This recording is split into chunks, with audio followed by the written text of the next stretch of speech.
back. Step into summer with fresh grilled chicken, spicy chipotle peppers, and the perfect touch of pure honey. Open the summer with Chipotle Honey Chicken. It's taking heat and sweet to a whole new level. No two competitors are the same. Some run on routine for the chance to win big. Some make time to rise through the brackets. Some lock in with confidence. However you prepare, there's a place for every kind of competitor. PlayStation Tournaments. Sign up today on PS5. PlayStation.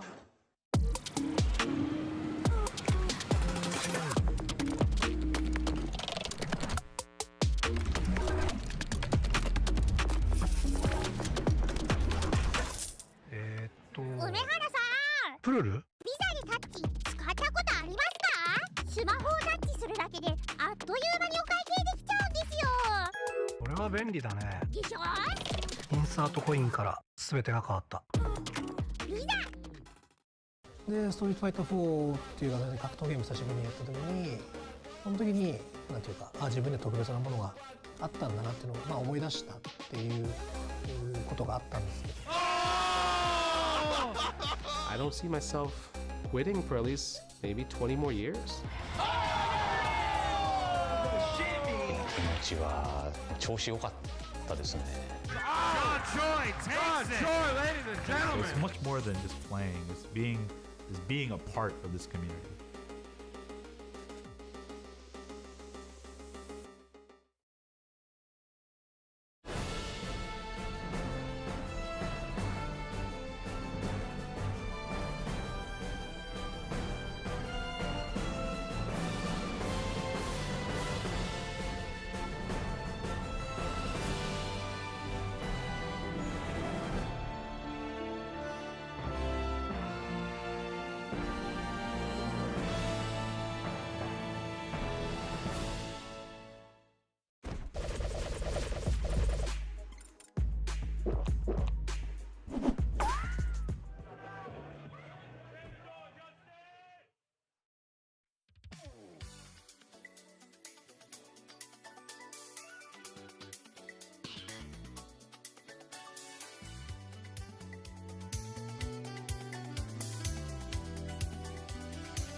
He's in his head. Good night.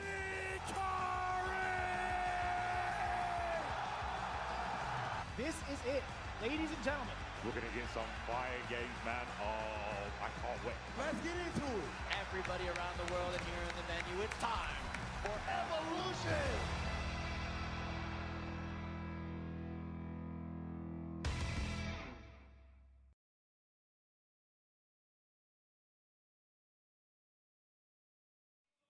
'26, welcome to the showcase stage. It's time for our first top 8 of this Saturday, and we welcome back to EVO, the father of 3D fighting games. It's time for Virtua Fighter 5 R.E.V.O.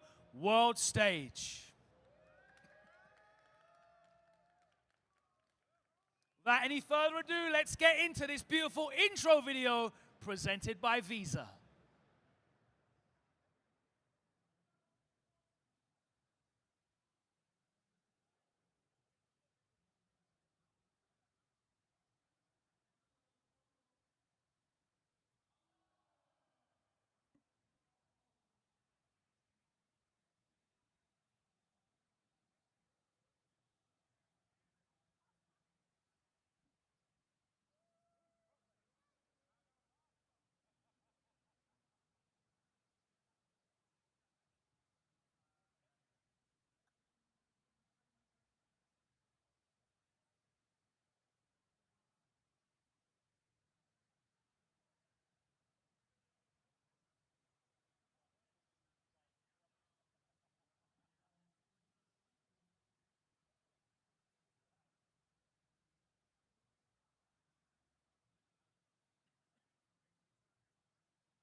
We love that. Thank you very much. Of course, Virtua Fighter debuted here at EVO in 2003, and we are very happy to have Virtua Fighter 5 back here on the main lineup.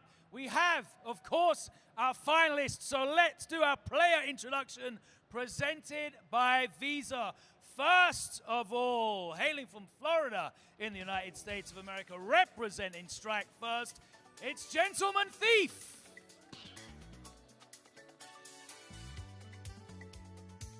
Fighting out of Hawaii, USA, also representing Strike First. Let's make some noise for Crazy Drum. Fighting out of Rhode Island, the United States, it's VF Numbers. And fighting out New York, USA, please make some noise for Tricky.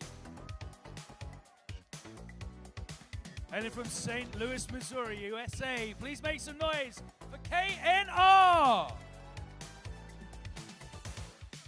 Fighting out of Santa Cruz, California, United States, representing Kirby, please make some noise for Genesis Frenzy.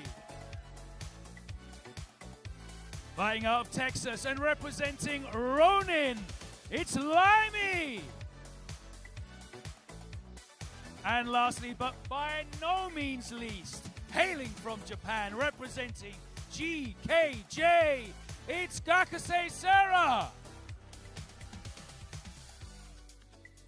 This is your Virtua Fighter 5 R.E.V.O World Stage Top 8, presented by Visa. Let's get into the action. I'm going to now hand it over to our incredible commentary duo who have a huge amount of history here with Virtua Fighter and EVO. It's Ryan Hart and Shidosha. I cannot believe we are back once again. Ladies and gentlemen, welcome back to EVO 2026 here for the Virtua Fighter Open Championships qualifiers. My name is Shidosha alongside Ryan Hart, and we are here to give you some exciting Top 8 action here for Virtua Fighter. Ryan, how you feeling this morning? I'm really good, man. Ladies and gentlemen, let me just set the precedent stage correctly. You're not about to witness just any regular fighting game. This is the pinnacle of combat excellence. Let's just get it straight. No fireballs to hide behind, no comeback mechanics to save you, just pure skill and execution. That's all that's going to be on display. And today we're going to crown a fresh, brand new Virtua Fighter 5 R.E.V.O World Stage champion here at Evolution 2026. That's a fact, and there's a lot of stuff to talk about, a lot of storylines we're going to be breaking down in just a moment as soon as we get into our top 8. But guys, I got to tell you, we are so excited to talk. There's just so many storylines of these players that we saw maybe last year at a couple of events. Right. And I think one of the things that makes this EVO specifically special is, you know, I think one of the big key players that we were expecting to see here was Itabashi Zangief. He didn't actually not play in this tournament, so this opens up the floor to so many players, and as you can see, our top 8 right now has been absolutely immaculate and full of just newcomers and people who have finally had the chance to get their hands on a top 8 medal. Now they get to play, see what it's all about. I know you're excited, man. I'm definitely excited. It's definitely Christmas come early with Itabashi not signing up and not being a part of the tournament as he wanted to focus on other games here at EVO. Yeah. But yes, this is what it is. It's a time, it's an opportunity for players to cement their legacy into the Virtua Fighter series, into the EVO series, right? Into the EVO legacy. To cement their history and kind of get their name remembered forever. I mean, top 8 is no joke. At all. It's no joke by any stretch of the imagination. Of course, don't forget, we do have a slight change of rules. It's best of 5. Yes. There's more time to adapt, more time to work out your opponent. You want to show what you can deliver. You can start slower now. Yes, you don't have to rush into the fray because it's just best of 3 and you want to get the momentum started. You can kind of pace yourself. Yes. Watch what the opponent brings to the table and then decide your counters from there. All right, as we get started, let's talk about our top 8 predictions presented by PlayStation Tournaments. This is a big one. This is your chance to vote. Let us know who you feel is going to take this entire tournament. I know who I'm already predicting. Let's be real. I think it's safe to say, after a dominant performance at Combo Breaker and a heck of a performance in Japan, I got Gentleman Thief. How about you? So, you know, I want to play the field a little bit and look at some other potential candidates here. Okay. I think that Eileen had a great run yesterday, you know, very, very dominant against Gaxay Sarah. Right. I think KNR had a nice set with Gentleman Thief, who you mentioned as your pick. Mm-hmm. You know, there are some players out there, Crazy Drunk on his day could definitely be anyone in that list. Like, so it's just one of those things where I don't want to just jump to GT. I think if I have to just go with someone right now out the gate, I'm going to go with Tricky for this one. Tricky for this one, okay. Yeah. Very bold bet, and you guys at home can also make your predictions, so make sure to do that right now. Ryan Hart picks Tricky Eileen. I'm going with Gentleman Thief, locking that in confidently. If you guys want to vote, this is your chance to chat and vote. You see the exclamation points. Exclamation point 1 for Gentleman Thief, 2 for Crazy Drunk, 3 for VF Numbers, 4 for Tricky Eileen, 5 for KNR. Genesis Frenzy is number 6. Limey is 7. Yep. Gaxay Sarah is number 8. So lock in your votes. Let's see who's correct at the end of this show. You know what I'm saying? Gaxay Sarah could put on a clinic and just come through. Absolutely. So the timer has started. You guys have 1 minute on the clock to place your votes now. Let's get them locked in. Get your votes in right now, people. What are your top 8 predictions? Jump in. The clock is ticking. The seconds are counting down. Don't waste any time. As we talk about this here, I actually want to ask you, as these guys are voting, any surprise second picks? Anybody you're looking at? Like, somebody can make an impression. I like KNR. I know he fell short in that Akira mirror with Gentleman Thief yesterday, but it was close. It was very close. And I like he has a very unique flow. You know, and once he gets going, he's a barn burner, man. So I do think that, you know, if he has a solid run through the losers bracket, we might see him come up into the finals. Very explosive player, and actually, you know, honorable mention, as you say, that another player that I'm going to have my eyes on very hard is Genesis Frenzy. Genesis Frenzy, yeah, the first appearance, but I got to say, somebody who's been keeping the AOE train very strong in Genesis. So, you know, that aggression is clearly paying off. It has been for a long time here in North America. Indeed. So I think this is a great opportunity for Genesis Frenzy to show something. No, for sure. The only AOE in the top 8 as well, definitely representing. Looked solid yesterday as well, very confident. And we've got the results in right now. So there we go, 27%. Gentleman Thief tops the leaderboard. And then we've got Tricky Eileen, 24%. Wow. Second place. And then we've got Genesis Frenzy and VF Numbers. No, excuse me, we've got Limey. 16% of you guys voted for Limey. Yeah. And then, in that joint 4th place, Genesis Frenzy and VF Numbers there. 11% of you guys said that was your pick. Ooh. And then, of course, 2%. 9% KNR. I see 9% there. And then Crazy Drunk, 2%. And then there were no picks at all for the young and upcoming rising star Gaxay Sarah. Wow. Now, I'm not going to lie to you. I was not expecting the predictions to go that way. Yeah, no, I wouldn't have said that either. But that's cool. Interesting, though. This actually makes this more fun. You know, again, big shout-outs to PlayStation, again, making these top 8 predictions available to us so that we can participate at home. Very good. Oh, there's going to be a lot of stories we got to tell here today because there's some people you guys just don't know about yet. But that's right. That's what we are here for. Yep. We are here to make sure that you guys not only have a good showing, but you guys get to know these players that you'll be watching here in Top 8. Definitely. Personality comes with the play style, right? But look at this. I mean, the crowd also agree with us. Look, 27%, 24%, right? Yeah, it's Gentleman Thief, Eileen. Everyone says, Tricky, excuse me. Right. Everyone says it's a toss-up between these two. Yeah, that's a fact. So we're going to pull up the bracket here now. This time we're going to get a chance to check this out, and I'm looking forward to this. All right, so and on the winner's side, we've got Gentleman Thief, who's going to be taking on Crazy Drunk. These two know each other very, very well. That's going to be a very spicy winner's semi-final to kick things off. VF Numbers is going to be taking on Tricky with the Eileen. Again, another couple of players that know each other well as well. And then down in the losers bracket, we've got KNR with the Akira. And then we've got Genesis Frenzy, the only AOE in the bracket. And then in that last bracket for the loser side, it's Limey with the Leife versus Gaxay Sarah, that young guy gunning for the top position in the Virtua 5 brand. He's new to the franchise and just showing his talent here by being able to secure a coveted slot in the top 8 at EVO in his first run. Very, very impressive. This is the second time around that he's shown up to an EVO event. Yeah, and to get top 8, it's very impressive. Right, so this is going to be a very big deal for him. A little bit of history, by the way, about Gaxay Sarah. We saw him actually lose to Tricky earlier in the pools, and that was actually the second time that Tricky has eliminated Gaxay Sarah, or at least sent them to losers. So this is a big deal for Gaxay, a chance for redemption here on the lower side. So definitely going to be one of the bigger stories here to watch. So see what you can do. Yeah, I mean, it looked very, very uphill. Gaxay didn't look that comfortable with a lot of Eileen's mix-ups, and so I think that maybe that was one of the things too. Also, you know, coming to the lower side of things, he's got a chance now to kind of reset his mind. He's had a day to work things out. I think we're going to see a different form of his caliber here today. Yeah, agreed. On the winner's side, there's a few matches that we didn't talk about. I think for the most part, the most straightforward one that we're going to see, or at least the craziest one we're going to see, is going to be Gentleman Thief versus Crazy Drunk. But I really want to put that focus on VF Numbers versus Tricky. Again, this is an East Coast versus East Coast match. Two players who have played each other quite a lot. Yep, they know each other very well. But now they're on the center stage. This is the big one, right? This is EVO. Both of them haven't had the opportunity to do so. Yep. They're going to have to come up big. But right now, we have the victory path presented by White Claw Surge. Our first opponent going up is going to be Gentleman Thief.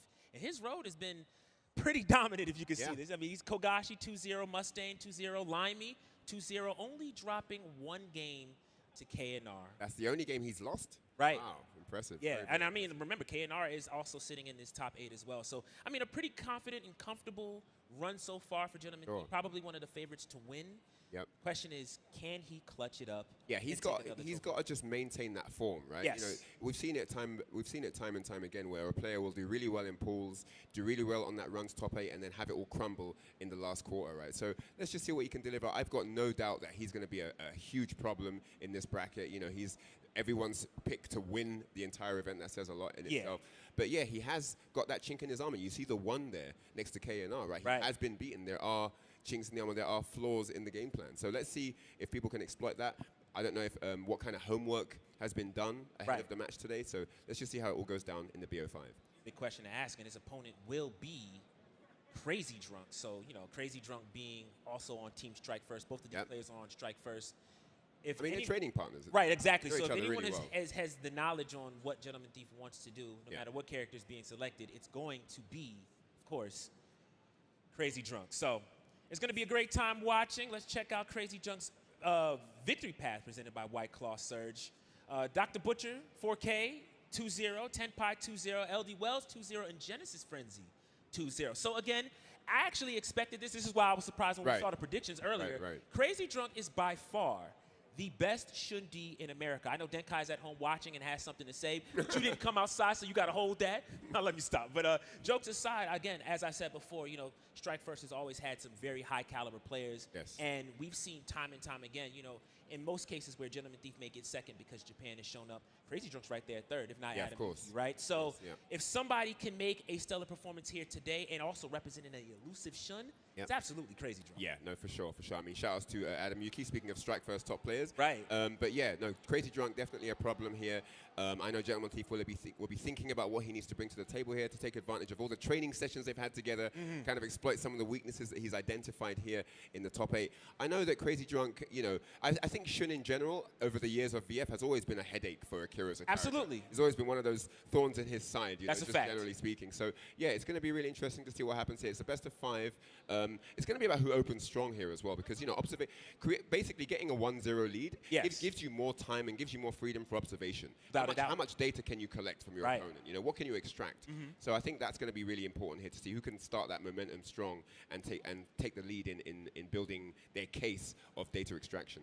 Now, speaking of data, I had a conversation with both of them. Both of them are feeling a little bit nervous, I'm going to be honest with you. Yeah, GT said he was a bit nervous. He definitely did. He said, look, as much as people think that this is just going to be free, I have to lock in. The job's not finished. Well, that's when the pressure's on. That's a fact. You know, heavy lies the crown, as they say. You know what I'm saying? So, yeah.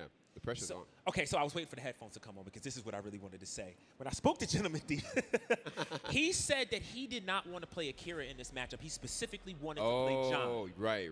He likes the tools better to get damage and maximize the low-high situations and other things like that. Okay, let's jump He switched up. Buttons have been done.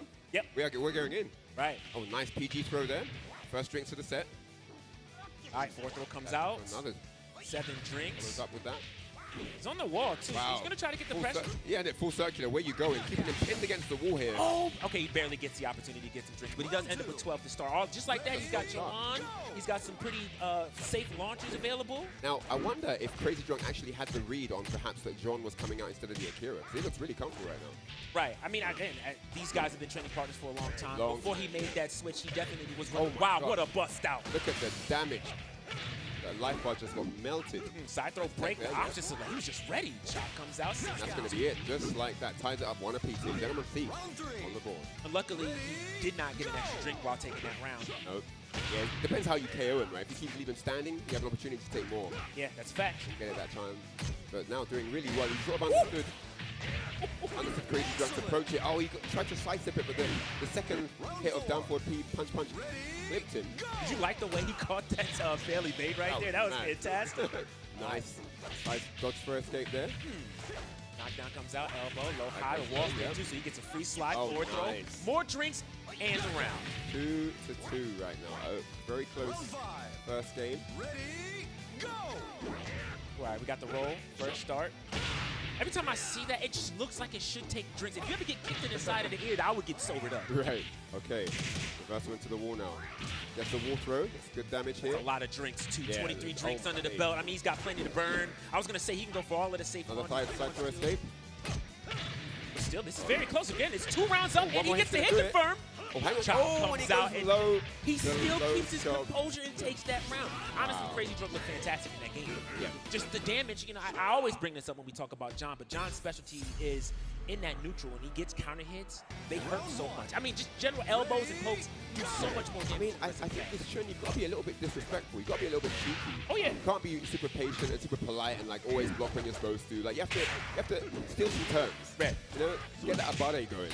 Right, especially against somebody like Crazy Drunk. Yes, because he's going to find a way to make you don't always presume that your opponent is going to just give you opportunities where you need them. You know? You have to steal turns sometimes, especially with a character like that. Yeah. He's designed to be cheeky. Ooh, -10. He can punish off the duck. I like it. Really nice. Yeah, punish the whip throw attempt there from Crazy Drunk. Gentleman Thief moving into his strike now. Opens with the Sabaki. Doesn't get the full combo, though. All right, fourth throw off the rope as well. Already at 50%. And it's looking more and more comfortable for Crazy Drunk now. Great sidestep. Trying to keep him. Oh, that's punishable. Yep. Okay. Okay. Okay. Lots happening. Oh, another read! And this is absolutely all Gentleman Thief right now. Crazy Drunk finding it hard to get some health going. And drinks. I mean, he's sitting at 0-2. This drinks. is insane. He is the soberest man alive. Right. Trying to find something. Neutral throw doesn't work out. Oh, okay. What? Combo like that. Nice track right there. Right. 6-6P. Big chop, too. Just like that, he's back in the race. Okay, finally some drinks on the board. Yep. 6-6P chase. What a read! He caught the duck! Wow. He caught the duck, and he got to say that one was even more convincing. Yeah, he really dominated that game. He just kept him sober, didn't give him access to drinks, and yeah, you could see the difference, right? Right. When Shun doesn't get to drink, it's just uphill for him. Yeah, I really love something just notable. Gentleman Thief is really great at actually figuring out when Crazy Drunk wants to, create distance. Yeah. Every opportunity he's made that read, he's run right at him. It's worked out so far. Okay, tips him out the air. More drinks now, looking good. Again. Blocked. And then get the low. Back kick. So he's going to miss one drink out there, but he still has 7. It's not too bad. Decent. That's decent. We can work with that. All right, gets a KG. Oh, again. Every time he tries to do a mule kick. On the mule kick, he's really comfortable with Crazy Drunk's mule kick timing. Yeah. He got on the ball with that one. Catches the overhead for PK. You have to respect that, and he did not. All right, back throw doesn't work out. Tech there. Side throw doesn't work out. Still his turn. All right, Gentleman Thief is aware of that. So he evades properly, gets the throw, but he still has to worry about Cho-On. He has to be careful here. I'm surprised we haven't seen a stage change, because it looks like, Gentleman Thief is really just dominant with this octagon style. Yeah. The wall control is insane. Walk up Cho-On, I like that. Oh, again, he did it, yes! Yeah, we need to see more of that. Yeah, finally has the drinks Got the drinks to right? do it, yeah, exactly. He didn't have them before. Oh, full charge there. Oh, the dash up low duck, he just knew something was coming out. I like that. Walk up 4K? 3K, okay. I thought something like that. All right, a mid was coming. You're on the right path. Yeah, I like the idea. All right, so set point for Gentleman Thief here to go into winners finals. Just a round away here, but Crazy Drunk's got something to say about it. Yes, he does. 13 drinks, and he gets corner pressure. 3K on wake up. Okay, we just full charge, he stays down again. Okay, well, I got to kick him out on wake up. Nice side step from Gentleman Thief there. Another throw. He's onto the side step. He's identified that he likes to move around a lot. Elbow comes out. Opting for more throws and goes mid to close. Smart stuff. Ties it up 2 apiece. And with 20 drinks here, this is his chance to close out now. Again, he has some pretty safe launches he can use. Yep. If he can get a knockdown and get something going on. And you can see GT's aware of it. He's very passive to open up here. Absolutely. Even when he got knocked down, he's passive as well. Yeah. You see him. He's not delayed. We are not online. That's all. Looks like they're deciding to play it out, though. His rank match habits. Yeah, for sure. All right, side turn comes out. Looking good for the dollars here. Low high comes out, 4PK, gotta respect it, and he does nice. this time. Yeah, and this time he doesn't escape the side throw, and finally Crazy Drunk gets a game. Yes. Pulls it back there, the 3-2, and it's just absolutely imperative that he gets the drink game going early. For sure, for sure. I mean, if you're going forward throw, neutral throw, you gotta get something. Something. Oh, he went for the Sabaki there. All right, back throw comes back out. throw, first back throw of the set. I don't want you stepping. Yeah, he's just trying to try and keep him locked in. There's the mule kick. I think that's the first successful one that he's actually been able to get. Right, might be the second. I'm not sure. You might be right on that. Okay, yeah, punches him out the throw attempt. And again, the back throw. You've seen that he hasn't used that much. He's mixed it up really well, the throw game. Oh! That was a day sweep. You see that? Oh my God. Chop the legs out. That was slow too. That's nerves right there. He caught you slipping. Oh, got him with the guard break as well. He's opening up the defense right now. All right, we owe him up. Mule kick again. Mule kick again, yeah. Doesn't get the full combo. All right, has a mix. Gives it up. It says, all right, I know you know how to shake, so I'm just going to wait here. Ooh! Swing back high. There. Great whiff punish. All right, great patience from GT. Doesn't Crazy step. Well, punish that. He doesn't punish. No punish. Let him get away with it. Yikes. Gentleman Thief's not going to let him get away. At all. Oh, there's a PG threat. 3 more drinks. Oh, he didn't believe! He didn't believe! That hurts! Oh, no! Another set point to Gentleman Thief. Oh, forward punch to open up, then straight into the guard break. And that's all your drinks. And he chased him down nicely with that. Yeah, that was like a hit of turmeric right there. That's what that was. You knew Crazy Drunk was looking for space, and that is going to be all she wrote. Gentleman Thief, ladies and gentlemen, takes it 3-1 over his teammate. Crazy Drunk, man. Yeah, he did his thing. Shouts to Team Strike First. For sure. All these players in top 8, man. Just Without shows how good that team is. But yeah, that was all GT at the end there. Crazy Drunk just couldn't get started in that final round. Right. But he's going to be going down into the losers bracket. He's not out yet. He's going to be marching forward in that losers bracket. And yeah, GT is now solidified in winners finals. Yeah, that's a big one. And I'm not going to lie, if I'm on the loser side, I'm definitely nervous if I have to run the Crazy Drunk in that path.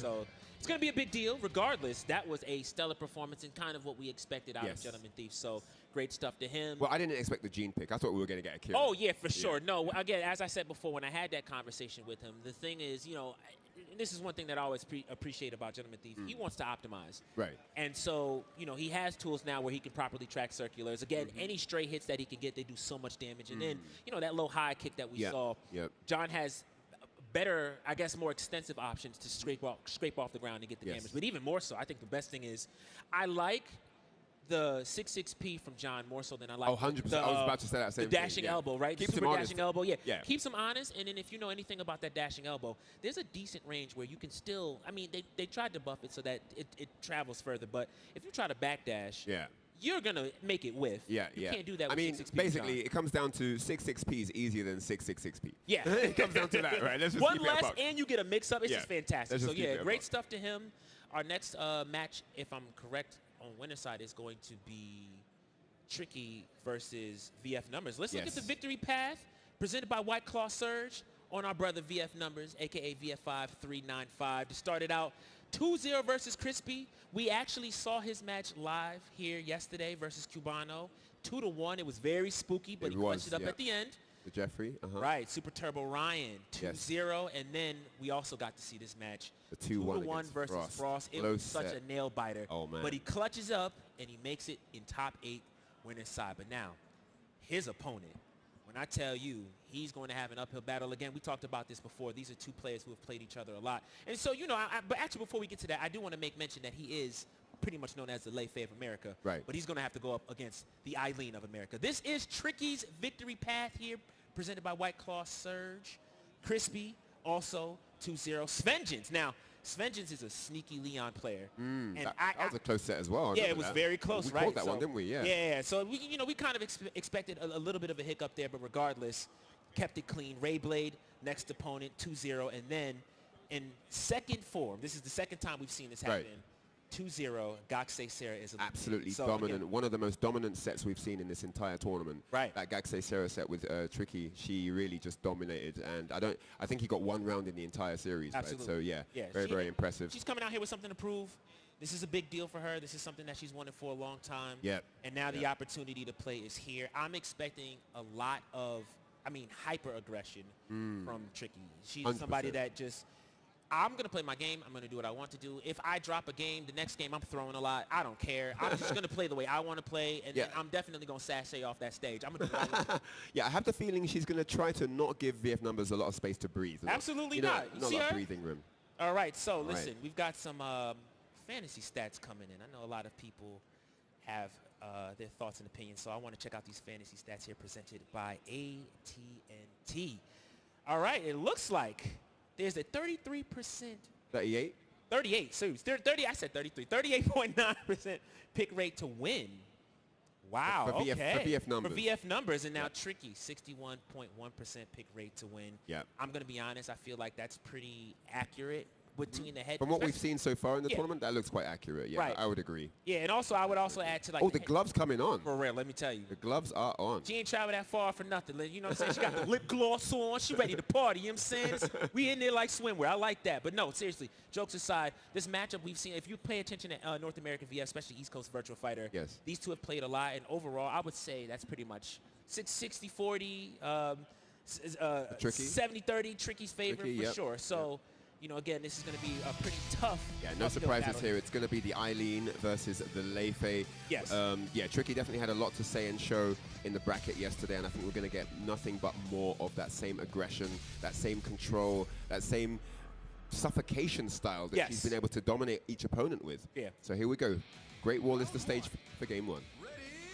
Now, I do think Lei-Fei has the tools to deal with these situations, but he's going to have to, you know. Like I said, look, the aggression coming in straight away, no breathing room whatsoever. Yes. Nice launch, though. Opens the door there, gets some good damage. Yeah, and, you know, that's the one thing that I told Numbers. If he's going to win this matchup, he has to be confident and just expect that you're going to want to press buttons. Everything you just saw is exactly what I was talking about. Like I said, you're going to get the hit. She's going to press anyway. And as you saw, everything added up, and they were all red flashes, right? Yeah, great observation from Numbers. He was aware that, you know, that Abade was coming in. And yeah, took full advantage of it. But this time, Tricky not making those same errors. I like this. Decides not to dash. Low comes out. Delayed low. Neutral throw break. Oh, and then the jab. Yeah, doesn't want to give him any space to work with. Right.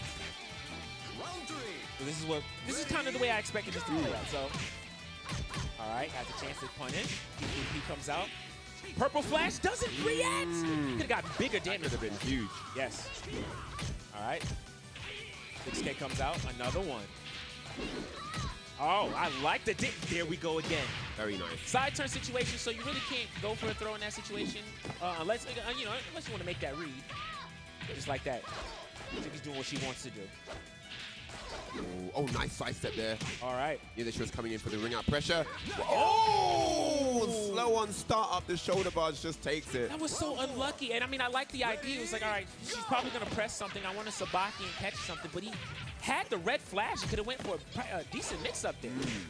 Just the opportunity there. And now it's all Tricky right now. Yes. Oh, my days. Trying to walk him out the ring. This way, sir. Getting ushered off the stage. Another 6K comes out. Doesn't get the ring out. And that's a push. He loves going for that. He loves that setup. Great attack. That was great from Numbers. Yeah, great timing there on that side step. Ooh! He finds a hit. Has to be careful. A change of direction throw can come at any time, and that is a forward throw. You have to worry about that as well. Okay, gets the hit. Decides to lay down. Okay. Back throw comes out. All right. 3K off the dash. Oh, okay. Wow. All right, and so Tricky on the board here. Game one. That was a bit spotty, though. I'm not going to lie. It was a bit dodgy. Game was spicy, man. Game was spicy. So, I mean... The BF Numbers just having a couple of thoughts there. A couple of things perhaps he would have liked to have done differently. Let's see what happens now, game two. Is he going to pick the taco stage? Are we closing though? See the taco waterfall. Okay, that's all right. Okay. You know, I was wrong with waterfall, also, but arena's the same thing. Okay. Yeah. Arena also does the same job, right? So this is actually a pretty fun pick to watch, because here's the thing. Tricky really likes this stage a lot. So for Numbers to volunteer for this stage, he thinks he does better on this stage. So I think, you know, if he wins on this stage, this is definitely going to be... He's doing all right so far. Yeah, he's doing great. But this is going to be a big deal. Nice side step into the throw punish. Oh, gets a neutral. I thought he was side turn there. Yeah, yeah. Ooh, what I think you kind of take what you can get at that point, right? Absolutely. Follows up at the wall. I have to watch for monkey flip throw, because that will bound on the... I'm not guessing. I like it. Yeah, yeah. Let's keep it cordial. Let's keep it safe. Absolutely. Safest houses right there. Great crouch dash. Neutral throw comes out. Yep. Okay. Chase down. Oh, high routing attack. It tracks, though. High on the wall, too. Yep. top I of do like menu. that he tried to interrupt it. That was a great idea. Gives him space to wake up. It goes low. Back turn sweep. Oh, what a over the read. low, and that's going to be all she wrote. Yeah. Wow, ties it up one apiece. Right. Round 3. Ready, go! Okay. Oh, Wow. I like it. He doesn't want to get hit with the demon flip throw, right? Yeah. So he wants to interrupt it or do anything but nothing, right? And I like that. Side turn situation, all of that is guaranteed. Oh my gosh. Yes, Look at it the is. health. Wait. The bust out. Ain't over 9 yet. comes out. Don't tech roll. There you go. All right. Neutral throw comes out. Neutral throw. Nice break. break on the PG. Oh, but he presses the button after it track. What a break on the neutral throw there. That was great from Tricky. Fantastic. Ready, go! I like the dash. Neutral throw comes out again. Yep. Working out. Create some space. Flipped. EP. Side turn. Ooh, great dub. That was, took the gamble. Okay, nice side step. The wall stay. To the wall now. Boom. All right, now what? Side turn again. Oh, wall stare. Whoa. Oh, what a shake. P plus K. That was disrespectful. Shook out And he the steals stun. the round. He Wow. stole that round off of the shake. That was insane for numbers. That was a great shake though, but yeah, T-pop punching and doesn't get that. It's a bit slow on startup. Got interrupted at that same position last time as well. Yeah, for sure. I mean, he's trying to find a place to Sabaki. He knows that aggression is coming. It's just not paying off the way he wants to do, right? And there's that monkey flip that he was worried about the throw. Uh-oh. This ain't over yet. Low. Gotta guess. Oh, yeah, plus plus range, you have to take that. And the wall stare. Mix up. They say it's going to take it. Oh! Oh, he didn't want that. Oh, my God! What a stare that was. Ooh. What was that? Oh, I know so. The sweep whiff, I thought it was over, but he recovered in time, got the back turn kick, and he has tied it up 1-1 right now. I'm a hater right now. He ain't mean to do that. That was crazy, man. Nah. Skill, my friend. Yeah, skill. no, that was awesome. Skill. Like, no, that was some American stuff. I like that. Yes. Johan the Don. That was crazy. Yes, sir. Okay. Someone's going to steal that at home. I promise, if you do that to me, I am going to launch. Stop. He said, I got time to jump away, whip a sweep, and I'm still going to get this back turn. Right. And, honestly, that back turn kick, I forgot about it. It comes out so fast. That is really fast, yeah. You got to be, like, super ready for that. All right, more space to play with. Round 1. We are on the open stage. Ready, go! One round up. So, yep, one game each here. Yes. All even Stevens right now. Okay, numbers on the attack. Yes, and I like one it. more punch. Looking for the launch, but a bit overzealous there. Okay. Oh, Lux out. Yeah, that was really fortunate there for numbers. Ooh, what a read. And that's a ring out. Oh, nice. Wow. Capitalized on that. That was really smart stuff there from Tricky. Round 2. Yeah, that launch we saw earlier from numbers, I really liked the idea. He actually tried to catch a fairly late. He just barely missed it. All right, 3K comes out. Yeah, got caught natural. Wow. All right, has to be careful here. Doesn't tech. I like it. Low comes out. He has a free launch. He'll take that launch. And he's ready for it. I like it. She'll take that launch. You know, not much damage. You don't get no ring out opportunity for numbers. Yeah. That was a very well played round. Took the risk where necessary, but didn't overplay the hand, you know? Right. And then towards the tail end, made a great read right there. Mid Sabaki came out, goes for a low instead, and actually went there. I like that a lot. PG throw out the dodge. Yeah. Where you going, so it's tricky. Ooh, lucked out. Good up, 2P.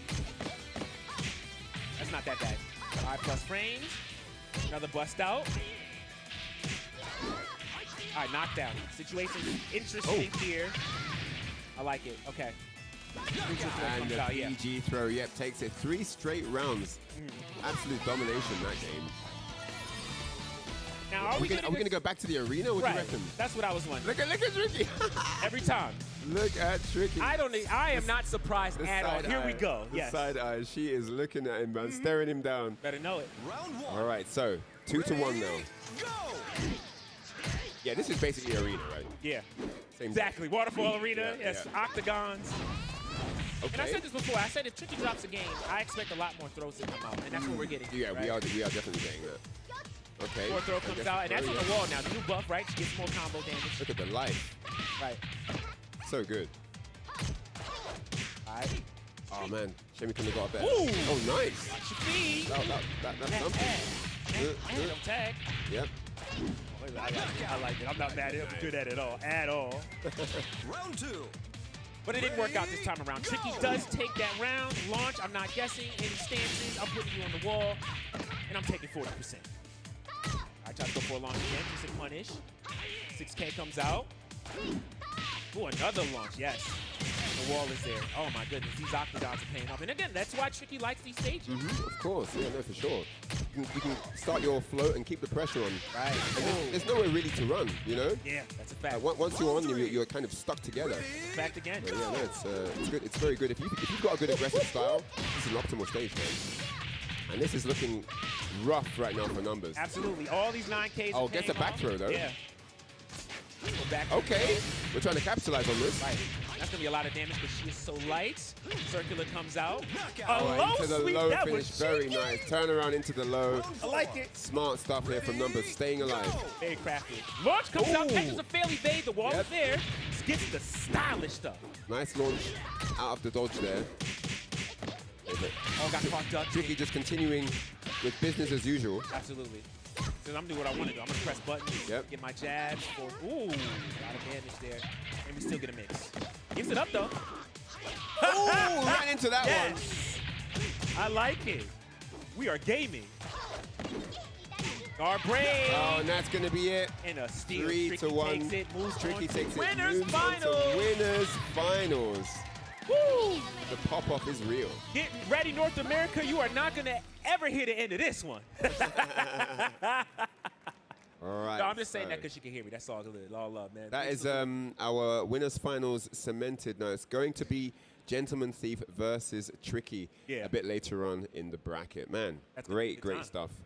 All right, let's jump into the replay now and see some of that cool action we just witnessed. Look at this. And here we see Tricky on the offense, just piling on the pressure. Look, not a moment to breathe. You know, Absolutely. just smothered him the entire time.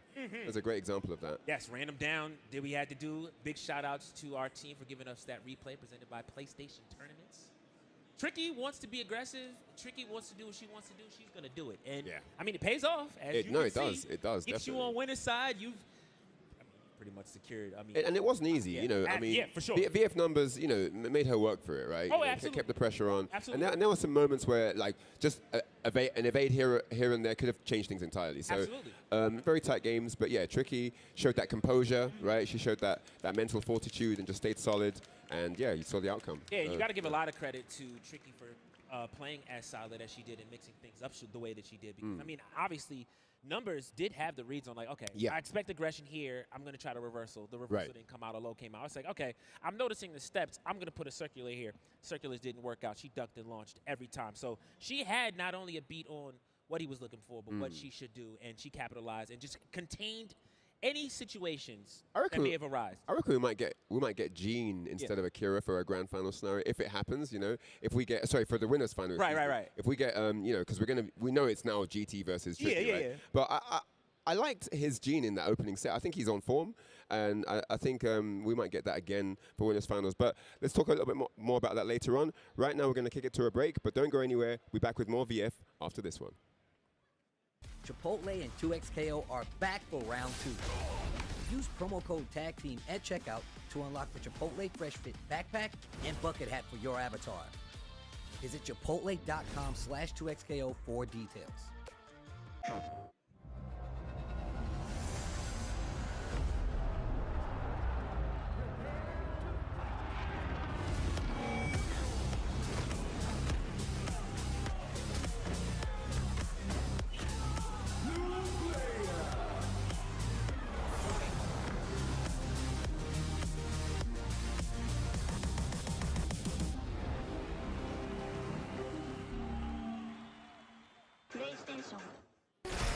How would you like to live forever?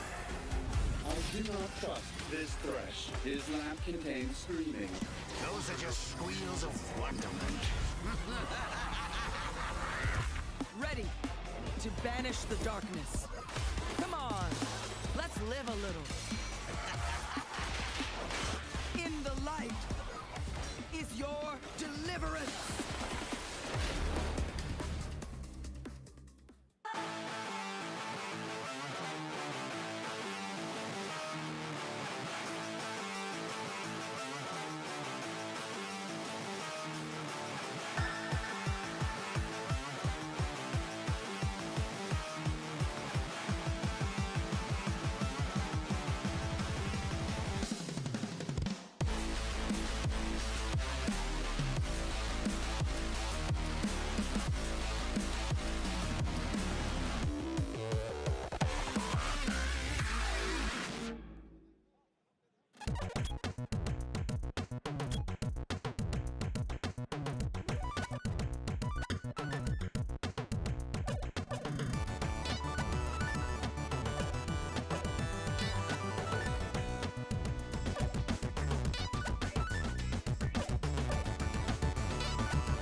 Hello? Whoa. Mama Gorgon 85 lives here? Yep, that's my mom. The absolute legend who went from gaming on her phone to ruthless online streaming slayer with no mercy for any living thing is your mom? Hey guys. Apples with peanut butter? How is this possible? With AT&T wireless and home internet. Hey, text me if you need anything. Level up your connection with AT&T wireless and home internet, now available across the nation. No, she's so nice in real life. I got something new. I got something brand new.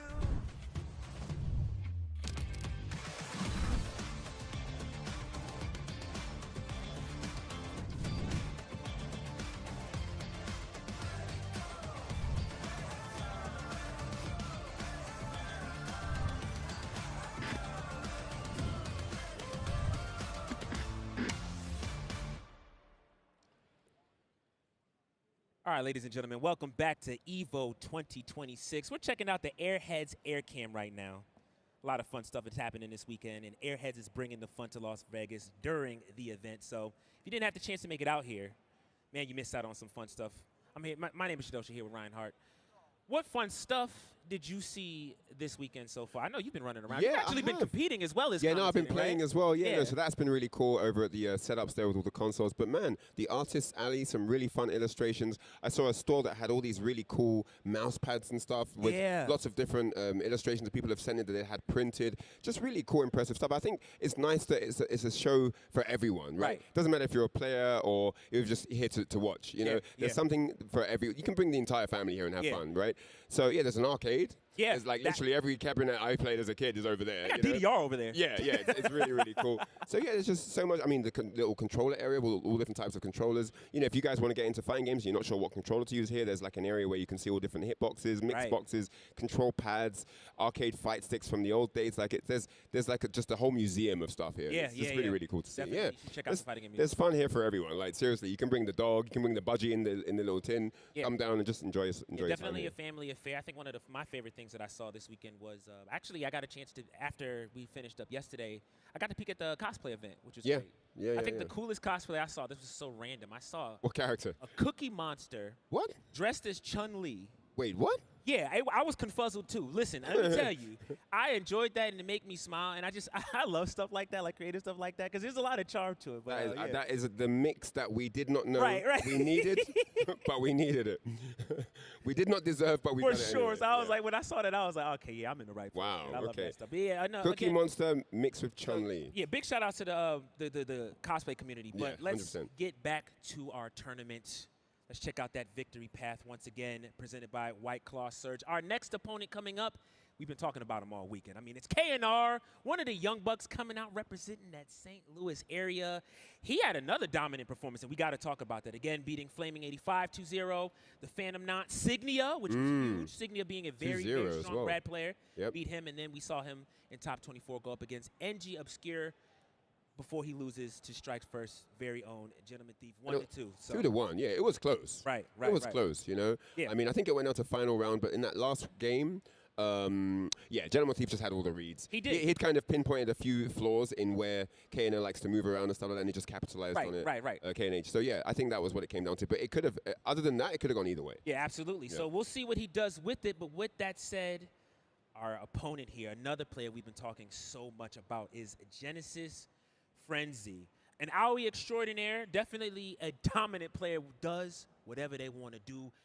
2-0 to Dude Youngster. Chris Un, same thing. Yellowtail, which was huge, same thing, 2-0. And he's got better glasses than you. For sure. You know what? Very few people can do that. And I mean, I got the sponsorship at this point, which is crazy. But either way, Ray Blade also 2-1 before losing to Crazy Drunk 2. Again, another Strike first player that we've been talking about. Yes. Genesis Frenzy, insane player, always looks great and always plays his great Yes, indeed. look. So this is what I'm expecting. I'm expecting a very, very scary run here for Genesis Frenzy. No matter what happens, both of these players coming out, they are fairly new to the scene as far as being seen and being highlighted, which is fantastic. So, you know, KNR coming from an old school 3D fighter games, Yep, definitely. popping up, finding out about this when Ultimate Showdown dropped, right?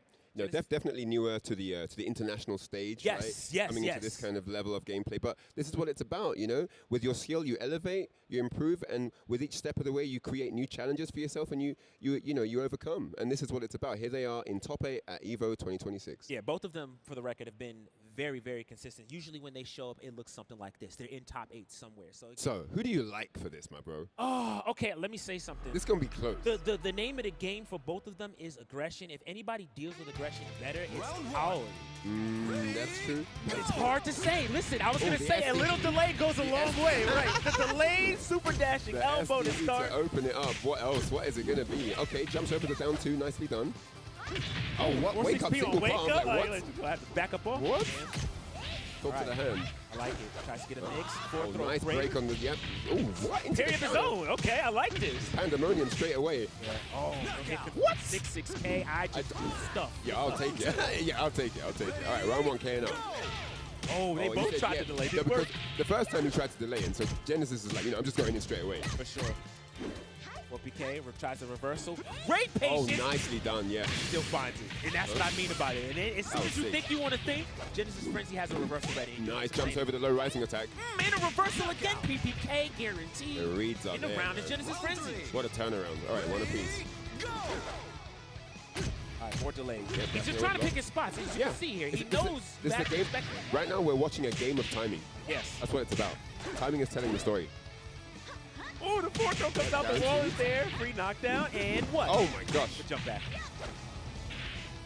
Oh, 2P. And this is literally all, after that first round, Genesis is just taking over. I mean, again, you want to run them down. You just can't gotta be do patient. that. You gotta be wait. patient. You gotta wait for when your turn comes. Get in line. As soon as you start to hold, the throws come out. Genesis Frenzy just still can forces you to press. But look at this. Wow. Okay. The adaptation is coming through, man. Very impressive from KNR. Back that double palm. He backed up for space, just gave himself more time to breathe. Kind of, back throw. But you want to, like, give yourself time to be able to observe what the opponent is doing. Because he wasn't doing that in the middle rounds, right? Great stuff there, guaranteed. Yeah, PPK punish. Doesn't take roll. And again, jumps over the low rising kick. Single palm. Okay, yeah, wall splat. Right, double palm move. There it is. Oh, yeah, you have to. Yeah. It doesn't matter what it is. He has to do a double-handed move. Yep. Or he's dead for it. So great turnaround there. Looking shaky in the middle of that game, but yeah, nice adaptation. Like I said, backed up for space, just did a little bit more observation. Yeah. You know, that was what it was. Got the data we needed, and then went in for the kill. Brilliant like game the work. hand tosses, like whatever, dude. Whatever, man. Do what you're doing, man. Yeah. Let's just get on with it. Yeah, but it makes sense, right? I really like the way Genesis Frenzy, and that's, okay, sidebar, that's the thing you got to be worried about on this stage. Forward throw becomes super dangerous because you change your direction throw. Obviously, she gets the push, which goes to the KP. You're in trouble almost anywhere on this. Exactly. Yeah. It's either a ring out or you're at the wall all of a sudden, right? High damage. No pick up. Patient, super dashing elbow. Yep. Boom. Side turn. Again, double palm, right? So that's going to blow up any of those reversal. Oh, look for the guard break. He ducks it. All right, get a it is indeed a high. You can duck that. Right. No side throw break in that situation. Unlucky. Go! All right, there's the back dash double palm. Wall's there too, so he's going to get the damage. 45%. More double palms. Guard break. Ooh. Okay. Great damage here. Still gets a mix though. Low comes out. 2P. I know you're not going to finish that string. I'm just going to interrupt you. Take my turn back. Has to be patient. Is nervous. All of a sudden, they stop playing. Did we get a disconnect? It is controller just... What happened? Oh, not the DualSense. You know, honestly, in that situation, I'm going to have to say it. I'm Excellent. Okay, I was going to say, I think that round was pretty much KNR's. I mean, it looked like it was pretty much done anyway. Yeah, so. But yeah, unfortunate there. We had a little disconnect. But okay, back in action. Let's get one apiece here. Yeah.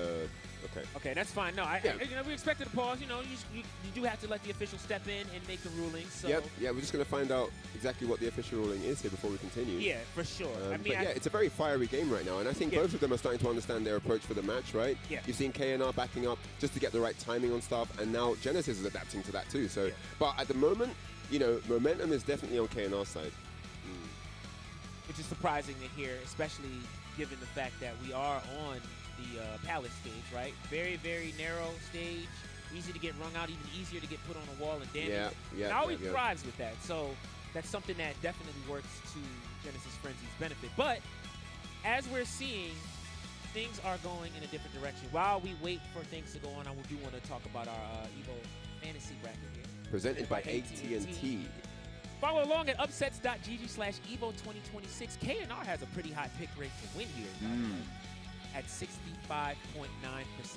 Yeah, that's pretty high. Yeah. That's pretty high. And given his performance, understandably so, right? We talked about this earlier. He's definitely been showing that he's a dominant player, even as a young one, right? Right. Still, I mean, has to go up against Genesis Frenzy, who in this time around has a 34.1 pick rate to win, but it's showing that it's not going to be that easy for K&R whatsoever. So, yeah. No, for sure, man. I mean, you know, the momentum, like I said, was definitely with K&R. Right. He's going to have to mentally think about what he was doing before and not lose focus now, you know, because that's sometimes can be a thing where you kind of get distracted and then you get back in and the other guy just runs all over you. That's a fact. So he's going to have to really think about exactly what it was that he was picking up on Genesis' defense. Oh, they're just going to go straight back in? Okay. I like it. I think we're back in here, guys. Oh, what a reversal. And I was going to mention that Genesis earlier. is ready for that. Yeah, one of the adjustments that can be made. It's not like Aoi can't do something about the double. Right, no, not at all.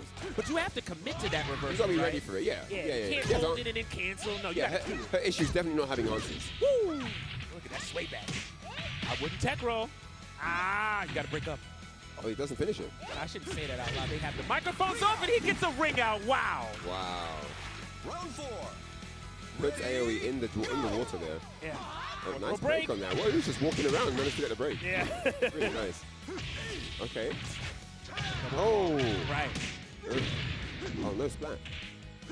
Oh.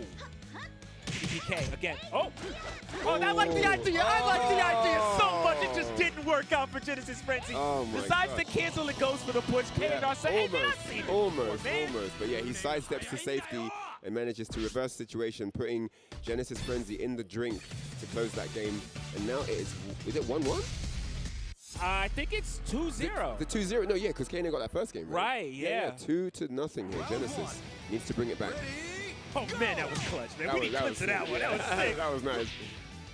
All right, KPK comes out on the corner. I was going to say the wall, but he actually was on the corner there. Okay, side steps out. Trying to keep him pinned by the wall, yep. Oh, my goodness. Oh, wow. Back forward PK into the Tetsuzanko. You say, you know, you're doing my palms. You look at that. Oh, I got this nice long back, too. What's up? I like it. 2P comes out.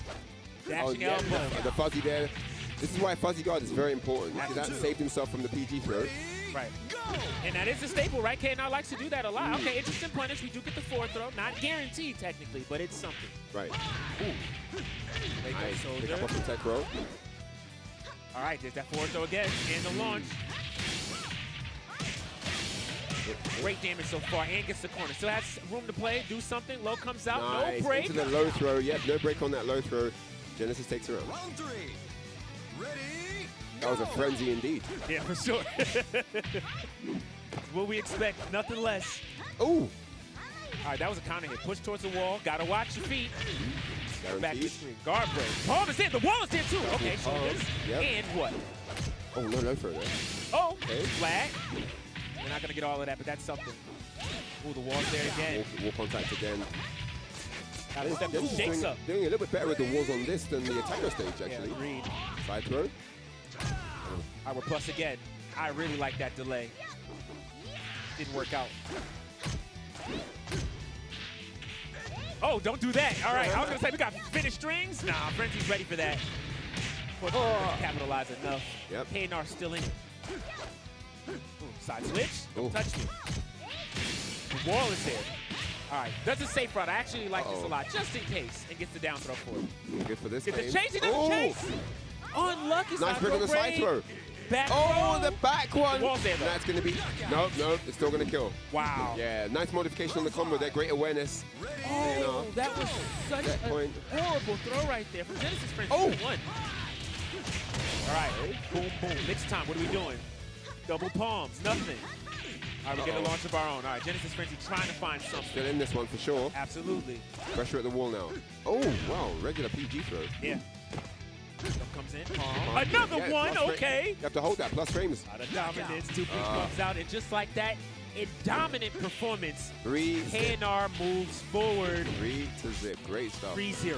Wow. I mean, he was my dark horse pick. Yeah. You know? Yeah. K&R definitely, look at that 3-0 right there over one of the stronger players we've seen in this entire bracket, right? So that's definitely impressive. And yeah, he's going to march forward in that lower bracket side. KNR, yeah, really good. Great adaptation. You know, it was looking a bit shaky in the beginning, right? For sure. A couple of strong rounds from Genesis Frenzy there. Yeah. Just to keep him on his toes, but yeah, he pulled it back. And after that, even with the technical pause, just dominance. Great stuff. I mean, we're gonna quickly go back and just clock one of the replays. Yeah, man, we got to check out this replay presented by PlayStation Tournaments. Gotta like that low. Again, the wall just being there at that time, I wasn't expecting that, but that worked out. Yes, indeed. Gets the splat. Unfortunately, whiffs the combo there, but still tries to keep the momentum, and it does work out. Yeah. You got to shake faster than that. So I really do like that stuff there. I feel like, honestly, Genesis Frenzy played fantastic, but KNR was just a beat ahead. And again, somebody who has grinded the AOE matchup time and time again, knowing that he loves to play aggressive, but has to tone it down a bit. Yeah, no, 100% no shade to Genesis Frenzy. It was a great performance from his side. You know, it was really good. Every set he's played, actually. But yeah, just KNR, like you said, one step ahead each time, just got the reads. And, you know, Akira hurts. It's damage. And we were playing on wall stages every game. So it all hurts, right? You get a double palm into the wall, guard break into the wall, single palm into the wall, like whatever you get, PK into the wall, everything is huge damage, right? So, yeah, we saw a lot of that. You know, in terms of turning the tide, I think a lot of that was the reason why he kind of got into Genesis' head a little bit. I do find that I noticed that with AOE players in America, when you introduce an answer, that does force them to have to slow down and consider, and which is the way it should be, right? And that is how you play that matchup. Right. You have to consider, okay, I can go for these easy reversals, but if double-handed moves come out, or you know things of that nature, or lows come out, or throws come out, it's a bit rough. So, you know, it is what it is. But with that said, again, big stellar performance. So, you know, a big round of applause for Genesis Frenzy, who finishes up. But coming up next, we have commentator extraordinaire and now a Ronin with a cause. Victory Path presented by White Claw Surge. Limey is on the boards, and he had a great performance yesterday. You know, this is his first time in a while getting top 8, and to do it on a huge stage like this, again, 2-0 against Neville. Super Kokujin, same thing. Does lose to Gentleman Thief early on, but then runs it up against Svengeance, IU Fanboy, and Frost to get in. Wow, what a run. We talked about it. I mean, 2-0 against IU Fanboy. That was really impressive. Huge. And then 2-1 over Frost to qualify for top 8. I mean, yeah. And he has a great lineup of shirts. Yeah, for sure. Yeah, always does it in, brings out the glasses, you know. That's where, you know, he and I, we're team buddy cop, so we always got to keep the shades on when we walk in VR, you know what I mean? Yeah. Are you the good cop? No, I'll never be that. No, I'm just kidding. All right, let's talk about Gakusei Sarah here on our Victory Path presented by White Claw Surge. Wins against Kyoki, then continues to dominate against Phantom Kai, Kadaj, LD Wells before losing to Tricky, 0-2. And this is a big one. Again, as I said before, this is kind of a redemption run here for Gakusei Sarah, who, you know, last year at EVO lost as well to Tricky. Now has a chance. Sole representative here from Japan. Yep. Has a lot to prove. And again, we talked again about younger players coming in and making an impact. Gakusei Sarah is another one of those players who has done that. So yeah, I mean, I'm pretty sure he would have talked to some of his boys back home and asked for some tips. Absolutely. You know, got some advice about what he needs to do in these upcoming matches because, man, he's got a huge run ahead of him, but he could do it. You know, he definitely could do it. So it's going to be a big deal. Let's check out those fantasy stats presented by AT&T. Again, if you want to follow along with what's going on here, definitely check out the EVO Fantasy Bracket at upsets.gg/EVO2026. I'm seeing a 79.4% pick win rate. That is for very Gakusei high. Sarah. That is super. Is that the highest one we've seen so far? But check it though. We had the predictions earlier, right? Yeah. And that one's 0%. 0%. No one picked this guy. And now we've got a matchup here. This first match in top 8, and they're like 80% basically. This is crazy. Right. I mean, and again, if you had the time to do your homework and follow the tail of the tape, Gakusei Sarah definitely had to run up against, the hardest of hard opponents. I mean, the region he has to play out of has been insane either way. So, you know, if there's one matchup I think he's probably going to be ready for, it's going to be the Lei Fei versus Jackie matchup. I'm assuming he's going to play Jackie this time. Right, probably not the Sarah this time. Yeah, that's probably usually that's his comfortable first pick, and he wants to run with that. But you know, I expect nothing less from Limey. Going to start with the Lei Fei. We have been seeing the Sarah come out from time to time. I think the Sarah is what actually got him into top 8 here. So I'm expecting more of the same. Regardless, this is going to be a big one for both of these players. Again, I want to also continue to highlight and celebrate the fact that Limey was not on commentary this time around and said, I'm here to play, and I want to show you guys that I'm more than just somebody that talks. And here he is in top 8. He's in top 8. He's not, I mean, it's funny to say it's about a commentator, but he's not just talk. Yeah, for sure. And I think, honestly, we're all commentators here. So, we've had that conversation here at EVO. Like, we all sit together and we talk about that. And one of the things that we do love to celebrate and highlight is the fact that a lot of your favorite commentators can sit down and bust your head in your favorite game. You know what I mean? So that's something to celebrate, because I feel like as you sit down on the desk and talk, I feel like the people at home should know that they're in good hands. So I think that's fantastic. With that said, I feel like this is Jackie's favorite. I think this is his stage anyway, but every time I see Jackie on the stage, we're on City. All right, here we go. So we've got polygons on deck. The late fade. Yes. Let's see what Gaxis here is going to bring to us now. All right. Backdash launch? Not I shouldn't say it like that, Come on, man. What are you baiting they got up the for? microphones on. Baiting up your boy, man. Yeah, true. All right, so nicely done there. Oh, nice break on the throw. Right, I like it. Out the forward. I tried to play. Knee strike straight away. Yeah, I like it. And the second one follows up. Got to mix things up. So, yep. Notice it's the freeze. Good delay. 2P comes out. Putting pressing buttons there. Right on the wall. Attack roll comes out 6-6P. No wall, though. Yeah, I was going to say that's a free punish. You can't just do that. You cannot just do that. Whiffed it in his face. Gaxi wasn't going to let him get away with it. And look at the news cooking it. He just punished immediately. Saw that. Was like, I'm jabbing. Oh, my goodness. The launch. The high angle straight away. Oh, he doesn't get the full combo. Oh. All right, fourth throw comes out. Gets him out of the sidestep. Flip kick. I'm not guessing. You guess. How about that? Oh, nice kick cancel into the combo. No down attack, though. Oh! Keep your hands to yourself, sir. Wake up Sabaki. Yes. Don't swing your little floaties at me, buddy. I like it. Oh, they both had the right idea. Yeah. Didn't work out. All right. Okay. Kick comes out. Lots of patience. Wild ride. Literally both had the right idea, really. That's mad. Gotta love it. Lucky. Oh, catch him on the sidestep. Oh, I'm nice still not guessing. Yeah. How about that? All right, mix up time. What do we have? I don't think this will kill.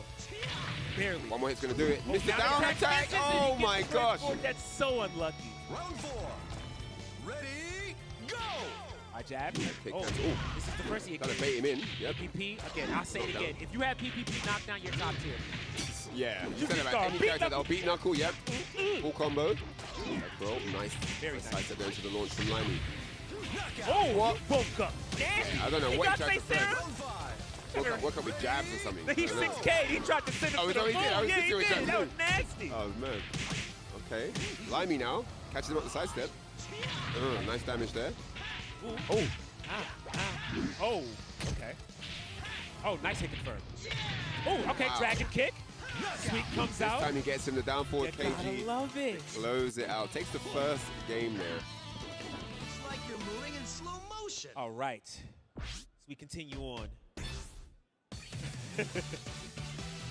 Limey feeling good. Yeah, no, I he's like comfortable. He looks relaxed. He looks super relaxed.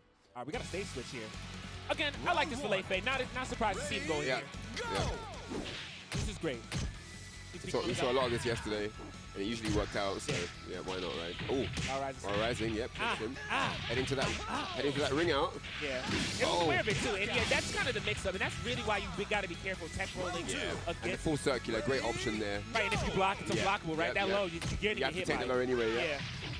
It's unlucky. Ooh. Rough. All right, 6K. Yo, he's going to prove everyone wrong. You said 0%, I'm going to show you. I got something for you. All right. Oh, and the kick cancel, into a finish. Nicely done and looking very smooth so far for Gaxi Sarah. For sure. Ooh, okay. Commentator's curse, huh? A little delay back there. Half bar gone just like that. Whoa, look at the life. I don't know if I like that. He could have done something else and got a ring out. Where did the bar go?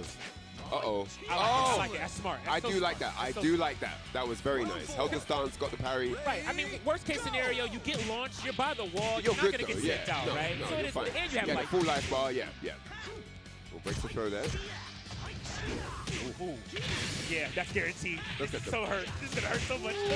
Ow, ow. It's not even over yet. And I get a mix. What's up? 2P. I'm not guessing. Yep, denied. Goes mid this time. Mids have been working out. He didn't block. He could have blocked that. He just got hit by that. He's like, you know what? Gaxi Sarah, though, he often likes to press buttons after being hit by down. Look at even smiling about it. He knows that should not have hit. Oh He just got gosh. lucky with that one. That should have been blocked and punished, but it is what it is. You know, sometimes it's like that. Oh, man. That was a huge smile for him. He definitely, he dropped that there. Gakusei Sarah dropped that. He was not, didn't really confirm there, just kind of let it rip after the sidestep. For Limey, has to put off the gas. I mean, it was a situational read, right? Yeah. He knew if I get this, I win. Right. But if he gets me, I'm not going to be dead. I have the huge life lead. Yeah. I've got the lead in games. You know, so everything was in his favor to That's go a for it. fact. And, you know, really nicely done there. It's Smart dangerous, though. I mean, how negative do you have to be where you can still get launched punished on side? Right? Like, it's scary. But it is what it is sometimes. All right, so potential. Ooh, oh, don't man, touch high me. angle, great read. And Gakusei Sarah looking like a different player to the one we saw yesterday. For sure. I got something to prove here. Yeah, no, for real. Sway back. I mean, the VF legacy at EVO, I think every EVO has been won by a Japanese player, I would say. Yes. So this is a huge piece of motivation for Gakusei Sarah, right? Right. Definitely has to kind of keep the vibe alive, right? Again, only representative here, Iidabashi Zangief, could not join us. Oh, got to punish that. Oh, he goes for a throw. All right, sure. Bit risky, but pays off. Oh, the sway back again. Tries to walk back. Okay. Getting a little bit chaotic here, but Limey gets the better of that one. Limey's going to take the round, yep. On the board here, Limey. Round 3. Ready, go! IC comes out, nothing. Side turn. Deep knuckle. Lots of things being thrown for astray. Looking pretty even right now. Sway back again, but too slow. And the Sabaki comes out, yes. Oh, what are you stepping to? Full circular, bro. On the wall there, so yeah, he's gonna get that guarantee. Oh no! Yeah, and down two. Takes it. The trusty low jab. Yeah. When in doubt, throw it out. Yeah, could have closed out sooner. Expected it to be the wall splat. Guaranteed down the tank. Alright, Gakusei with the launch. Sweep comes out. Tries to go for that really slow mid. I like that idea. Just catch a fuzzy guard. Flip kick again. I can still do it. I'm not guessing. He's had one every game. No stances for you. Stand up straight. Put your knees down. I can cancel knees. Okay. Sweep, great block and great launch. Nice punish there. Man, I get the ball. Phenomenal right now. Oh, he didn't do the flash kick. I thought he was. I was like, and that is that 3 straight games. And man, what a dominant performance there from that man. You can see he's been working on the strategy, the approach to coming into the top 8 today, and it paid dividends in that one. 3-0 over Limey here in top 8. Coming in fresh too, got the Kangol on. Look at him, looking good, playing good.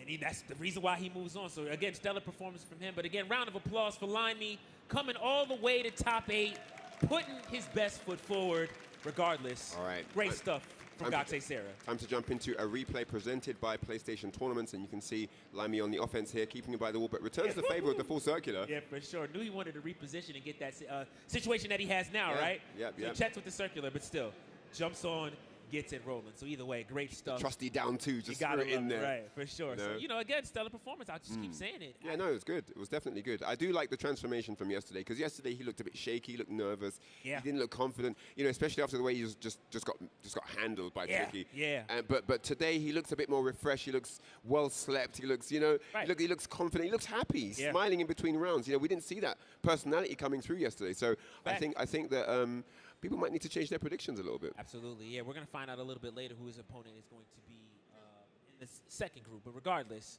I mean, action's just picking up. It's insane. So I'm loving what I'm seeing. Overall, I want to say that the predictions have been pretty much on point. So far, yeah. Right. We haven't seen any, super table turning maneuvers by anyone. Like, I think it's pretty standard. Gentleman Thief versus Tricky, winners final. That's what everyone thought it was going to be. Losers hasn't had any super, I did say KNR from the beginning. He looks strong. I think Gakusei Sarah's the only one where people didn't expect that. Yeah. I think he's the one, he's the wild card that's coming through where you don't know what's going to happen. Right, absolutely. He might go all the way to grand finals. You don't know what's going to happen, right? So I think that's the wild horse right now. Going to have a heck of a run to make, too. I mean, let's not forget, VF Numbers is sitting on loser's side. Crazy Drunk, wow, it's sitting on loser's side, right? True, yeah. So it's going to be a lot of high-flying action, but we'll get back to that as soon as we catch our breath and take a break. So when we come back, more Virtual Fighter action is coming. Don't go too far. Chipotle Honey Chicken is back. Step into summer with fresh grilled chicken, spicy chipotle peppers, and the perfect touch of pure honey. Open the summer with Chipotle Honey Chicken. It's taking heat and sweet to a whole new level. I feel good, thank you. We are stronger together.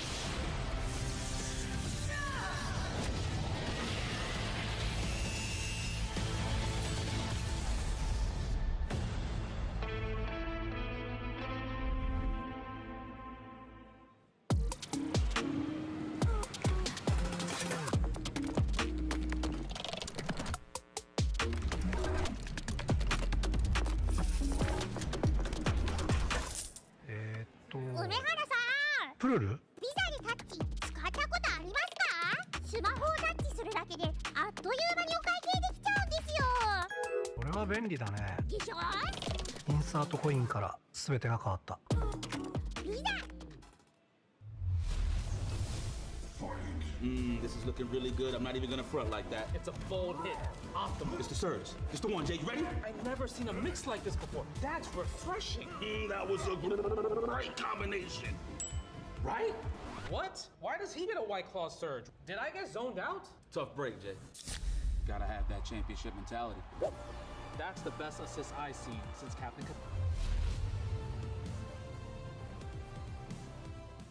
で、ストリートファイター4っていう形で格闘ゲーム久しぶりにやった時に、その時になんていうか、自分で特別なものがあったんだなっていうのを思い出したっていうことがあったんですけど。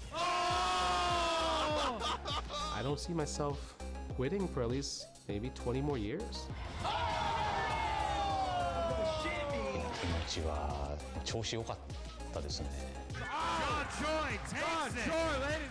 It's much more than just playing. It's being a part of this community.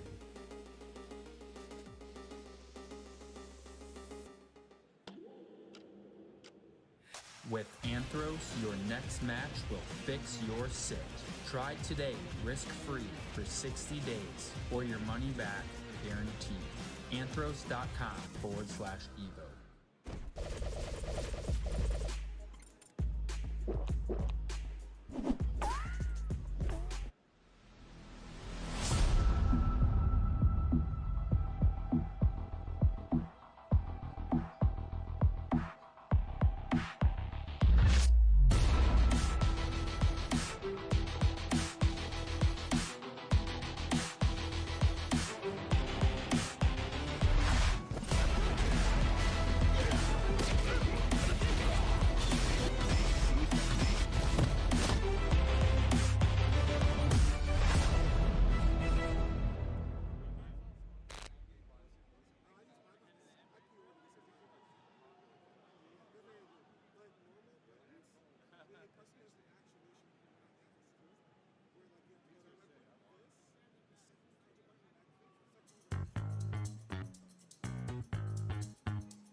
Let me do my thing. Way too much, no time to think.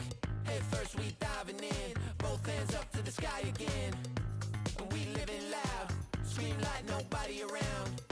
It's what it's all about. So get ready, get up, get ready, yeah. Let me do my thing. Hello everyone and welcome back to EVO 2026 where we have Virtua Fighter 5 R.E.V.O World Stage Top 8 underway, and we've seen some crazy matches so far, man. How have you been doing, my man? I'm not gonna lie. These are maniacal matches, bro. So I'm having a great time, and I think that the action doesn't stop there. The next match we're gonna have up is VF Numbers versus KNR. Oh, the losers bracket, the run. Yeah, man. One of these guys is going to have a solid run through the gauntlet down in that shark-infested tank of the losers bracket. And it just gets sicker and sicker. These players have already been showing that they want that title. They've definitely been giving it all they got. But man, when I tell you, it's like these guys have played each other before. It's just the level of reads these guys are making against each other. They're telling a better story than we are right now, and I'm loving it, man. One tip, you know, if there's someone that you play all the time, you know, and you know that I might have to buck this guy in top 8 at a big major, just save a couple tactics. Just have a couple tricks that you've not really exploited. Like, it might not be something you purposefully save in like a kind of like a dark, spiteful way. No, it's just something that you know you have on deck that you haven't just used that much. Yeah. Maybe it's something new that you haven't really explored a lot with, but have a couple tricks up your sleeve, an ace in the hole, so to speak, so that you know if it comes down to it, if I've got to play this guy for like a big big tournament, I got something ready. Why? Whether you get to use that or not is partially irrelevant. Knowing that you have stuff gives you extra confidence. And that alone can get you the win. There's so many times where I had extra tech prepared, but I didn't even need to use it. Because just having the confidence of knowing everything I've got in my repertoire led me to the victory. I agree with that. And if there's anybody who actually has been pretty much a testament to exactly what you said, it's been VF Numbers. The run that he's made so far, and you see, he always has a smile on his face because he has always shown how crafty of a late-phase player he is. He always has something up his sleeve, and that's the reason why he's been so fantastic the way he's been. So, I love it. But again, his opponent, oh man, KNR. He's on a tear right now. He's on fire right now. Just playing not just a strong game, but a very, very knowledgeable game. He's showing that he's reacting and responding to his opponents very well. We saw that very clearly against Genesis Frenzy, clear as crystal. These guys are getting ready to jump in now, but okay, we've got, is this gate? No, I think it's a button check now. They're doing a little button check just to make sure everything is fine. And, especially Akira, the high execution there. Right, for sure. Get that one frame when the check isn't ready. I mean, his knee in that last set was amazing. He popped that out at the most pristine timing, and, he got the counter hit off it. But, I was just saying, KNR, he's got this pace that he's into now where he's playing with his aggression first. If it doesn't work out, he backpedals and just takes a while to observe the opponent. Gets the download and then goes back in for the kill. Here we go, game one. Now, admittedly, in this particular matchup, I'm expecting the observation, the patience, I do like it. Honestly, I was going to say I was expecting aggression, but no, he's playing definitely at a decent pace here. He knows he needs data. I need to understand what VF Numbers is trying to do here. I can't just blindly rush in. It has been a while since these guys have played in an offline setting. I mean, these guys play each other all the time online. You got to pace yourself, man. You got to pace yourself. Fools rush in, as they say. An unlucky situation there. Numbers opted for an evade, but he didn't cancel, so he ended up eating a palm for free on wake up. A bit unlucky. All right, another dash comes out. No side turn break. He's gonna get that throw. Oh, tries to find a limb, but work on the legs. Okay, side step. Finally, we get a side turn break. Okay, good. What are we gonna do now? Oh, trying to find something. Doesn't work out. I love the patience right there. Nice little back throw. Nice little neutral throw. Oh, yeah, indeed. What's the answer? Turning it around here. PP. He's going to keep it safe. PP. PPP. Back dash. PP. Oh, my gosh. PP. Why not? Why not? I'm not going to give you something big, and you're definitely not going to back there was no down two. There was no low kick. There was no down forward. Don't you put your hands on me. That would have been a great opportunity for down forward PK. For sure. To get the counter off the jack. Oh, that wasn't counter hit. He thought it was. Oh, wow. He's trying to go for the guaranteed launch. Wow, gives up another guaranteed situation. Oh, the nerves again. He's giving opportunities away here. VF Numbers getting comfortable as he settles in. Yes, his feet are on the desk, ladies and gentlemen. Oh, my gosh. Yes, he's kicking them up. Get those 5 little piggies off my desk. Yeah, for sure. I like this, though. Side turn throw again. All right, very meaty. Gets the block. 2P comes out. A lot of ECDs. Back throw finally. Now what? The double palm, okay, no down attack. Stay down. Lots of high rising kick, single palm, and again pops out the knee. And I do like that he didn't end the string there. Yeah, that didn't end the 3-hit combo just in case. That's the second fail evade he caught. You got a dash cancel. Wow. We're still in the game now. Hit by low jab returns the favor with single palm. Oh. Again, another single palm, but no follow up this time. Oh, there's a lot of jitters happening right now. You don't see the nerves are coming out, man. KNR is combos that they do all day in practice mode. For not sure, working. KNR shaking in his boots. And that's oh my gosh! KK, no, it's going out. KK. Oh. KK. Yeah, that's exactly what did I say earlier? When it comes to craftiness, Numbers will find a way. I mean, smiles. But one thing I've noticed is that when Numbers does have that pressure going, he likes to opt for high moves. Yeah. We saw the KK here. We saw the PP earlier. Down forward PK is your friend with Akira. For sure. It's your friend. Yeah. Gotta get that shoulder action working out. But again, I mean, why not put some light pressure in there, especially if you know that he's just gonna hold stand guard, right? Indeed. Yeah. Great start to him. Numbers steals that round. Looking for the Zabaki. Nicely blocked there by KNR. Another side throw, not broken. All right, this time's the meaty, so he does get clipped with the low. Indeed. Sweep comes out. That was a normal hit sweep, too. So technically, it was still KNR's turn, but he opts to give it up. Yeah, throwing it. They are swinging right now. Yeah, PG throw. One more hit's going to do it for the round, and he gets the cheeky. That is not guaranteed, folks. He just went for it. Little down attack. Got caught standing up neutral. Yep. Palm comes out. He's plus. Oh, nice. True reach. First one of those we've seen. Yeah, for sure. Much needed. Double palm? No. I like the delay. He's trying to keep him in that corner so he can set up a situation. And the wall's going to be there, so he's going to get it. This is going to hurt. Oh my goodness me. Doesn't get all of it though. Gives KNR a chance to bring it back this game. Right, 4th throw breaks, and that's still good for him. He actually gets off the corner. PPP, guaranteed punish. Nicely done. Numbers playing solid right now. Nicely, yeah, no, definitely. Great approach so far. Got all the answers. Let's it rip. And he's also leading the psychological game too, which is very important. Yeah, and I'm honestly, this is a really big thing to talk about. I mean, KNR probably came in this feeling like, I play numbers a lot. Usually I get the better of them. This is the different numbers we're seeing here. Oh, okay, gets a punish here. Another one. Oh, man. All right. Yeah, you step the jab. It's still Akira's turn. Go. Get the next round started. All right, knockdown. Tries to get another one. Tries to go for a back throw. Okay. Oh, a launch goes right under. Yes. Watch your feet. You know what? I got hit by that because I said watch your feet. I got clipped by that for sure. Yeah, I got blasted. Uh-oh. SDE. Don't tech. Okay, he doesn't tech. It's on the menu. Oh, single palm. No jab. That's elbow, yeah, to the back forward PK. Oh, the guard break, but he didn't get caught by it. That's great. He actually did not block escaped the there. back throw. Side throw now. Oh! He did this time! He did this time, and he steals another round! He said I didn't. He knew the 2P was coming 2 times, and he caught them both. If at first you don't succeed. Yes. Doku again. All right.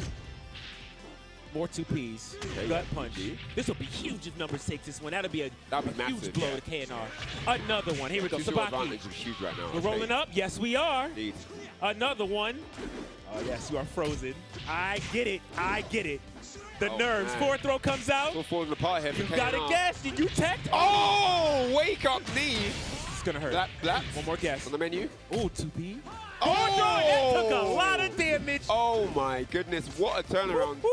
That knee just turned it, man. That knee just got in his head. Absolutely. He was blown away by that knee, and yeah, he didn't escape that last, 1-1. KNR definitely earned the victory there. For sure. Wow. That came out of nowhere. An expected state switch here. We are in the Palace. At the taco. For sure. Oh, the stun palm of doom. Give me it. Back dash launch, yes. Yeah, that was probably the best place to do so, right? 3 people's K. Yep. Creates a lot of space.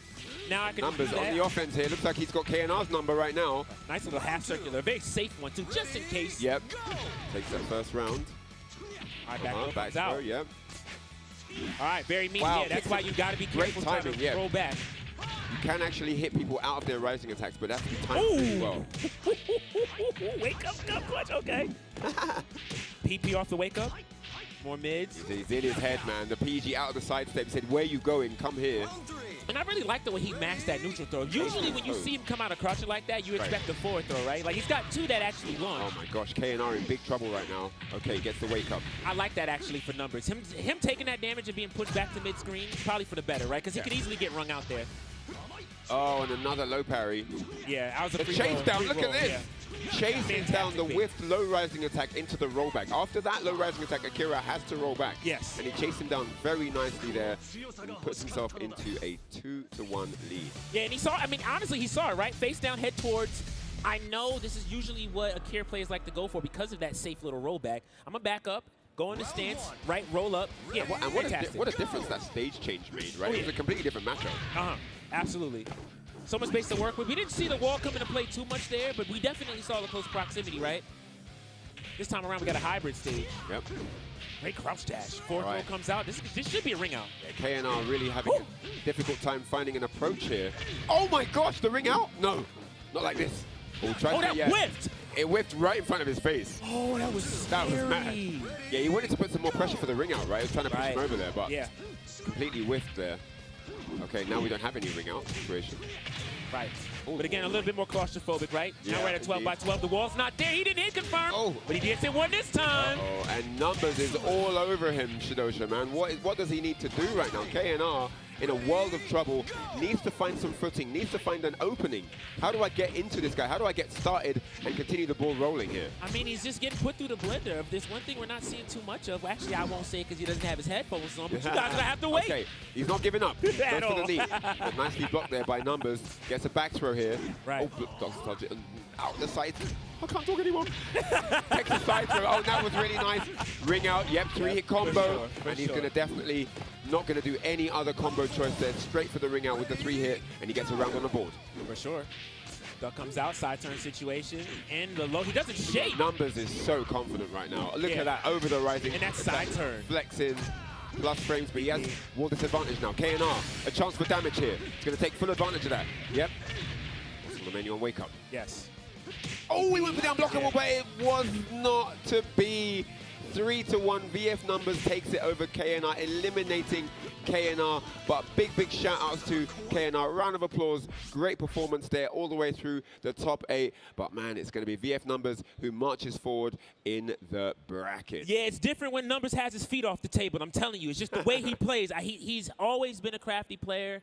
And one thing that we're just not celebrating him enough for is the fact that he just decided to keep it simple. So, again, we got to check out this replay real quick, presented to you by PlayStation Tournaments. Look at the way he controlled that space. He knew he didn't have to give up too much, so as soon as he got that stance, he just checked the half circular. Anything hits him, sure, it's not a problem. I'll take the damage, but one thing you're not going to do is get a back throw on me. No. And if you get the knockdown, I still have the life lead. So Yeah, no, it was really greatly done. I mean, it's also something like, it's a psychological part as well. Yeah. You know you've got him on the edge. He could have gone for something more direct, like 4-4 punch, something that just pushes him straight out. For sure. But he kept it tactical. He kept it tactical, and he kept it clinical with the kick, even before with the very elusive PP, box step PP. He just kept it really elusive and didn't really give KNR much to work with in terms of adaptation. Absolutely. So I do like the style there.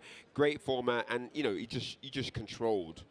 No matter what KNR gave him, he was able to bring back the control and get the win like that. And it was, really impressive run. VF Numbers is only getting stronger and stronger as the top 8 progresses. Yeah, I mean, it's definitely not. I think a lot of people had KNR moving so far forward. I definitely thought he was going to get further, but I mean, VF Numbers definitely corrected me after that performance. All right, so with that said, we are going to move on in a bit here. I just want to talk real quick about Flex Strike Wireless Fight Stick, man. You guys always have a chance to be ready for that fight. So again, if you want to get your hands on a pretty awesome arcade stick, make sure you check out Flex Strike Wireless Fight Stick. You can learn more at PlayStation.com/FlexStrike. That stick looks insane, man. It looks beautiful. It looks so really, clean. really nice. Yeah, no, it looks really pretty. It's been a while that we've had a new model that looks that impressive, and so I'm really excited to get my hands on one personally. Yeah, for sure. As an old school fighting stick player, and that one looks, it looks beautiful, man. Yeah, get your hands on that. That way you are always ready for the fight. That's all we're talking about here. Yes. Nothing but matches and fights and high-level, high-octane stuff. Seriously, if you want to get your hands on a stick, especially in this new generation, that's a pretty solid one to get your hands on for sure. Indeed. And, I mean, honestly, I'll keep saying it, man. You got to jump into these tournaments, man. Even PlayStation tournaments, jump into those. Listen, there are so many ways to get in on these the action and just kind of get into the mix of what Evolution has to offer. Yep. So, I mean, I recommend that for anybody that's inspired to be a competitor here and be on the main stage like we've seen a lot of these players so far. But with that said, we're going to get ready for our next match, which is going to be a big one. It's going to be Crazy Drunk versus Gakusei Sarah. This one's going to be heavy. So, yeah, so Gakusei Sarah is pretty hot right now. His momentum is there. His control is there. His confidence. I think the biggest thing about the difference between him today and yesterday is the confidence. And I do like the form that he's in right now. And he literally just played, right? I think, wasn't he game before this one? Yeah, he so was. He's warm. Crazy Drunk, he's had a little bit of a longer break. But yeah, this is going to be really interesting. I think we might see whoever wins, it might be a clean sweep either way, because Crazy Drunk also very strong player, and also once he gets going, can be very hard to contain. He can be a very hard player to contain, and I think that, so depending on who gets started first here, I'm not sure what stage we're going to end up starting on, but yeah, that's going to tell a lot of the story as well. But it's definitely going to be the Shundi for Crazy Drunk, but it's going to be the Sarah, it looks like, I see highlighted on stage. Right, going back to his old school man, and I think that's a pretty good idea here. If we kind of consider what happened the last couple of matches where Gakusei Sarah had to play, I think the pace was a lot slower, which is why Gakusei Sarah got to get the stuff that he wanted to get going. But against Tricky, a lot high octane, a lot high pace. Yeah. Crazy Drunk likes to play crazy. Yeah. So you got to expect high octane. The question is, name. Right. Question is Gakusei ready for that aggression again? Let's find out right now. Round 1. Looks for the throw with that pressure. Ooh, okay. Yeah, Flamingo. Ooh, Flamingo stance low. I like it. Kick cancel. I like that. All right, we get mixy with it. Trying to keep the mix. You want to build that information, right? What does it do about Flamingo when I do this? Right. That's the throw now. Gaxe on the offense. That goes mid this time. Got the wake up mule kick. That was pretty nasty. That Crazy is going to throw. close it out. Dominant, nice first opening gambit here from Gaxe Sarah with the Sarah. Man, I think about the players that Gaxe Celes had to go up against. I mean, nice dodge there, PPK. Flamingo stance blocks the low. Ooh, chases him down. Yeah, Great stuff there. Super stilettos. Any drinks, my friend? Ooh, okay, wait a minute. He does have 0 drinks right now. Yeah, for sure. Spoke too soon. Yeah, finally gets 3 in his under his belt. All right, plus right now has to guess. He tries to launch. Oh, catches the launch and gets the chase. Okay, what's it going to be on wake up here? Big chance for both Ooh, players. And clips him out the high rising attack. That was time, too. Saw the back row, was like, probably going to wake up. I know how to do this. It hits it clean. Great timing there. Execution connoisseur, clearly. Back throw, 1 drink taken. Cha-cha kicks plus frames. I'm not respecting that. Oh, gets his throw. 3 drinks added. Plus another chase down, and this time he's going to get the hard knockdown. Yep, guaranteed down attack. Ooh. And on the ball, doesn't give him any room to do anything. Gaxe Sarah, like I said, this man is on fire, and the momentum, the control, the execution, the read, everything is there. And working flawlessly. I mean, what was the most drinks we saw Crazy Drunk get? I don't even know if he activated Cho'An at any point, right? I didn't see any more than 5 drinks that entire game. Yeah, so that's pretty telling right there. Right, we're in taco now. Then we're gonna force something to happen here. Yeah, for sure. Yeah.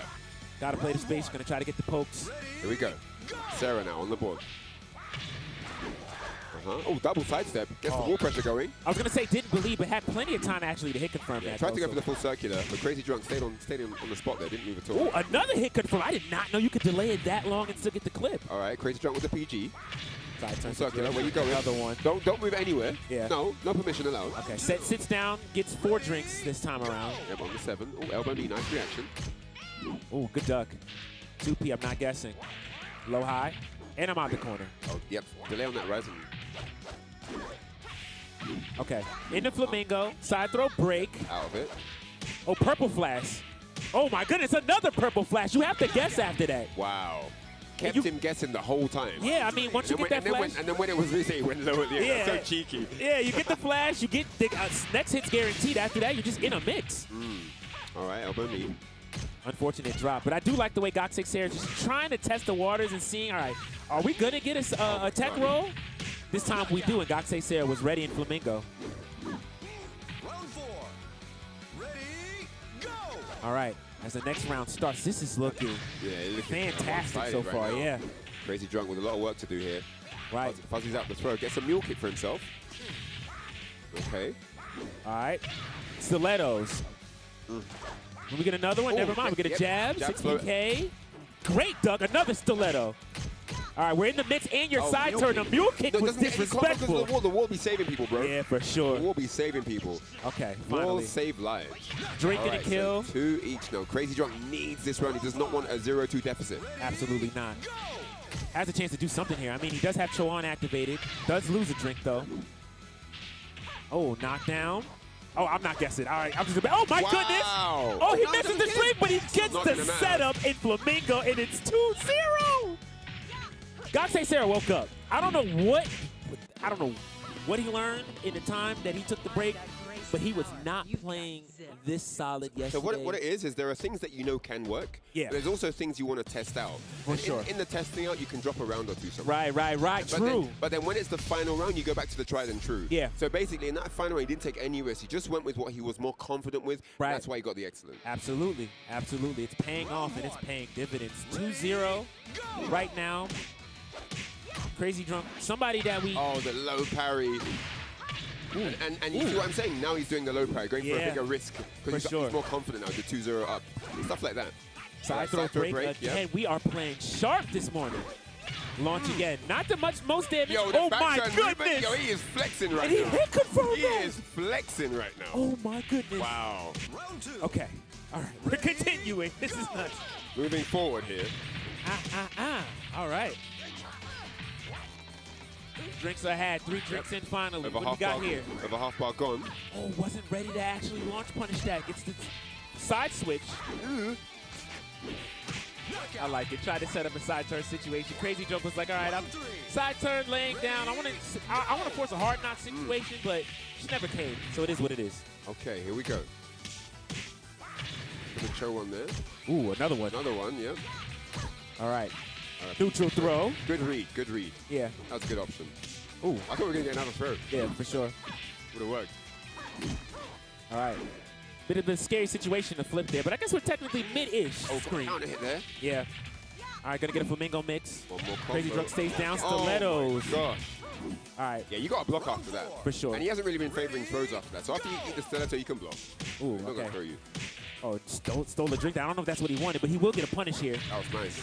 Show one punish. All right. Got the drinks. Oh, burns no, too, yeah, and he keeps it safe. I like it. Wow. I like it. So many active frames on that kick. All right, 10 drinks in, and this is probably the best case scenario for Crazy Drunk. He can get a poke.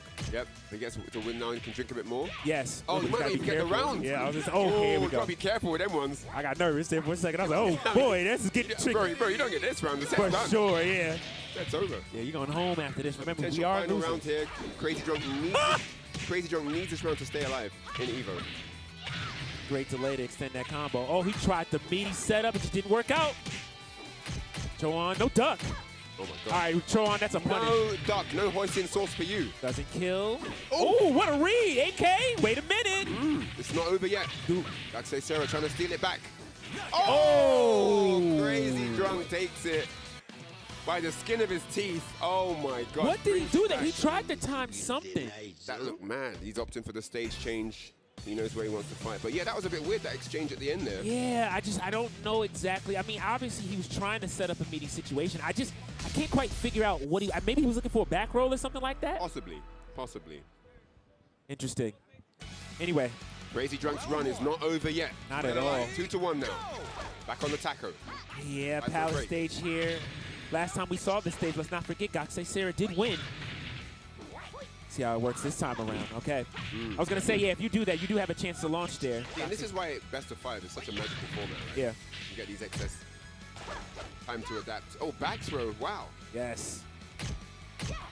Oh, good duck. Oh, late on the punish. Yeah, Great crouch dash fuzzy guard, though. Wait for the Choan. Couldn't get it.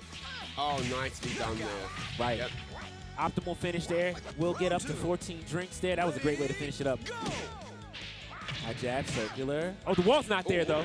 But great flow from Crazy Drunk now, really getting into his stride. Yeah, he tried to find the wall twice. It just wouldn't show up for him. It's so unlucky. And this is actually pretty dangerous. PK punish, very nice. Patience. A lot of patience there. Wow. Turning it all around. Crazy Drunk. Building some solid momentum here. All right, PPK off the sidestep. Great punish. Nice break on the throw. Returns the favor. Gets a PG. 20 drinks now.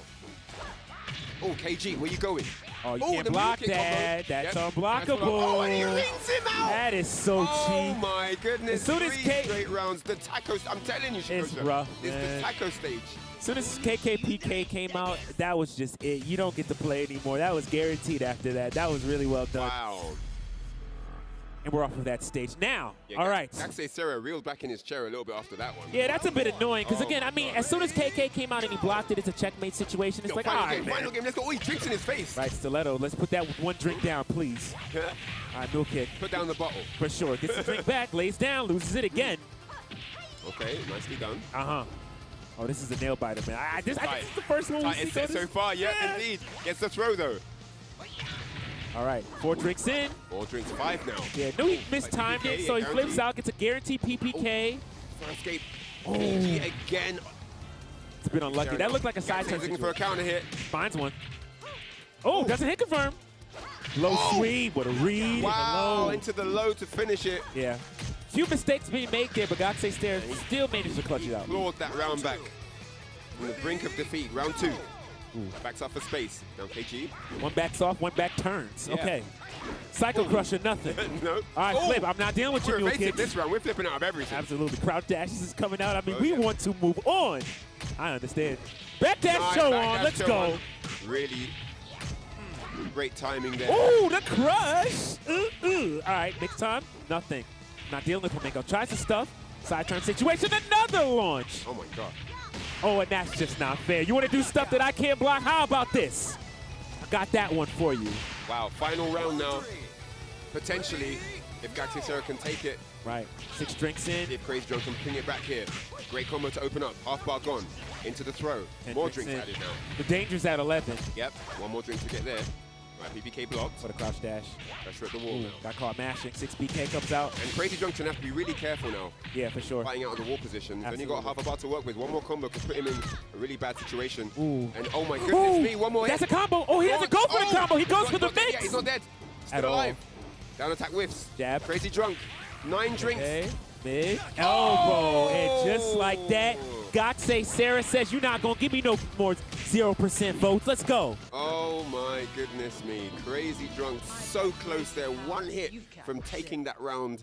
But man, Galaxy Sarah just so solid. And yeah, he is running through the opponents like a hot knife through butter. Yeah. And he is proving to everyone that they should not have left him on 0. I think he's sorry about the 0. For sure, definitely saw that stuff. So let's get that replay rolling. We need to see this real quick. Replay presented by PlayStation Tournaments. I mean, just look at the way Galaxy Sarah dominated that. Played as safe as possible. And I love that. So it doesn't get all the combo, but it didn't matter anyway. Yeah. Finished the excellent. And this was that round where I said that, you know, he was just exhibiting stuff that he was confident to go For with. sure, for sure. That this is what tends to work. Let me just only stick with that, you know? Right. Yeah, it really worked out there. Excellent to win. And man, that closing set, you know, it was a slow round, you know, clutch, slow play at the wall, patient, everyone biding their time, waiting for the right opportunity to strike. But Galaxy Sarah clutching it out, man. Really, really solid stuff.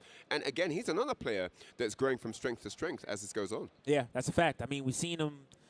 I don't know the best way to describe this. I feel like we're seeing him level up or evolve. I don't know if he's leveling up or coming alive. I don't know which one it is. Yeah. As soon as I saw that first game in top 8, I knew like this is a different guy today. Yeah. This is not the same guy that was here yesterday. For sure. I definitely got a lot of text messages like, yo, this is the guy you told us to worry about? Absolutely. Here he is. This is Galaxy Sarah. This is the player that I've been seeing, not just here in America, but over in Japan. And you have to remember, he's a young guy. He's new to this. Very young. So he's very hungry. He has a large appetite, and he's here to eat right now. For sure. With that said, you guys, we're going to take a quick break. I need to catch my breath anyway. It has been insane. But when we come back, more virtual fighter action. When we come back, it's going to be winners, finals. Tricky versus Gentleman Thief. Get your refreshments, get your snacks, and come back right here. Don't go anywhere. We'll see you soon. Chipotle Honey Chicken is back. Step into summer with fresh grilled chicken, spicy Chipotle peppers, and the perfect touch of pure honey. Open the summer with Chipotle Honey Chicken. It's taking heat and sweet to a whole new level. Gotcha that. We are stronger together.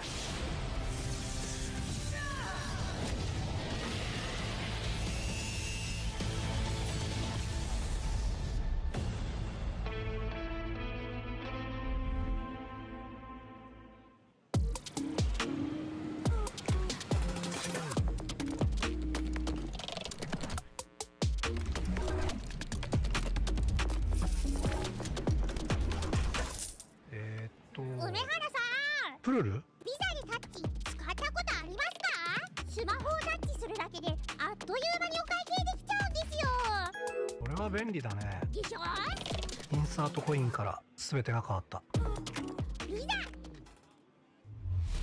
Yeah, man.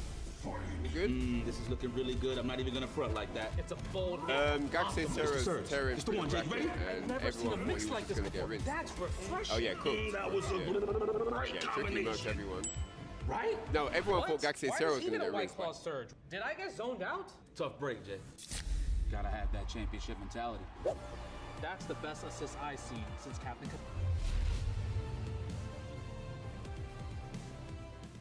でストリートファイター4っていう形で格闘ゲーム久しぶりにやった時にその時になんていうか自分で特別なものがあったんだなっていうのを、思い出したっていうことがあったんですけど。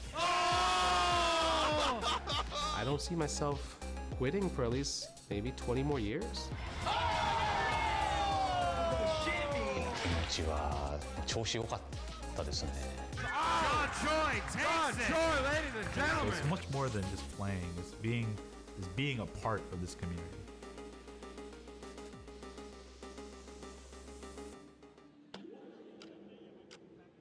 With Anthros, your next match will fix your sit. Try today, risk-free for 60 days, or your money back guaranteed. Anthros.com/EVO.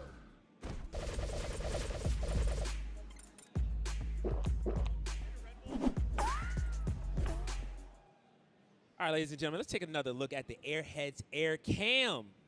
These guys are hanging out right now. Again, this is Saturday, so there's still a ton of pool play action happening here at EVO 2026. But again, big shout out to Airhead for bringing the fun and the flavor to EVO 2026, man. It's been a good time. So far, I gotta say, it's been a great time. Yeah, I mean, sure. we had Ryan Hart hot mic. I mean, that was an epic moment. That's clipping the century. So, but yeah, this EVO has been phenomenal. I've been enjoying walking around, just meeting people. You know, people that have come from all over the world. There's people here from so many different countries. Absolutely. 70 or 80 countries people are here from. This is really, really cool. People are here, and it's just like you'll be running around and people run up to you. Oh, we're your fans from Haiti. I'm like, wow. Yeah. You know, you flew all that way. It's just really, really cool. I love how EVO just brings the world together into one big family. It's beautiful, man. That's a fact. I mean, there's so many things to celebrate here, and I feel like you know, EVO's keeping that tradition of a festival, a very, very community-oriented event. I love it to death. Anytime you step in here, you know, you're always going to get greeted by people who are just so happy to share their passion, whether it's playing a fighting game, talking about fighting games, anything in between. So it's great stuff now. But with that said, let's get ready for our next match. It's going to be winners crazy. finals at last. Oh my gosh, let's get it. Yes, Gentleman Thief. Let's get it. What are your predictions, guys? I know you lot are in the chat spending your channel points to call your winner, but it's going to be Tricky with the Eileen versus Gentleman Thief with I don't know who yet, but let's find out. Yeah, at this point, I mean, I'm kind of expecting Akira here, but regardless, we're just going to have to find out either way. But check out the EVO Fantasy stats presented by AT&T. Yo, bro. Yeah. Gentleman Thief, 91.5%.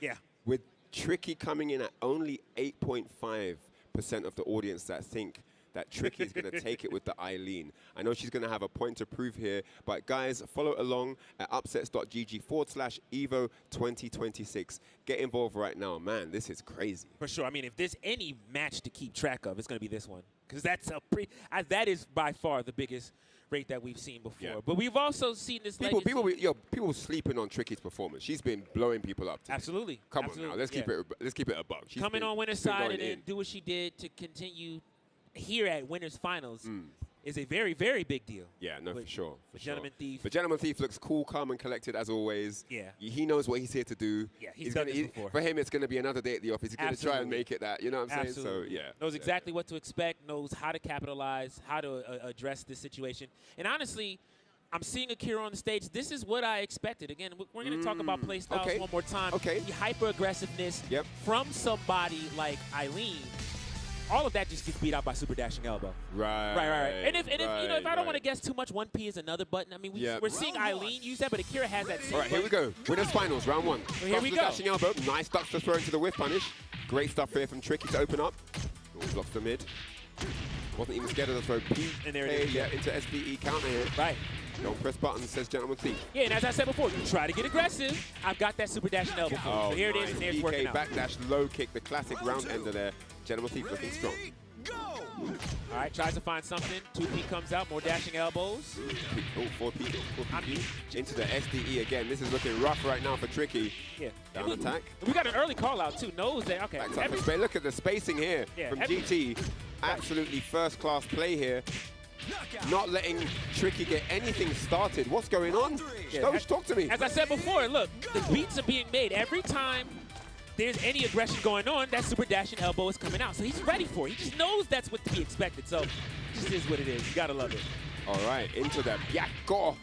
And backs up to the middle of the screen. Tried the 1P, didn't work. Yeah, it didn't work. All right, so Eileen getting a combo going now. Oh, I'm not my guessing. God. Wake up, yo-ho. Into a beauty of a combo there. And we got some settings to change, I guess, here. But they didn't even let the replay finish. Say, yo, nah, we doing this right now. I'm sick and tired of being sick and tired. But you know what, though? Again, that big call-out that we saw. Yeah. He has the reaction. As soon as he saw the monkey flip, immediately, whatever options come out, I'm clipping something. So you better do the overhead kick or everything else is getting clipped. So it just is what it is. Indeed. Great game there from GT to open up. What a message he sent there in that game one. Let's see if Tricky can turn it around here in game two. Breakable half-fence situation here. Eileen does have some decent buttons that go over half-fence walls. Okay. Those may come into play. We're just going to have to see. Regardless, the game plan doesn't change for Gentleman Thief. Pick your spots, super dashing elbow. It is what it is. Ooh. That was nice. Over the low grab. Yeah. Combo at the wall here. Tricky looking good for this round. Right. Oh, wow. And goes over the low rising kick. Right. And, yeah, I do like the switch up here. Yeah, for sure. Great I know round. Gentleman Thief's smiling right now. He's like, all right, all right. Ooh, there it is. DE into single palm. Doesn't get a double palm, though. Yeah. Tricky with the wake up. Gotta love it. Okay. Yeah, okay. We're here to... Eileen says we're here to play. Eileen with that Throw monkey break. stop. Catches the man. back dash. What a read. Okay, Tricky in trouble. Oh, and goes mid to close it out. And again, I'll keep saying it. The thing that GT's looking for is a button on wake up, and he's been successful twice now. Twice in a row. 2 up here. Side turn situation. Ooh, okay. All right. I like that, PK. The read has been made. I know you want to press. I'm keeping it safe as possible. Remon Chochu, anytime you press something, I'm the counter Abade style is in effect right now, and it is giving Gentleman Thief a lot of damage. A lot of stray hits are causing counter hits, leading into huge life deficits for Tricky here. For sure, a lot of beautiful red flashes. You're going to have to just be patient. And he tried to do it again. Again, he catches it, right? Like, I know you want to clear space with 4K. You want to back up. I'm chasing nice. And now reading the defense, going into guard break. No. You know, fair, fine, get the side switch. GT will not be stopped here. What a block! Double palm. What a block! Oh my gosh. Reactions. Wow. Those were reactions. He stepped and he blocked that last second. Great stuff there. GT just dominating right now. Absolutely beastly run with Akira. I get it. Look at it. Tricky just reading back in the chair a little bit, just having some thoughts. Yes. The adaptation. What do I need to change? You know, what do I need to do here? Oh my goodness, so fast.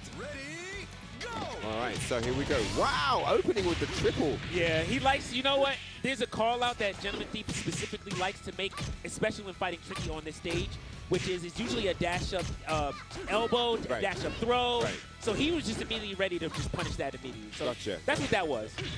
Walls there just in time for a shoulder. And you're dead. My gosh, the round is over as quick as it started. Backdash palm. Oh, super dashing elbow. Okay. Nice backdash launch there from Tricky. Come on. Pays I'll off. give the props where they're owed. I love it. Nice high rising attack though. We're not doing that low stuff. Absolutely not. Okay. What a fuzzy guard. Double side step. Nice, and that's going to be the round for Tricky. Gets on the board here. Gotta love it. I don't know if that was a delayed crouch dash or just a regular crouch dash. But either way, Gentleman Thief got clipped for it by Tricky. But that was a nice sabaki by dud. Gentleman Thief in that last round. Oh my gosh. He did another super dash and elbow. Yeah. Again, I'm telling you, that's all you got to do in this matchup, more or less, right? Again, the read is hyper aggression. Hyper break. More throw. Okay, Nice. 4 PG this time. Side turn situation. Right, 4 PKG. Right. Oh, made the read, but unfortunately, double hit, got hit with the second. And this shoulder. Oh, he actually got it! Goes for the throw this time. The first time actually went for the throw. Went mid twice before. I think that was the longest we've been quiet in a while. That was a lot right there. That was crazy. All right, hold on. Wait. We got to happen here. catch our breath for a second. All right, so Eileen now. Tricky with 2 rounds on the board for the first time. Oh, the double palm. My God. Don't wake up with a button. Not happy with it, though. At all. Gut punch. Regular OM up. PG. Blocks. PK punish off the jab. Excuse me, the throw with.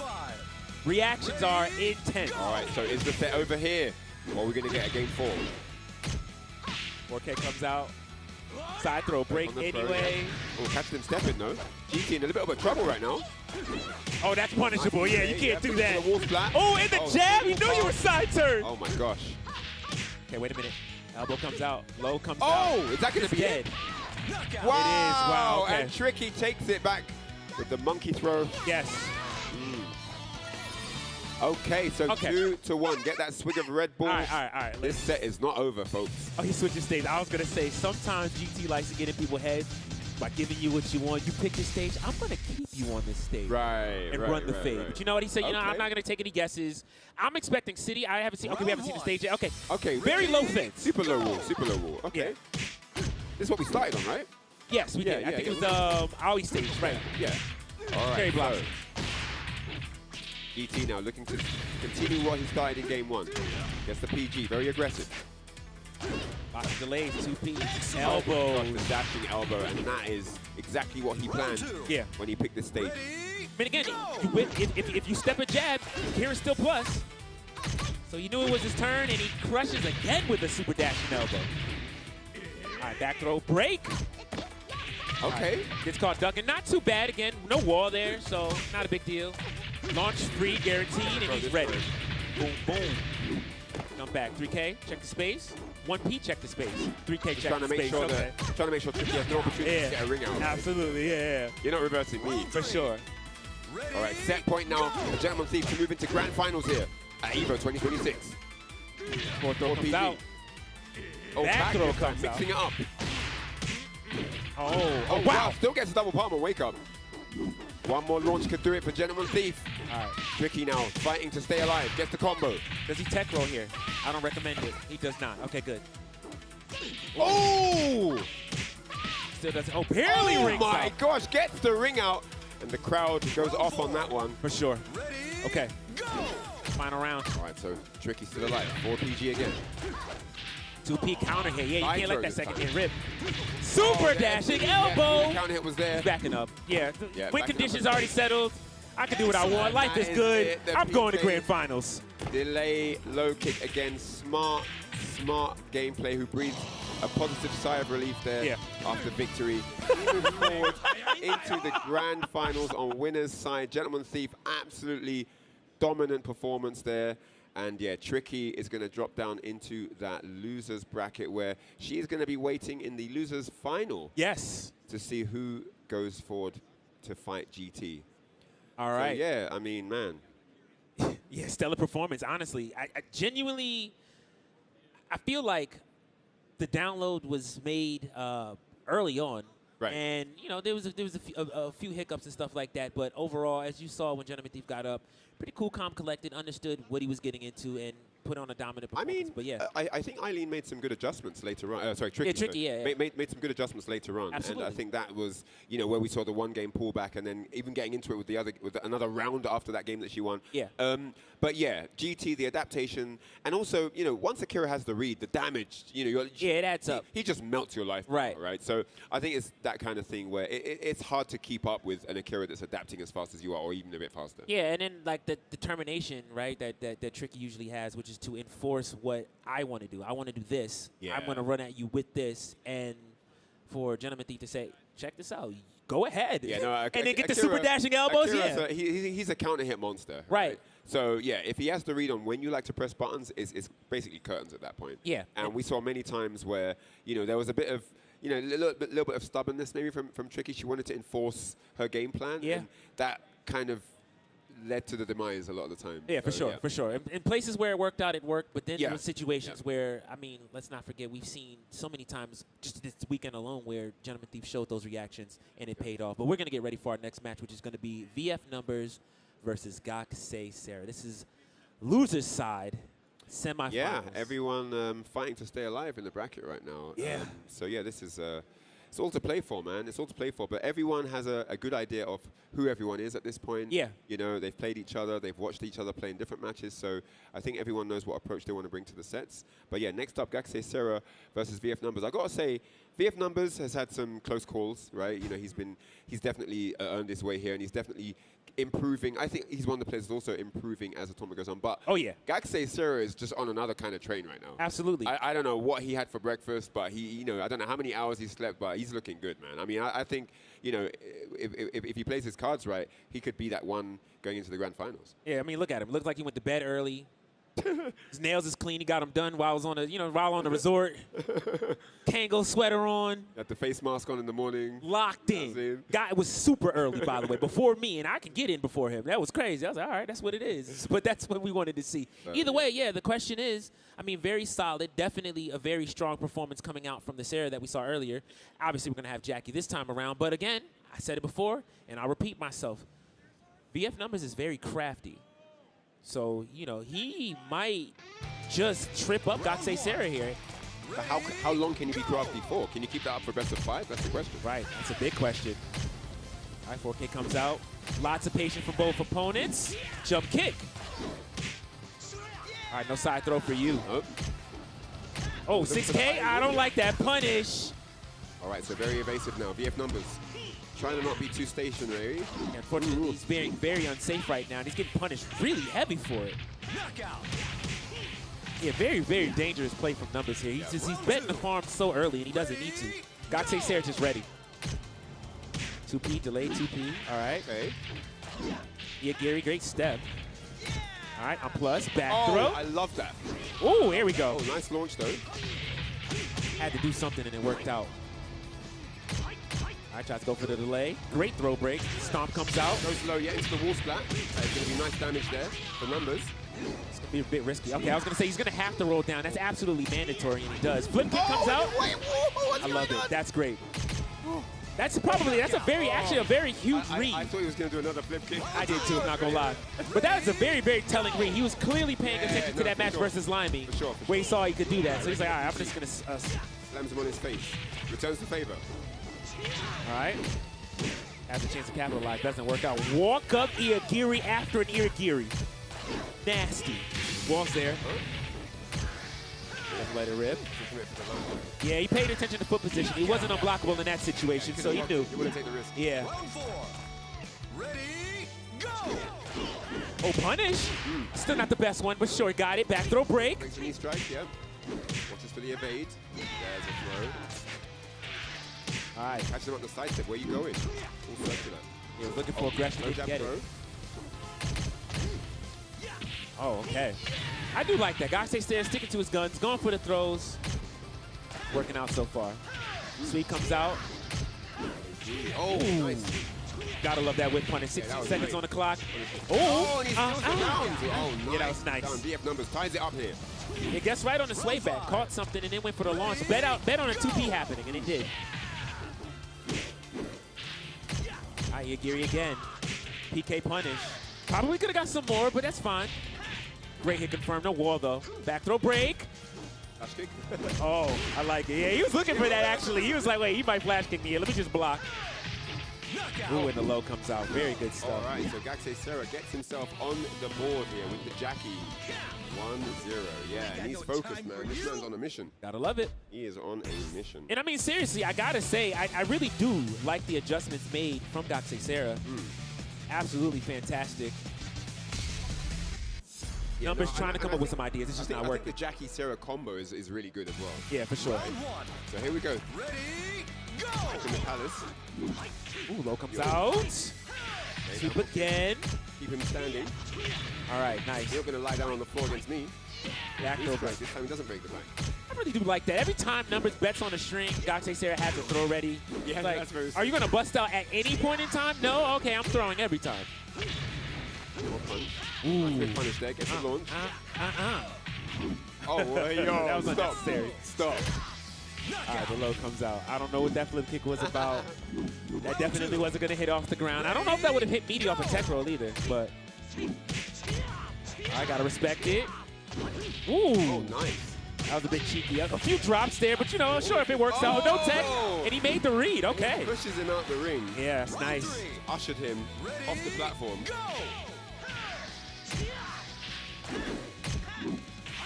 I like the knockdown so far. Yeah, those you want to watch your feet. Numbers really piling on the pressure here. Yeah. He's kind of expecting Gakusei Sarah to watch his feet, so he's trying to go for that, any knockdown I want. Back throw again. Wake up. Oh, the full circular. Yeah, death by tech roll. Imagine tech rolling and you died for it. All right, the charge comes out. Not the full charge, though. And he still sidestepped again. Sure did. Oh, my God. All right, back up off me. 6-6K delayed one, too. Oh. It's all Gakusei Sarah right now. Oh, yeah. my goodness me. 3 rounds there. 2-0. Yeah, he's just kind of lost in the whole scenario. He's like, I don't, excuse me, this is VF Numbers. This man I don't know what to look for. This man is tunnel visioned on the EVO trophy. Bro. Absolutely. That's all he can see right now. Yeah, for sure. He knows exactly what he's going for. Oh, and this will be a huge Cinderella story. But Gakusei Sarah can make it out just the way that he went. Yeah, from losers, yeah. It was a very rough first day for him, but we're here now. I mean, the thing is, we're not there yet. But absolutely not. Knee strike broken. Great crouch dash. Okay, wall's not there quite yet.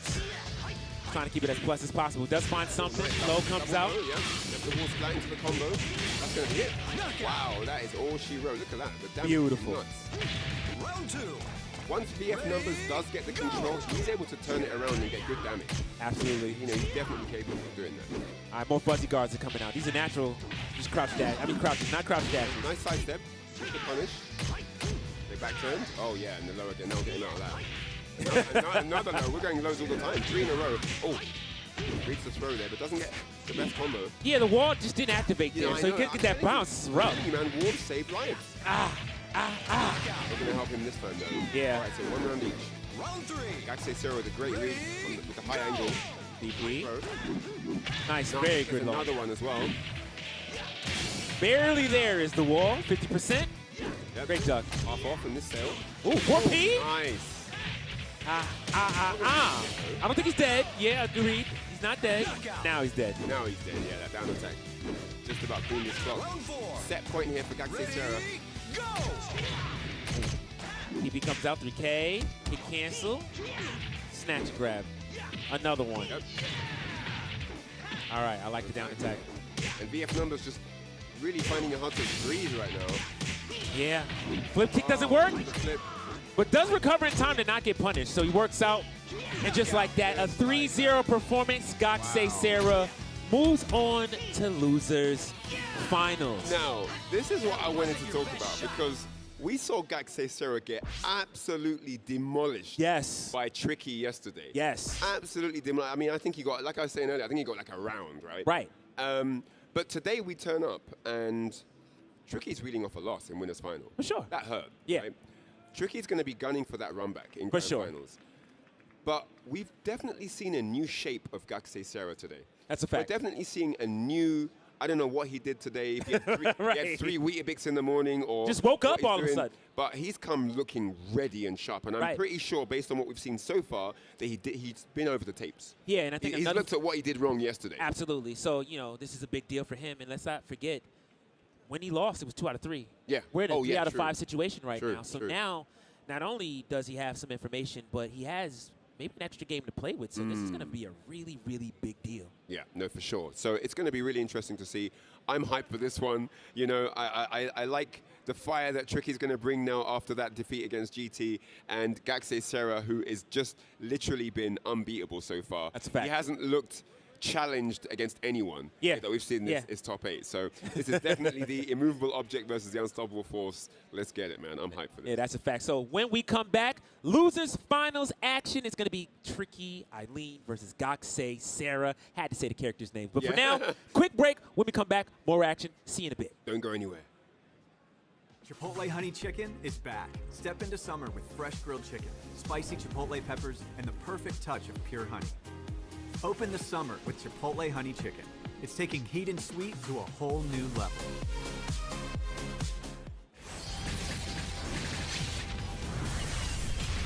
We are stronger together!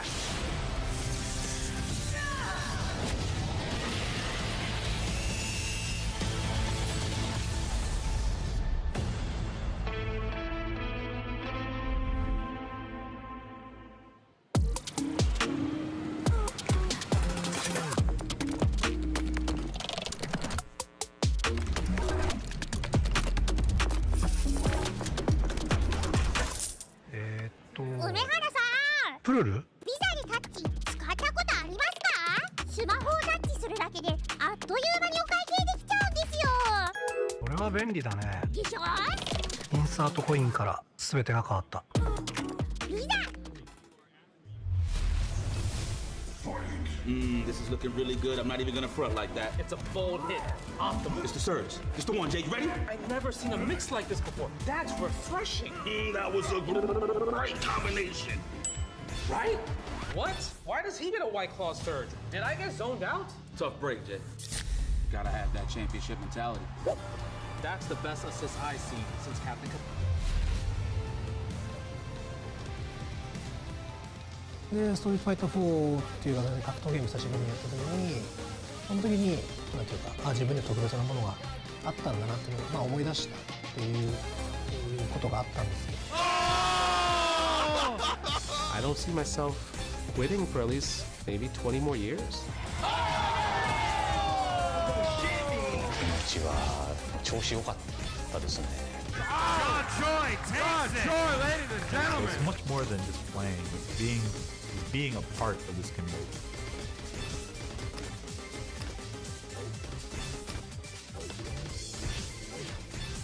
With Anthros, your next match will fix your sit.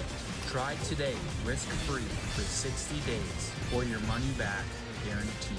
Anthros.com/EVO.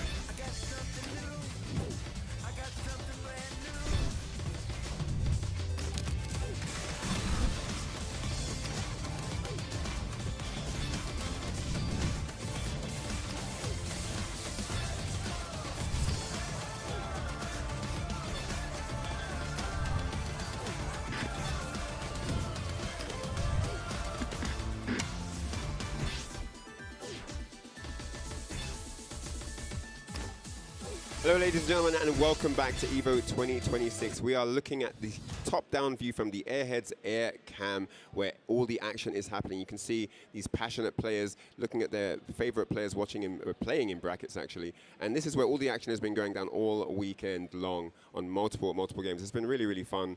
Phenomenal to just be a part of it again, you know? I mean, EVO Las Vegas, I've come every year. Yeah. You know, I wouldn't miss it for the world, man. Yeah, no, it's been a blessing to be out here and enjoy this in a nice, warm June for once, actually, so Yeah. which is pretty awesome. Definitely. And it's great to see all of the players that came out, especially to support their favorite games. I feel like every bracket has just been super stacked with for supporters, so sure. that's great to see. And honestly, sometimes I get a little FOMO, man. I'm not gonna lie. I'll be wanting to play in these tournaments so bad, but you know, I'm here with you guys at the commentator's desk. And Same, man. I want to play as well. I want to jump into the race, do some air tosses, throw people out the ring, especially being one of the slightly older players here. Yeah. You know, I mean, I've been doing this for such a long time. I mean, when a lot of these guys playing now were throwing toys out the pram, I was throwing people out the ring. Right. That's the kind of difference here. But yeah, it's really great to see the young guns coming up, all this fresh talent, you know, this influx of new players that we've had. I love seeing it. I love the passion. I love the drive. These guys all here now in top 8 trying to get the W. Like, it's really cool to be a part of it, man. Honestly, I mean, I think that's just a testament of how timeless the fighting game community really is. Again, I mean, there's so many games. We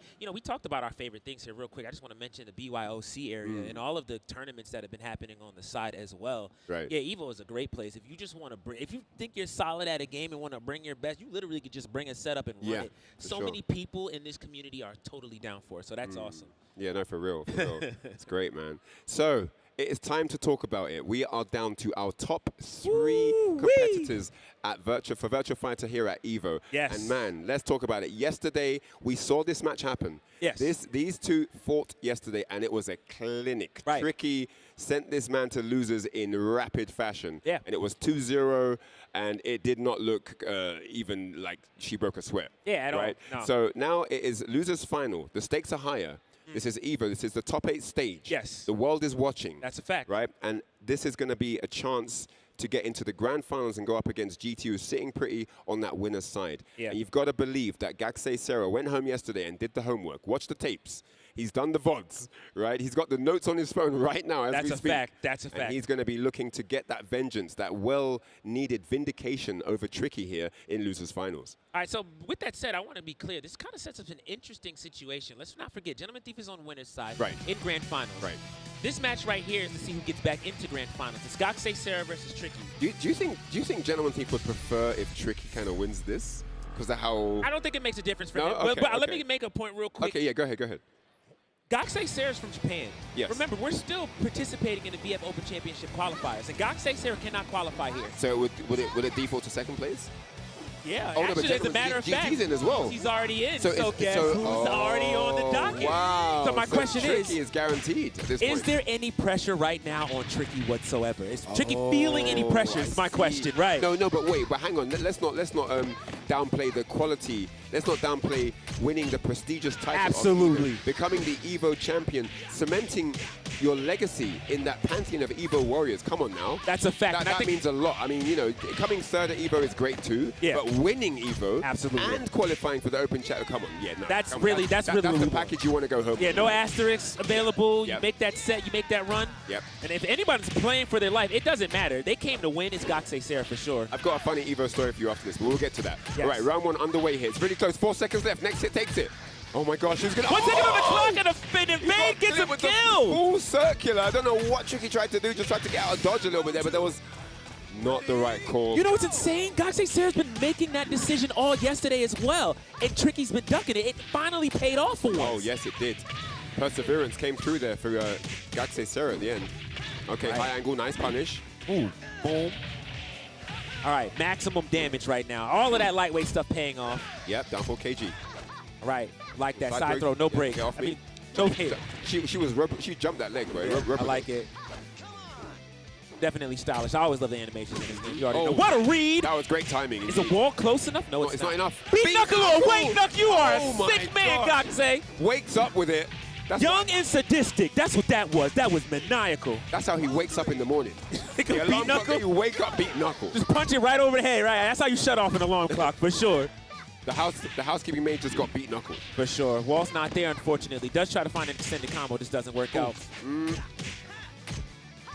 Okay. Ooh, what an interruption. Ooh, I like it. Great mix-up. 4K, nothing.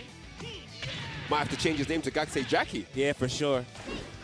That's another question I'm wondering about. Like, this is the second time we've seen Gaksei Sera start with Jackie. We saw that yesterday as well. We've 100% seen more Jackie than Sera. 100%. For sure, for sure. It's just that one matchup, right? Versus Shun specifically, where we went straight to the Sera pick. But now, I mean, honestly, I guess I should say it like that. Gaksei Sera has, in every tournament we've seen him so far, and I mean around the world, usually opts to play Jackie all the way through if he can. Yo, he's trying to win this whole tournament, bro. Absolutely. Make no playing mistake. fantastic.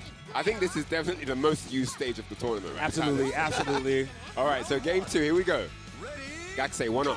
Definitely a wild card stage. I mean, a 6P for either one of these players can lead to big damage. Punch, raw rising. Oh, yep, full circular, don't go. Oh, no stepping. Where you going? And we get a mix. Oh, I like that. Try to look for a duck. Or any kind of button pressure there. Yeah. PPP, guaranteed knockdown. So cheap. It's so cheap. You know you love it. Come on, tell the truth. I love it, yes. Listen, my character has one of those. I'll take it. All right, OM. Gutsy launch. It works out. Tricky now. Wall pressure. What's on the menu on the wake up? High rising kick blocked. All right, the mate comes out. Sways back. Oh! Oh, wow. Oh, doesn't get the pickup with the down two. Unfortunately, too far on that forward. Yeah, just a little bit. Okay, it's not over yet though. Gets a throw. What's he gonna do here? Down attack. Great reaction. So only -5. Yap's not the duck. Tries it again. Oh wow, finds a wall throw. The dunk. What? Oh, he knew it. Hey, everyone knows that second hit's a high. I mean, at that point you can commit unless you want to delay and do another mid. Guaranteed at that point. Great patience there. Great composure from Gaksei Jackie. Gaksei Sera or Gaksei Jackie. Gaksei Jackie. It's fine at this point, right? Yeah. Right, Tricky looking good for this round though. But did I speak too soon? No, I did not. Tricky gets the round. Very convincing. Gaksei Sera wants to go up as fast as possible here. Take a 2-game lead. Indeed. One more round to do that. Right, oh, double step. Whoa, the double step, yep. Ooh, what a read. 6PK and the wall is there. Tries to search for that mid again. It just doesn't work out. 6P, more delays.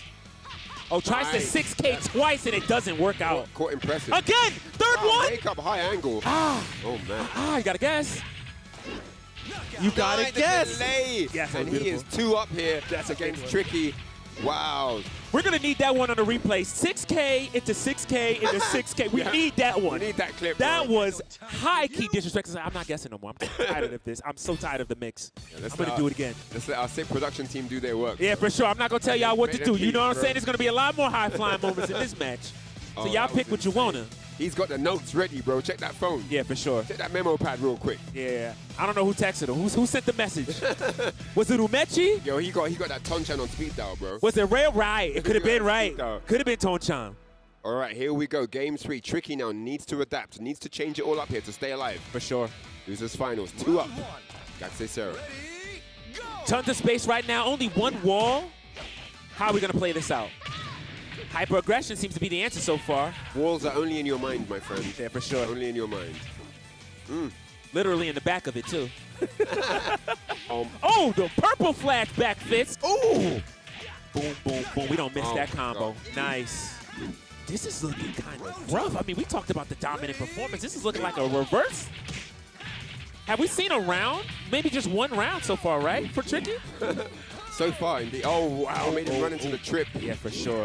And he is backing away from that ring-out pressure. Absolutely. The sway back comes outside turn situation, but we've made space. Again, Gakusei Sarah opting to just chill at a -5 situation. Yeah, for sure. Hit cancel. That's too much confidence right now. At this point, he knows he figured it out. Oh, no, launch! Oh, my God. It was on the back of her mind, so she went for it a bit late. Gakusei Sarah lucked out there.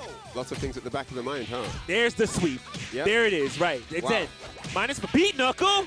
Okay, and what? Yeah, doesn't get a full combo, though. Or breaks the knee strike.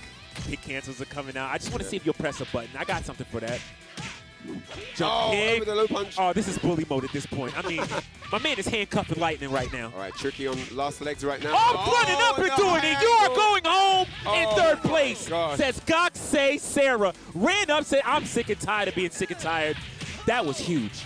And again, let's not forget, this is coming from, again, Tricky had already eliminated last year Gakusei Sarah. But yo, ladies and gentlemen, a round of applause for Tricky. Third place here at EVO 2026. Great performance with the Eileen. Yeah, we have now the grand finals sealed in. We know who it's going to be. Yeah, it was a big deal. And as I was going to say a moment ago, seriously, fantastic work from Gakusei Sarah doing what he did. Either way, it was great stuff. Tricky Eileen getting third place. Beautiful, beautiful work. This is going to be fantastic. Let's take a quick look at that replay. You want to see it right now? All right, let's jump into it. Yeah. Well, you know, Jennifer Thieves gets set up. Presented by PlayStation Tournaments. Yes, the 6K. We saw two of them right there, and then going for the stance, right, for the half circular, rips another 6K, says, I'm just going to do it, and it pays off. So that's beautiful stuff. Yeah, no, that was, I mean, I just love the confidence on Wake Up. He's doing Wake Up, beat knuckle, Wake Up, high angle. Like, he's always got a solid move to wake up with, and he's getting big damage off that as well. The amount of, like, mileage you got off the launches, I mean, it was insane. Yeah. But, man, we have arrived. It is time. Grand finals. Gentleman Thief. We haven't seen him look challenged, not perturbed, nothing. Yeah. Versus Gakusei Sarah, the lone wolf, the last of the Mohicans representing the land of the rising sun here. This is going to be a huge deal, and I feel like at this point in Japan, the rite of passage quite literally is, all right, you've shown up. You're going to have to beat Gentleman Thief. Right, yeah. You're going to have to be. Everybody from Japan has to run the gauntlet of facing Gentleman Thief. That is why he has a legacy. Oh, you're good at VF? Have you played Gentleman Thief? Have you played Gentleman Thief? Let's really test it out. If you haven't done that, you're all right. So now we're setting up this match. It's Gakusei Sarah, who, again, knows about the legend that is Gentleman Thief. And Gentleman Thief has plenty of data on so many players. On everybody. Yeah, and I feel like everybody. You know, shout outs to Team Strike first. Absolutely, got their boy in the grand finals once more. We've seen him in Combo Breaker in the grand finals. Right. Also on winner's side. Absolutely. And he got the W, didn't he? Yes, he sure did. Is he going to do it this time? How much work, how much homework has Gakusei Sarah done about GT? Because if he hasn't done any homework, it's going to be a problem, bro. Yeah, huge one. And, you know, honestly, we've seen Gakusei Sarah, well, at least in Japan, we've seen Gakusei Sarah fight, you know, high-caliber players from America and the likes of course, Man or Gomen Guys, he's known as. And that was a dominant performance from Gomen Guys. So we've seen that happen time and time again. The question is, you know, with the young and the new buck, who is the top dog here in America? Is it still Gentleman Thief or is it now Gomen Guy? Regardless, Gakusei Sarah has had to fight them both, and it's been rough. Let's see what happens this time around. This is grand finals here at EVO 2026. Live from Las Vegas, Nevada. We are about to jump into this one. US versus Japan, a grand final we are not unfamiliar with. It's going to be Gentleman Thief versus Gakusei Sarah, the young and up-and-coming rising star from Japan, trying to make his mark here in the EVO Legacy Chambers. All right, the fist bump has been activated. And we're jumping straight into this. Absolutely. Okay, I see Akira on the screen. I see Jackie on the screen. A familiar matchup that Gentleman Thief has fought many times. I mean, between having to fight Denkai all the time, having to fight Tonchan, having to fight, so many people. Straight in. Going for the Akira this time. Yes, the first time we've seen him this topic. No, actually, not the first time, but here we go. Grand finals versus Jackie. We've seen this matchup before. Right. Breaks the knee strike. Great crouch dash jab. Hey, 6 And both of these guys are playing absolutely fast. Yeah, this is going to be a fast-paced match for sure. For sure. High octane.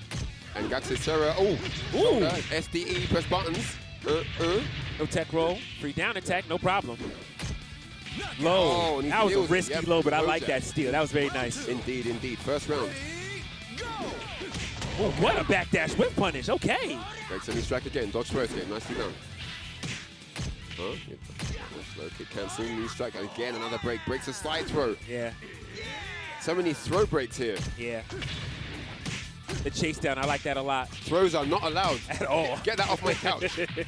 Get those off my bed. Especially not side turn throws. We're just not having that. We don't like 6K on side turn still finds the damage. Yo, there are no throws anywhere in Gaxi Ceres' house. That's not on the bed, not on the sofa. No. All right. 2 up.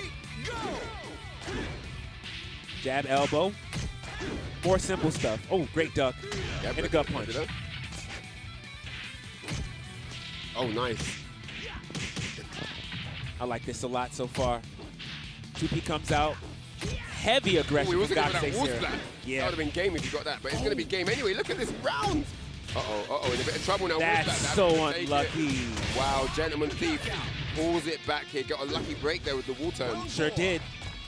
Sure did. All right, PK punish. Is that the break he needed? He's looking more comfortable now. Yeah, for sure. Okay, but this go gets in, the PG. All right, nice sweep. Yep. Next in stepping. Oh, caught a whiff. Whiff punish. That was, that's unlucky. Wow. He neutral teched and he couldn't stand up. You could smell the cologne. He caught that whiff. Yeah, that was an accident. And got the finish there. Yeah, you can see him. He's not fully happy about that, but he's going to be comfortable with that win. 1-0 up. The journey is not over. He's got a long way to go. He needs to win 2 first to 3 sets here. Yeah, that's a huge one. That's a lot of information to be given to Gentleman Thief here. But Gaxi Ceres can do it here. Again, he definitely has his work cut out for him. The likes of Gentleman Thief here. Okay. Forward throw, nice. Elbow. 6K, I'm not guessing. Wow. I love it. That's just been a theme of this weekend. You know, I'm just gonna do it. I like the kick cancels again. No hit confirmed there. 2K comes out, another kick cancel. Just try to find some kind of mid with mid. Through there. Yeah. Low kick into the low jab. Ooh, okay. 2P comes out, back throw. PK. Nice. Ooh, here we go. Counter hit. Caught him pressing. Caught him pressing. Oh! Will this kill? Yes, it will. Beautiful. Beautiful. 2 rounds up now. Gentleman Thief finding his stride here. Yeah, I mean, this looking clean. The adjustment been made? Finding that stride, getting into the groove for 6PK. Oh, wow. Nice. I like that. Eat dirt. Try to put him, give him another neutral throw. Gets another one for his troubles, though. Pop up that suit. Yeah. PPP. Okay.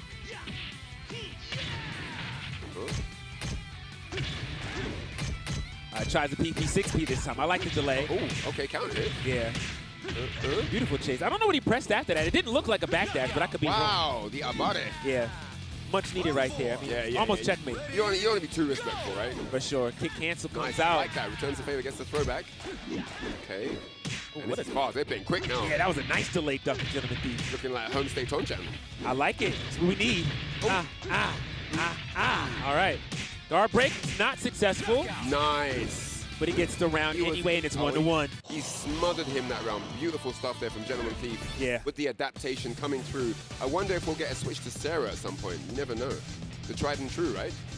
Yeah, I don't know if that's the answer. I mean, I'm not against it if we see it, because Sarah's definitely been playing phenomenal this weekend, but I mean, truthfully, I mean, in that head-to-head, I think he was doing just fine with Jackie. Yeah, and we're going to keep the Jackie. I like that. Yep. All right, here we go. 1-1 right now. City. Back on the city. Every Jackie player's favorite stage. Love that combo. Oh, he said, where you going? You're staying by the wall, sir. Gotta love it. Sweet gets blocked. Safest punish you can do. I'll rise to 6P. Why not? Get the damage. Don't even need to get the hit confirmed. Works out. All right. I like the pressure. I mean, very, very, very slow and steady play from both of them. Just trying to go for some easy pokes. But dashing over his side throw. I like that. Yeah. Gentleman Thief's just playing stellar defense. He's just feeling himself, doesn't he? Yep. Gets out of the strike. Beat knuckle. Oh, the kick clip. He let it rip. I'm surprised about that. Oh, my goodness. That's Sabaki. No Iagiri for you. What a read. Yeah, that was beautiful. Really, really good stuff there from GT. Another dashing elbow. I thought that he was ready for that. Okay. Boom, boom, boom. Very nice. GT comes out. Nothing. All right, another dash. Free knockdown. Room to breathe. Wow. Never mind. What a read. No room to breathe. What a read. Yeah. Oh! Again, the wake up high angle. He's been rinsing that. Yeah, and I feel like he tried to. Maybe GT tried to do a one-frame knee right there because it advances just slightly. That would have clipped it, but it didn't come out. He ends up getting punished for it. Side throw break. It's an important round here for GT to get up 2-1 right now. PK. Nice. No wall. Okay, yep. Gonna try and keep him pinned by that wall. We're playing Look at this. 100 miles an hour right now. Look at I the look crowd popping up. The good. side steps are crazy. Oh, the duck comes And he out. ducks the Listen. beat kick. This is insane. Welcome to America. What's going on? I got something for you. And it's a 4P. Wow. All right, just like that. All he needs is one more game. He's showing him who the boss is right now. GT nods his head. Yes. Everything working and going according to plan. He is 3 rounds away, ladies and gentlemen, from being crowned your EVO champion. That was nasty. Can we see some defense? Can we see? Oh, please? here we go. Presented by PlayStation Tournaments. This is what it looks Look like to at be the sharp sidestep. as a razor back throw break. You get a step, I get a step, 2P. And he ducked the Ducks high. the high. That I'm was talking crazy. about Oh good my game play. That was crazy. That just shows you the quality in skill and execution that these two have. Both of them rocking sure. it out, man. That was ridiculous. I love it. And I can tell, I'm like listening into GT's voice in my head. He's like, yeah, no, he wasn't going to hit me. Yeah, no. Not even he wasn't going to be. He was like, he wasn't going to hit me. Kage, whoa! Yo, We've never seen this. Be like water, my friend. No, but this is Kagemaru pick. It's out of left field right now. Absolutely. I've never seen Gaksei Yo, play Kage. is this the pick we needed? Hang on. Let's see what he's got to deliver here. Kick cancel now. Gentleman Thief, business as usual, trying to go in. Right. Doesn't want to let him get started. Single palm ducked into the back throw. Let's go. This. Ooh, we got yeah, I like that. I like a half Catch, circular catch option throw, come out. indeed. 3K. Tries to get a chase down. Doesn't work out. And I feel like that's kind of what Gaksei Sarah is basing on. Basing on the bandage on. I don't know what's going Yep, on. Shin heartbroken. Yep, nice. Gets the counter hit. I love it. PG to a break. Why are you breaking PG? GT's ridiculous. That was insane. PG doesn't break the second one. Gaksei Sarah said, I'm going to be stubborn. I'm doing it again. We're running that back. It's crazy to think about. Like, if Gaksei Sarah wins this, he's got to stick with Kage the entire run. Yeah, that's true. Well, you can change if the brackets reset. For sure. Right. But I mean, in this first to three, right? No, With one game up. Yeah. He's a round up, though. He's looking all right. That's true. Never mind. Oh, right. yep. Koen Laku. I like it. Oh, gets the wall splat, and that is going to be some nice damage there if he doesn't drop this. I love 4K it. mix up. Yes, he does. Okay. Another one. Nice. 2 up now. Kagemaru. Hello. For sure. Might have to change it to Gaksei Kage. Yeah, for sure. What's going on? Definitely if he takes this. Oh. All right, gets the knockdown. Okay. Side turn situation. Tries to catch a step. GT caught off guard here in this, For sure. this matchup. Definitely trying to figure out what to look for. Yeah. Data collection. Okay. I did not see this coming. At all. But this is definitely... Oh, wait, hang on a second. Oh, he dropped... No. A little too slow on that. But he's gonna PPK. No, I don't know about that. Uh-oh. PPP, there you go. Wow. That's the And punish. that was a wash, that game. Yeah, that was free. That was a wash. Oh, my God. Hold the mayo. God, What is happening here? Gonna have to take a moment here. Just Yo, how many characters does this kid have? For sure. The Kagemaru has come to the dance, ladies and gentlemen, and a 3-0 introduction makes me wonder why we didn't see him sooner. What are the odds we see a crazy a go pick or something nutty like Yo, that? is he gonna pick Gene at 2-2? I don't hate it. Yo, he could do it. He's got the. I don't hate it. I mean, yes, he is. It's happening because it's 2-2. Yes, it is. He's got the wiggle room to play around here. Right. And if he gets this, he seals the deal. Here we go, 2-2. The characters have been switched. Gene versus Kage. We have half circulars now, right? Yeah. I feel like he's excited to use those. 3P comes out. 4 throw comes out. EVO Championship on the line here. Okay. Right. All right. Back PK. Yeah, I like that. Down PK. 3P. Oh, 3P. Oh, Wow, that's so back unlucky. PK. And Gaksei Sarah, very solid. Not many stances At all. from Sarah, right? No. Jumonji, nothing at all. Right, trying to keep it as simple as possible. 2K block. 4PK. Double step, yep. Yes. Pressure at the wall now. Back PK, P. Yeah. Nicely done. Oh, Nice. Just gets the knockdown instead. Doesn't try to go for anything man. crazy. I love that. the tracking on that down attack. Nice. Oh, and the down forward PP to close it. The classic. Yeah. One apiece here. All tied up. Back P. Oh, 4 throw. Oh, that's crunchy. The first time he tries Jumonji gets thrown out of it. Right. Oh, side turn yep. situation. You got called man, mashing. that's Is the really wall big. there? It is not. No, it's not there, but it doesn't matter. Tournament point, EVO Championship point for Gentleman Thief right now. Yeah. This is going to be a huge break for him if he can get this sweat off his back. 6K comes out. This is a big one. We're going to get our first American EVO champion. One more hit's going to sail. Oh, it is He's a done 6-6P to do it. Gentleman Thief. Gentleman Thief is your EVO 2026 Virtua Fighter 5 R.E.V.O World Stage Champion. Give it up. I love the clap. Look at the clap. He's like, yeah, I did it. I finally did it. Yay. I feel good. Take that, Itazan. He's not even here. But no, seriously, that was a stellar performance for Gentleman Thief. Having to switch to the John, which I wasn't expecting, but regardless, played super solid and showed why he is #1 in America. So again, round of applause for Gentleman Thief, please. Yes, definitely, definitely. Huge round of applause. But yo, let's give it up for none other than Gaxay Sarah. An amazing, phenomenal run all the way from that loser's bracket, top 8, and he got to the grand finals and very almost reset the bracket. So shout outs to him for taking second place. Absolutely. I mean, somebody that was on a lot of people's bingo board to actually win the tournament. Once again, he delivered. So big shout outs to him. Yeah, Gentleman Thief, he's earned it, man. Yeah, for sure. You know, time and time again, he's been trying, he's been gunning for that top spot. I remember the second place versus Kurita at EVO, you know, and finally got the gold, got the W. He earned it. Yeah. The Akira was solid. Yes. The Jean was solid. Yes. I love it. Great performance from him. Yeah, a true champion. And he just stayed calm all the way. For sure. He never looked flustered ever. Yeah. You know, I just love the stoicism that we saw, you know, very stoic all the way through. Great run there from GT, man. That was sick. I mean, you guys that voted, 27% of you that voted for GT, you were all perfectly accurate.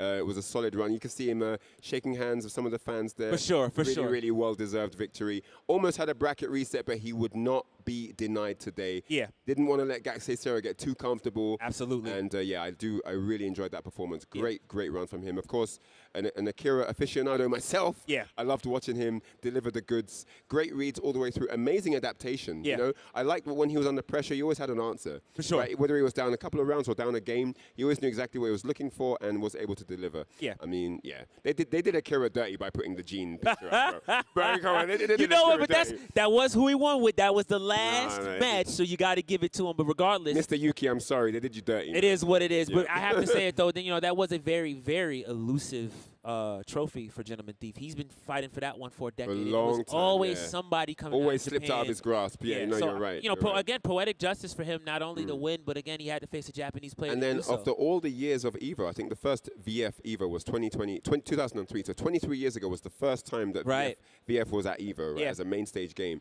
And 23 years later, we have our first ever American champion. Got it.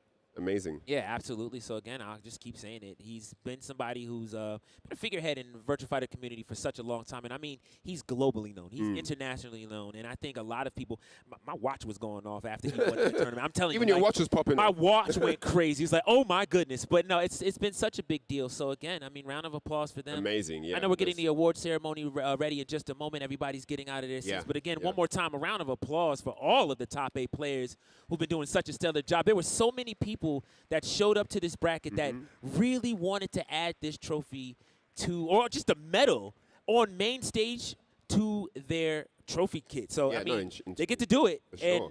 For sure. Man, I'm so proud of everybody that showed up. It's been amazing. Yeah, man. for The sure. whole top 8. I love the character representation that we had. We had a nice little widespread, right, of characters as well.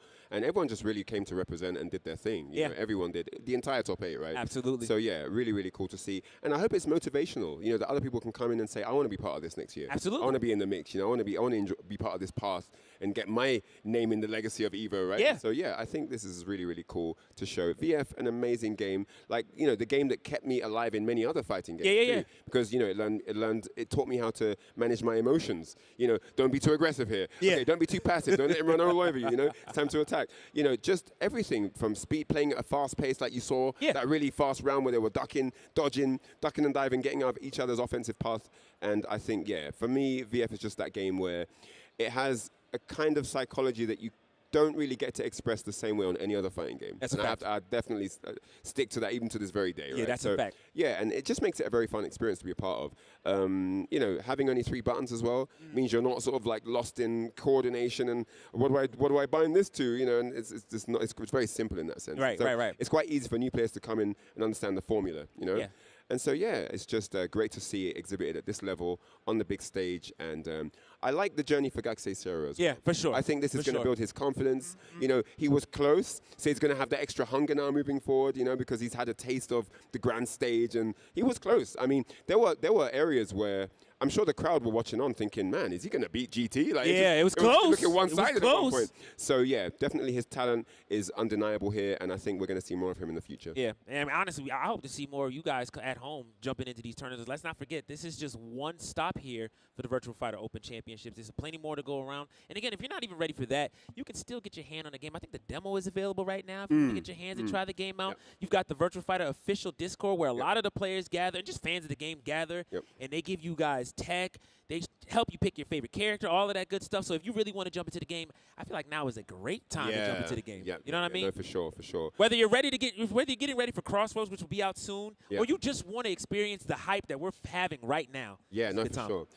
The other thing with the system I just wanted to quickly talk about is you see on this game how you don't really have like meters. There's no comeback mechanic. So on this game, it's quite good because you can really test yourself. Yeah. Because it's all you. Right. You can test your skill, you can test your reactions, you can test your hand-eye coordination, you can test, your situational awareness. There's all these things that if you win, you feel really good because you earned that. You feel like you earned that. And if you lose, hey, this guy outplayed me. That's a fact. Right? There's times I've lost and smiled because the read was so sick, for sure. And I love VF for that reason. It's just so many things that you can appreciate, win or lose. But with that said, let's head on over to the stage with our amazing host, Logan Sama. And in Shirosha for that. It is time now to celebrate your top 8 finishers for Virtua Fighter 5 R.E.V.O World Stage. That's right, make some noise. Here we go. What an incredible top 8 it was. So, with no further delay, let us award in 7th place, Genesis Frenzy. Also in 7th place, Limey.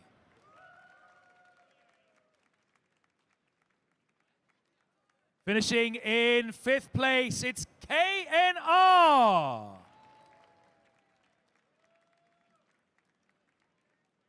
Also in 5th place, Crazy Drunk.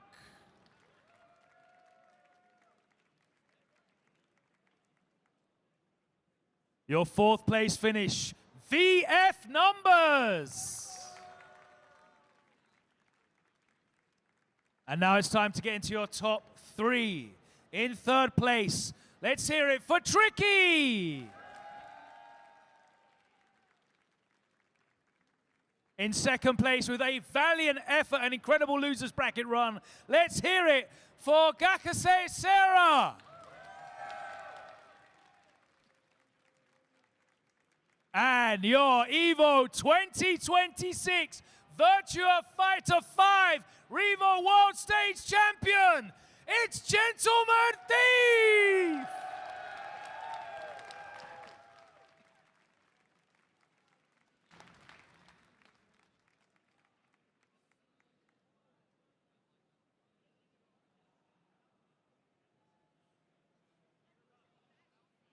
Looking beautiful.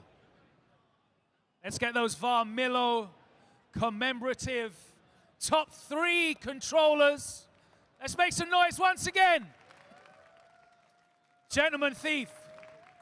Gentleman Thief, if you can please come here to the front. It's time for our EVO Champions interview presented by AT&T. That was an incredible run. Congratulations. How does it feel being the EVO champion finally? It's been a long journey for you. You made it here on the stage. Not only are you an EVO champion, you are the first ever American Virtua Fighter champion at EVO. Thank you, thank you. It's been a long journey. Been playing this game for a very, very long time. So it feels good to have all the hard work of like 20 years pay off. So yeah, it feels great. I never thought I'd be here. I'm so happy that you came so close previously, a couple years back. Now you're here. Now, of course, you made the transition to Akira. A couple people had some things to say about you, Akira. Do you have anything to say to them now? I think you're talking about Shidosha and Limey. Can you guys hear me? How trash is this Akira now? I'd like to hear it. How trash is this Akira? Of course, in light of recent announcements, it's a very exciting time to be getting into a Virtua Fighter. As a mainstay, as a dominant force in Virtua Fighter over the years, what advice would you give to people looking to get into Virtua Fighter? I would understand that the game is actually not that hard to get into. So there's like a lot of levels in terms of like player skill, but to get into the game, it's not that hard. Very easy inputs, very easy to understand. So yeah, I'd say give it a shot. It's not that hard. It's not that hard. You certainly made it look easy, but I know you've been grinding hard. You've earned that victory. Your EVO 2026 Virtua Fighter 5 R.E.V.O World Stage Champion. Make some noise for Gentleman Thief.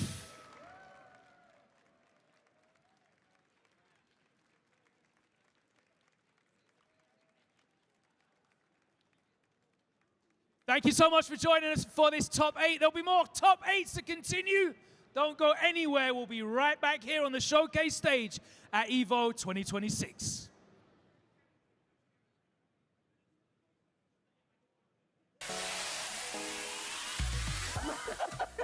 Oh, wait. Nerd. Commentary is about keeping people engaged. Yes. Right? This guy lied to me for 15 years. I didn't know his age. That was like my first couple months in the game. I guess it's weird for you to call me daddy. That's very weird, Jay. I need to do better. I gotta avenge myself. Stop, guys. You're making me laugh too much. Oh, jeez. No two competitors are the same. Some run on routine for the chance to win big. Some make time to rise through the brackets. Some lock in with confidence. However you prepare, there's a place for every kind of competitor. PlayStation Tournaments. Sign up today on PS5. PlayStation. Maybe you'll get on stage. Hey, maybe you'll even get famous. But that's not really what this is about, is it? It's about competition. It's about friendship. It's about our love of our games. That's what it's about for us, at least. Since 2011, our broadcasts, events, and merchandise have been top quality and grassroots at the same time. 10-0, forever we fight.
Your body knows a sense of victory. Seized when mind, movement, and gear ignite as one. Victory is within reach. Feel it, right? Now, step into your zone. Designed to win.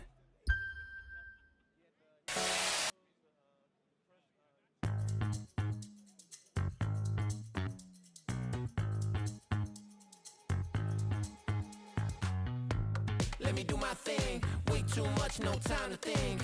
Head first, we diving in, both hands up to the sky again. And we living loud, scream like nobody around. It's what it's all about, so get ready, get up, get ready, yeah. Let me do my thing, let me do my thing. Let me do my thing, let me do my thing. Let me do my thing, let me do my thing. Let me do my thing. Let me do my thing. Yeah. Yeah. Yeah.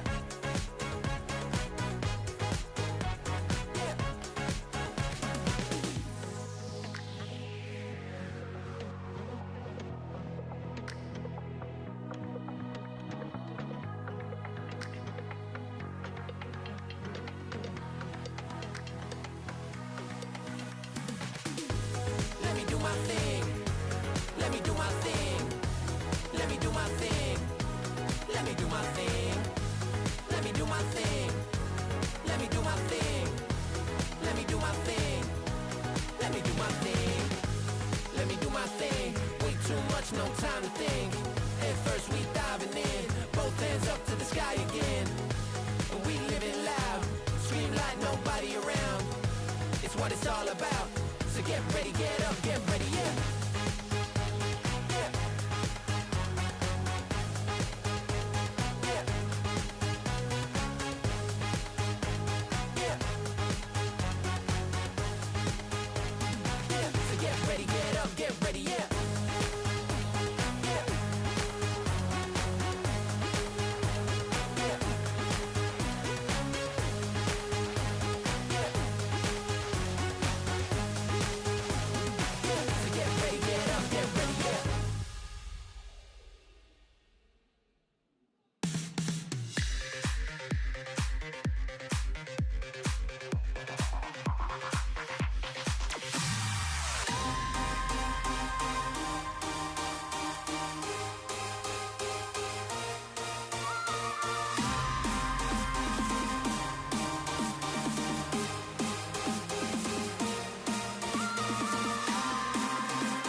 Okay. Hello, everybody. Good afternoon. Welcome to EVO 2026 Top 8 for Under Night in Birth 2. How you guys doing today? Make some noise. We're about to see some absolutely amazing matches. All of our players have fought so hard to get up to this point, but we only have 8 remaining players, and only one is gonna be crowned champion today. But before we even get into it, first of all, I want to introduce Kamone Serizawa-san, producer, and his interpreter, Mickey, for a very special announcement. Can you please come on stage? Thank you very much.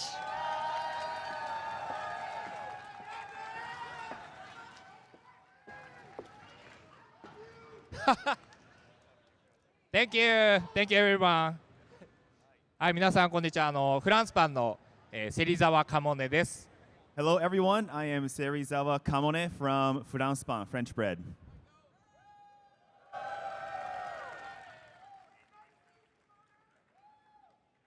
まずはこのエボっていう素晴らしい場に、アンダーナイトインバース、そしてトップ8これからやるっていうのがすごい光栄に思っております。First off, I'm very honored that our game Under Night is featured here at EVO on this stage.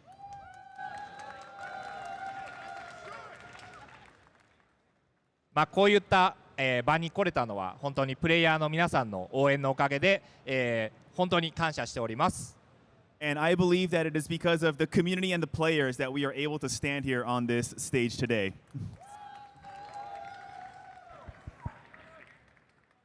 でまあこの後、トップ8があるので、皆さん選手の応援のほどよろしくお願いいたします。And I know we're going to go into top 8 after this, so I expect you guys to make a lot of noise for our players.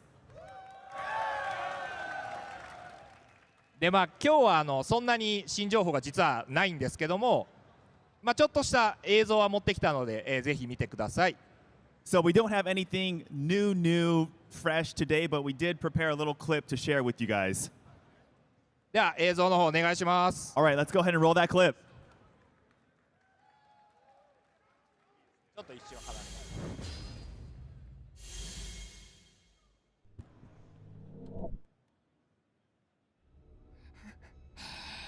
またここに来ちゃったか。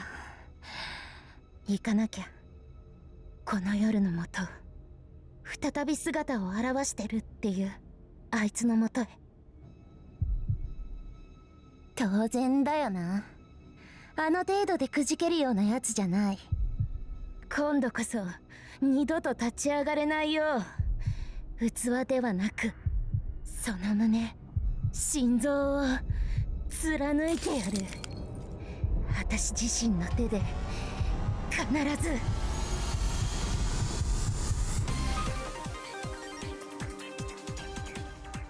この子はね、うち自身であり深淵より生まれし虚無、偽りの気配、視覚からの刃。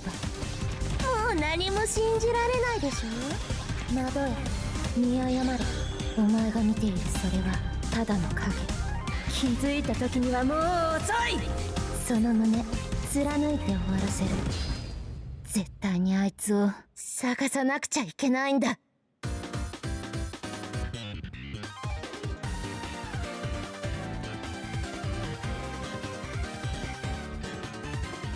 皆さんありがとうございます。というわけでゾハル、現在作っておりまして、2026年の夏に配信予定となっております。Thank you guys very much. So you guys just saw Zohar, which we are developing right now, and it's expected to be coming out 6月。ああ、6じゃない、夏。Okay, this summer.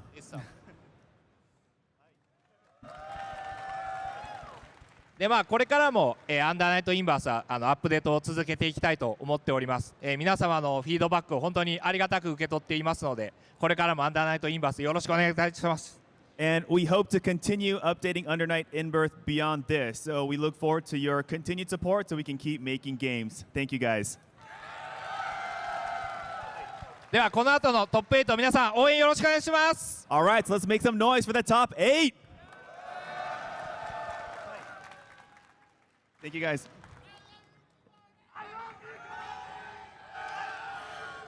Awesome. Can we give Kamone-san and Mickey one more round of applause for that amazing announcement?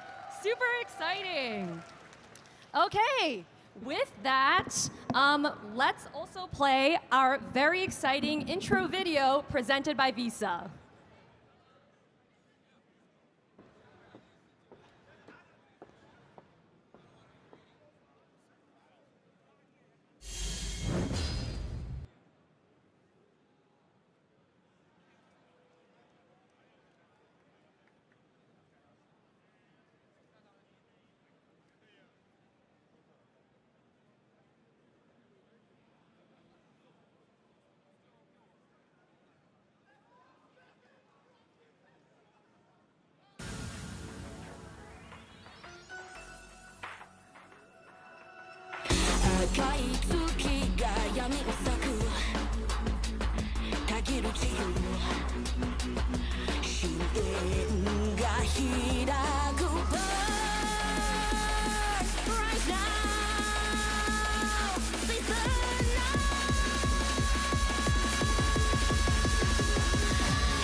Oh shoot, wait, that actually was so fire.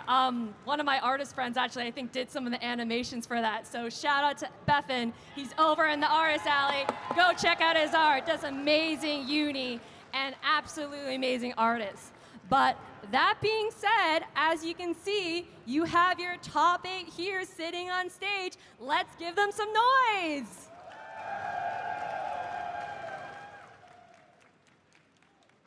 Amazing. So with that, let's move into our player introductions presented by Visa. First of all, we have Big Black.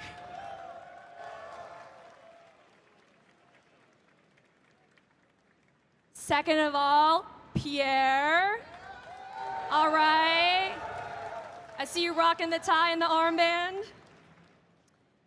Next up, let's give up some noise for 2 GB Combo.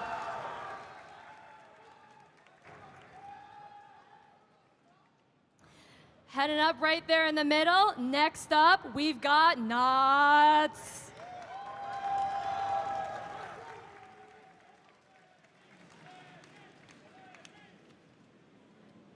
After that, we have Premium Strokes.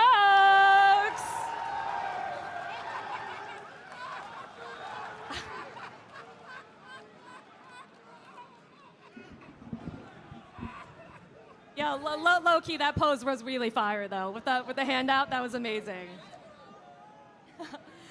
Next up, we have Ryujin Mori.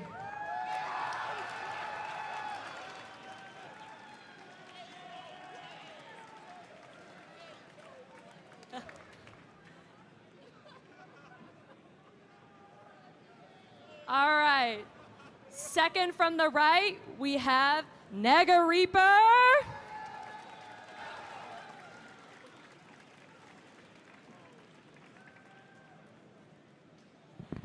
And finally, last but not least, Mobu Morabito.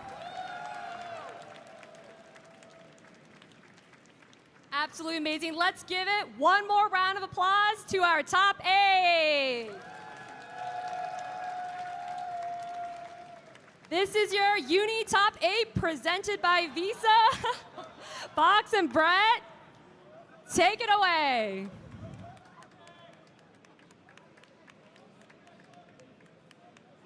All right, we are here, EVO 2026 Uni Top 8. I'm Brett, Fox, we're back at it again.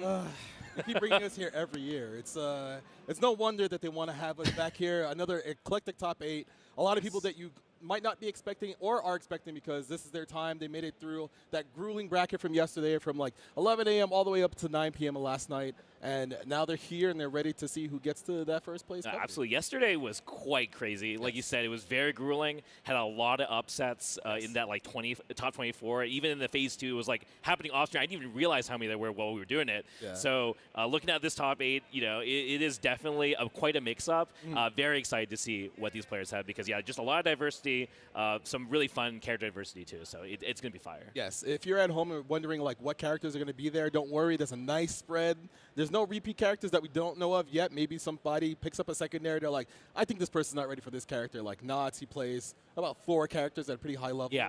So we're going to see which one people pick, how they play under high pressure, because a lot of people, you know, they do get nervous, but they were up on that stage already. You know, they were laughing it up, having a good time. Yeah, they were having a good time with getting it. those nerves out of the way, because that's very important when you sit down, you get on the stage, you're like, okay, now I gotta perform, I gotta do the best that I can, because yesterday, you know, you might have been pretty hot, but today now it's almost been 4 hours. So you gotta like lock in, make sure you have your game plan ready to go.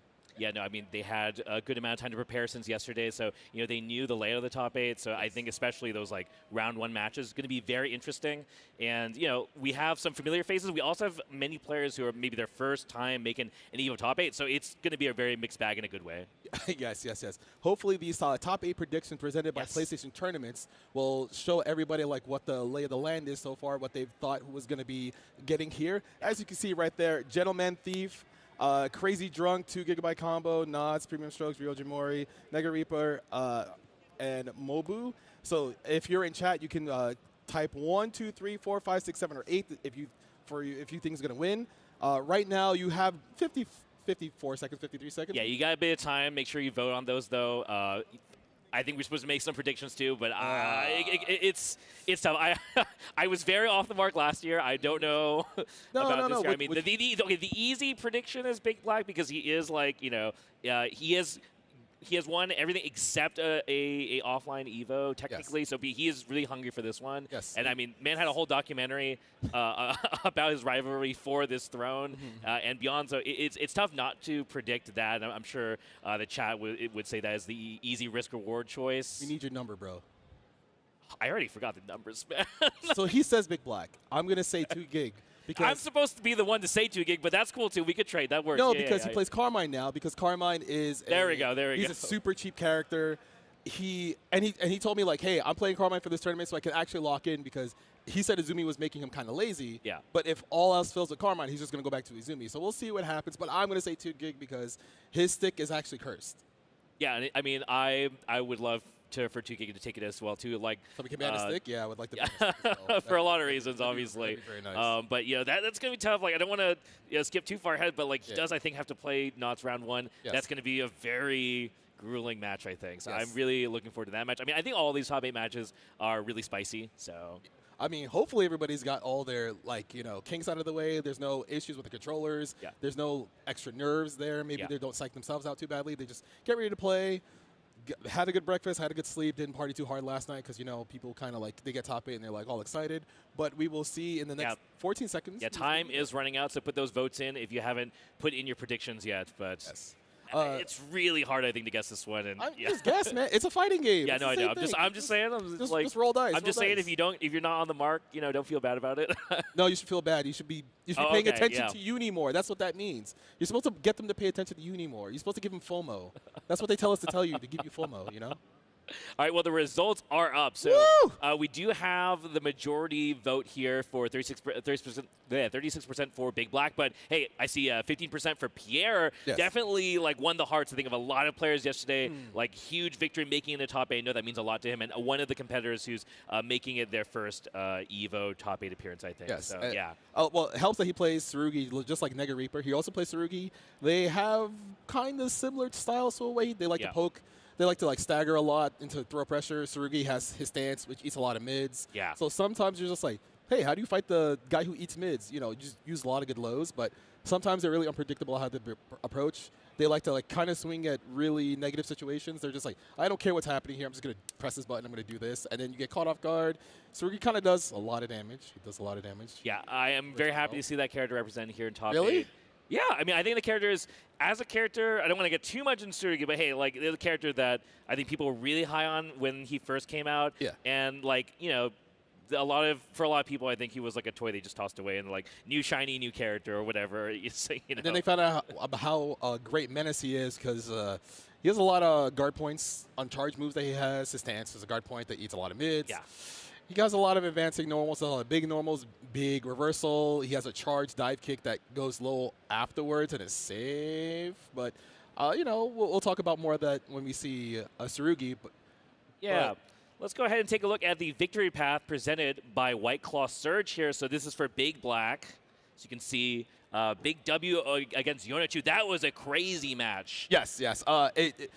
Yona decided to have the mirror match versus BB, which a lot of people are just like, is that a good idea? Yeah, the Byakuya mirror match went all the way to game 3. Didn't swap characters either. We just had a juicy, you know, hey, if we don't have another Byakuya, then we still got to have a Byakuya mirror, you know, at our EVOs at some point, right? So, yeah, and a fire pose here from the photo for Big Black. Love to see it. And you're taking over over Breaker Dave, who I'm sure caused a lot of other upsets. We didn't get to see it, but, you know, again, first matchup here, we're going to have Big Black sitting down on one side. But, you know, like I said, he's going to be playing against Pierre. And Pierre's victory path presented by White Claw Surge. As you can see, his round 2 had to fight someone called R.E.V.O. That's a nice name. We need more good names. So R.E.V.O, I don't know if they showed it on stream, but R.E.V.O actually had the upset versus Senaru in round 2 pools. Yeah, yeah. Wait, are you sure that was R.E.V.O and not or it was Thousand Force? Sorry. It was a different Japanese player. It was Miyagi Muteki. Miyagi Muteki. Okay. But so R.E.V.O definitely caused a lot of damage in that section of the bracket. Couldn't make it all the way here, but we were talking about Pierre, and yeah, like huge W over region. I definitely recommend you guys take a look at the VOD because just had a very emotional pop off at the end of that, definitely earned it. Because yeah, winners top 8 for EVO is a really big deal. Yes. Really want to be on the winner's side too. It's going to be a rough losers bracket, which I'm sure we'll be talking about more, but that is going to be our first match here.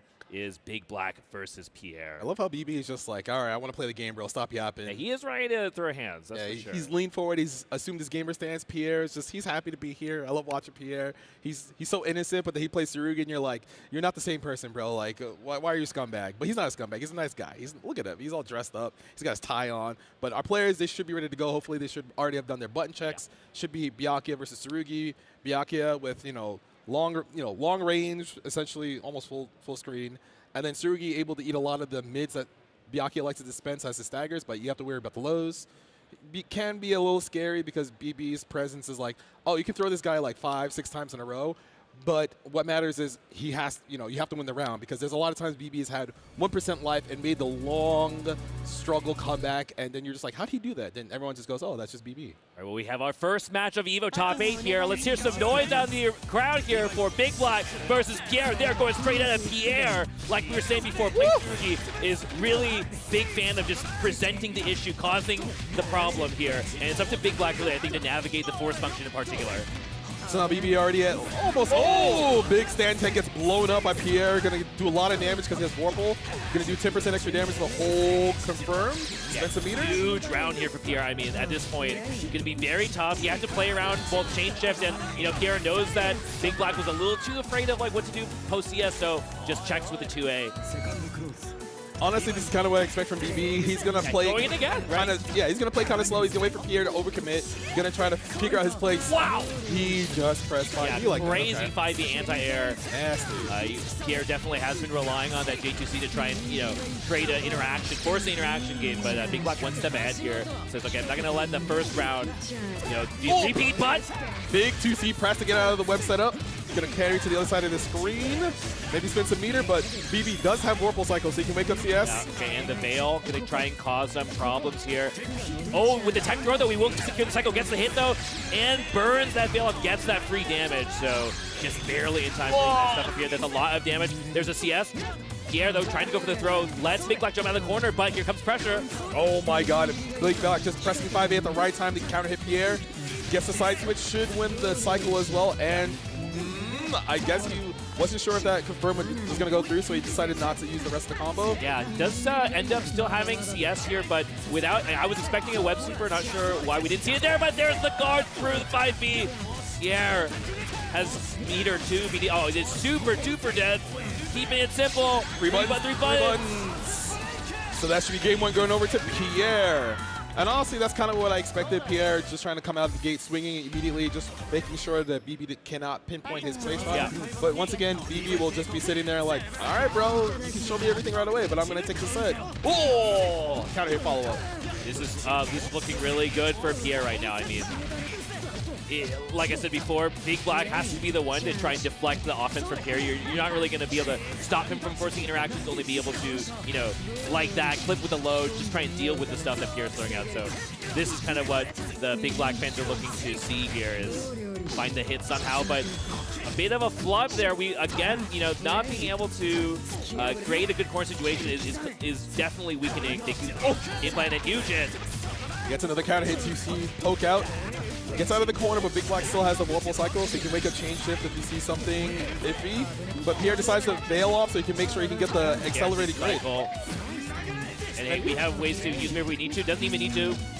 Gets into 2A here. Big Black in a bit of trouble. Has grid coming up, I think, as long as he wins this cycle, which he's almost guaranteed to. Gets a web hit to Pierre. Did not care about the trap at all. Oh, doesn't need to, apparently. So he should not be able to get the kill here, but he's in a great position versus BB. Right.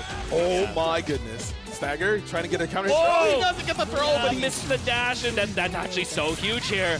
Big Black should be able to end this in something. Yeah, I mean, mid-screen website isn't like the hugest deal. It's a little awkward, but you know what? Oh, he sent it! Enough to get Pierre to, I guess, you know, rush things a little bit there with the DP. He hasn't shown it yet, so he's like, all right, this is the first reversal I'm going to do on Wake Up. And BB was ready for not the dash B round start. That's not a great position. He has 200 meter. You're going to get web captured. Yeah, I mean, if Pierre landed that DP, he would have been genius, so very, very understandable here. But finally, Big Black gets the Byakuya Super Ender that we're all so very familiar with. Pierre trying to get out of this situation. Hey, the Byakuya 5 BB, that's next to Stagger. He got in this version of the game. He gets to poke out more often. It's a good button. It is a very good button. He needs I don't know about that one, but we're setting a narrative. We're seeing if people are listening. Oh, checks the command grab. Yeah, that's a very hard to say if that was react or prediction on that, but I think Dragon players are usually expecting the opponent to not be able to check you physically with that command grab attempt. So Pierre with another veil off. Oh, he tried to do 236C, but since it does not have invincibility, it will get stuck by a normal EX. 1, 2, 3, or just a simple EX right after? Yeah, very simple. And Big Black definitely brings this up 1-1. I think that is definitely, you know, not what Pierre's hoping to see, is letting Big Black kind of adjust. It does seem like Big Black is getting used to it a bit more here. It's a revved up, maybe.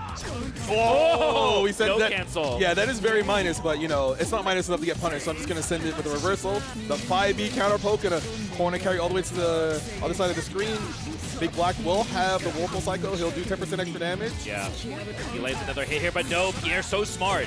He's constantly poking out of all these staggers at the right time. Been very correct about these staggers, but Big Black finds a key hit here, so we will probably spend. Most likely, because he has a Whirlpool Cycle, he'll get 25 meter back after he spends 100. Wait a minute. Just kidding. He didn't decide to spend 100. We're liars. Oh, well, tags anyways with the 2-2. To do grip of damage here. We have meter. Is it enough? I don't think it's going to be enough, though, but maybe. Nah, hey, we're in throw kill range here, so. Back? Or that, yeah. Oh, command grab, no, please. And BB looking very strong so far in the set. Late cancel, there we go.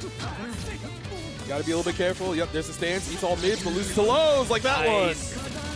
A huge shake here for BB. Didn't see that earlier in the set, but has been saving it here maybe for Game 3 in the final potential round here for Big Black to take it and secure his winner's finals. We'll see here. It's a forward throw. He doesn't have any meter. Lets it rip again. The DT though, that one. The drop, huge drop from Big Black though. Actually, wait a minute. He sent it again. No TRM this time. Oh, the delayed 2B counterpokes Pierre's 2C attempt. And it's looking very dire for Pierre this round. As meter. He has all the meter. My God. He might be able to kill him if he goes for it. Yeah, he gets the 2. Oh, no, he missed it. There's no way he wanted the 2A though. It's got to be 2 to 6A, right? Look. It wouldn't be Big Black if he didn't drop the combos in tournament. There's no way. That's what we call commentators curse. Keep that up. He's got one shot at this. Staggers coming through. On BB a not pixel. pressing. Oh, God. Oh, God. More staggers. Big Black. That 5B doesn't kill, though. I don't think he was ready for that not to kill. But he has cycle, though, so he can change it. Then he can red. 6XP again. Yeah, no butt press. Pierre played around that change shift so deftly. Just full sending these dash Bs. Another one, maybe? No. Late cancel. No! He decides not to go for the late cancel. Gets counter poked by 5A. Big Black goes up 2-1. Big Black. Patience. Oh, man, just held all that offense in that previous round. Oh, crazy. I wonder why he's doing 2A rebeat and not going for the full confirm there. Maybe not sure if he'll get the proper pickup, but I don't know. Doesn't matter. He gets another. He scores another hit again. Full confirm. Does he spend meter here? No, it goes for a web reset. Nice block on the highs, but Pierre checks with the 2C.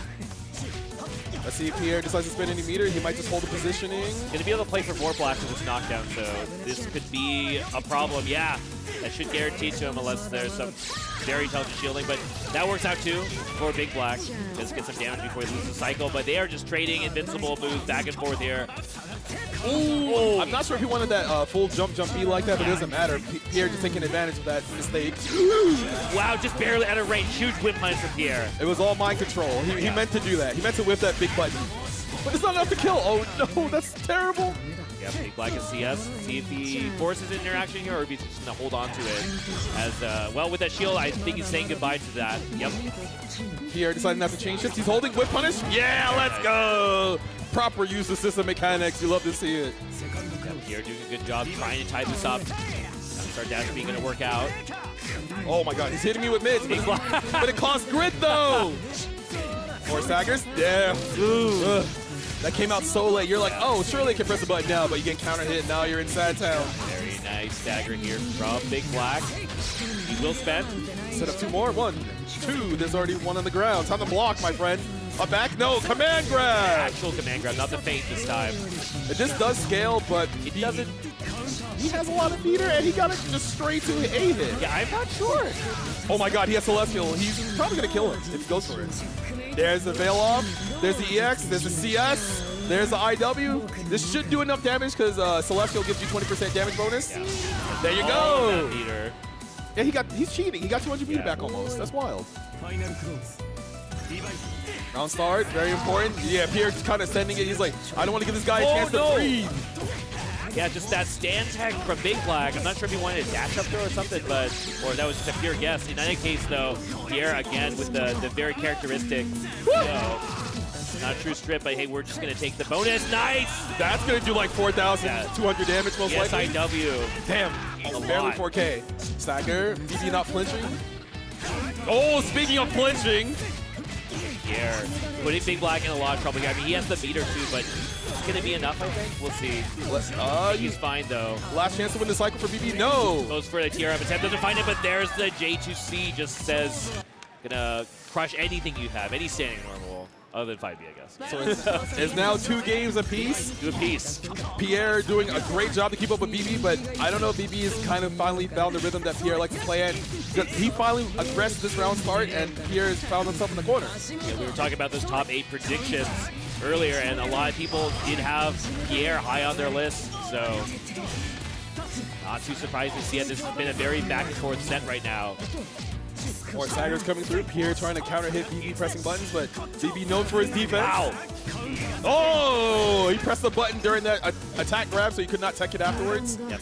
Big Black trying to be patient, trying to play around, all the ways that Pierre's trying to open up. Sugi has quite a large repertoire of ways to do it. So it'll be like Big Black might dodge 1 or 2 options, but then the third one So now Pierre has Big Black on a pixel. There's a chain shift, and again, not very effective chain shift here. The fight for the cycle is on. Wow. Oh my. Like I said earlier, until this round is over, BB always has a chance to win, and he's at like 3% HP. Anything will do from here, but he needs to be able to get out of this web setup somehow. Pull up. It's a huge hit here. Sends it. Oh, he wasn't sure about that clean hit there, so he just kind of took the knockdown here. Web goes off again. There's another web in front of BB. You got to be careful. Ooh, protect those grabs. Oh! Crossover into the throw from Pierre. Has been bringing out the hop follow-up a lot, and it has. I don't know if I've actually seen anyone punish him for it, so working out very well today. BB gets the counter hit 2C starter, gonna push Pierre towards the corner. It has 200 meter. Should dump 100 into the web capture, set up 3 webs. Show it to me. No drops. There we go. Pierre just presses out. He's so ready to always contest in those situations, but you have to be careful. If BB starts to figure out how you get out of those, round might be over faster than you think, but Pierre has a good life lead. A little bit of a life lead. Oh, yeah. Now a good throw for Pierre. Trying to stack up more, but no. Big Black has CS and just going to hold on for it in another cycle, so. Oh, counter hit throw, going to push towards the corner. Pierre decides to back tech away to make space. The dash speed didn't hit. Scary whiff. Again, Pierre just doing stuff with force function here. Finds another 2C. Tsurugi 2C, a great move to attack your hurt box. And also moves out really quickly, so it's hard to contest. This might be the last chance for BB here. Is it stay render knockdown? Let's see. Is it counter hit throw? Show it to me. Pierre maybe trying to play around CS a little bit, but just forcing the issue with the EX. There's a CS, just again, post CS 2A. And he gets it so many times. Bro, and Pierre sends Big Black into losers, and Pierre moves on to winner's side grand finals. Yeah, huge win for Pierre. But you know, he does not look ready to celebrate yet. I think he's got his eyes on that winner's finals. But I mean, that is just incredible. Taking out one of the most lauded players here, securing yourself that EVO winner's finals. Yes, it's especially versus someone like Big Black. It's not easy. As you saw, Big Black went up in the set 2-1. Yeah. If it was a normal. It was a normal 2 out of 3 set. It's one of those things where you have to worry about, like, oh, am I already done? But, you get the extra game because we're at EVO 2026. And it worked out in Pierre's favor, able to counter-poke a lot of Big Black's setups. He's trying to, set up the web, make sure Pierre counter-pokes late, gets counter-hit. No, that doesn't happen. Pierre knows that Tsurugi 2C kind of advances further forward than Big Black was expecting, gets a bunch of counter-hits, and then slowly pushes Big Black into the middle of the screen and counter-poking constantly. Yeah, I mean, I think there were just a bunch of small strategies that Pierre was doing very, very successfully, was very accurate about, like, how to play around CS in particular. It was very impressive to me. But just like a couple of these small sections was really pushing the risk score just way too much in his favor. And I thought Big Black was just ready to play that game after the adjustments in game 2 and 3, but it turned out that no, actually Pierre just had more in the tank, more stuff to present, was just causing too much of a problem. It is hard to fight Tsurugi, as you saw. He has a lot of moves that retract and extend his hurt box in different ways. But, if you have good lows like Byakuya does, it might work out for you, but Big Black does not get the better of them so far. But the next matchup, yep. Yes, we have the victory path presented by White Claw Surge for a 2 GB combo. As you see, he had to fight against Premium Strokes, a.k.a. Silent, and then Thousand Force. Thousand Force actually getting top 28 winner side. He only needs to win one more, but he didn't get it. It was a hard-fought match, and 2 GB, he makes it to winner side in this great top 8. Playing Carmine. I heard he played Carmine the whole way, so that's very impressive that he didn't decide to switch. Yeah, 2 GB, really happy to see him back on the Carmine. Just fits his playstyle really well, and even if you compare it to previous footage of him playing the character, I think that the current way he's piloting the character just seems to be working out really well for him. Yes. Carmine's not a character you can kind of just pick up and play, but once again, the victory path presented White Claw Surge for Knots here. Had to beat Mr. B in round 2 of pools. He got it 2-0. I'm not sure what character he was playing. I heard he would play Ori most of yesterday, but, probably played maybe a Seth here or there, maybe a Wagner. But then his match against Mobu was not a lot. The way it went was not a lot of the way people expected. They thought Knots would do a little bit cleaner, maybe get to 2-0, but Mobu made his life hard. Mobu being probably the strongest Merkava in Japan right now. Yeah. Showcase it. He's on loser side of this top 8, but we'll get to there later. But right now, Knots, the biggest question I have for him is what character is he going to pick versus 2 GB? That is a good question. I actually don't know what it's going to be. But before we jump into the match here, let's take a look at those fantasy predictions here. Ooh, look at those percentages. You can follow along at upsets.gg/EVO2026. 2GIG at 28.2% and Knots at 71.8%. You know, a lot of people are like, oh, Knots is probably the best player in the West Coast because. No. I think I see all those votes, and I just think you guys haven't watched 2GIG play enough. If you watched yesterday, too many of you guys tuning in only for the top 8. I think this one is, I think, going to be very hard to call. Oh, I mean, because like 2GIG, he was also at AWT last year. I believe he made top 8 to loser side, if I'm not mistaken. I'd have to double check those facts, but I mean, if you know what his stick does, you're just like, hey, you're allowed to, you know, have inputs like that, and apparently you are, and it makes a lot of the things that for Carmine to do is not easy, but is easier because of his additional inputs. But you know, Zevo legal, I guess. I think, you know, it's okay. Yeah, it's all good. It's all good. But they are jumping into the match. I see the crowd. A lot of local fanfares for both these players here, but we're going to start things off with 2GIG versus Knots with a very clean 2C confirmed here from 2GIG. Doesn't get the ender, though. So Knots deciding to play Wagner here, probably a better character to counter. Runs straight into that 5C. I'm not sure that's what 2GIG wanted, but both players maybe just not quite warmed up enough. Rolls out of the corner and actually catches. 2GIG didn't react, but the drop here from Knots, what's going on? You know, you're nervous, the AC is right above you, so your hands might be colder than normal. No warm-ups, kind of hurts, but you gotta get the job done. Bomb goes off. But the pushback actually kind of works out. Like, you eat the bomb in, but never mind. 2GIG, they're just both pressing buttons here. What's going on in that round? I'm not quite sure. I think these players both need to... No, they're swinging, bro. They're like, if I hit you first, it's fine. I don't have to worry about my drops. Oh! All right, 2A here from 2GIG. Just a little bit too far in the dashboard from Knots. Let's see if we can secure the knockdown. We can't, and that's huge because, you know, okay, we know we get another hit. Gets a full heal. 2GIG should win the cycle here. Spend 100, get 25 back. He has Vorpal. Set 1, set 2. No. Are we going to see an unblockable here? No. We're going to block it out. Trust. Oh, okay. Guard thrust. Oh, wait. Change future trade. It's not too bad for Knots so far. He's going to win this cycle. Ooh, eats the EX reversal. Yeah, foregoes CS, but might not matter here. It's so low HP. And yeah, the TK spear. That jump 6B from Carmine is really good at baiting out like 2As that don't hit that high off the ground, a lot of throws, a lot of people just trying to move forward as well. Yeah. Well, that was quite the aggressive first game here between these two. Not what I was expecting. A lot of drops from these players. The character select for Knots, whether that's going to be to take some time or think about a character choice, and we are going to see this left to Aurier. Aurier, no longer potential woman, 1 AWT. Shoutouts to Yaka. Vamos. Let's see if Knots can do it here. I do think Aurier has a couple of tools to, like that one, the anti-air 3V, making sure Carmine can't float in the air. Yeah, I mean, both Wagner and Aurier have a lot in common as far as just like playing the poke game goes, but maybe these neutral tools are going to be the key. We'll see, but 2GIG, again, just pressing buttons at the right time. I don't know what else to say to this. It's just landing a lot of 5As in the right spot, so I don't know if players are... what? Woo! Max range 2B. That's called footsie. They call that footsie. Order. Gonna get a knockdown for Steer Ender. Thanatos set up. Ooh, yes. Red. EX command, grab the side. Yeah, Spots to try and get out here, but yeah, there's just too much. He also with the cycle, so we might see unblockable come up. Yep, here it is. No, reversal. I mean, it works for Wagner too, so I don't think that has to do with the character swap, but it is very difficult to input that DP. Not going to matter though, I think, here, as 2GIG, he has plenty of meters. He should spend the 200 to get the W. Oh, yes, he does. Gets the infinite worth EX. Does a little bit more damage than regular IW. So he doesn't really lose anything here other than 200 meter, but you get meter so quickly in this game, it really doesn't matter. It's a good sign for Knox fans, though, seeing him DP the very first unblockable attempt. We'll see. It might go higher than Wagner. There's a thing with 2GIG playing around anti-unblockable DP using 2-4C, the range. Oh, right. And if you DP there, maybe Aurier's actually hits Carmine and Wagner doesn't. I don't know, but we're going to find out. I'm pretty sure we're going to see that.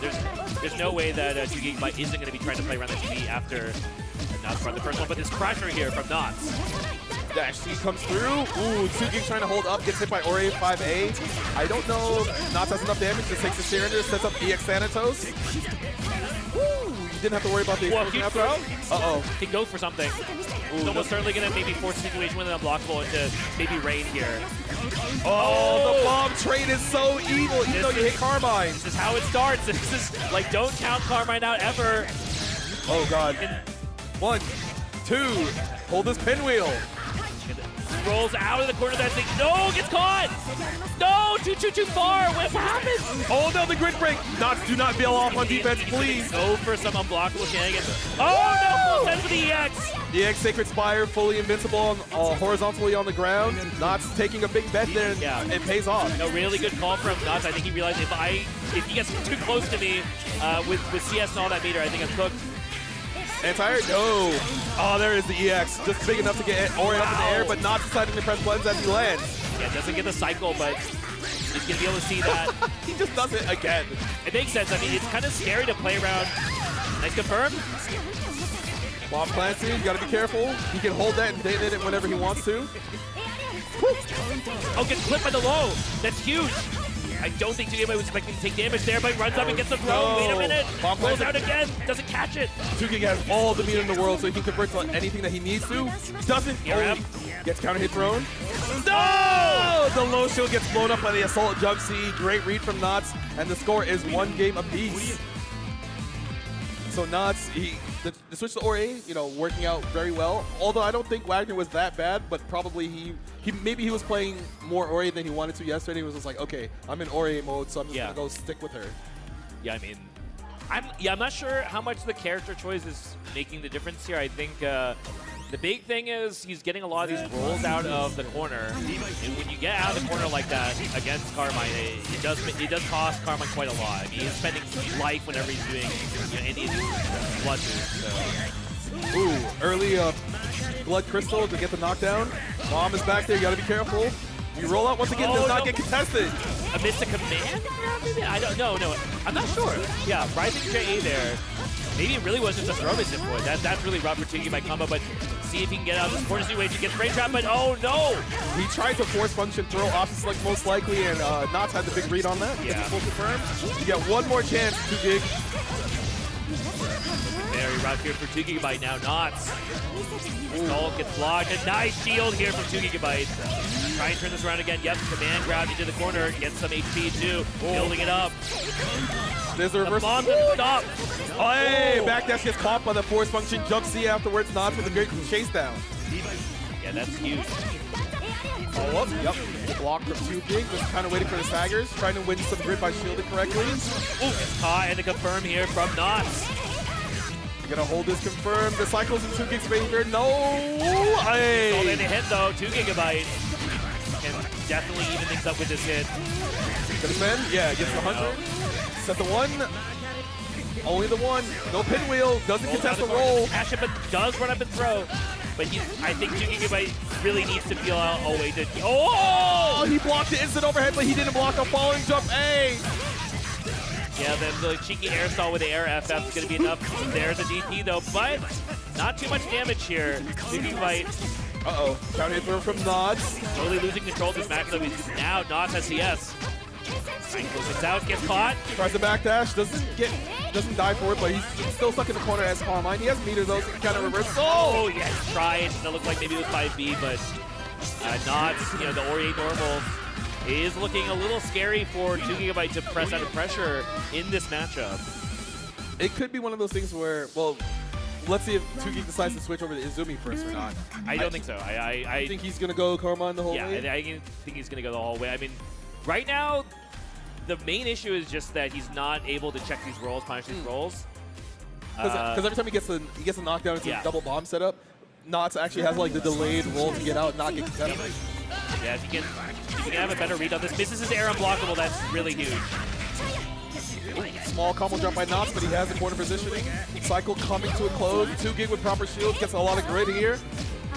Tugigibite deciding to just be patient and block until he gets CS. Tries the 6B, but it's just too slow.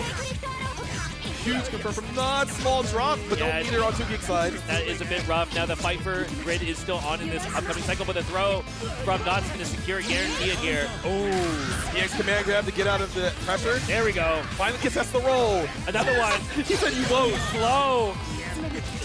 Get off me, gets the throw tech. And then Knots with his own stagger back right away after 2Gig's block string. Uh-oh. He has cycle. Can he make something happen, though? Very annoying to deal with, like Ori's normals and thrust, but gets it. That's crazy. The puddle charge. You got to be wary whenever Karma has a puddle on the ground and does special moves. They get activated by those special moves. The X-Command gets a bunch of life back. Oh, double overhead. So much. He has Celestial. Don't get hit, my friend. Oh my goodness. Knots being very careful. Any confirm will end the round. Oh my god. I'm pretty sure he's dead. Yes, you are very dead. Are you going to spend it all? No? Yes, he does. CS spent everything. Yeah, why not? Get most of that meter back. Right. All time, he has 100+ meter. Any confirmed from the round start should go into Blood Crystal for 2Gig. Oh my goodness. He's going to punish it. He gets a combo if it's wrong. Nice. Very clean. Gonna get the corner carry as well. Great position. Gigabyte, how is he going to get into this round?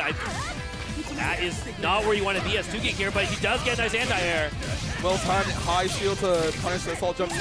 Gonna get a mid-screen knockdown. It's not that scary, but you know, Carmine getting more life back is not something you want to deal with.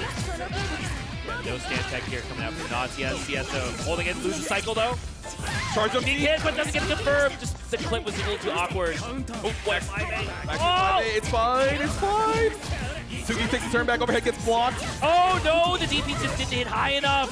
They move off in anti-airs, but that is a huge problem here for 2Gig, who would really like to take this round, but now Knots. He's gonna have to deal with this. Ori pressure blocks the high. No! Wait, the ES command grab does not grab the charge thrust on the other side. Yeah, I didn't know that either. Okay. You learn something new every day, bro. Gets the back tech away. Trying to punish that 5B. There's the stand tech. It gets obliterated. All right, trouble for 2Gig now. Knots. I think this full combo here. Probably going to get the cycle. 2Gig trying to shield to get it, but no. He gets thrown for his troubles, but does land a raw hit here. Should get the side switch. No, he's just going to take a mid-screen knockdown. No, you might spend 100 the EX command grab on the other side. No, it's too high. Rain? Oh my god. I don't think that's the end of the round, but it's not a good spot for 2Gig. Wait a minute. Oh, he's dead. Oh, he doesn't even need it. Oh, I was looking around the wrong side, but he did get it, so Knots taking it over 2Gig.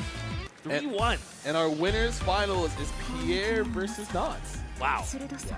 I mean, a lot of people probably thought that Knots would get to winners finals depending on his path, as long as he didn't have to fight Big Black or, let's say, 2Gig too early.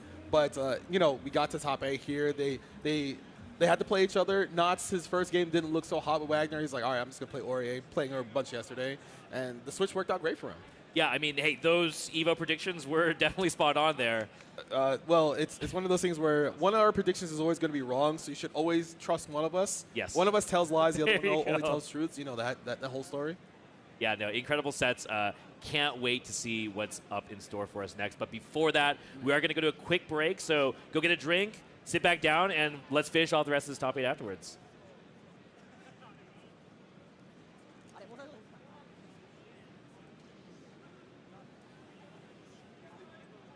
My bad.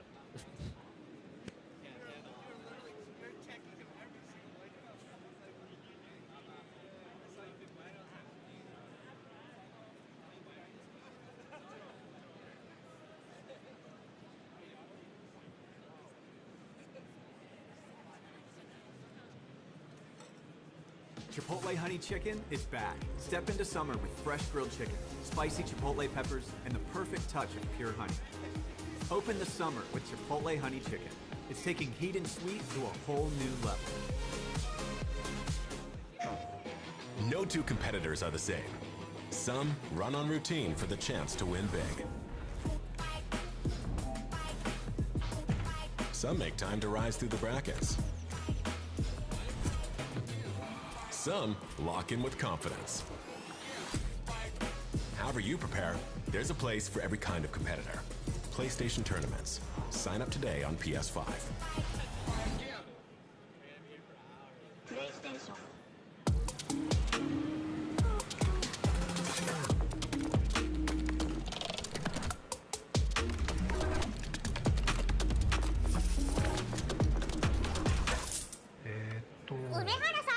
プルルビザでタッチ使ったことありますか？スマホをタッチするだけであっという間にお会計できちゃうんですよ。これは便利だね。でしょ？インサートコインから全てが変わった。ビザで、ストリートファイター4っていう形で格闘ゲーム久しぶりにやった時に、その時になんていうか、自分で特別なものがあったんだなっていうのを、思い出したっていうことがあったんですけど。I don't see myself quitting for at least maybe 20 more years. 気持ちは調子良かったですね。It's much more than just playing. It's being a part of this community.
Hello and welcome back to Evolution 2026. And as you can see, the Airheads Aircam. Airheads is bringing the fun to Las Vegas during the event. Check out this layout. We even got, one of those post-up signs that tell you which way to go. There's a meet and greet command center. There's the arcade. Yeah, no, I was actually just going to say I really enjoyed the new signs there. I definitely actually straight up used them because, yeah, I mean, the EVO is just kind of so big now that it's actually just hard to find things. I was like looking for the BYAC while walking around earlier today. Right. So yeah, shouts to Hairheads, and yeah, the event has just been a great one this weekend. Yes. I know a lot of people are trying to figure out like, oh, I haven't been to EVO before. How big is it? It is kind of big now. There's a lot more to do after you play in pools. A lot of people are just like, what do I do after pools? Well, you got a lot to do. There's there's meet and greets. There's a lot of panels you can go to. There's also the RS Alley. There's also a big arcade. You can like sit down in an actual arcade cab like we had many years ago. Unfortunately, we don't have anymore. Yeah, no, I mean, I was just at the BYC, so just really happy to see that they are also still going strong. Had a ton of games. I think I saw like the Jujutsu Kaisen Arena. They were running like bracket for that. I didn't even know. Did you say that? Yes, yeah. You're allowed to say that? I can say that. They're running side tournaments at EVO. Of course I can say that. All right. Of all the games you picked, it was that one. I saw that surprised me. Oh, okay.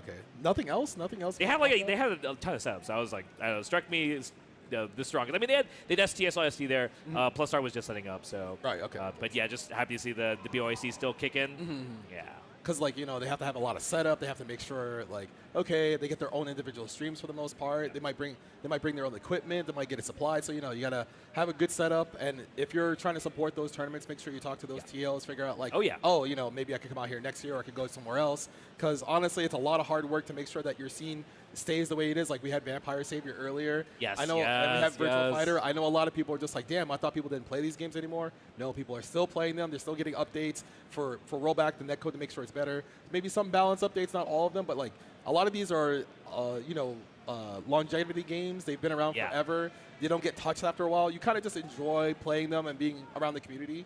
So that's kind of the same thing with Under Night. Under Night, for quite some time, didn't have a really big update for like 7, 8 years, something like that. Don't really want to think too hard about how long that wait was for like ST console. 10 years is not that long of a time, bro. It's only like, what, I don't know, like a third of our lifetimes or something? It was not too long ago. We were jokingly using like 10-year blocks to talk about things, and now it's like actually 10 years, right? I mean, Uni, it's actually 10 years, I think. Exert is getting very close. Wait, actually, no, Exert is more than 10 years, I think. Yes. Exert was 2015. So we're already past the decade for Exert, and yeah. It's okay. Uni will have its own extra,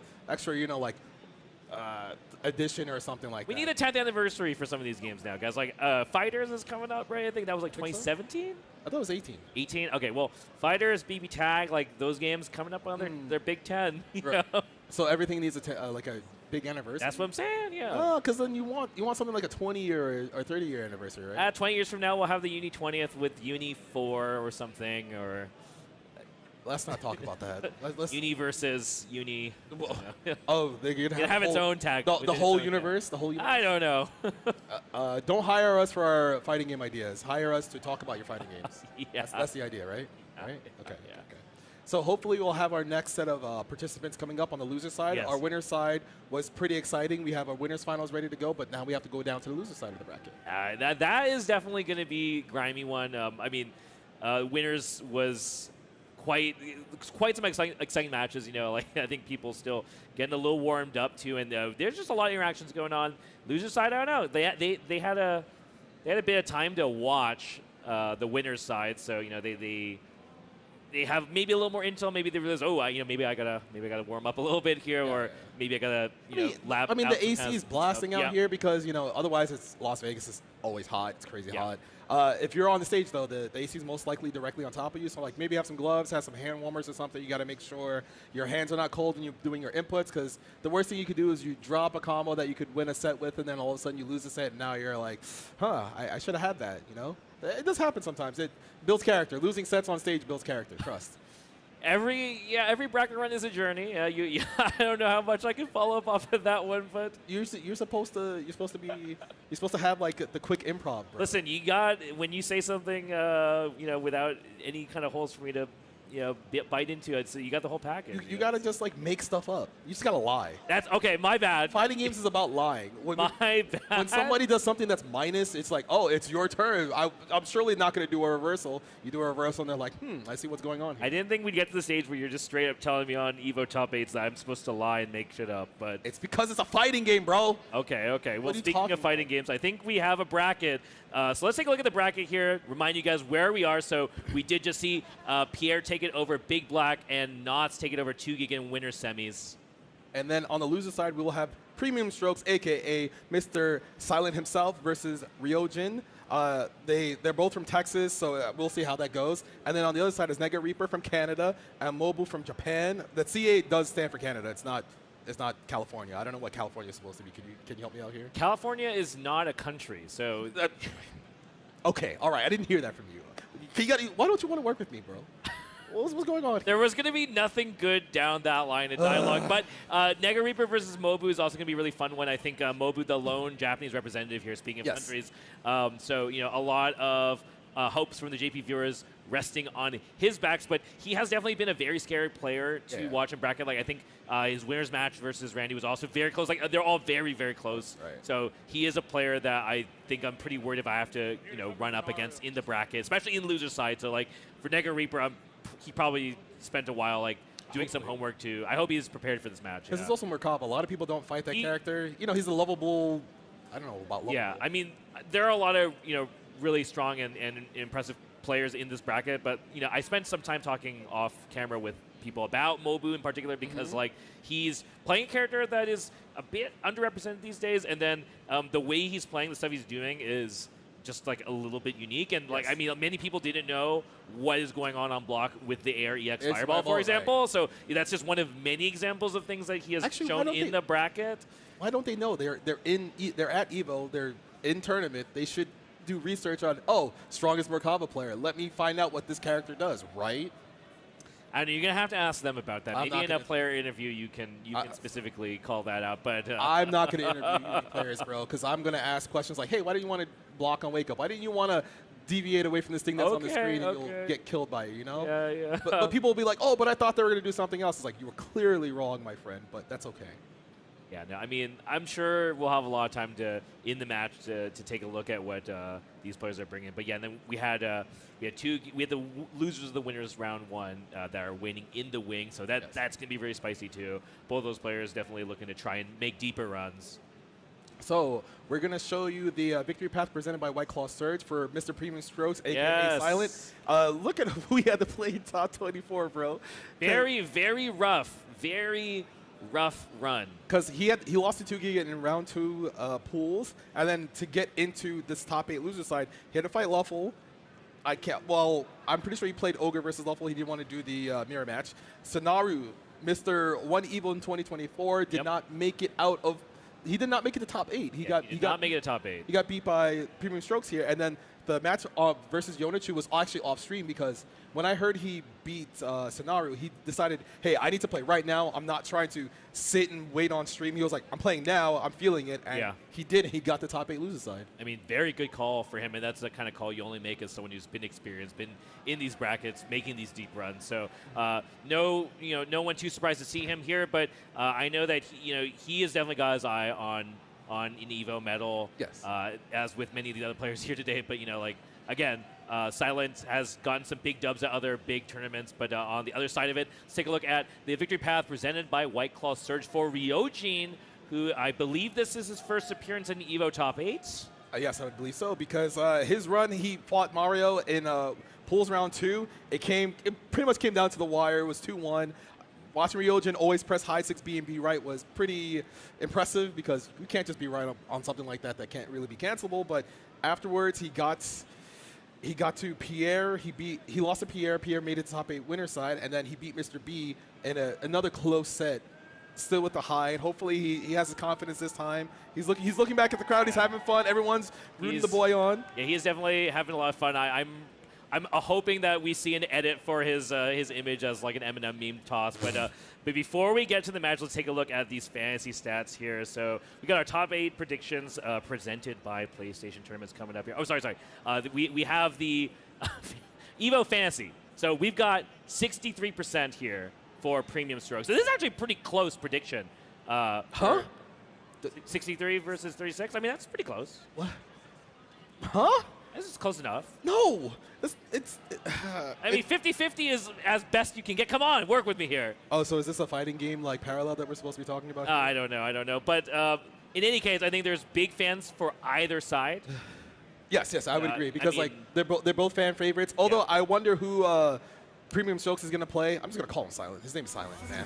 Yeah. He decided to go with phone on. Yeah, they're going straight into it here. And yeah, we have jokingly been talking about this weekend being the return to our original mains. Like, that's been the storyline kind of going on. And then one of these is, Premium Strokes playing the phone on after having a really, large success here with Ogre.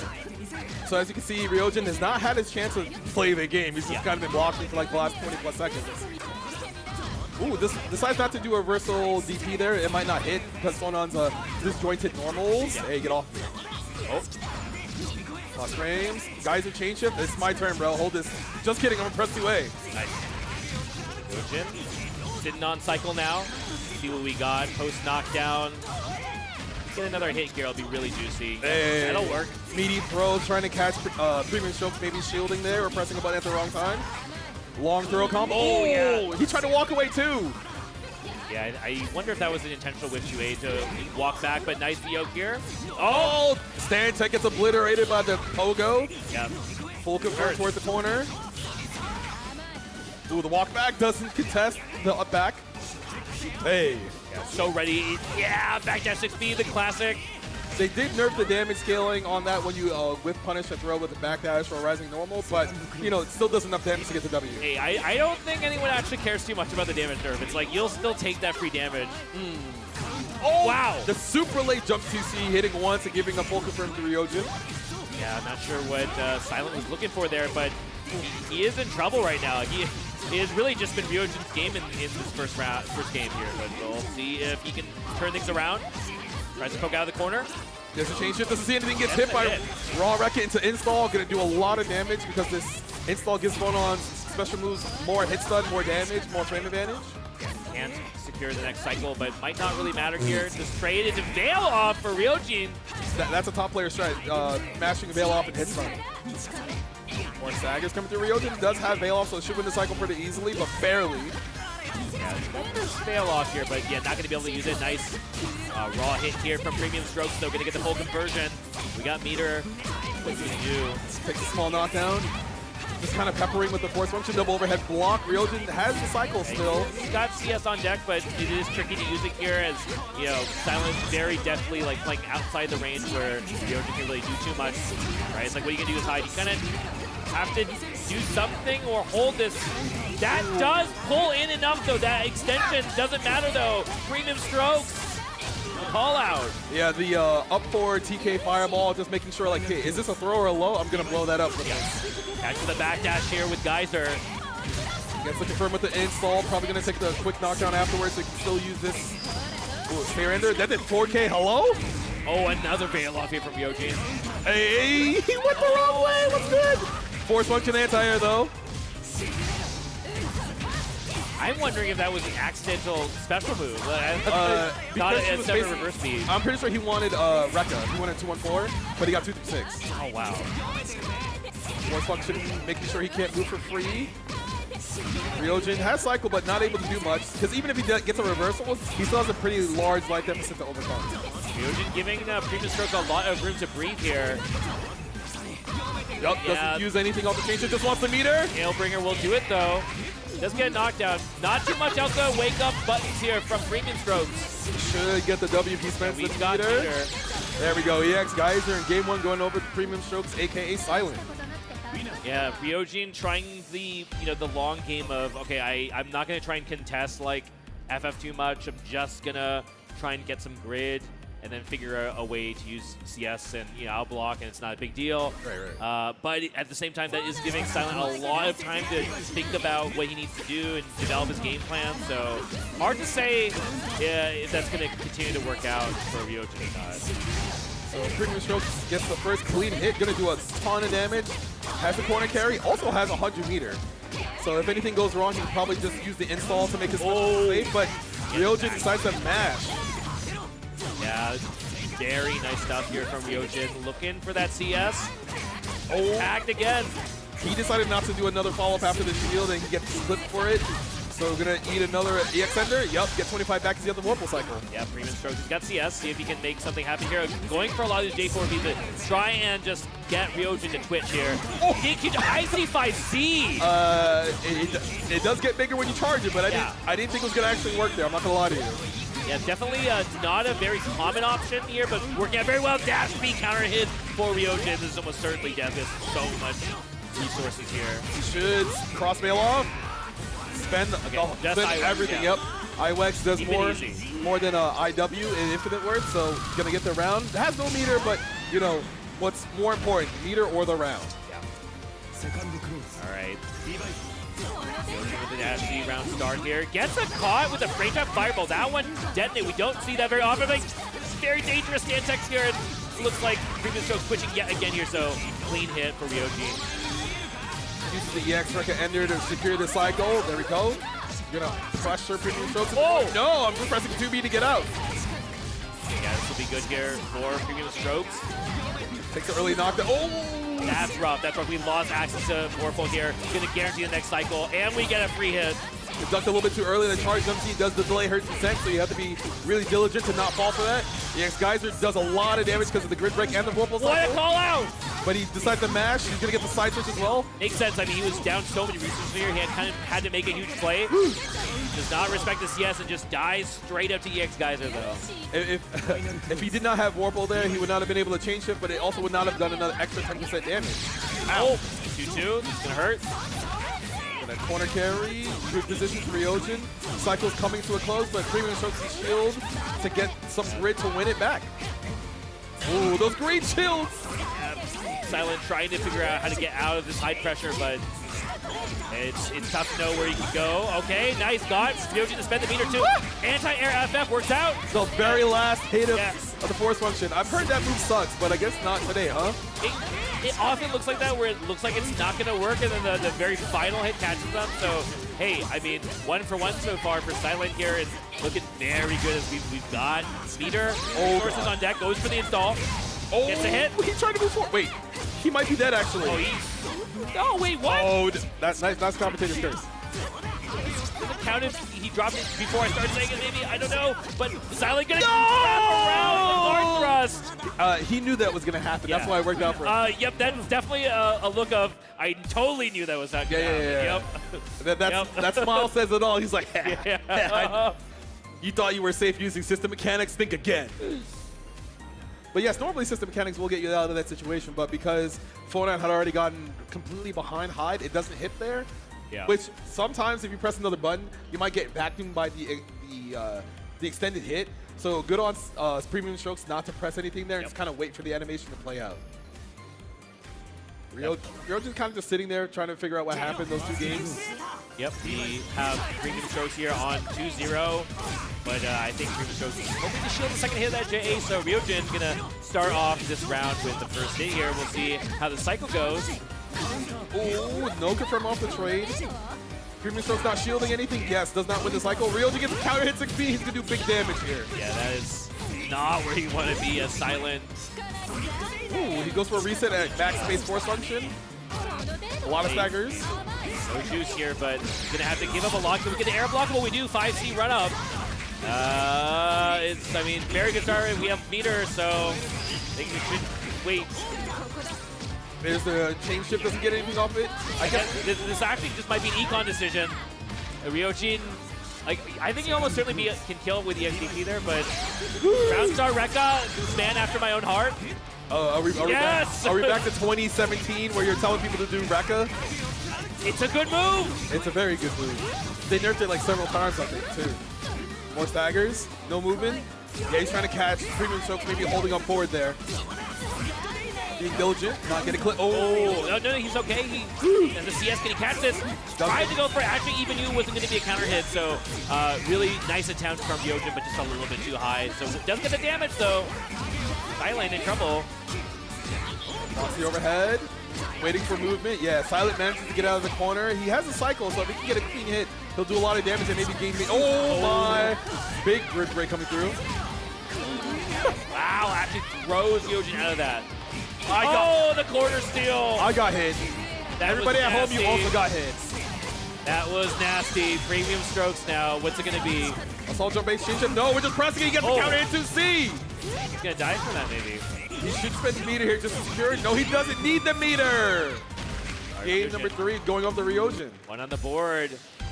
Silent was looking very in control of that. I mean, we did see a lot of nice moments from him. Bringing it out, the tricky stuff with Phonon, definitely something he was like kind of originally known for. It's kind of like, you know, however, 2019 Silent or whatever. It's like... now, like, he might be considering going to Ogre because Ogre is a character he's been playing for a couple of months now. But I guess he's sticking through with his actual main for real. I think this has been going pretty well for Silent. I mean, you know, score notwithstanding, just the neutral overall, it's like he's gotten Ryojin to have to hold a lot of stuff, and his defense is working out pretty well. So, I mean, it all goes bad when Ryojin gets in his face and starts doing bad dash 6B stuff, but that hasn't been the case. I think Silent's just been doing a good job of preventing that from happening, getting to that point. So, like, I think I can see him wanting to switch to Ogre maybe if his offense isn't working out, but obviously he's getting the hits. And he's doing so much damage because he has Warbles to do 10% more. Let's see if he spends 100, gets 25 back because he has a cycle, and last chance here for Ryojin. No, doesn't punish the 6B after the change shift, but he's okay with the position. Oh, run up throw here, catches the shield. Great timing from Premium Strokes. He knows Ryojin's probably going to down back there or shield. He decides to run up and throw him, and he is now on set point. Yeah, Premium Strokes looking to control. Ryojin needs to be the one to change things up here, I think. Otherwise, well, he's trying something. He's taking to the air. He thinks this is an air dash fighter. Oh, God. He has Celestial, too, so any big hit. I mean, we kind of saw this versus... it might have been Tuesday or maybe Mario, I think, where he just took to the sky a lot looking for some raw pogo starters to get damage. We'll see if that's going to work out for him here, but... Air unblockable! Yeah. And that only worked because Silent had the extra install, so the extra blocks in the air made it so he could not land in time. I mean, the thing is, Phonon is very, very good at being in the air to begin with, so I don't know how well the aerial approach is going to work out. Another fireball, anti-air force function. I heard that move sucks, so they're all Phonon players are just liars, man. It's serviceable when it needs to be. certainly doing what needs to be here. Okay, does not bite. Oh, gets hit by the other side. Jump A, Yep, double overhead. Doesn't even need it, and there we go. Silence, premium strokes.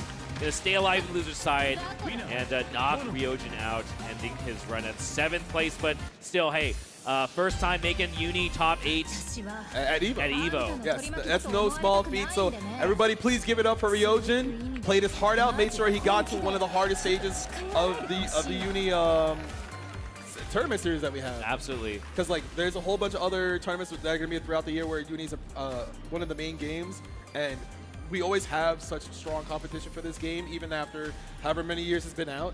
So, you know, just because you're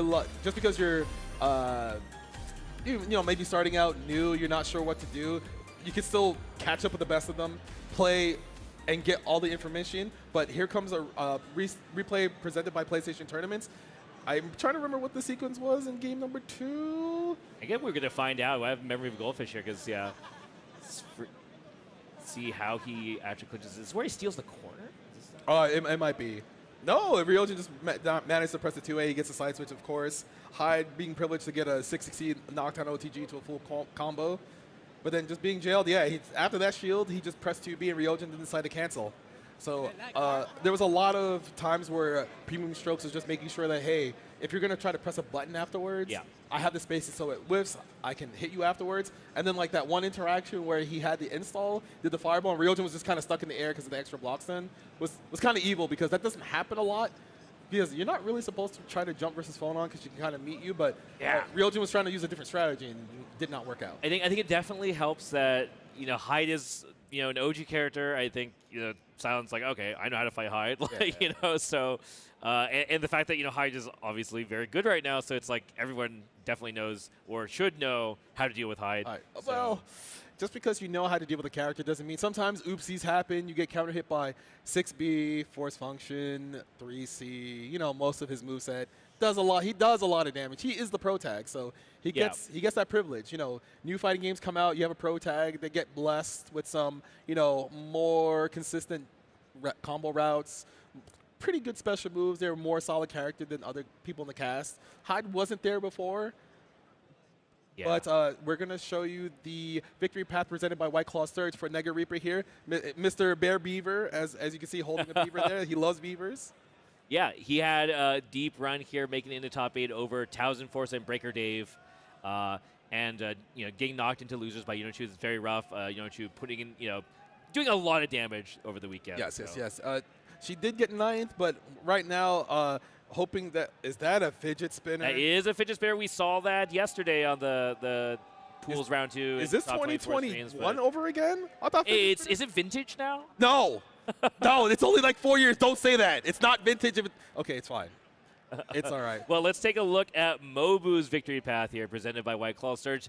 Taking it 2-0 over Knots and Snappy. So, the West Coast killer, very rough. But, Knots getting a bit of revenge and putting him into the loser's side before getting into that top 8. But, yeah, I mentioned him earlier on in this segment, just talking again about how I think this is a player to look out for in the bracket. Love the Merkava plushie as well. Yeah, I wonder where he got that plushie from, because it has all the detail on the lines that Merkava has. It's pretty cool. It's got I don't know if it's official or something, but y'all should check that out. Maybe you can figure out how to get your hands on it, or maybe it's custom made. But in any case, very impressed by his play over the weekend. And of course, we have some fantasy stats once again presented by AT&T. You can follow along. You're not supposed to look at the screen. Nega Reaper at 28.9. Focus on the match. Focus on the match. Focus on the match. He's at 28.9%, and Mobu's at 71.1%. Maybe a lot of people are persuaded by the fact that Mobu's from Japan and he plays a lot of the stronger players out there compared to, North America. But Nega Reaper has had a lot of experience playing in NA. He even traveled to EVO Japan earlier this year. He got 9th place, but he did play against a lot of them and got a lot of good experience. Maybe that's why he's also here. Yeah, no, I think this is, like you said, his first EVO top 8 for UNI2. And, yeah, very big, very big. I think a lot of people hoping to root for him, but definitely Mobu, certainly at least a Japanese crowd favorite here as the lone Japanese competitor here in this top 8. definitely sending a message about the current state of strength per region. But we are jumping straight into this match here. Oh, the jump A doesn't get absorbed by the stance there, so Tsurugi does get a full confirm after the counter hit. This is doing way more damage than I thought it would, but it's okay. You get the throw after Oki. Oh, he is just laying it on. He's a strike throw merchant. Oh! Oh, the round's over, by the way. Yeah. Oh my God, that we barely had time to cover anything. A really fast round for UNI2 standards here as Nega Reaper sweeps through Mobu R.E.V.O, and yeah, maybe those people voting for Nega Reaper are about to get some big W's. No, you don't get the press on that because that has a guard point. It will eat one of the hits. The guard point very strong, I think. Here, Merkava, often a character that is a bit of a mid dispenser, especially at neutral, right? I mean, you're a very long range 5B, that's mid, and we might see that causing a lot of problems. Let's see what punish we got for us. Just a simple throw, yep. Overhead blocks. 2-1-4 again. You do get the tech edge on the button. He is minus, but he's like, nah, not really. All right, big juicy hit here from Mobu. Does guarantee cycle as well. So if you're going to turn around Gabi now, spend the meter. Let's see what the Sam's got for us. Not a safe jump, apparently. It's a danger jump. Yeah, you do got to be careful about that stuff with the fly. Like, it's not easy to get your safe jump and actually get the normal to come out, in the air. I mean, long-winded way of saying safe somebody jump take that hard. away from him. That's a performance enhancer in my book. Get that out of here. All right, well, I don't know if it really worked out that well because he just ran straight into a 5B and Mobu's going to get the full confirm as a result. He's giving him false confidence. Okay. Yeah, he did give him false confidence, Fox. Well, he dropped the combo. He got grid broken. Never mind. I don't think this narrative was working out the way you wanted to here, but let's never mind see Nega Reaper. Nobody has grid now. Everybody's broken. All the glass has been shattered. Yep, Nega Reaper gets the overhead. He's very adept at doing those resets where he kind of like looks like he's going to drop his combo, and then he does the overhead.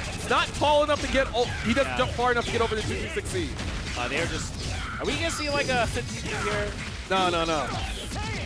Wake up dash B is close enough, to be honest, and it's not going to work out. Mobu one step ahead, just baiting his block. I think Mobu was thinking the same thing as this guy's going to do something.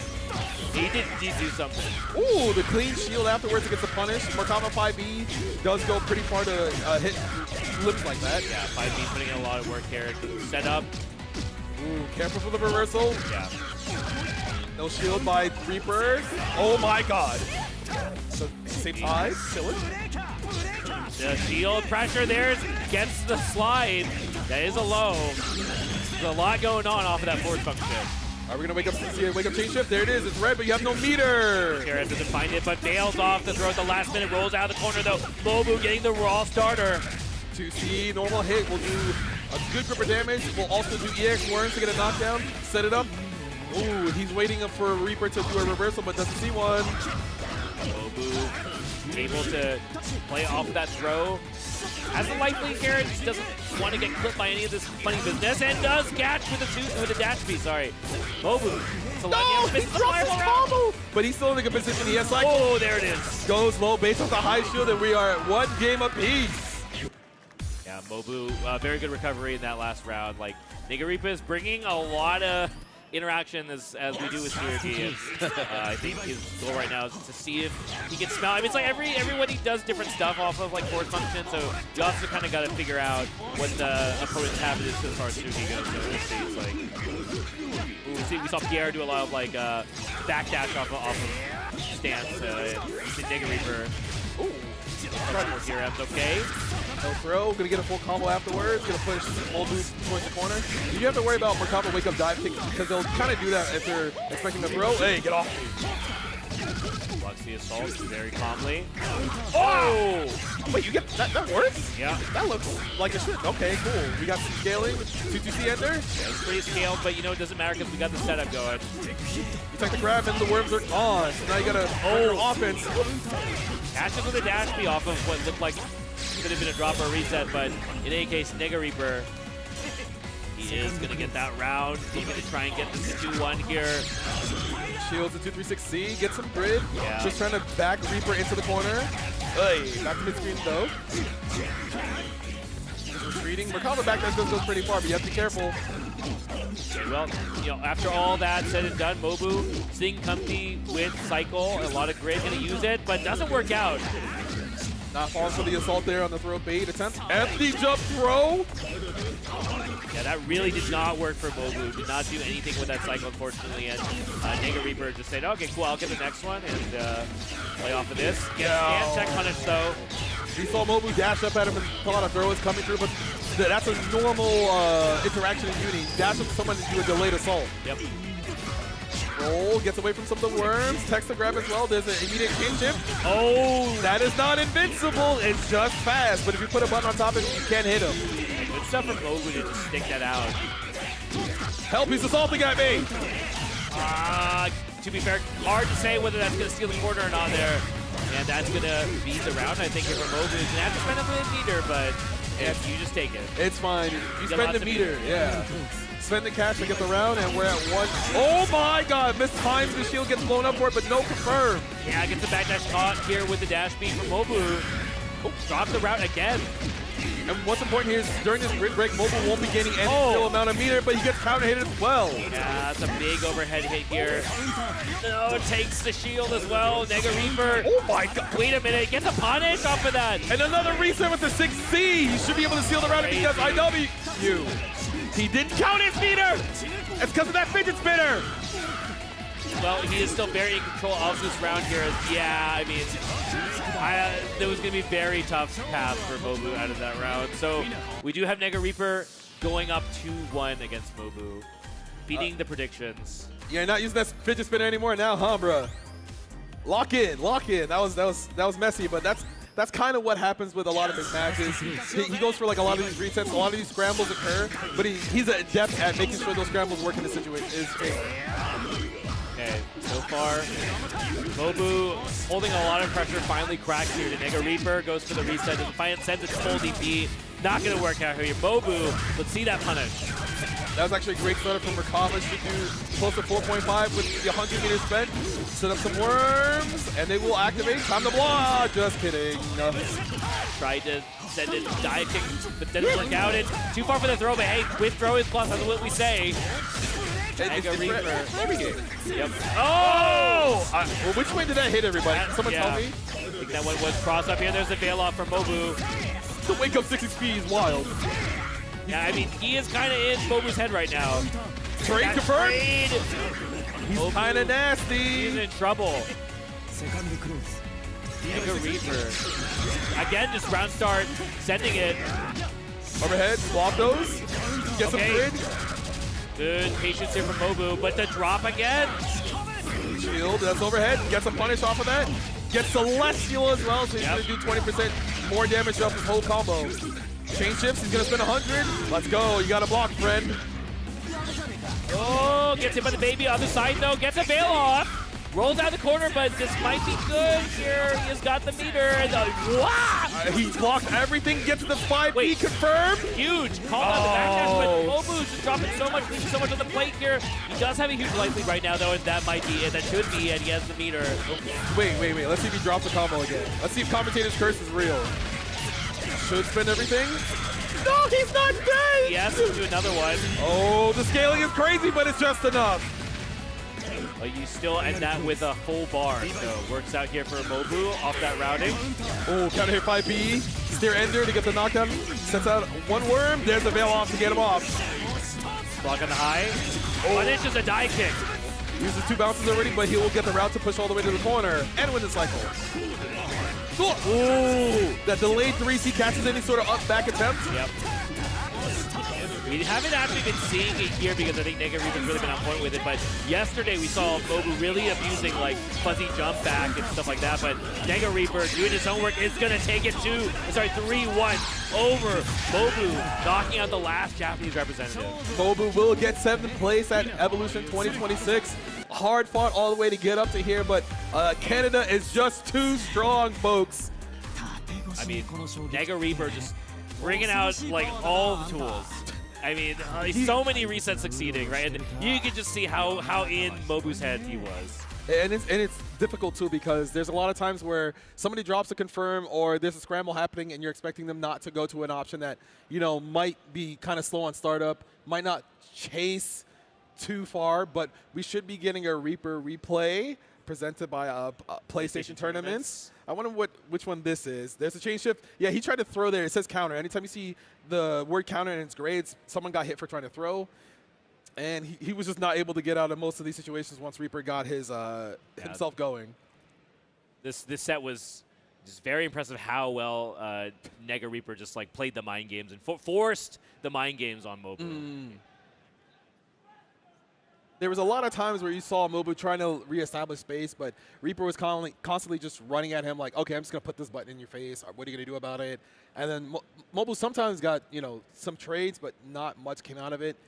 There was a lot of times maybe using low flight jump B would have made the space. Like, yeah, Tsurugi can stance up and eat those mids, but just getting the space is more than enough to make sure Tsurugi can't fly at you, because Merkava's strength is that he has essentially 3/4 screen normals. Yeah, actually, even though I had mentioned that the auto guard might give Mobu some trouble in neutral, it actually was the opposite. That actually Mobu landed a lot of really good 5Bs, and 5B was actually probably the biggest role player for Mobu in that match. Just wasn't enough to get over the finish line, and I think dropped a lot of routes there actually too. Yeah, again, it could be nerves. It could be the fact that like the AC's kind of blasting. I would be nervous too if I was like fighting against Nega Reaper and he's opening me up with. He's just doing stuff. Yeah, I mean he's just doing stuff and doing it right as well, right? I mean, yeah, being right is the best thing you could be in fighting games, because you can drop all your combos, but if you're always right when you get the first hit, usually you have a bigger life.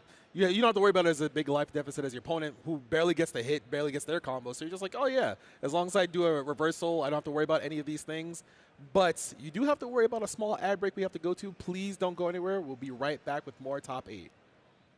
Chipotle and 2XKO are back for round 2. Use promo code TAGTEAM at checkout to unlock the Chipotle Fresh Fit backpack and bucket hat for your avatar. Visit chipotle.com/2XKO for details.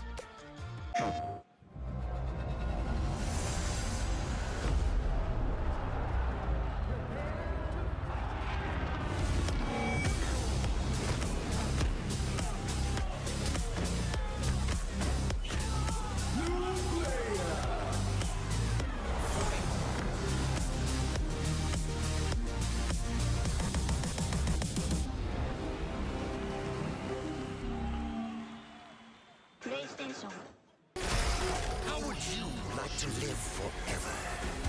I do not trust this thresh. His lamp contains screaming. Those are just squeals of wonderment. Ready to banish the darkness. Come on, let's live a little. In the light is your deliverance.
Hello?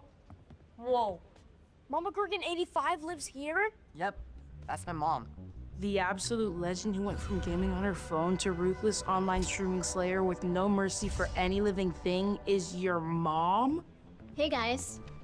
Apples with peanut butter?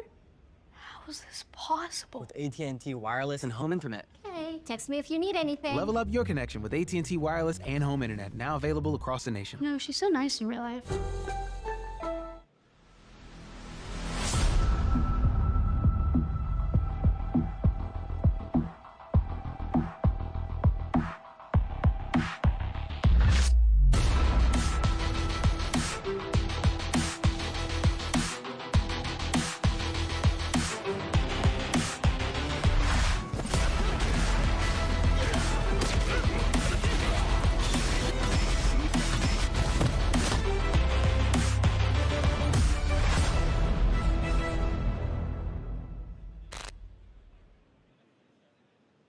And welcome back to EVO 2026. We got our Airheads Aircam here, and it has just been a great weekend here in Vegas. As you can see, we got the Chipotle stage. If you love Chipotle, give it a shout, giving out free food. But also, as you can see, the floor layout, very nice, very walkable. Just go around through any stages, say what up. As you can see, there are people playing their pools down there as well, people cosplaying, hanging out. Great time to be here, just hanging out with your friends, playing in pools, tell your friends, like, hey, I wasn't ready for this matchup. I didn't sleep well. I didn't get a good breakfast. What else is there? I was late for my flight. There's my quite stick a lot of doesn't work. excuses. Yeah, we could bring up. I mean, most of us have all experienced that as well. Something monitor, something VSync. I mean, if you can feel the lag and the delay, then maybe you shouldn't be playing fighting games. You should be doing something else with those reactions. Oh. But, you could also help make those a little bit better. Work with those companies, make sure there's less delay, less lag. Make sure you have the proper equipment. Make sure your stuff works, because nothing's worse than sitting down, plugging in your hitbox, pad, stick, and then finding out, oh, a button doesn't work, a directional doesn't work. But Flex Strike, as you can see down there, go to PlayStation.com/Flex Strike. You get your wireless fight stick. It is battery powered. It can also use a USB as well on the console or your PC. So make sure you get ready for August 6th, I believe, this year. It's coming out soon. Yes. So make sure you check that out. Make sure you get ready to pick one of those up, because in case you're like, oh, I don't want to carry around a stick with a long cord anymore, you can play wirelessly. Just be careful about a lot of Bluetooth connections, because I know a lot of people have that issue. But as long as you look at the console, make sure my stick is working. Desync everyone else's. Desync everyone else besides your opponent. Don't do that to your opponent. You gotta be careful. But make sure you go to PlayStation.com/Flex Strike. Yeah, no, wireless fight sticks are actually, like, I've been using a wireless stick myself, and it's just like very hard to go back. Oh. I mean, it's really nice. So, I mean, as long as you don't have a lot of electronics in your space, you don't have to worry about that. Yeah, but I mean, I think these days the tech has just gotten much better over the years. So, I mean, mine's very janky from back then, and I'm sure the Flex Strike one's much better. So, we do have a match coming up for you guys, though. We've got 2 GB versus Premium Strokes coming up.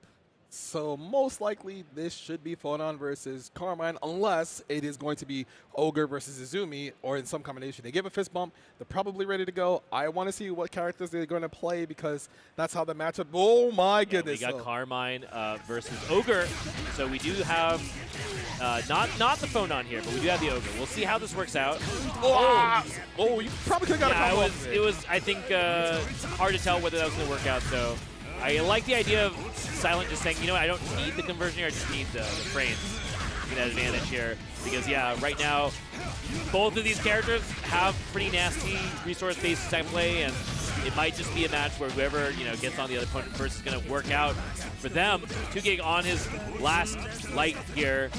So I think he might barely die to a throw. Definitely after his chip.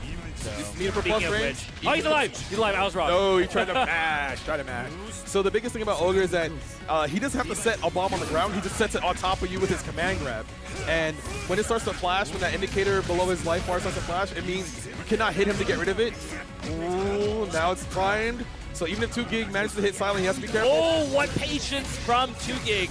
Just presses 5B. So ready for that shimmy attempt here. Just 5BB, still very, very good normal. Gets the command grab, gets some life back, get the knockdown with the bomb planted on the ground. Huge.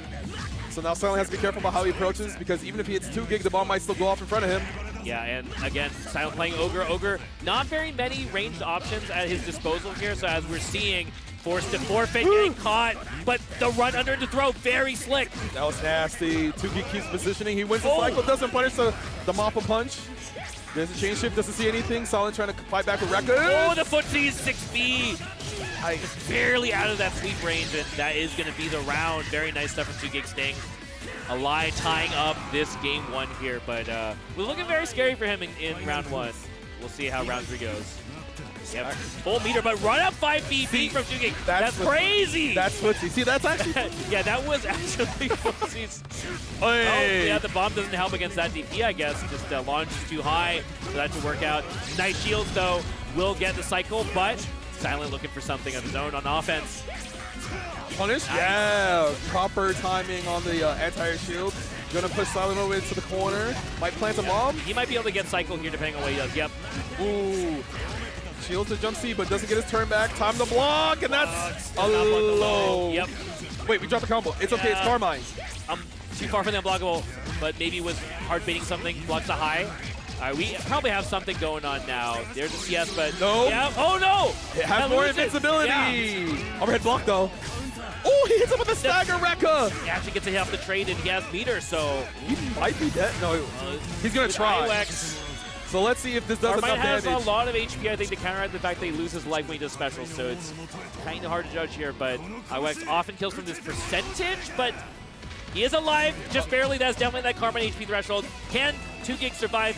Yeah, the flick, just one step ahead of winning the cycle there. Bro, every time Silent smiles, he's like, I knew that was going to work. But using Ogre's force function, he throws like a kinetic card that you can't see. So you have to worry about the full screen. That is a full screen option Ogre has, and he uses chain shift to make it safe or get it confirmed. Oh my god. 2GIG tried to use 6B, which is the spear that goes full screen, and normally that is a very commanding move at neutral, but looks like it is a little bit slow to start. Round start here going to Silent. Very much all Silent here is going to win the cycle. Put him back in the corner. It's a command grab to plant the bomb. It's prime to go off. Are you going to block the overhead? No, you're not! Not block the setup here. We have meter, so I think we are just going to the next round. Yep. Spend the 200 to secure the round. You'll get it back. Don't worry. All right. Is Silent just going to run away with this? I mean, it is a first to 3, so losing 2 games too quickly isn't that bad unless you have no momentum. But 2GIG has some moments of brilliance. Oh! He actually confirmed the falling jump A. Okay, there's a lot of hit stun missing from that, but he gets the command grab afterward anyway, and he gets hit by 5B. Yeah, 2GIG is just so on point with these. I don't know if it's fuzzy 5B or just like reacting to the way Silent is moving when he knows he's going for a bait of some sort. Pressing the right time, but that's all you really need to do as Karma. You can just find the hits. Uh-oh. It still works out because of transfer state. And the bomb was still there, so he let go of it when he thought Silent was going to run at him. He's going to have to hold his whole confirmation to the blood print. Very bad for Silent here, but the drop, that is a problem for 2GIG. He needs another clean hit now to try and finish this off. Blocks the low. Does still have the cycle. Uses it very conservatively. He decided to use a chain shift there so that the cycle is new. Wait, he's dead. Yeah, he just got hit by 2-2. He probably tried to. He jumped. Yeah, that is a low though, so it's like, pretty sure it's a low. It's a low. So like, you can't really fidget because you'll get clipped as soon as you're not down backing. It looked like he up forwarded out of that string, but yeah, the 2-2 catches a little high enough. Ellen. Oh my! The trade again. The counter hit combo trade, very good for Silent, is going to get the command grab ender, but 2GIG does have cycle, so he can just wake up chain shift and try to hit him. Yep, get into the corner. ED pinwheel. Pulls out, where are you going? Do it again, are you trying to roll again? Yeah! Where are you going? Dude, he's going to roll again. No, we never go for the third one. Fighting games are rules of 3s though. Yeah, the rule of 3 of you don't do it on the third time. It's time to set up 2 bombs. 1, 2. Yeah, Silent has CS though, but is it going to matter? There's a chain shift, doesn't see any spread. 2GIG one step ahead, blocks the double. There's the CS bomb. though, unblockable and coming probably. Oh! Yeah. He was feeling the unblockable like he said. He decided to use the Veil off to make the space, but 2GIG making enough of a... He showed 5 BB, I think. Yeah. And normally it's like 5 BB wheel CS or something that's coming, so kind of faked it out a little bit. Yes, like the long stagger made him glitch prematurely. Yeah. Full corner confirmed, bomb planted. Ooh, back dash trying to bait a throw. Oh, he crushes the 3C throw as from premium strokes, gets a full confirm off the bomb hit. It does have more scaling now, but it doesn't matter because you're in blood. It doesn't matter. Yeah, like it really. The damage is less important than just being able to keep it going, lands the fuzzy. Nobody blocks that on the first try on purpose. I mean, you cannot react. You are purely guessing it's dead. He's dead. He should be dead. He has Vorpal. He gets 10% more damage. Ow. Ow. And Ogre is a healthy character too. I believe he's amongst the top 5 in the cast in terms of health, so it's not easy to get those confirms when you're not really sure, but 2GIG knows. Gigabyte has the puzzle down here, so he has a little bit of dominance here in the neutral. Yeah, Silent. He might control them to run over to him.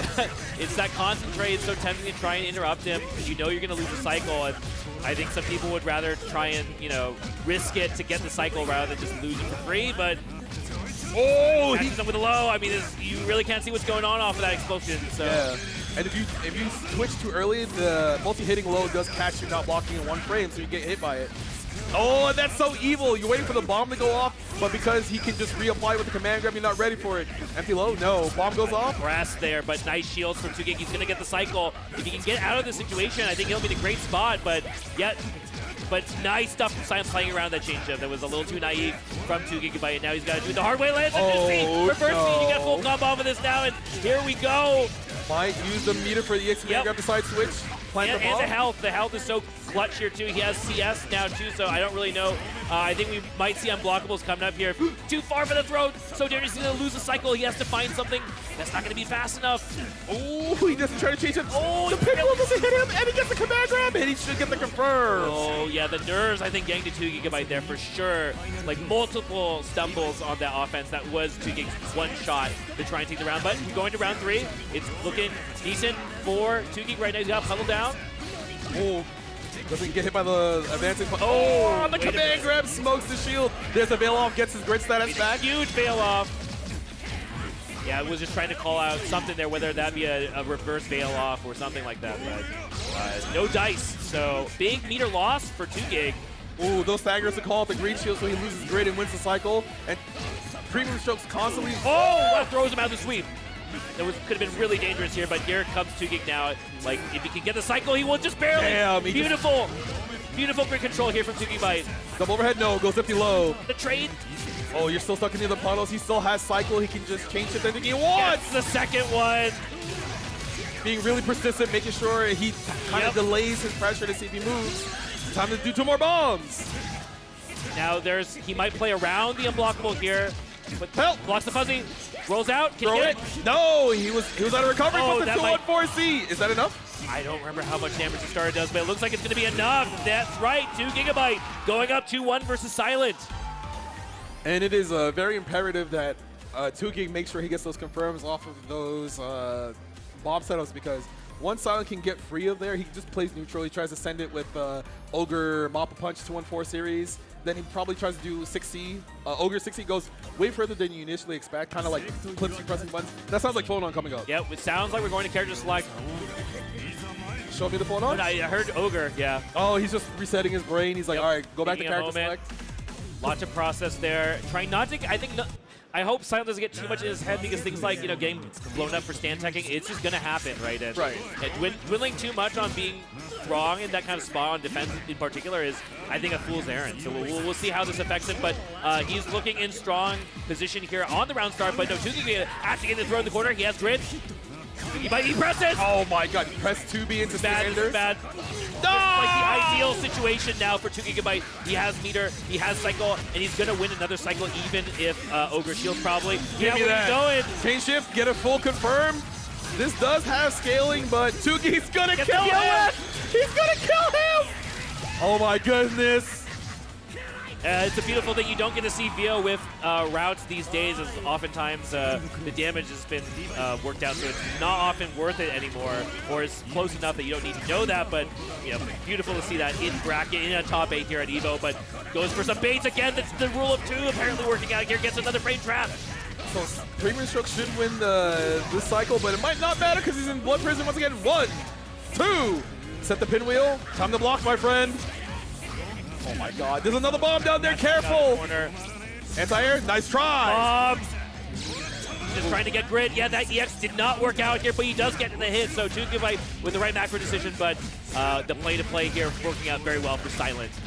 All right, bomb is planted. Oh, the lay low, yeah, it's so hard to see that. You saw him block the first hit, but because he twitched, he got hit by the follow-up hit, so you gotta be really diligent when you're trying to block that mix-up from Ogre. Yeah, but that low is really tricky to react to. Ooh, already sending it with the meter, wants his turn now. He doesn't want to play any more games. Silent, be careful on the bomb. Yeah, blocks the JC second hit here. Good blocking from 2GIG.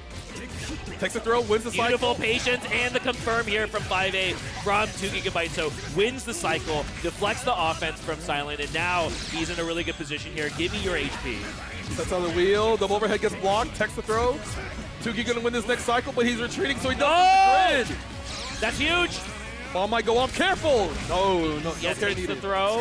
Oh my he confirms off the 2A! And that's privilege 2A. That really could be why he wins this whole set. It could just be from that 2A because now we are Karma. We're going to win the cycle. That bomb's still down there, bro. He side switches. He's trying to stay away from the bomb, but there it goes! It's too much. And 2Gig he has VO, so he can make it really simple here. Please don't drop this. 3 buttons, 3 buttons. Thank you. And 2 GB takes over Silent. What a crazy set. That is one of those sets where you can easily tell where 2Gig formulates the game plan that he becomes a little bit more aggressive. He's like, okay, I won't wait. I won't sit back and just win grid and then use chain shift for these sequences. But he's constantly like, all right, I'm just pressing my 5B because Ogre and Carmine, they both have essentially the same 5B. One is horizontal, one is more vertical, one at a 90-degree angle. Yeah. It kind of just like, get hit in the face, get a full confirm, playing pretty nasty. And this man over here is just like, yeah, I'm nice. I play Carmine. I have set play. Set play is so good in fighting games. Am I not right? No, absolutely. I mean, it was 3-1, but at the same time, like Silent bringing so much scary stuff to the table. It really looked like it was going to go anyway. And yeah, I mean, it just came down to 2Gig actually just knowing like exactly when to press, but also very impressed by like Silent's attempts to fight back as far as like the grid war goes, right. And take a couple of those cycles that it looked like it was going to be like guaranteed to 2Gig, but actually getting those was pretty key. But at the end of the day, yeah, I mean, 2Gig just made the perfect decisions at that final round to clutch it out and run away with the game. I think if we had gone to a game 5, really hard to say how that one goes. I do think a lot of the biggest thing in a high-level Under Night is timing. It's like slightly delaying your buttons because a lot of people, they kind of like, they do a lot of fuzzy mashing, a lot of fuzzy blocking. They're trying to like do as many inputs as they can to get out of certain offensive situations. But if you slightly delay those, you blow those up, and then it becomes a mission of, hey, do I decide to use a bunch of option selects on defense to try to get out of these scary situations, or just block normally and just have good reactions and get out without getting clipped by anything? It's very tough, and I think taking the time to think about it in between those games was like very relatable because it's just like against Carmine, there's just a lot going on, and it's very hard to parse. I think like what can go wrong, and same with Ogre too. Right? Yeah. Like you're saying, they're similar in a lot of ways in that regard, and kind of demonstrative of what is strong in UNI2 in general, right? So I mean, we're going to talk a lot more probably about characters with those kind of win cons. But we have our next match coming up here. We got Big Black versus Nega Reaper. So you saw Nega Reaper earlier, but it's been a little bit since we saw Big Black as he had a rough loss in winners round 1. But he's back for Blood, trying to make his run as deep as possible. He wants to play more games. He threw his first match so he could play more games through losers, so he could have, that's the script, right? Yeah. Lost in the first round of top 8 winners, and then come through, win the bracket and grand finals reset in dominating fashion. That would be a nice way to cap off his EVO experience to win in that way. But he has to get through Nega Reaper first because, fighting Tsurugi, he already lost one Tsurugi. Is he going to lose to another? Is Tsurugi too strong, folks? We are going to find out here. We are jumping straight into that. And yeah, I mean, Tsurugi does present a lot of problems for Big Black's playstyle in some regard because it's all a numbers game, right? Whether or not it's worth being passive in certain spots and the risk reward. It's really all about the numbers. And a character like Tsurugi, if we think he can really mess up the risk reward, wow, that is going to go to Nega Reaper close to the center of the screen, I guess, here. But just barely. It very close. I think if Big Black kept concentrating, he might have got the cycle there, but he chose to stop because he thought he wasn't going to win. But he's just going to win this cycle. Oh, just barely dodging. It's one of those combo videos where nobody can hit each other. Yeah. And now Big Black is kind of chilling. He doesn't want to interact too much, but he gets the first big hit. Juicy dash C here for Big Black. I don't know if we're going to drop it, but it's okay. We still have pressure here as Byakuya. Still have that chain shift. He's just straight up raw fight. Wait, what's going on? He drops combos now and then. Even your favorite player will drop combos. It's okay. It's all right. But he manages to get this confirmed after the chain shift. Gonna spin not 100 meter because he dropped Black. You gotta figure out what's going on, bro. You gotta get. Or maybe if you just keep dropping, Nega Reaper will just kill himself. I don't know. No. He's also throwing for content. That's a cool new thing to do nowadays, right? Oh yeah. He should be dead if he spends another 100 meter. There we go. Very nice. That was kind of a sloppy round 1, but you got to get all the issues out of the way now before it becomes a real problem. Definitely work those out in this first game, hopefully. Scary stance tech there from Big Black, but tries to anti-air the dive, but Nega Reaper. Yeah, I mean, that move is just, I don't know if we've really seen anyone today successfully stuff it. It is kind of hard because he does pause his momentum as he charges his jump TC, but oh no, he got thrown into the corner. He does have cycle. He can't wake up chain shift if he wants to, or hold for a while. You have to be careful because BB is looking for that position! Yeah, that chain shift, I think that was hoping to save him, but just kind of fell perfectly into Big Black's 2C. So Big Black, we've got every resource imaginable, and we're going to spend them. Set up 2 more. He has the left shield. Oh, he didn't chain shift the time, so he gets hit, but you're okay with eating that because there's only 2,000 damage, and you still have more resources than Nega Reaper. He can even hold out for another cycle if he wants to. Will indeed do that. But now will only be 10% instead of 20 because it's normal Warple. We're eating a lot of throws, though. Strike throw is broken! There's a chain shift, nothing coming through. BB holding his defense. Oh, what a tech, though. Actually gets another cycle because of that, but it might not matter because he is like 1 touch to die, but just a backdash! Wait a minute. He's not dead, but he will have to deal with the web fail into 3 web setup. Yeah, it's not going to be a fun time for Nega Reaper here. 1, 2, 3. Such a clutch hit from Big Black. Bro, no! Gets counter hit. Guess for game in that situation. Oh, what's funny is I think I saw 2C start up from Nega Reaper, so maybe he saw Pierre playing winners. It was like, oh. CC, but that was like a delayed situation. That wasn't. I think Pierre actually would just press 2C. Press 2C. Exactly. Whoa! The fadeaway jump B coming through for BB gets a full confirm. One way to beat the slide. And hold up. I heard holding up is good in this game. Stagger blocks the overhead. Let's go. The web's still up there. Don't get mind controlled. Don't get mind controlled. Thank you. No, it's green, but he doesn't throw it. He was. Oh! He's doing tricks on it. I mean, Big Black chose to take the throw. That doesn't matter. He finds the 5A. The Reaper does have the cycle. He can't wake up chain shift, but it might not matter. You're okay with eating a lot of reversals if it means you don't get a combo afterwards. Set up 3 webs, pull up, block. He tried to press. He watched Pierre and he thought he could do it, but he's using his finishing spinner too much. Yeah, I don't know if that's going to work out the same way it did for Pierre here, but... Is he dead? Looks like Big Black's going to try it. I mean, I'm going to say no. Threshold. I'm going to say no. He's probably dead. My bad. He's dead. All right, so it's 1-1, I guess. Remember from yesterday? For us? Yeah, okay. Oh my! That was scary. He thought BB would try to shield it. That's why he tried to grab it. But BB has the defense patience of a saint, but still gets clipped afterwards. Dash B will do it here though for Nega Reaper, who's got a full meter and guaranteed cycle, so we'll spend some and we'll see how much damage we can do here before Big Black can get out of the corner. Do it again. Yeah. Do it again, by the way. Now you do it again. You try to catch him holding up, blocks the overhead. MD jump gets smoked because he thought he was going to high shield. That does work versus good players, but BB is one of the best players. Spend the meter, set up 3 webs. You do have to worry about the cycle because you might die off of EX reversal, but BB is a gambling man, I think. Let's see it. Woo! That was enough. Was enough. Thank you, Warple. Nega Reaper trying to tie it up here. He can hunt down Big Black here. Yeah, that has been working out very well today. Staggered, not seeing any shields. Gets the grid break off the overhead stagger. Gonna do 10% more damage while the grid break is in effect. Quite nasty. We'll dump some meter here. We guarantee our cycle, so we can do whatever we want now. Uh-oh, this looks very similar to last round. Change up here from Nega Reaper. Big Black ready for it, though. Big Black anticipating. Doesn't whip punish. He's just holding up. He's just holding up forward, bro. How do I stop that? No! Oh, no. Missed the actual hit of the VO, and it's going to cost Big Black Nega Reaper a lot because we go to EX, and so we're going to burn out most of this VO. Hey, Grit Thrust gets space, but you have to be careful about eating any stray hit if you're BB. But Reaper also has to be careful because there's too much time on the clock for BB to make this comeback. And now he's chasing him. He's trying, but Nega Reaper, well-placed 2C there, and we do have a 1-1 here. Nega Reaper. What do you think that expression spells? It looks like his head is empty, but you know he's thinking really hard about how to open up easy. That one didn't work out. You know, you got to take that risk, right? You got to be like, all right, let me give him a weird curveball. But BB was just like, nah, I got this. He has Celestial help.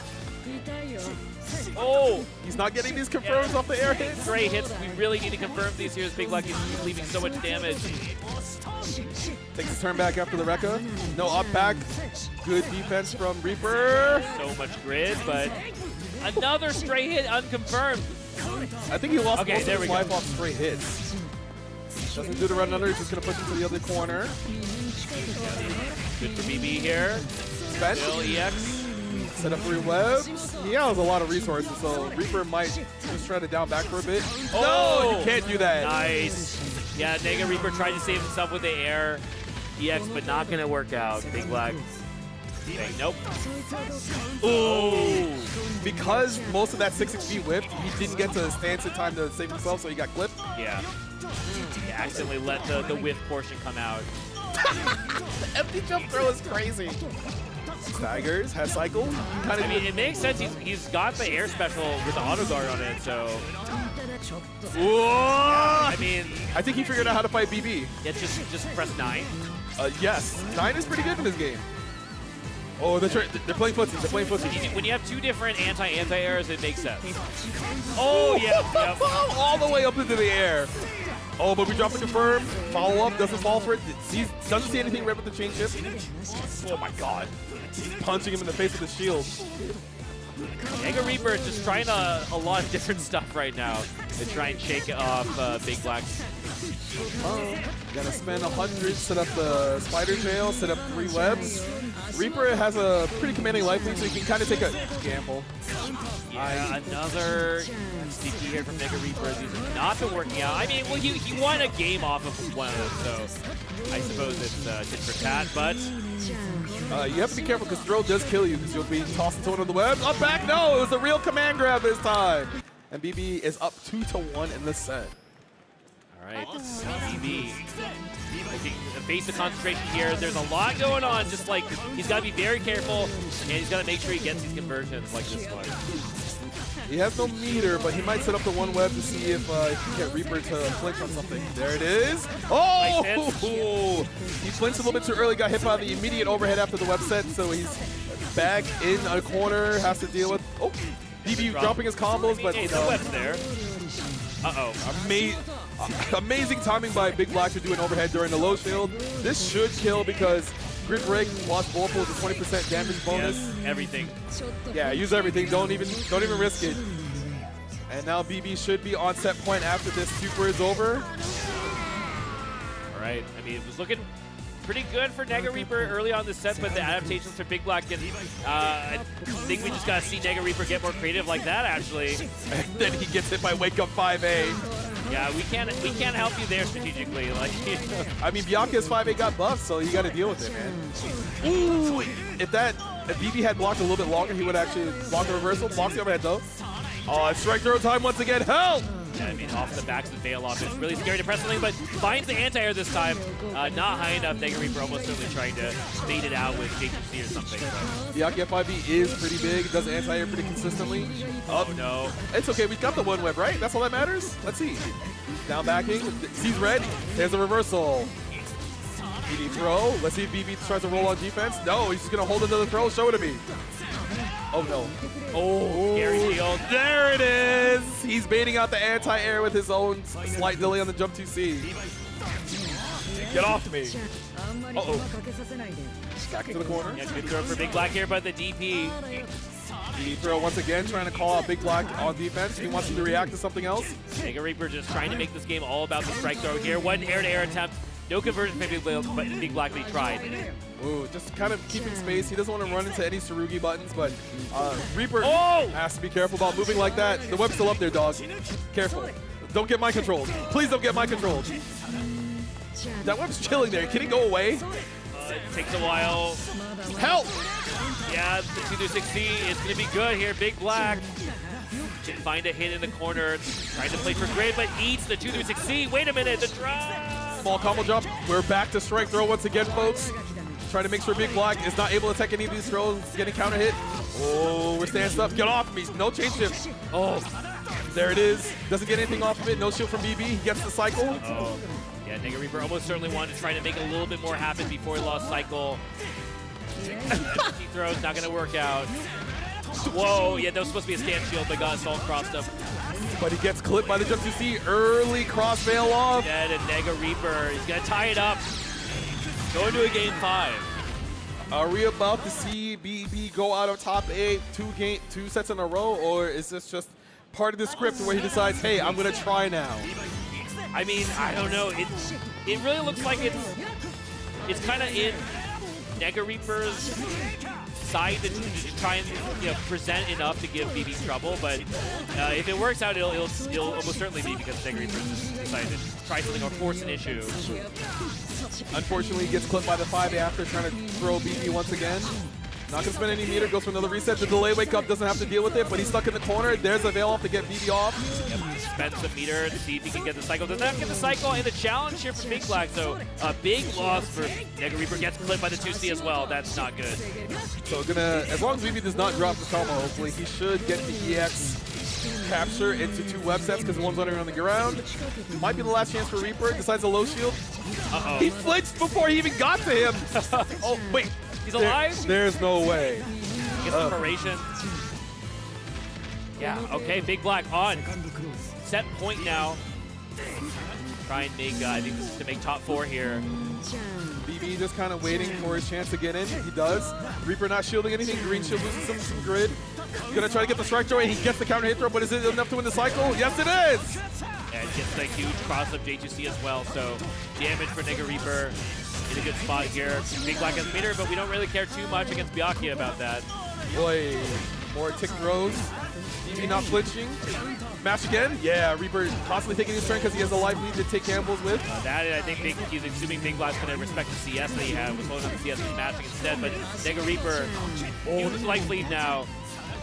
Let's see what Big Black is going to try and do to try and steal this round. If he can just... Don't get hit by the web, please. There's a change shift to make it safe because that rack is not safe after the follow-up. Oh. Overhead blocked. No cancel afterwards. Text the grab. Ooh. And there it is! He finally gets the clean anti-air to jump 2C attempt from Reaper. He's going to push him all the way to the corner, and he has Celestial to do 20% more damage. No. Gotta be really careful what you do on defense here, Reaper, because if you get stuck once again, that might be the end of the round. Jump, shield, and tried to air shield it wasn't fast enough, and now Big Black. A lot of damage here because he's got Celestial. It's a lot of meter too, so. There's been 100. Spend. Set 2 more. 1, 2, 3's on the ground already. Throw to web kill. IWEX! He committed. It's a hit!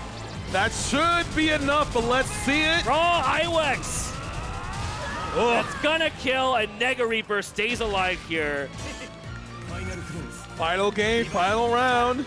Oh my god, he punched the landing recovery. Early steer ender to win some grid, but we're sending it with the reversal on the first wake up. Overhead block. In the corner, again, can't get this clip, but will get a dash C. So good enough here. Let's see. Get to the corner. He can get the proper conversion. Yep. Set up 3 webs. Let's see if he can get the throw. Oh, there it is. And I'm impressed that BB keeps going towards the strike, and that mix-up, and Reaper is always ready. And he got contested by Byakuya 5A again. That might not matter even after his setup did not work the first time here. Big Black gonna try again. Set up the 3. Potentially close it out off of the setup. Goes for the throw. We haven't seen him represented at all today, to be honest. Go low. No, the green shield throw. That should be it. And BB moves on.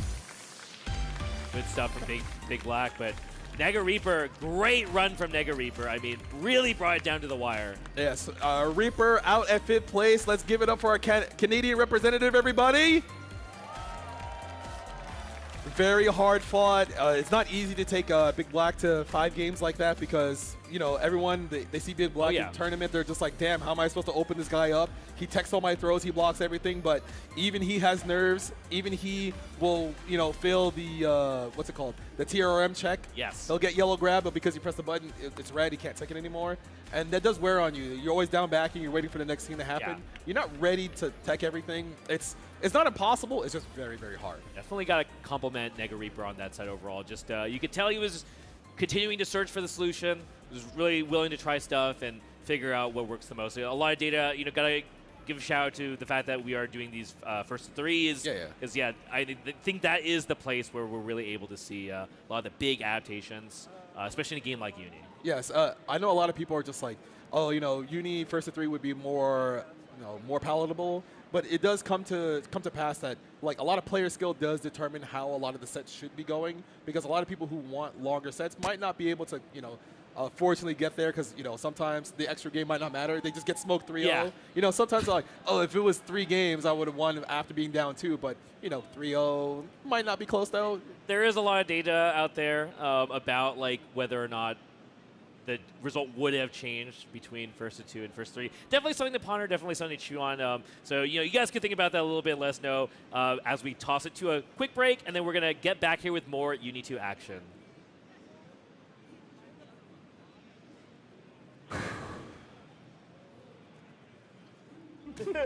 Nerd. Commentary is about keeping people engaged. Yes. Right? This guy lied to me for 15 years. I didn't know his age. That was like my first couple months in the game. I guess it's weird for you to call me daddy. That's very weird, Jay. I need to do all that. I gotta avenge myself. Stop, guys. You're making me laugh too much. Oh, jeez.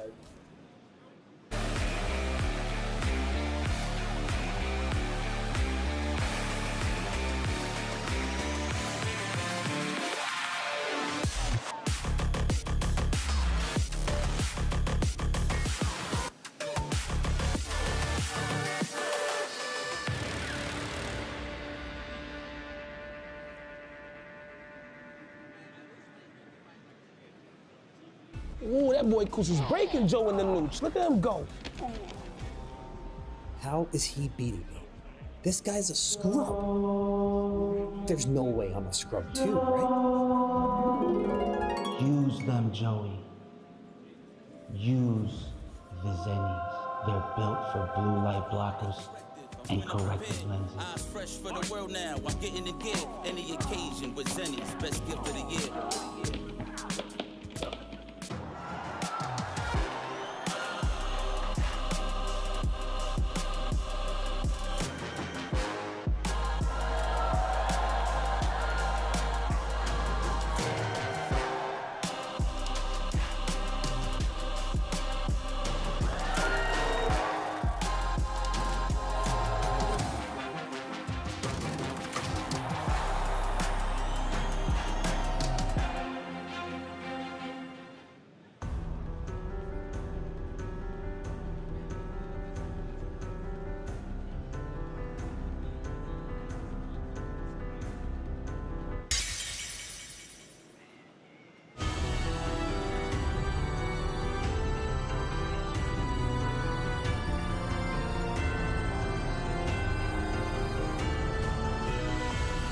Melty Blood, Toa Illumina.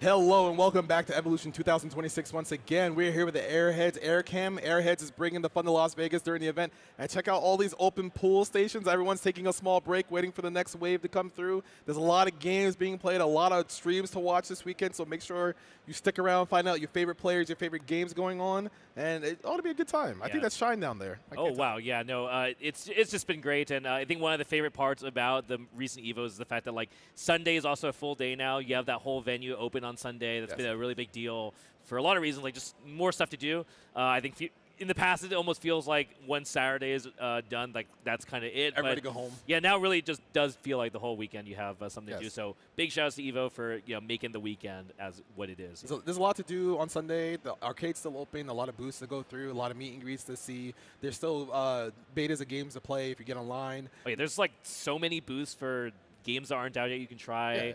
There's like there's lines for a bunch of stuff. Like there's the Avatar fighting game, right? There's Tokon, obviously. I think that has like the hugest crowd going. Every time I look at Tokon, the line wraps around itself, and you're just like, I guess we're gonna wait here for an hour. So get in line if you're like, oh, I want to be a part of this beta. Show up to one of these big events that has a lot of them coming through each year, but. EVO is always a time where everyone tries to do their best because they always want to have, like, if they don't get first place, getting top 8 means you get one of those medals to say, like, yes, I was an EVO top 8 placer. Use it as, like, a badge of honor to tell people, like, yes, I am better than you, which is that's what you want, right? Okay, it's like your opinion doesn't matter to me because I have this and you don't. That is certainly one thing you can do with those medals, but we do have a group of people here looking to try and get a piece of the medals, and they are so close. They are so close, only a few steps ahead, but we do have Pierre versus Knots coming up. And once again, for all you at home, we're going to have our fantasy stats popping up for you. Let's see what the percentages are going to show. This one's tough, man. I mean, we had a lot of fans for both of these players. Yes, because a lot of people were on the Pierre hype train, and a lot of people already know how strong Knots is. But you know, once they see what the winners finals looks like, they're gonna be like, I wonder which one. Well, the biggest thing is what character does Knots play, because he might still be on the Ori. Maybe he thinks Seth will be a lot more mobile versus Tsurugi. But well, oh no way! How much rounding do we got on this? Because that is a crazy 50-50 split. There's a lot of people out there like that's my guy, either Pierre or Knots, and. We haven't even seen this clean of a percentage yet today, because everyone has a clear favorite, but this is one of those, oh man, I don't know who's going to take it. I'm going to go with my friend. This one is really hard to call because, yeah, it's very easy to imagine this going either way. And both, like, I mean, I think on the one hand, Pierre has just really stepped up his game overall this weekend. I mean, we've seen him have other great performances, but obviously getting in winners finals at EVO, that is an incredible achievement. Certainly beyond the scope of, I think, what a lot of people projected. And on the other hand, we have Natsu, definitely, you know, no stranger to the stage, has gotten a lot of huge wins. But, like, between his character choices and the matchups that we're seeing, it's really hard to say how this is going to play out. Like, we don't even know what Knots is going to play here in this winners finals. We don't know if we're going to see a swap, and there's a reason why we're looking at the character selection. It's going to be R.E.V.O to start us off. So we're going to see how the pacing goes for Knots in the very beginning, because I think because I'd say like the first Wagner game he had earlier today didn't go his way. He was just like, maybe I'll go with R.E.V.O. Like I said earlier, he had played her for a bunch. So maybe he's thinking this is the play for the whole tournament, because she won AWT a few months ago. She's no longer a potential woman. She has a big W under her belt. But Tsurugi is the character to look at this weekend, since we have two of them in this top 8. Yeah. We do have our first round, though, going the way of Knots from round start, just getting a nice clean hit. Another one laying it up on Pierre. Gonna get the full conversion. Do we spend? Yes, we do. We get the clean knockdown. We're gonna set up Tsurugi at the Thanatos up the There's the big reversal 5C starter. Yep, and Knots making sure Pierre pays for this one, the 5C starter. Is he good? With CVO, it might be able to, yeah, with IW. Woo! Where did that damage come from, ma'am? Yeah, I mean, not sure if Pierre thought he was going to die from the whip DP, but it is very tough to make those kind of calculations in the middle of the match. He's very juicy. Yep, it catches the startup of the stance. The stance does not have guard point frame once, and beat it out. We've seen Dash C actually putting a lot of work here for Knots. Just a very active move with cancel options, but there's the plunge of legend here from Pierre. Gonna put in some work and try and fight back here in this round 2. Get some extra damage because of Vorpal. Knots is pressing 2A and wake up. Oh! Roll gets obliterated by the 6-6. Makes sense. So, I mean, it beats out a lot of options there that could have been presented by Pierre, but Pierre choosing the passive option, proving to be very, very rewarding here. And Knots, yeah, no stranger to letting it rip either. Says, okay, you DP'd, I'll DP. 1 for 1 here. We're going into round 3. Oh, doesn't get put in for that whiff, but Knots manages to get a re-stagger 2A counter hit. Going to push towards the corner. That re-dash 2A, definitely one of like Knots' characteristics, offense strengths, and always seems to just make it work so well for him. Pierre getting counter hit by R.E.V.O and 3D. Probably trying to press a button at the last second. Gets clipped. Ooh, doesn't get the proper knockdown. Get off me. That worked out. Doesn't press anything. Great, but R.E.V.O 5B, that move is evil. It's very good. Maybe that's why he picked R.E.V.O for this matchup. Set up the Thanatos. Overhead, blocked, safe. He's red, dead. Yes, it is. Very good stuff from Knots. Getting that water break in there. Yep. Everybody make sure you hydrate. Water is very important. Even at the top level of competition, you got to make sure your brain is functioning on as much hydration as you can possibly get. Pierre taking more time to figure out what's going on. He's like, all right, maybe he's smoking me a lot of these redash pressure streaks. Maybe he'll hold up more often. He saw Reaper play. Good lord. Yeah, I mean, Knots chose to do that fadeaway round start in the first game as well. It was very good against 2GB as well, just playing from that angle, because you do have the air order to make it so that you have a good situation afterwards on block. And Pierre, though, getting the call-out hit here. Tsurugi 660 really good at just clipping you in the air like that. That's a lot of damage, my goodness. Push to the corner, Knots. Oh! Trying to counter poke with 5B, but once again, Tsurugi 6-6C doing a lot of work, getting a lot of damage through. I think if he gets clipped one more time like that, this round's over. I mean, he won't be able to do it off of a throw, but now, yeah, again, Knots letting it rip with the DP. I get it, but that's got to be rough. He's probably thinking, like, I'm going to show him this reversal a couple times to getting his head. Mash again? Hey, I mean, he is up a game. The guard point kind of absorbing the extra mid there and just letting Pierre stay in stance. Go for a reset. Yep. Doesn't get anything. No cancel. We're going to get out the corner. No. Big counter poke on the 2B. Let's see if Knots tries to go for a side switch here or just take the mid-screen knockdown. Stuff here from Knots. Again, just maybe a slight delay on that 2A, but just enough to catch Pierre. Flinching, and again, the reset of swords here. Gonna spend a meter, gonna get the knockdown. Familiar setup. Paul Thanatos doesn't shield. No throw reject miss. Nice. Just calls out that Pierre was looking for that CS, but not letting it rip. He has one more chance. He's trying to find it here. Ooh, that was actually won the cycle off of that, but. Oh, 2A. He should get the full confirm here. No, he dropped it! Oh, that's a huge drop here. Rough spot for Pierre, but, you know, not saying, you know what, hey, if I can go to up 2-0 in this winners final, that would be huge. Ooh, no double overhead. Pierre being really diligent not to get smoked by Aurier's great pokes, but he is lacking a lot of grit to win this next cycle. Oh, okay. Getting a lot of straight hits, no confirm, but Knots gets a counter hit assault jump C. Yeah, it's like a Knots doing a wake up assault previously. Definitely a high layer decision here, but Knots not falling for these green shield cuts here from Pierre. But he gets hit by the wake up jump 2C by Pierre once again. Pierre just kind of sending it. He knows Knots is going to be wary of a bunch of options. Oh my goodness, no meter spend. Knots still has the cycle. Oh, got the back dash with the dash C. The dash C from Aurier hitting multiple times, so we'll clip you through flinch. Spend meter. Here we go. Knots can finish it off with one more hit here. Cycle. Care for Veil off on defense. No, here's a throw. One more chance.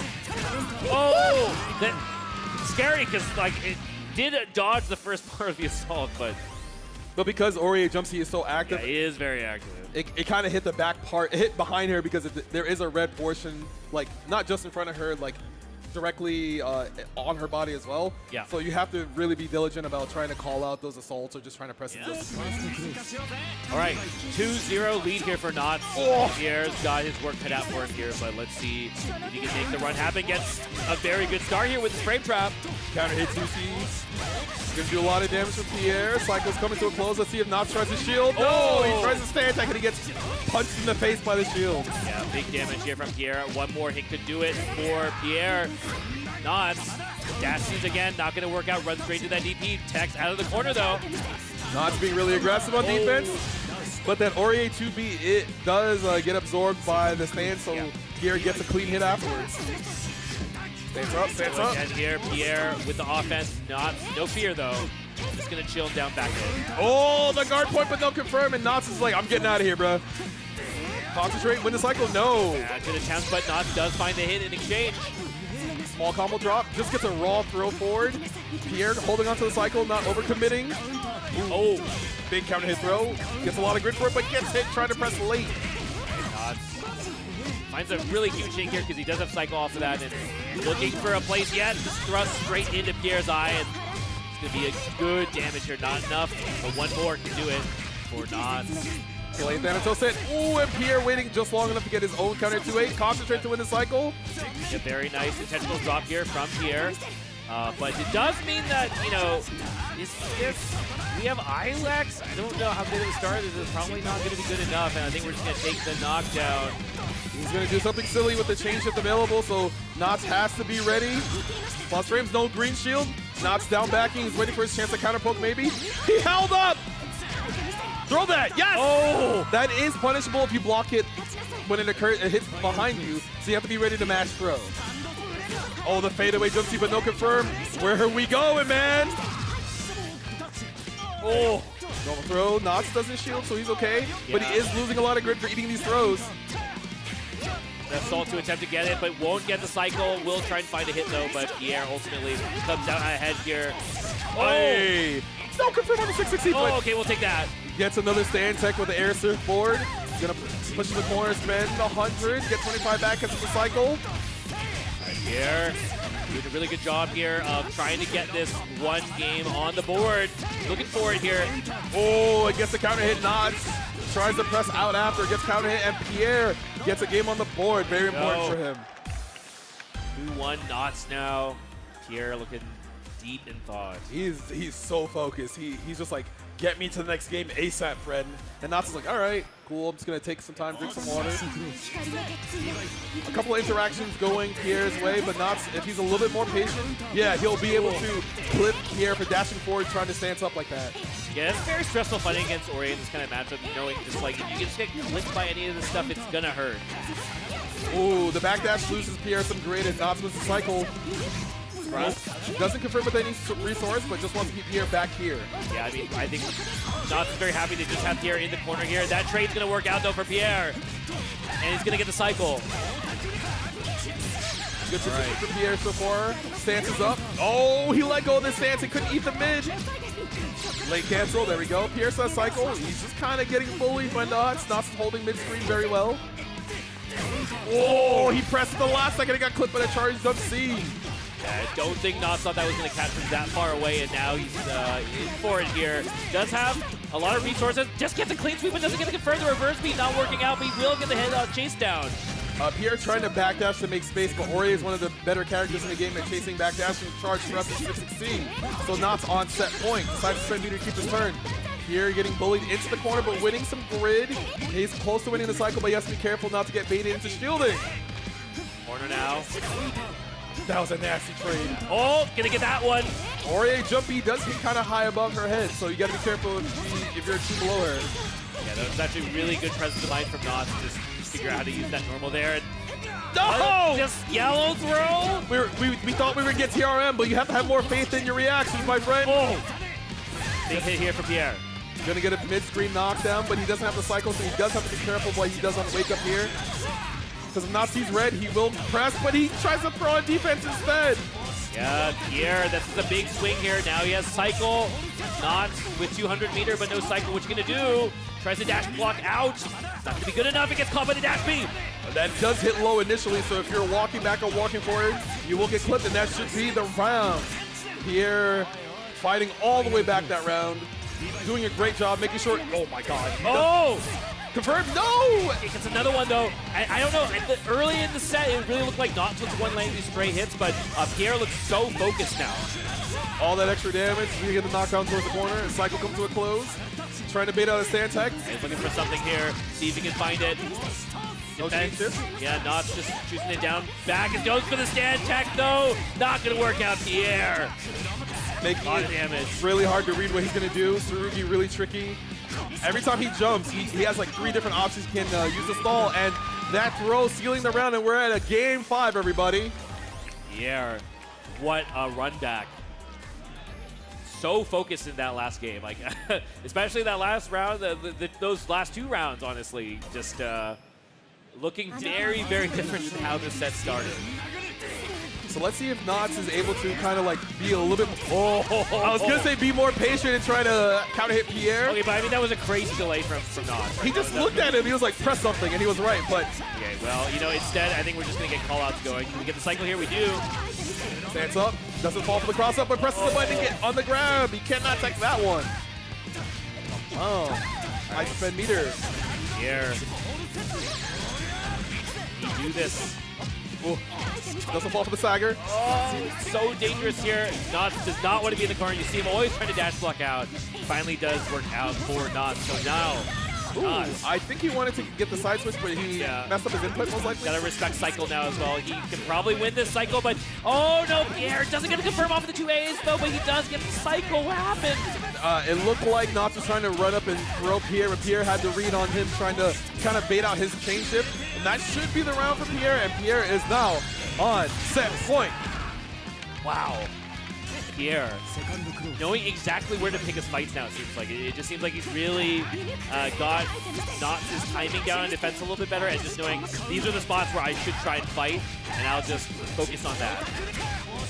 So it looks like Pierre is in a good spot. The throw tech whips, he loses grid for it. We finally roll out of the jump to C string.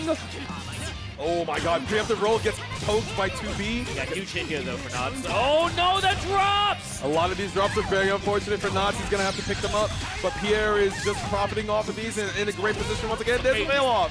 Fail-off does take away the Vorpal, the cycle from Pierre. Knots. Seeing on Maynard's, Aurier, can he do anything with it though? Gets the tech off the TRM attempt. Still has a bunch of fail-off. Yep, it's gonna just guarantee. Okay, there we go, there's the 2-2C. He's gonna hit him now, I think. Otherwise, Pierre, the momentum seems to be on his side, but we'll see if Knots can find a hit. Doesn't find anything of purchase. Air-to-air confirmed, but another drop again! Oh, and he just presses 2A after that small exchange. Wins the cycle once again. We'll do 20% extra, 10% extra damage. Last chance. Throw might not kill you, but you have to be careful. Yeah, Knots can probably survive one hit too, depending on what it is, but he will get the throws. Okay, Knots staying alive. He got his timing. You saw the red there. He tried to press it. Woo! What a whip punish by Knots. Gets the hit and the full confirm, so that's a good sign here for Knots. Not trying to drop anything more in this final game, final round here between these two. This is to get to grands after all. And he didn't know which way to block that, he teched forward. There's 200 here, but it's not going to be enough. But he has an opportunity to like 2-2 as well, and then it's going to be very rough for Pierre. Overhead? Yeah. Oh, no, he did not confirm it. It's okay. There's no way he loses, right? It won't happen again. It doesn't happen again. And Knots moves on to grand finals winners side after a hard-fought winners finals where it looked like Pierre was going to make the clean run back, but he clutched it up when that man holds a shield. Have you seen Pierre's arm? Yeah. It's made out of gold, bro. Oh. Can't mess with that. Huge win here for Knots, though. Let's take a look at that replay because this was such a crazy set.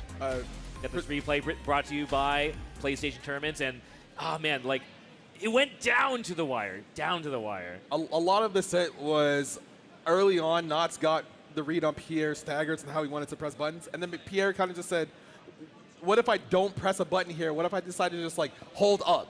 Because a lot of it was a lot of hold up, jump 2C, blow up, Knots stand teching, or not just pressing a really late button because he thought like, oh, he's just going to press like a 2A here. But the up makes it so that he doesn't have to deal with those interactions and just gets a clean counter hit and gets the game. Yeah, I mean, that set, you know, we could see that set multiple times. I think it could really go either way there. There was a lot going on. But yeah, big shout outs to Pierre for a lot of the adjustments in that set. But yeah, I mean, Knots is kind of locking in at the end of the day. I mean, ended that whole set on a perfect. It was very, very clean final round from Knots. So, you know, he at the end of the day, he clutched it out. But, of course, Pierre not out of this yet. Is going to be waiting in the wings after we see our losers semifinals. Yes, the next contestants, in case you don't remember, it will be 2GB versus Big Black. So I think 2Gig's going to play Carmine? It's going to be Carmine all the way. I don't even know why we're bothering to bring up. Because he told me earlier he might play Azumi if he's lazy. I don't know, man. No, at this point, I think he's gone this far with Carmine. I think this is a matchup he's pretty familiar with, I think, and it's just going to come down to fundamentals, I think, right? I mean, there's not too much going on defense from Byakuya, so I think that's a big thing is getting this far was pretty troubled for 2Gig, and I think a big part of the troubles was just once you got on the guy, you let him out somehow, right? So, I mean, you know, that's much more difficult when the opponent has DPs, meterless DPs in particular, or other special EXs to kind of deal with that stuff. Byakuya, though, not really known for having those options, so I think 2GB is going to be feeling a little bit better about trying to convert those situations because, yeah, it always just look like once he lands a hit, if he also has a cycle, it should be really good. I will say that it's a very small point, but the shielding from the opponent has actually thrown off a lot of his strings. Yes. I'm going to see if Big Black has caught onto that, if he's going to utilize that route. So it's a very nuanced thing, but like there are times where the pushback doesn't affect his ability to go for what he wants to go for. We'll see, though, in this loser semifinals match, we got 2GB versus Big Black. So a lot of the issue will be if Big Black gets put into the corner versus... Okay, all right, with no games being played. Ran up, poked him in the face with 5A, gets a full confirm towards the corner. Gonna go for one web set. No, just takes a knockdown, stagger pressure, trying to get 2Gig to bleed on some grid with the green shields. 2Gig, I mean, he is really forced to utilize like 5B2C and 6B as his main like ground options here. So like I'm not too surprised to see that Big Black starts things off with a run on 5A and a really awkward angle for 2 GB. So neutral, this might be tough. He should, in theory, he should have a good advantage if he can get the space and the positioning right, but obviously, oh! Yeah, nice OS and the conversion. He's going to be able to get the cycle. Doesn't have enough meter to EX though, so a little, oh wait, he's going to get enough, never mind, my bad. Set down 2 bombs, yeah, perfect. 2. Doesn't have enough meter after this though, so we'll see rolls, and yep. I think everyone saw how good Roll was against 2 GB in the winners match, but we'll see if that's going to work out again. Mash again? No. Oh, there it is. The slight. Yeah, he's dead. The very slight delay because 2Gig tried to walk back and he got clipped by Byakuya 2B. Again, once again, Under Night is a game about timing. Being able to catch your opponent at the last second, right there. 2Gig trying to press 2B, he gets hit by the slight delay to 2B from BB is very important. Yeah, the Byakuya normal is proving to be kind of annoying for Carmine here. Like I mentioned before, Carmine I think has less flexibility in like where the good normals are in his curve. Was able to get that web out of the way, but he's gonna have to hold this. Yes, cycle, but yeah, he needs to land up. There it is. The 3rd time's the charm. Gets the stand tech full confirmed. Gonna push BB towards the corner. Should also spend 100 meter, hopefully. Yeah. So gonna be? Yeah. Two bombs? 1, 2. There we go. Unblockable coming. A little bit too early on the instant man grab. Oh, he falls fuzzy, though. Instant overhead is hard to block. There's no reactor to that. You just gotta guess. But he has no meter, so he's gonna go with the 1 bomb. Oh my god, he held up forward. He might be able to win the cycle, but gets clipped again. 2 GB. He's a little too antsy on defense right now. Is he dead? Yeah, he's dead. IWEX. Very dead. Does more damage than a normal IW, so you're going to have to hold these PNPs coming at you. And BB has a little bit of extra time to figure out, like, okay, that was a good game. Or 2Gig is just like, all right, I know where I'm getting counterpoked from. I have to maybe slow down my approach or maybe speed it up. Depends on the timing, obviously. But a couple of sets from 2Gig on the bombs didn't really get the right timing on the unblockable setup. So it's better to be lucky than to be good in a lot of situations. So let's see if it keeps happening for BB. Yeah, the dash blocking into well-placed 2B, 5As, so it's been causing 2 GB a lot of problems, but it looks like maybe he's going to try to leverage his special moves and just play outside that range. I think that might be what he needs here. Laying up the strike throw game. Ooh, no dice. Empty low? Yeah, we blocked those. Get the cycle. Looks like 2 GB going to get the cycle here. That's huge. Bomb plant. He's just keeping him stuck in jail with all these repeated bombs. Unblockable. Oh no! Messed it up again. What's going on? 2 GB, too many nerves or something. Backdash, getting caught in no conversion, but there comes Big Black with the throw. Into the corner. More staggers come through. BB doesn't have meter yet. He just got 100. Decides to change it to keep his turn.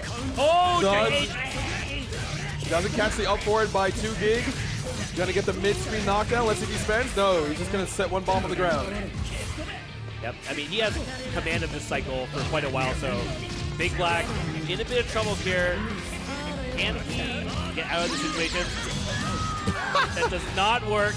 The invincibility from Byakuya EX Rekka is not that long. So yeah, the Puddle follow-up hit. Yes. Ooh, max range 2B hit for BB. He's gonna get the side switch. I wonder if he's gonna spend 100 here or just go for the 1 web set. Gonna get trouble already. Sends 2 webs. The cycle's coming to a close. Yeah, I got hit. He has a low and an overhead out of that, and they can come super late, so it's really hard to block that situation. I like Big Black's choices going for that, though. Does not want to give Carmine any opportunities. This character is like, you cannot let this character land a hit ever, because look what happens. Get some health back, get some knockdown with the bomb. Tries to call in a Sandtech, that's twice. BB holding onto his defense, shields the bomb. Help! Yeah, you just, I mean, what are you going to do, man? What are you going to do? Just keep blocking. I think you just got to take these throws, and he is taking it to his death. Maybe we'll see. It's a very simple situation here. Unblockable.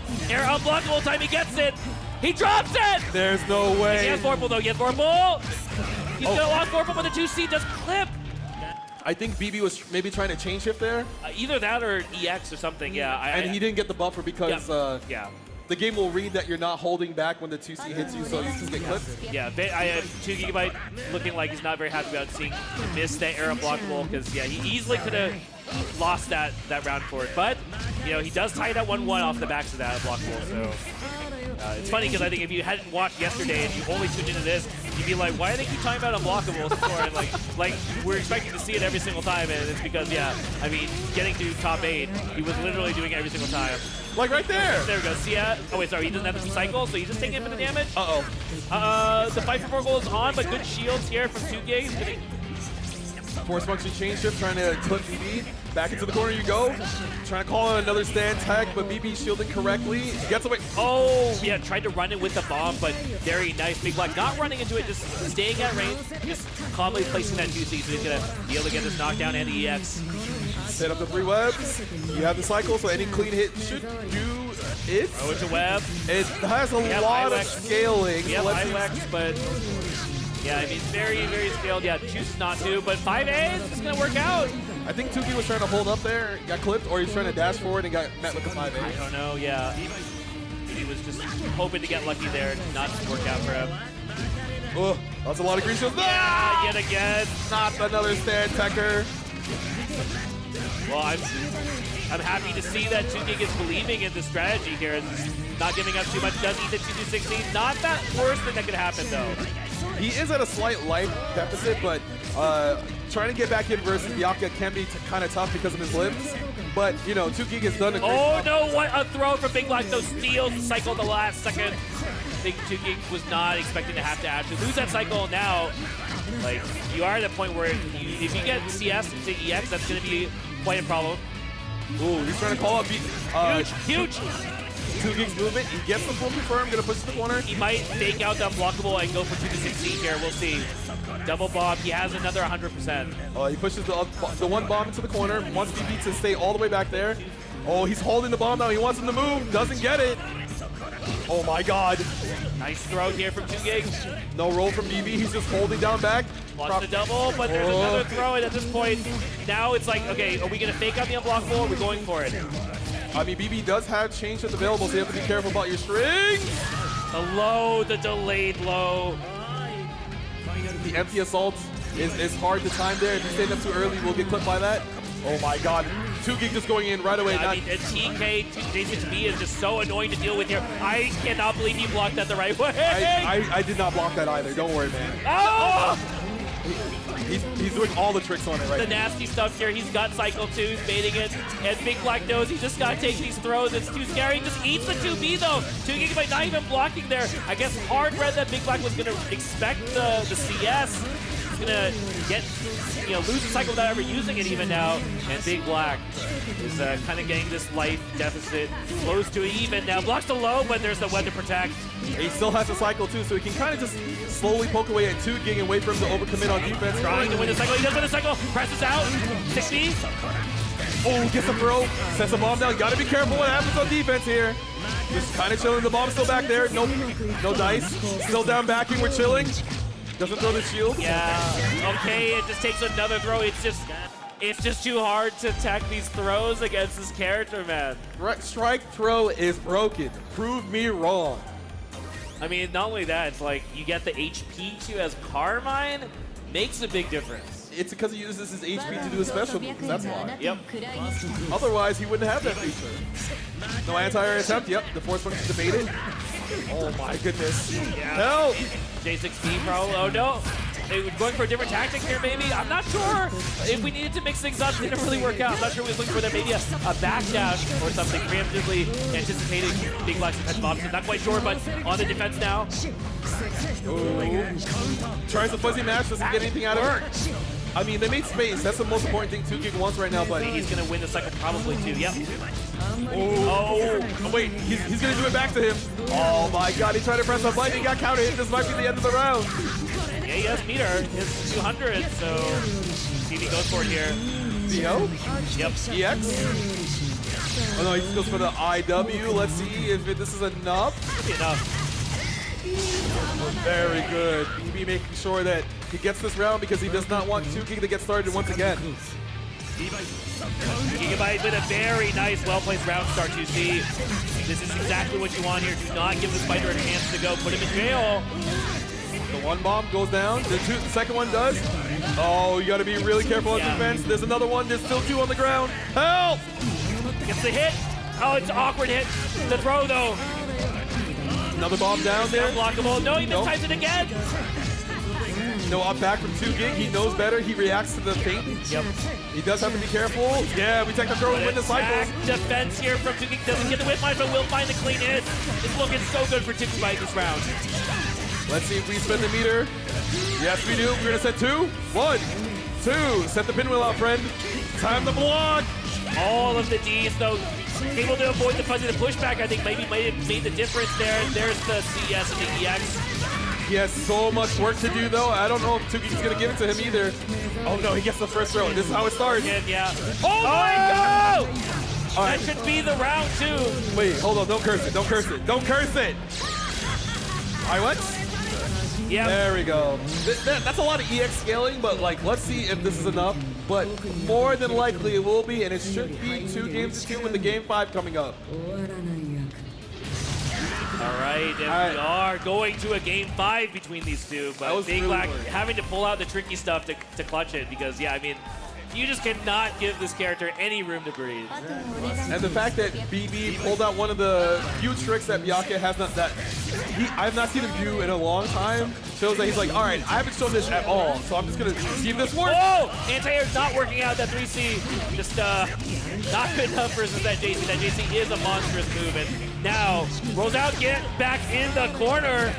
Bomb's still down there. It gets used. One more put down. Unblockable. There it is. This time we have the CS to convert it. And we're going to side switch back. We don't have any meter. We're going to set one bomb down. Get it. Oh my God, he's going to win the cycle off of that. I think this round is just cooked here for 2GIG, but there's a change shift. Doesn't counter poke. Big Black, yeah. He's just going to full screen. Just give me my turn. Oh! Yeah.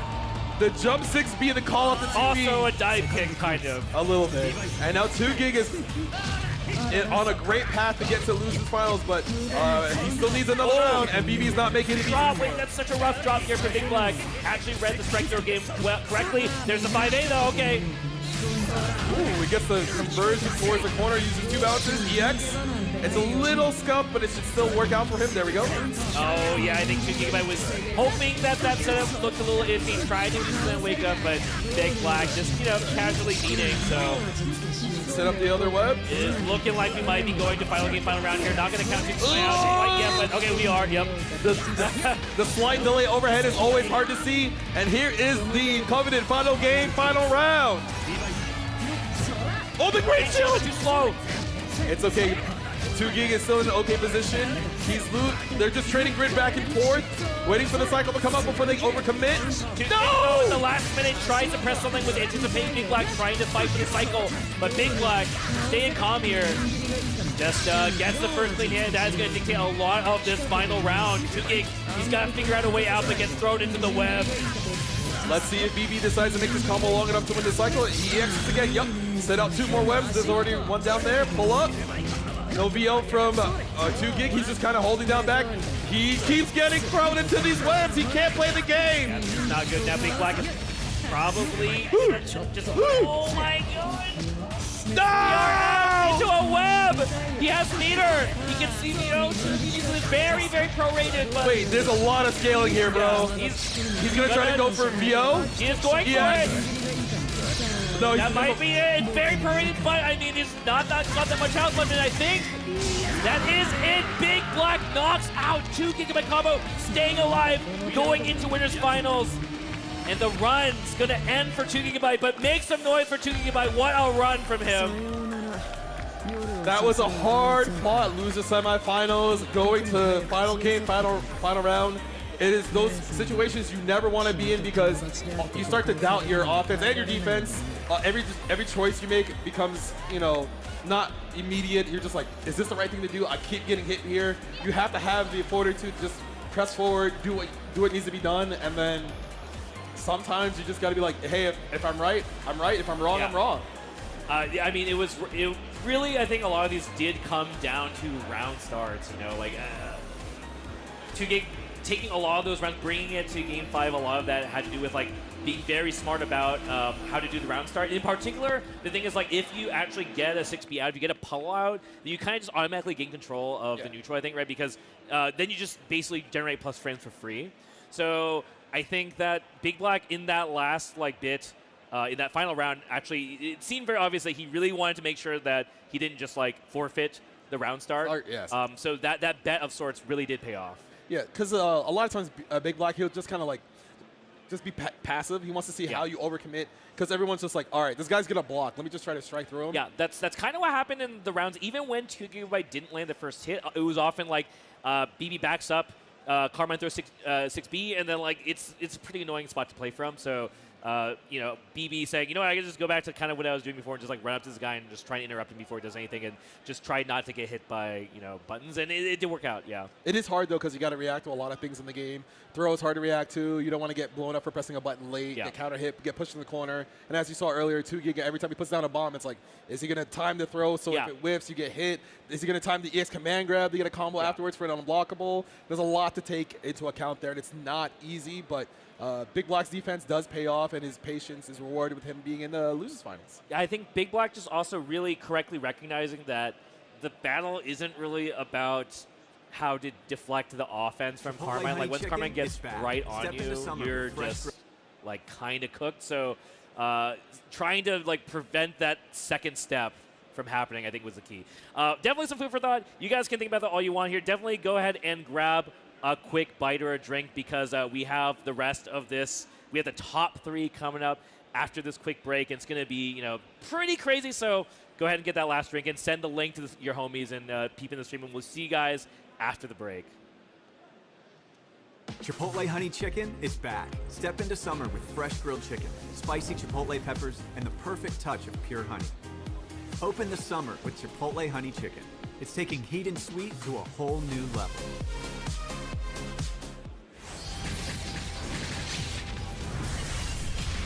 We are stronger together!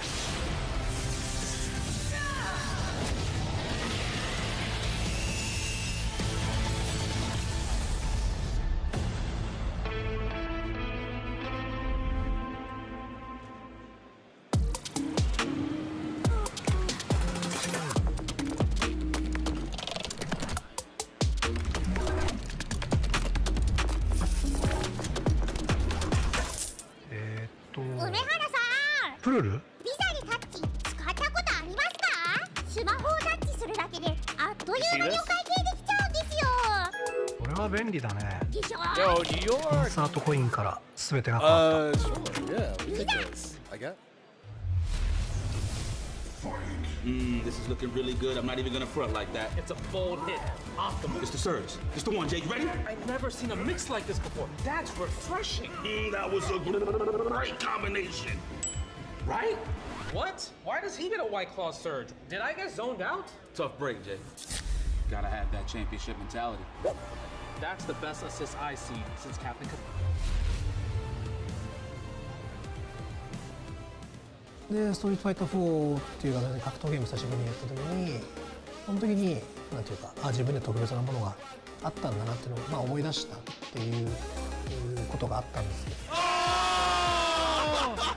I don't see myself quitting for at least maybe 20 more years. うちは調子良かったですね。It's much more than just playing. It's being a part of this community.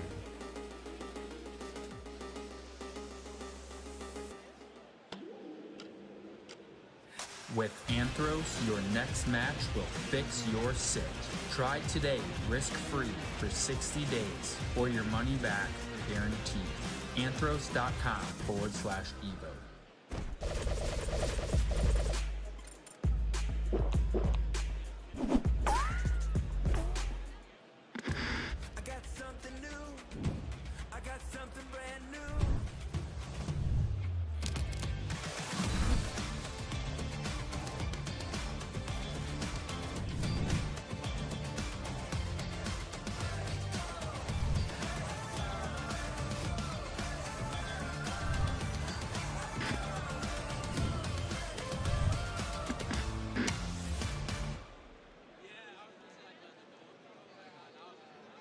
And welcome back to EVO 2026. We are here with our Under Night 2 top 8. We only have the last bit of it left to go, Fox. Top 3, you ready for this? Honestly, I'm going to say no because there's a lot of things that can happen that not anyone's expecting. BB's and losers finals. I mean, he got there a lot earlier than people would expect, but you know, he's in the position that more people would expect to get top 3, but we have to see if he's going to get into grand finals loser side off his next match. Certainly makes for an interesting story because we don't know how things are going to go with Big Black in the loser side, like you said. I mean, again, definitely one of the favorites to take this, but Pierre is just looking so strong today. Very excited to see what he has in store for us. And all these players left, definitely a lot of data on them, very familiar, and with these all being best of fives as well, there's just been so much to think about. I'm sure these players are watching all these matches and trying to come up with a plan. And we have, we are definitely honored to have enough time to see how these plans come to fruition. So we are jumping into this losers finals here. Pierre versus Big Black. Already getting opened up by 2A. BB trying to move. The 2A making sure he doesn't do so. He's going to have to deal with a lot of this strike throw that he saw earlier on the winner's side. He's just kind of getting smoked already. Yeah, not looking good for Big Black. I mean, we saw winners, those very crazy set between these characters, and we're going to see more here as Tsurugi is proving to be such a problem. BB trying to press on that late cancel, and he gets clipped the second time through.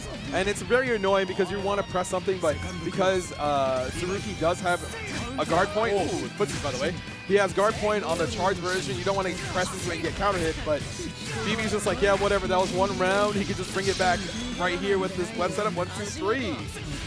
Here we go, just blocks the meaty.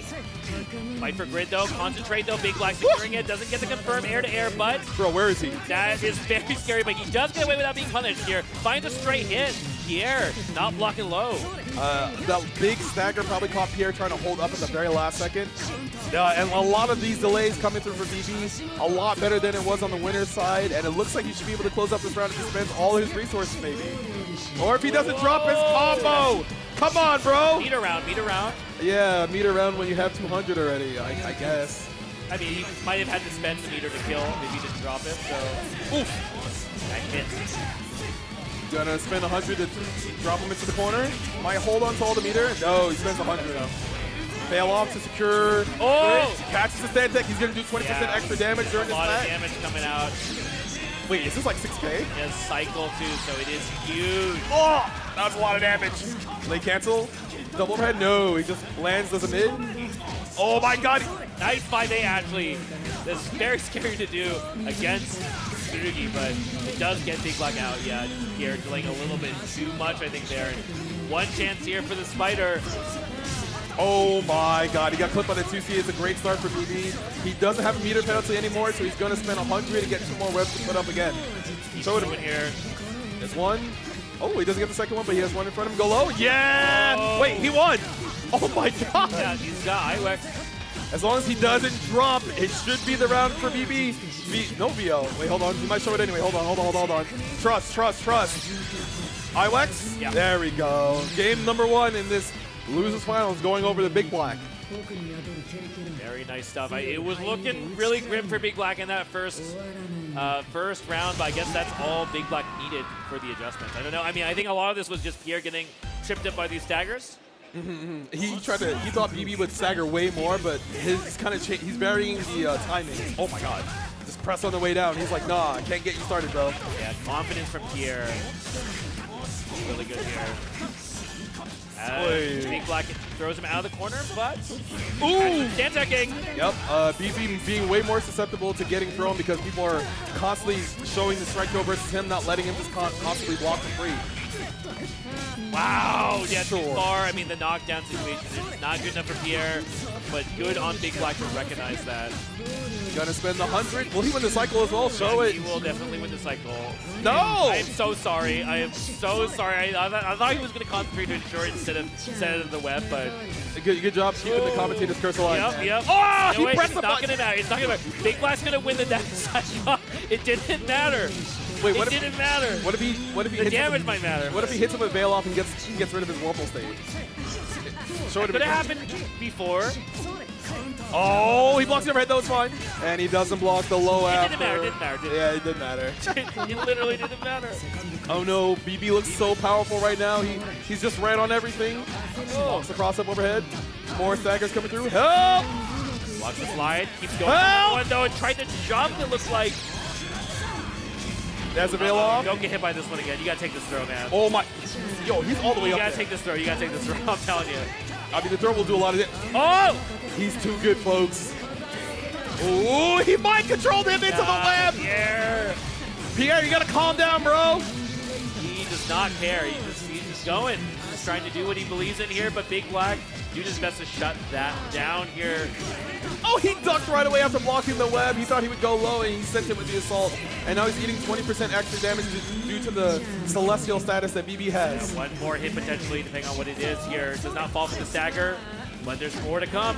Oh my God. He can't move, dog. He's got to figure a way out of this mess. Chain shift. Doesn't. Oh, there we go. Pierre manages to get out of that pressure. He doesn't side switch, but he'll win the cycle. It's very good timing here. Gets a steer ender. You gotta apply more pressure. Oh God, don't give him space, dog. Jesus. Don't give him space. There we go. Okay, you're not gonna do anything. I'm gonna throw you then. You gotta be careful. If your staggers are too long, he'll kill you. No! Where's the CS and the hard read on the nose? People think it's too hard about this. I think Pierre might be running out of gas because a lot of decisions he's making is just getting met first. So maybe, oh, he didn't go to character select. Pierre, no! Yo, Pierre, just insta-lock. We're going straight into game 3 here. Ooh, no confirm off that counter hit 5B. Very dangerous. Ooh, counter hit 2B. Pretty big normal. And finds the staggers here. Concentrate, wins the cycle. DP? Yeah. Out of the corner, but we'll see. That is a lot of shield bashes. That is so many shield bashes. And BB is confident in blocking all this because he's going to win Celestial. Yeah, I mean, he does get 2A8, but kind of a prorated starter at least. But ooh. As long as you don't get hit here, Pierre should be able to wait out most of the Celestial and get back to applying pressure to BB, but BB wins the... Oh, yeah, very well-placed dash B. The slide from Big Black is going to give us the full confirm. He's eating so much damage. Yeah, I mean, he's in Celestial. If opponent didn't do anything about it, that means we are eating good. 2 more webs. Right up 5A. Yep, it hit him before his stance came through. BB drop is confirmed. It's time to win. What I think in the air, and that's going to cost him quite a lot here. Pierre has 200. He might not spend. Oh, he spends everything. He's going for it. It's not enough, bro. Careful, wake up CS. Jump. No! Oh, Big Black went for it with the throw. He keeps getting mind controlled. There's some stuff I will forgive, but Pierre, we got it. Evil Losers Finals, we got not be running into the obvious web. Is glowing. It is telling you, do not. Do not pass go. Do not collect Vorpal. Do not go to grand finals. I understand he's trying to disrupt it with dash B and kill the web in the process, but BB is using that as bait to see, like, hey, I'm not going to move here. Oh, the mid-screen web capture is not the best, but he's making the best out of it. There's some more revs back there. Please don't fly into them. Please don't fly into them. Hey. Yeah, presenting the shield bash, but going for the throws. I like that a lot. We've seen Big Black is willing to just block a billion shield throws. The dash C comes through for BB. He's going to get the side switch. He's going to spend 100 meter. Pierre does have chain shift, but because the webs will be there, if he does wake up chain shift, the webs will go off immediately. Stagger, nothing. Stagger, nothing. Again. Yeah, it's going to succeed. Not good enough. It keeps happening, folks. There's a combo drop. I mean, he has so much stuff he can do here. Ooh, doesn't fall for the stagger again. Gets the shield. There's a web right there, dog. Thank you. Oh, no! The throw! And Big Black goes to Grand Finals 3-0, sends Pierre out of the tournament at 3rd place. Let's give it up for Pierre, everybody! What a run from Pierre, though. Just so happy he was able to make it this far. I don't think Pierre... I mean, I'm pretty sure Pierre might not have been expecting the best out of himself, but he definitely showed that he's one of the best in North America with his gameplay. He should be feared across any tournament he shows up to. He's, you know, proven himself time and time again that he's always strong. People have vouched for him as being one of the better up-and-coming players from UNI2. Yeah, I mean, that's the thing is a player that is definitely just getting stronger and stronger, and with his best performance to date is very scary to look at, you know, future brackets that he's going to be entering because he's looking like he's going to be quite the bracket demon. But, yes. On the other hand, though, we do have Big Look Black. at this guy. He is ready to rock. I mean, he might have stumbled a little bit, but at the end of the day, we've got a Big Black Grand Finals, and how many of those have we casted? Too many, bro. This was EVO last year. Last year, he lost to Defi, I believe, in winners finals, if I'm not mistaken, and he had to, you know, fight Knots. He made it over Knots, and then, you know, that Grand Finals almost went down to the wire. That reset occurred. Defi was like, I don't know if I'm going to win this, but he pulled it out, and now BB gets his second chance at getting an EVO Grand Finals. Yes, Big Black has basically won every other tournament at least, except for he's missing an EVO medal. Like did he win a Climax at night back? Yes, then? he did. 2024. Oh, the one that we did. Yeah. See, he has like literally, I think a first place medal for every single other big tournament that exists. Besides also AW2. Yeah, except AW2. But like, I guess NA wise, right? I mean, literally everything you can think of, right? He has one. Yes. Yeah. And he is technically, I think he won the online uni bracket in like 2021 or 2 or something. So literally, this guy's won every single thing except a proper EVO. But let's take a look again at a replay here before we jump into that grand finals presented by PlayStation Tournaments here. This match, man, this match. The biggest thing was Big Black was almost always able to retain Celestial at one point in every round, and having 20% extra damage at your disposal at every given second is hard to contest because your throws do so much more damage. Every strike, every combo, instead of doing like barely 3,000 damage with some meter, probably now does like 4,000 damage with some meter, which means you do a third of somebody's life total. You retain the Celestial again. If you change shift, you get a ton of meter. You kind of just get to dump a lot of resources constantly to make your offense way more oppressive, make it harder for people to guess what's going to happen to you. But now we get to. This was Combo Breaker last year. Was it? No way it was last year. No, it was definitely not this year. No, it's not this year, but last year. Was it really? Last year? Has it only been a year since that set? Because yeah, that set was crazy because if I remember correctly, that was the most command grabs I've seen happen in any set of that was Under the Seth versus BB command grab legend. Definitely, that was a set we had been speaking of as like one of the best sets in all of Under Night. It's actually crazy to look at that, and it was an amazing set, but now seeing like the level just keeps getting higher and higher. We have so many other incredible sets that go down to the wire. But yeah, it is great to see these two here in a grand finals. Knott's also, you know, always like one step short, I think, of some of these huge wins, and so I think they're also pretty psyched that they're going to be able to try and send off this EVO with this grand final. So here we go, jumping into it. Make some noise in the crowd, guys. We've got Big Black versus Knots.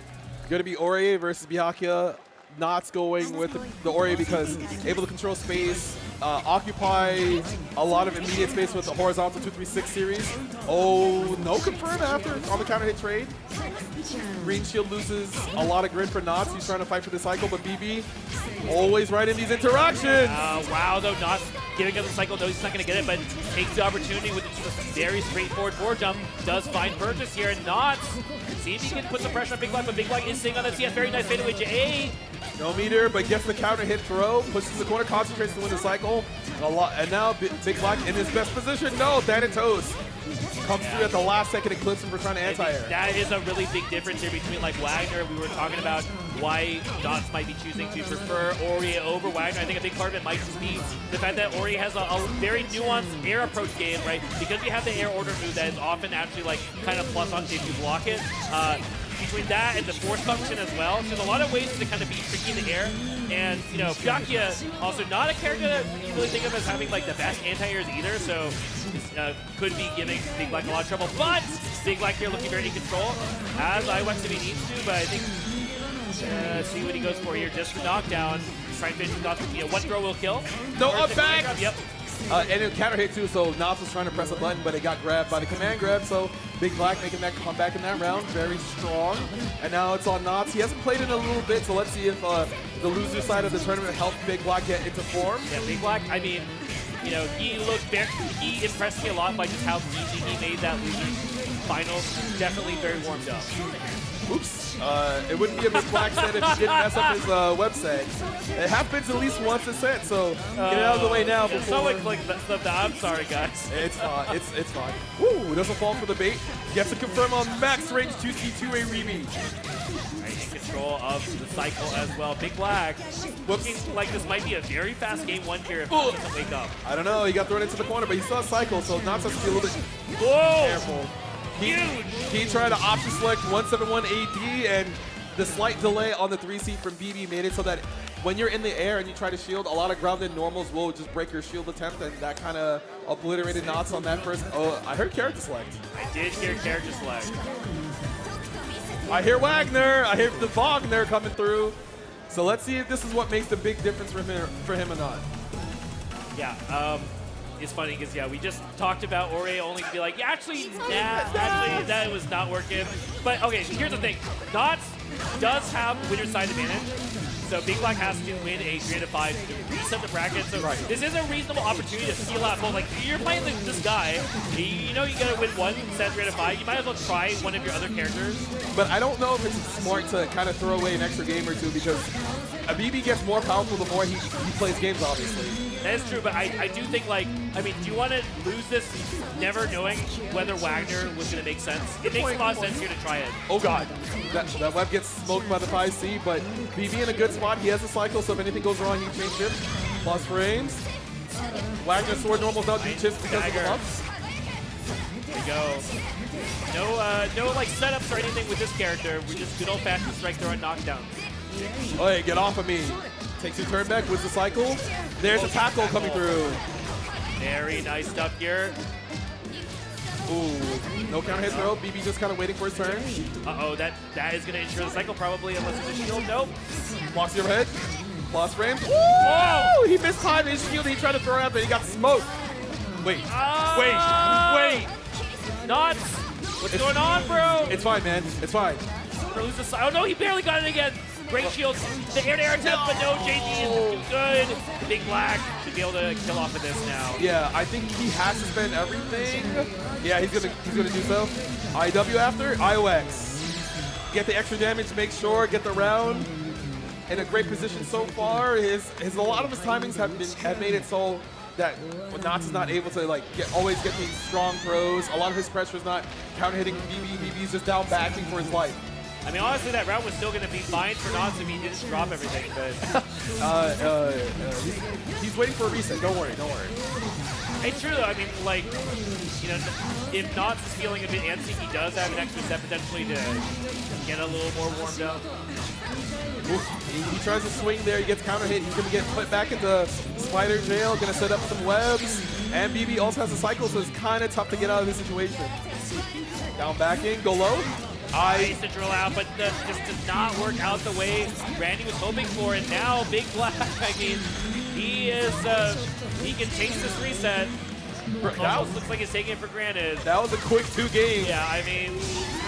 But the classic might happen. You lose the first set 3-0, and then you remember how to play the game, and you 3-0 the other person back. Yeah, this is... This first 3-5 is looking like it might be really fast. We're going back to character select again. Let's go, yeah! Let's go! All right, Randy, you need to pick your good color. You have a really good color. Yeah, there it is. So we get to see the Pixie character everyone's curious about. He gets to set up orbs. He has a lot of blinks. But he is very fragile. He has the lowest health in the game. So anytime he gets captured into the web, he has essentially one chance after that to get a win. Yeah, it can be difficult for Byakuya to catch this character, and that's definitely one thing that we're going to see Knox leverage is, I mean, like, Big Black basically only has Dash C as a way to, like, catch stuff from really far away. So what we're going to do is we're going to plant these orbs in order to get a good strike throw opportunity, and we're just going to play good risk reward. That's the game plan here with Seth. And we're just going to see basically not repeat this. Like, if it doesn't work, we're going to try and get out and send an orb, but Big Black with a challenge here.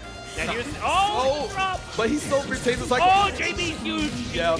Byakuya jump B, really good at hitting above, below, behind him, everywhere. It's just a huge sphere. Yeah, Byakuya does have a bunch of good air normals to try and chase down Seth, so if not, let's big back down, those people just gotta respect that. And the other problem is, yeah, on defense here, it's not terrible, but I mean, you don't want to be in this situation. Yeah, like a three, but you still call that the Ohito? That's still the Ohito from 2019. Oh, he held up again. He keeps doing it. Yeah, I think he tried to maybe 5-8 out of 3 scan. It's a little too slow. Nice DP. Gets the conversion from the orb. We will get our knockdown and probably spend meter here. If you're new to watch this character, you basically always spend your meter. You always end the EX. There goes the orb, gets the normal throw, wins the cycle as well, blocks the overhead. BB just kind of chilling. Nice dash block, but he gets hit by the falling jump B though. Yeah, that is a rough spot to be in here, so Randy will get another knockdown. EX, that's the orb. You have to care for command grab. Oh! Yeah, that reverse speed very fast. I mean, this is a character with just like great close range frame data. Frame data wise, this character is 5, 6, 7, 8. You know, like is got great options to all these ranges. Oh, it's a very dangerous situation here. And yeah, try to A dive to try and save the situation, but there's a lot of recovery on that move. And Big Black knowing that is like the trick is Seth doesn't really have great ways to cover behind him.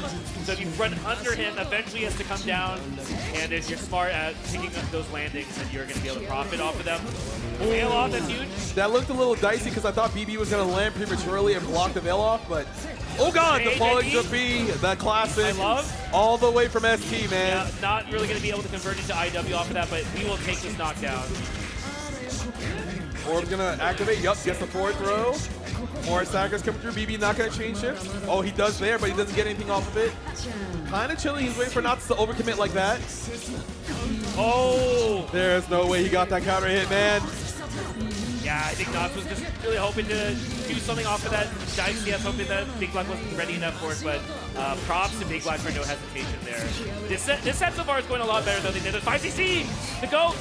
The fair now, it's fine, fair. It's nobody says that normal's fair. Optimal routing here from Knots. Yes, beautiful. Spend like 100. 4.4, 4.3, 4.2. My bad. Care for wake up CS. Yeah, you can't do. Oh, trying to beam blink.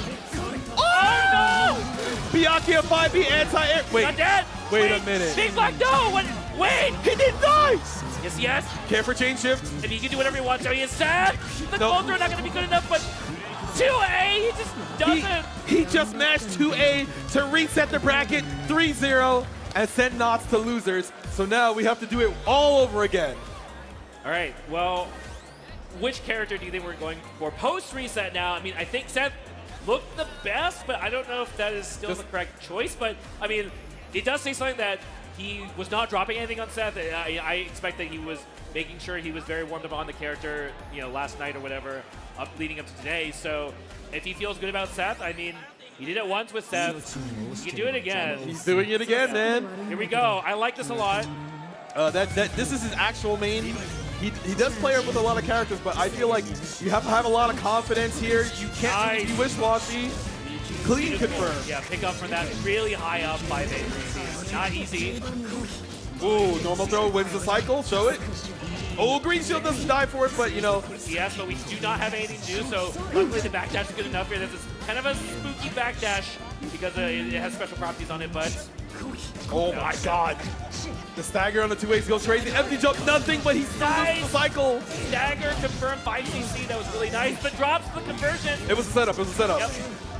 Walk back, so you have to block the orb. Getting thrown into the corner. Wake up chain shift. No, he has no meter to make it unsafe, but BB is just holding onto the cycle. Oh!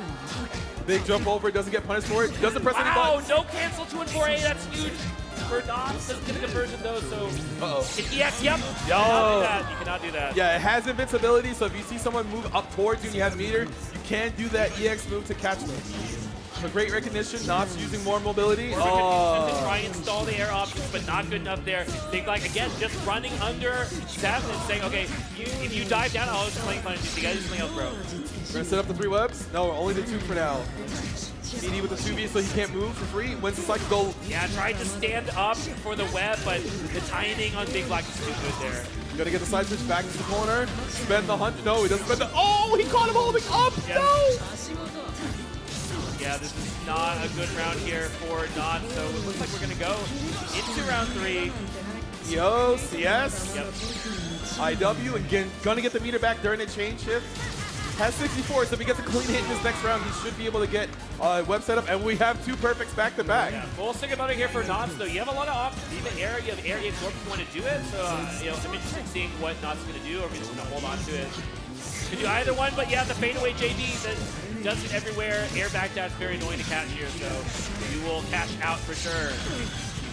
We can probably guarantee the cycle as well. Yep. ERM, though, that's going to work. Yep. Gets the dash up into the web. Chain shift doesn't see anything. Gets met by 5B, and he tries to walk forward into a 5A. Yeah, I'm not sure what's going on with that from Knots, but I think Big Black very happy to see that here because he's going to get this knockdown to the EX. You know what's coming next. 3. Time to hold this defense. He doesn't press anything, just blocks it out. Knots with the 5cc. That move is very good at disrupting the web Oki because it's just fast enough to hit all of them, basically. But he didn't believe in the confirm. Yeah. Dropped it afterwards, and BB just pressing buttons. Looks pretty good for this round. Good web capture once more time. And you have to worry about throw here into the web. No up back. No TRM either. You're waiting for Knots to press any sort of button. Not being so patient here, but not patient enough to run up jab. It's going to be good at Big Black. First one to get one on the board in this post-reset grand final. I mean, this is 4 games straight for BB now, so Knots has to do something about this, take a little bit more time. Maybe he sticks to Seth after contemplating what happened in the last 4 games. Got the round in the first game, and if he had confirmed that 5cc, I think that could have been very fine for him, but looks like Knots does not believe in it. Maybe he doesn't really like the... I think maybe he just doesn't like the fact that he doesn't have more ways to kind of like force offense, as is so simple with something like 2-2 and Fourier. I think the neutral wasn't that bad, but I don't know. Yeah. It could just be he needs to find a little bit more confidence in his pressure. Because BB, you know, when someone's always right, it feels like everything you do is not the thing that you should be doing. The problem is, like, once you're outside, like, Seth's maybe 2C range, you don't really have more options than versus Byakuya. Like, you're in Byakuya's best spacing, right? You got 2B, you got 2C, 5B, all these buttons. And you usually have to kind of forfeit your turn if you don't have to orb with something behind you. So basically, the neutral doesn't work well enough for Seth, then yeah, it's not going to maybe be a look. It's maybe what Knots is thinking here as he makes quick work of Big Black in this first round, post-character swap. It is very important for Knots to have the confidence to make sure that BB can't just keep on rolling, getting these W's, but it could be one of those things where, ooh, he did get the punish on the anti-air shield, so... Deep enough, I guess, that he felt like he was either still going to be plus or maybe just the Big Black mess timing up, but Knots trying to find something here. The corner gets thrown. More staggers coming through. BB not showing any shields. A lot of these timings from Knots is he's trying to find a counter hit throw or a counter hit grid break, but, oh, wins the cycle again. Gets a counter hit for us, gonna side switch back to the other side, maybe? No, gonna get a mid-screen knockdown. Uh-oh, uh-oh! Oh my goodness. All right, he stopped the bleeding. He finally gets a game on the board. It's 1 game apiece during this grand finals reset. Yeah, it was looking really fast. Knots, everything working out for him here. Nothing too tricky either, honestly, just making some good decisions. Yeah. There's a lot of strike throw, man. Yeah. Like a lot it of is a lot of strike throw between these 2 players too. Like their play style also, it's like they both like a certain degree of risk reward. It looks very different than some of these other matches, character-wise too, obviously. And you can see BB just kind of like chilling. He's not going to shield too much, but he's trying to. Whoop. No! Oh, very nice. Knots was ready for that. He has Vorpal now if he wants to do the rest. Yes. Oof. Big confirm coming through. Yeah, don't even need to CS. He's going to do a lot of damage because of the grid break of the Vorpal status. And now BB, he's able to shield again, but he's not able to get out of this corner. Oh my goodness. That's a lot of A normal, so he might have to accomplish short to get the proper knockdown. There we go. He has no meter for it. There's Red. Doesn't die from the EX reversal, but he's not in a great position. Yeah, and that situation's been a big part of why I think it's working out with Fourier. It's just like force function into air normal order like this. You run up and it's like, yeah, you're far away, but you can still, you're deep enough that you can dash C to stop most things that Big Black can do. So we'll often see Big Black not press a button in that situation, and that's where Randy kind of gets a free turn. Knots holding good position. But there's one thing that can stuff Dash D, your own Dash D, if you have enough space here for Big Black. So we will see Peter probably here. Yep. This should be long enough for Big Black to win the cycle, but Knots might. One shield might be enough, but no. Oh! Very well timed veil off, and he gets the hit as well. Yeah, Big Black out just going for something on Wake Up. Not going to work out though, so the cash out here from Knots. Gets all the damage, gets the corner positioning, gets the normal throw too. Looking really good this round. Oh, catches the air-to-air and the confirm. Knots pulls ahead 2-1. And it's very important that he was able to get those 2 games very quickly as he lost the first set, because those 3 games happened so fast. And now he's in a great position to win this tournament. But once again, BB, we've seen this happen time and time again where it looks like he's down and out, but then he gets the clutch straight hit and he just wins the tournament. Big Black definitely looked like he was giving it some thought in between games, but they're just going to go at it. Knots with a good first throw, a huge jab here from Big Black. Definitely more important, but we don't have the meter, so the fight is still on for Vorpal. Definitely fight advantage for Byakuya, but... Yeah! Amazing! He just stood there, waited to see if Knots would overcommit, saw the jump, and waited to press 5B at the very last second. Yeah, he was so ready for that. You have a spend now. This always happens to BB, don't worry. He's a professional. More staggers. Look at all that green shields. Good lord. Yeah, he's going to win another cycle for free, basically. And all these staggers make it so that if Knots wants to shield, he's just going to be stuck in blocks of forever. He's also just losing meter for that. You do spend 10 meter every time. Yeah, you shield, and you're trying to get that back with your change shift, but you know, if you never cash out. Speaking of which, though, Knots does end up winning that next cycle, so he'll be fine. Late change shift from Knots. Gets to confirm off the straight thrust. Gonna get the knockdown towards the corner, but he does have to be careful. BB is gonna win the cycle. Oh. Yeah, he should be dead. Yeah. Well, that was a well-timed. Oh, you're super dead. Spend 100. VO. VO. All right, that was a little close. It looked like it was gonna hit, but you know, got the right spacing. We'll get this round. All right, Big Black. Not sure what the adjustments were other than just chill and don't let this guy empty jump at you, I guess. Oh, and he's getting way more aggressive with his button presses too. He's making sure that Knots' rhythm is getting thrown off constantly. Yeah, have to mix it up right. That is what it takes to be a player of this caliber. Plays around the DP, doesn't get the full confirm, and the punish off the drop. Wait a minute. BB he got really tricky there, but he didn't get the confirm, so now he's going to be stuck back into the other corner. He does have cycle, so Knots has to be a little bit careful. No! There goes the strike throw situation. Oh my goodness, the 2-8 delay throw. Very scary situation here. Oh god. He just gets the raw throw on BB. BB just doing more pressure. Waiting for a jump, yup. Oh my goodness, green shield confirmed. Oh! Not get that trade, but you know, Big Black forced Knots to spend meter and cycle, wins the next cycle just barely. That was a nasty concentrate. That was great confidence. Goes low. Wait, is he dead? I mean, he has enough. I think, yeah, he should be dead. Let's see if you actually confirm. Yeah. Same thing as before. CBO incoming. CBO, IW. It should be IW. There we go. Let's see if this is going to be game number 5 coming up where we have a little bit more life left. No. Last game incoming, folks. Grand Finals reset. Big Black eyeing it up. It looked like Randy was gonna. It looked like Randy had a lot of momentum, but the adjustments in that game 4. Very important. A lot of just putting up stop signs in front of Knots, making sure he can't just freely get his pressure going. It will be R.E.V.O versus Byakuya for this last game. Oh, wow, the dash seat. There's a dead zone there, but just barely in time. Big Black with a very clutch round start. Let's see if BB goes for any unconventional web sets. No, just takes a simple knockdown. More staggers. Gonna win the cycle. Yeah. Oh, the last shields did not make it in time for Knots. Oh, juicy dash seat, but no confirm here from Knots. That's huge. Ooh, look at those staggers going crazy, bro. Oh, the fadeaway, the deep assault here from Knots. A slight timing issue for BB. Doesn't get out of that situation. Holds some extra damage that he doesn't want to be in possession of. Yeah, very back and forth right now, but Knots the one in control of the cycle. So. Oh, we have reactions. We're not falling for those stand tech baits, but oh my cycle. Knots. Can he just close down here? You can't say that, bro. Oh! Yeah, because that happens. He's trying to. That was C that got jabbed out, and Big Black. He's gonna win the cycle now. We're gonna spend. Yep. Set 3 webs? No, set the 2. Was down. keeping it simple here. Go low. Block the Yes. VO. Kill this guy. I think this is a lot of damage. Oh my god, the drop! You No dropped the way! combo. Nuts! He is 1 round away from taking that off of a cataclysmic drop from Big Black.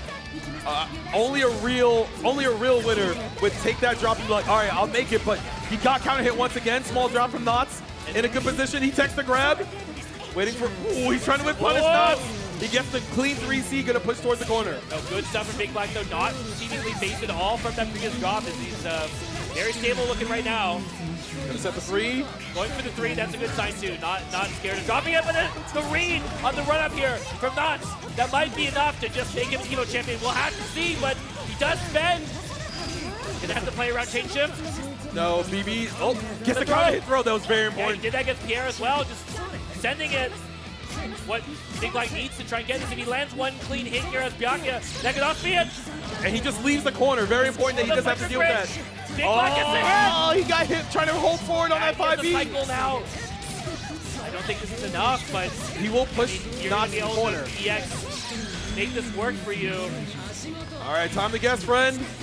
Oh, he tried to bait out movement, doesn't get it. There's a weapon above you still, gets rid of it, doesn't take the grab! We are in final game, final round here at EVO 2026 for UNI2. What a set! This has been the bold players starting off with the drops for the assault from Knots. Huge! And that's a great way to get over Byakuya normals by assaulting, but doesn't fall for the... Oh! He doesn't get a confirm. Oh, but the reset with the web! And he wins the cycle 2? You know things are getting sweaty when Big Black's bringing out the TKJ2C match. And there's the web sets. What's it going to be? Oh, waits for a response to see anything. I think they're both too scared to commit too much. No! He's too scared to reversal because of the chain shift, and he doesn't block the low afterwards. You're stuck in hell, my friend. One more hit would do it here. What is it going to be? Keep it safe and throw to Wait the a web. minute. Wait, No. It wasn't in the web. It's okay. But he gets the hit. And Big Black, 3 buttons. Big Black wins Evolution 2026 for UNI2. What an incredible set between these two. Down in the wire, but Big Black, man, it really looked like Knots was going to run away with his momentum, but the adjustments in Game 4 and not giving up after the craziest drop of all time I've seen in Uni. But not unfazed at all. Bringing it back all the way, taking 2 rounds in a row. Big Black, and we did say this was the one tournament he did not have a gold medal in, and now the Infinity Gauntlet is complete. He's just Byakuya Thanos. Yeah. He did it, folks. He has a championship from every major tournament for fighting games that we covet. He is your Under Night 2 grand champion. Give it up once more for Big Black, everybody! He's that guy. He's that buddy. He's that dude. That's that guy. I mean, if there's one player out here that, you know, gets knocked into losers and then makes a deep run all the way through, it's Big Black, right? We've seen it multiple times. He'll get put into losers somewhere. Something will go wrong for him or whatever happens, but then he is just always somehow, he's able to get all the way into grand finals, all the way to the finish line, man. There's no one like him that really does it like that. But let's take a look at our last replay here, presented by PlayStation Tournaments of UNI2. And the Wake of Ojito. The Wake of Ojito, man. That'll be immortalized forever. The webs are on top of you now. They don't activate quickly, but the jump over falling jump B is like just able to like get out of the way and also get your turn back, get a clean hit. It doesn't matter what happens there. He clutched it out. It looked like so many times BB was not going to make it into grand finals. It barely looked like he was going to make it into loser finals, but you know, he finds a way. He has the not the protagonist powers, because Defi's the protagonist. He's the antagonist, you know. He's like the anti-hero in some aspects. He certainly is always like fighting tooth and nail through this loser bracket, and you know, big shouts to the players this weekend who have given him such a hard run. I mean, you look at that losers run, it was not easy. No, it was every time he was down like 2-1, 0-2, final game, final round for the other person, and he'd just be like, nah, I got this, check this out. I'm going to pull something out of my hat that you haven't seen yet, and that did happen quite a few times.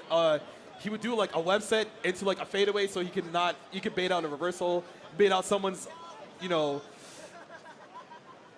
just trying to like get their turn back. They're like, you know what, I'm gonna dash up. He's just like, nah, I'm pressing 5A. He definitely does, have that little extra bit in the bag to bring out sometimes. But honestly, I feel like when I watch this play, it's always just so focused on making sure his floor is as high as possible, that he's just, playing his best, cleanest as he can throughout the bracket. So it's like, while we do see him, pull out some extra stuff here and there to clutch out in certain situations, it's like compared to other players we usually are used to seeing, it's very reserved. That I think that just goes to show like how confident he is in his base core skill set, and that's just very inspiring to watch. It is a great testament to his skill that he did not crumble. There was a lot of times it was looking pretty bleak for him. It looked like he was not going to make it. He was going to have to wait for another EVO, but he did it. He finally did it. He has that coveted first place EVO. He now joins the legends of Defi, Sonaru, and now you get to revel in the fact that you are one of the best at this game forever. Absolutely. I couldn't have asked for a better top 8, honestly. Like, you gotta have at least some upsets, of so course. I think we had just a great mix of balance of familiar and new, and a callback to a previous like excellent grand final set in a different tournament, repeating here at EVO. It's just perfect. It's amazing. All right, y'all. We're out of breath. We're pretty tired. That grand finals took everything out of us. Yeah. We're going to have to sign off real quickly, but we're going to go to Babe Ruthless for the award ceremony. Thank you all for watching, and make sure you stick around for the award ceremony. Thank you once more.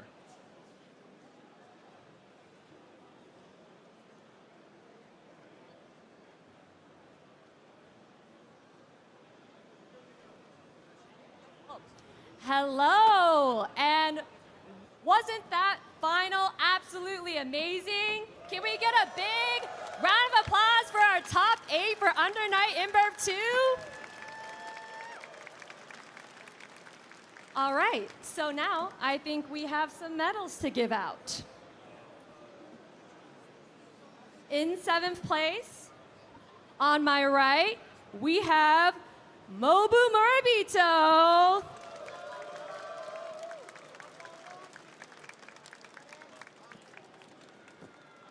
Also, 7th place, Rio Jinmori.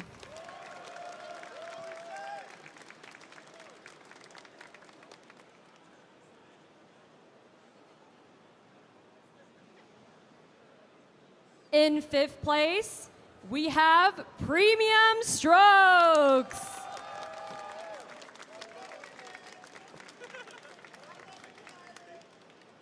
And also 5th place, Nega Reaper.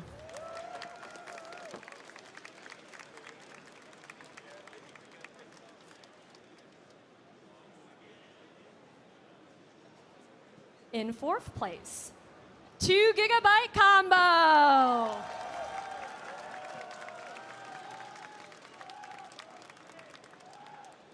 And for our top 3, we have a little bit additional of a prize. So in addition to getting the medal, they also get a really cool stick. So for 3rd place, amazing showing. Please give it up for Pierre.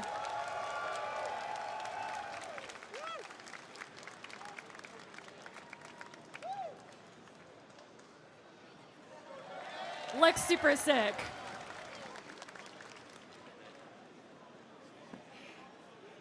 Now for 2nd place, let's give it up for Nuts!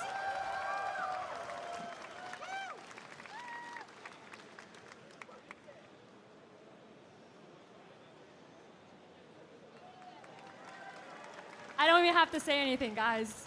All right, so for 1st place, please give it up for your Under Night InBev 2 EVO 2026 champion, Big Black!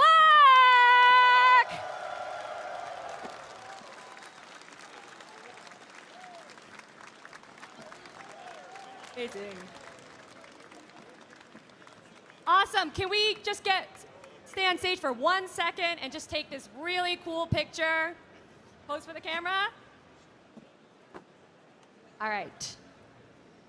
Hold up the stick if you got it. Hold up the trophy if you got it. Ready?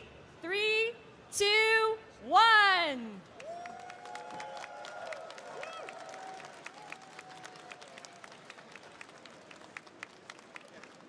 Awesome. Thank you guys so much again. Huge congratulations to our top 8.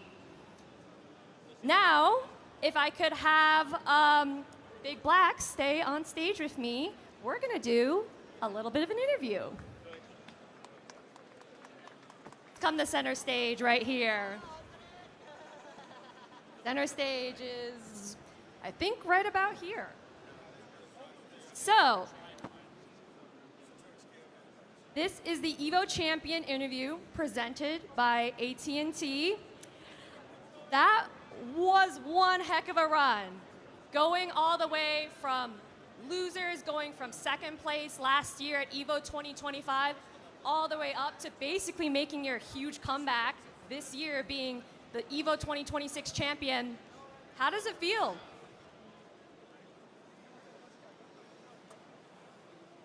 Feels great. You know,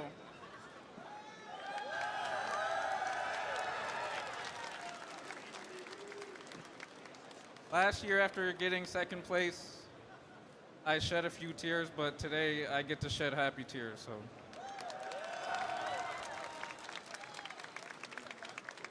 Awesome.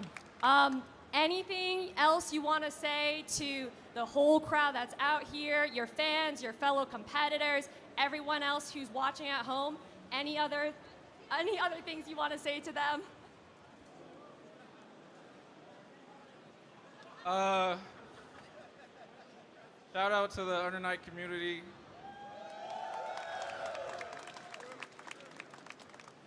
Shout out to Supto, shout out to the boys back home. And thankful to be here. All right, thank you so much, Big Black.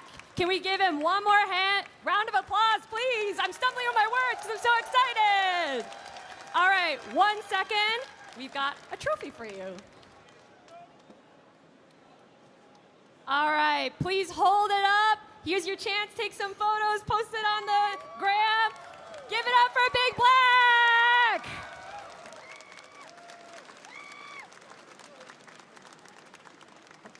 All right, and with that, that was Under Night in Birth 2 at EVO 2026. Please stick around. We still have a lot of really cool programming coming up next. I think actually we have the Cosplay Top 8 coming up right after this. So please stick around, and thank you very much. All right. Chipotle Honey Chicken is back. Step into summer with fresh grilled chicken, spicy Chipotle peppers, and the perfect touch of pure honey. Open the summer with Chipotle Honey Chicken. It's taking heat and sweet to a whole new level. No two competitors are the same. Some run on routine for the chance to win big. Some make time to rise through the brackets. Some lock in with confidence. However you prepare, there's a place for every kind of competitor. PlayStation Tournaments. Sign up today on PS5. PlayStation.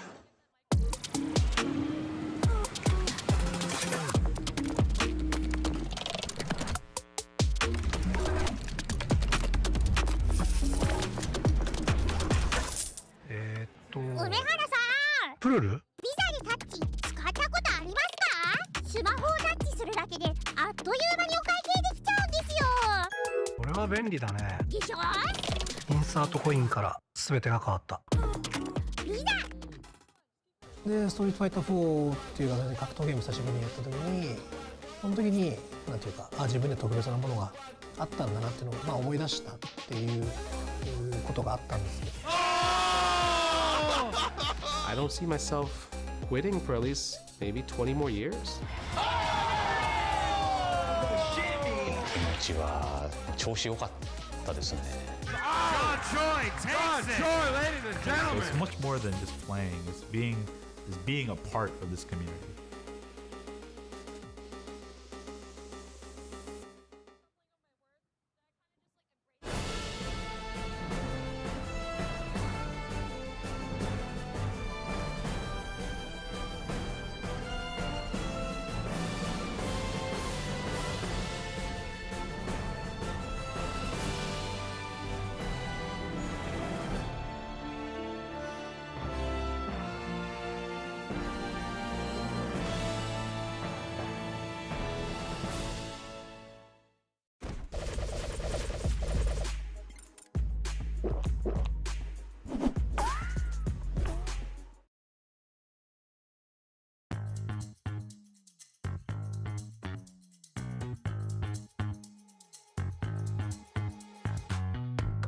let me do my thing. Way too much, no time to think. Head first, we diving in. Both hands up to the sky again. And we living loud. Scream like nobody around. It's what it's all about.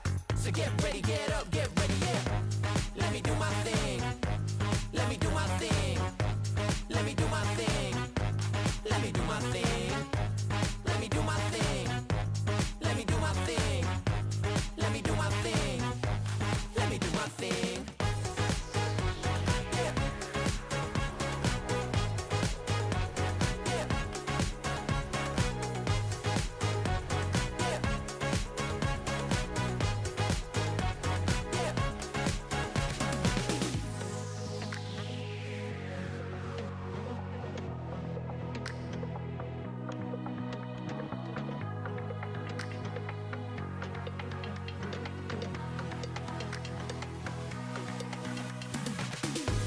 Let me do my thing.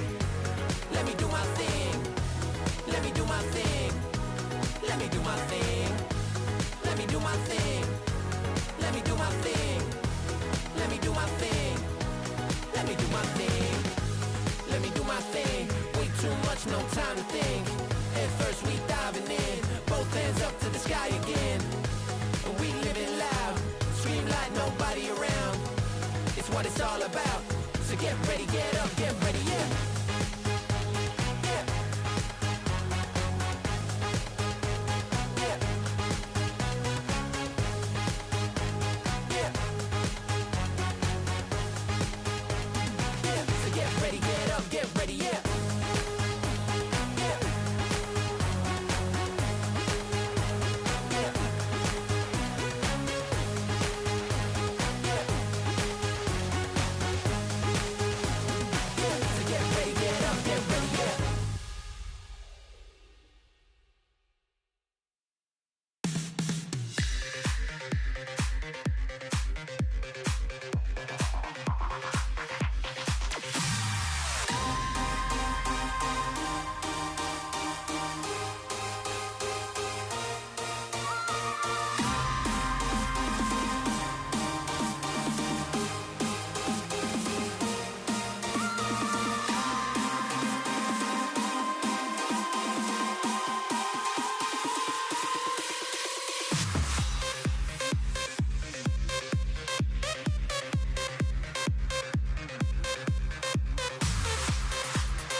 Bye.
Welcome back to EVO 2026. I'm Ann Valentine, coming to you live from the showcase stage here at the venue. We have seen some incredible games this weekend, but I think it's time we take a look at some incredible costumes. What do you guys think? Cosplay is something that is near and dear to my heart, so it is my privilege to introduce to you your host for the cosplay contest powered by Yogibo, none other than the incredible Kaho Shibuya. Thank you, Anne. And thank you, Yogibo. They have a booth right over there, and with amazingly comfy cushions that you can snuggle into. I'm your host, Kaho Shibuya. How are you, FGC? Hi! Good, good. So obviously, I love to cosplay too, and it's a wonderful way to show your love for your favorite game, favorite character. And we have amazing cosplayer this year too. All right, I can do a little step. Before that, I know they're nervous because they don't know they're in top 8. They don't know, They're gonna go first. what prize they're getting. So we are sharing the excitement together. But before we begin, let me introduce you a special guest from Japan. She just won EVO Japan 2026. Yeah. Yuki Switch! Give it up to Yuki Switch!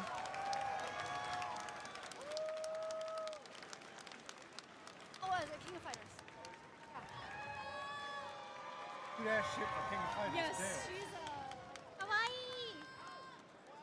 Yes, she's obviously Asina Samiya, and she's been doing the cosplay for She only does this character. many years. Because, let me get closer to you. We have so many questions, but let me tell you her history of EVO Japan cosplay contest, because she's been competing since 2023, and she's always been in the finalists 4 years in a row. Every single year, Asina Samiya, and finally won. So I just want to tell you how much I love that you keep showing the love to Asina Samiya.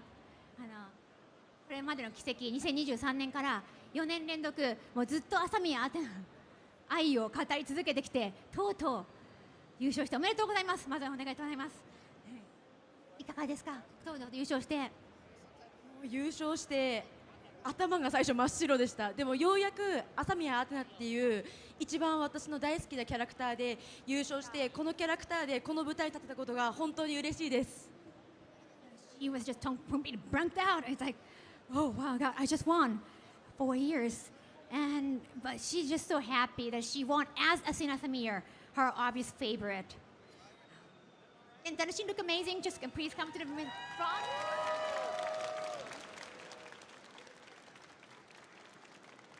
That's a twirl. Ooh.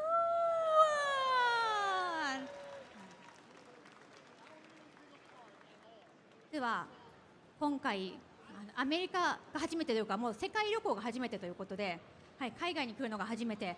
It's actually her first time in Vegas. Not just that, but first time in America and first time traveling abroad, actually. And she just got applied for passport right after her win in Japan. 来る前にもう優勝してからパスポートを申請したということですが。そうなんです。本当に優勝だけを朝宮アテナで優勝するっていうことだけを目標にしてたので、実際に優勝と言われてどこに行きたいかって言われた時に何も考えてなくて全くパスポートを取ってませんでした。She, of course, she wanted to win. She just kept thinking about winning, but she just forgotten the fact that okay, if you actually win, that you get to travel. So she applied for a passport, and she was not even thinking about where to come because now there are so many international EVO events. But she chose Vegas. So welcome to Vegas, you switch. How is Vegas treating you? ラスベガスで驚いたこととか感想はありますか？ご飯の量が多くて食べきれないです。The infamous American portion of food is too much. She can never finish food. Did you know that you can actually take a doggy bag? 持ち帰りが実はできるんですよ、アメリカ。She didn't know. そうなんですか？ That's true, right? Like, should go. Is it true? It's true, right? Right? Like, you pay tips for that, kind of. Yes. Okay. So next time you should probably ask for a bag. Okay. All right. Now she learned. You can just give her more advice about how to spend time in America. No, you have been actually playing KOF and playing fighting game for over 25 years. 25年以上 KOF をプレイしてるんですよね。How did you get into fighting game? 格ゲーを始めるきっかけは何だったんでしょうか？始めるきっかけは自分の父親お父さんがSNK が大好きで無理やりやらされてました。So my father was a huge fan of SNK and he kind of forced me into this. But you love it now. もう今は大好きですもんね。今は大好きですが、ちっちゃい頃は父親に体育を出さないと怒られてたんで、もうすごい泣きながらプレイしてました。Now she loves SNK games. But yeah, when she's saying like when I was younger, my father was very strict and like when I jumped like too easily, like oh don't jump, like you have to learn how to like. He was too strict, but she became such amazing player and cosplayer because of that. おかげのスタルター教育のおかげでもう格ゲープレイヤーとしてもコスプレイヤーとしても素晴らしいのでお父さんありがとうって感じですかね。I think you have father maybe now. 今はありがとうって思いますね。カメラに向かってお父さんありがとうと言っておきましょう。お父さんありがとう。Thank you, Dad. Thank you, Dad. Yeah, all right. They designed it differently because there's a flat there instead of. Now, this year's her costume is from SNK Heroines, and she has been doing like a KOF 14 Asuna, KOF 15 Asuna. Like it's not like you're gonna run out of Asuna costumes. But what do you think like made this like a winning costume? 今までいろんな朝宮アテナの衣装を挑戦してきて、今回 SNK ヒロインズの衣装での勝因は何だと思いますか？勝因はもう本当に愛が勝ったなってずっと思ってます。I think my love won. My love won over. Yeah, audience love. And if you were there in Japan, like, they were cheering for her and they were saying, like, Athena! So it's love, I think. The key is love. やはり最後は愛ですかね。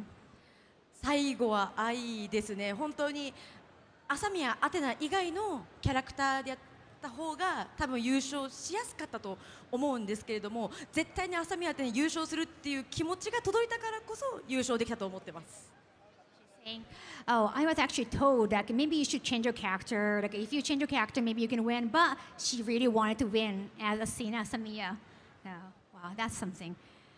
Congratulations again. And so those contestants out there, あの辺りに皆さん、もうこのコスプレイヤーさんたち結果を待ってるんですが、まだ結果を知らないんですよ。トップ8に入ったかどうかも知らなくて、とても緊張しているので、アドバイスをあげてほしいなと思います。So those contestants out there, they don't know, they make it, they're waiting anxiously, nervously. So could you give them some advice? とみんな一生懸命衣装を作ったけどきっと不安なこともいっぱいあって今ここの壇上に来ると思うんですよ。でも結局最後に自分を信じた人が優勝するって思ってるのできっと優勝する人は自分を一番信じた人なんじゃないかなって思ってます。So I know like they're nervous, extremely nervous, but I believe in if you believe in yourself, like you have enough confidence, and I think I won because like I believe in myself. So yes, just believe in yourself, trust yourself, and just stay with confidence. All right, thank you very much, Yuki Switch. One more time, give it up to Yuki Switch. Thank you.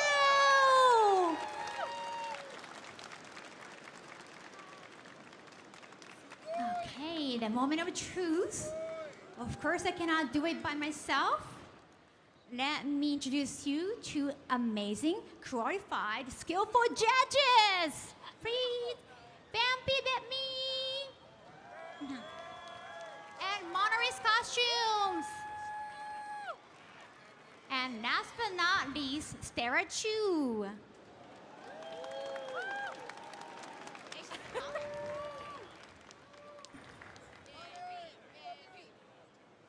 All right. So, Vampy, you're a returning judge. Yes. You've been judging since like a day of year one. I am so excited to be here. How you guys feeling? Yeah. We saw a lot of good cosplays, Kaho. I can see that. It's rough. It's going to be rough, right, guys? Oh my gosh. We were there for hours and hours. Yeah. We saw so many fantastic costumes. This year blew my mind.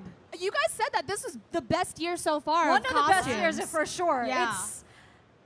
They work so hard. Everyone works so hard. I hope you're proud. You make us proud. Yeah.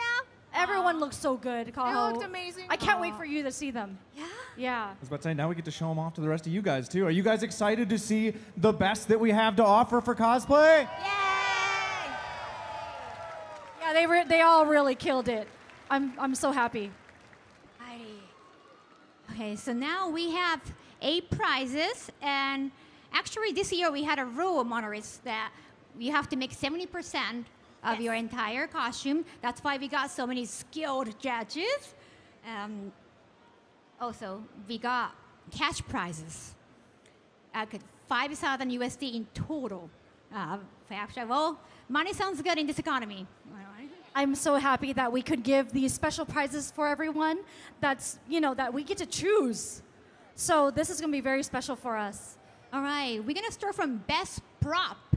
So to talk about prop, I guess we got to ask you, That'll be me, Monoris. guys. All right, guys. We're starting off big. We're talking props. We're talking those big, crazy weapons, the giant fists, the biggest stuff that you can think of. And boy, do we have a doozy for you guys. We've got something that's really exciting. I'm really excited for you guys to see all this up on stage. If you guys have been paying attention to the crowd in the back, you might have already seen this one. I wouldn't be surprised. For this one, I'd love to welcome up onto the stage Joff Cosplay as Testament.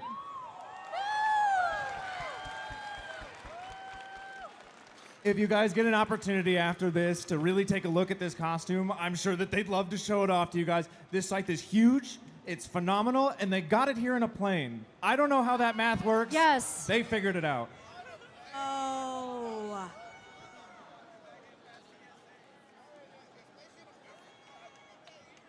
Woo! Amazing. Show off a little bit for us. Yeah.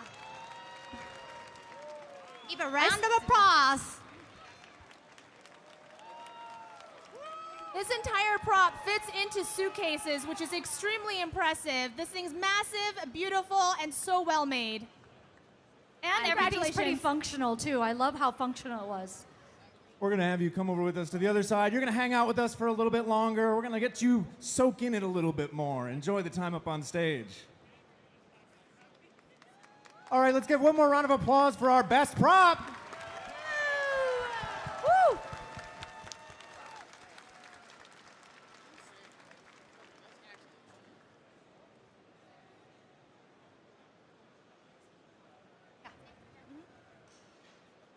All right. Now we have this year judges' choices. So these three judges, they pick their favorite. What they're on? They're on. Who do we start? Are we starting with you, Vampy? Yes. This cosplayer, I'm sure you guys are familiar with her. Her cosplays are always immaculate. I love the energy that she always puts into these characters. I also really like that this character actually looks just like her. I mean, she's perfect as her. And my judge's choice is to Chonibu as Mary Zoe from Tekken 8. Yeah.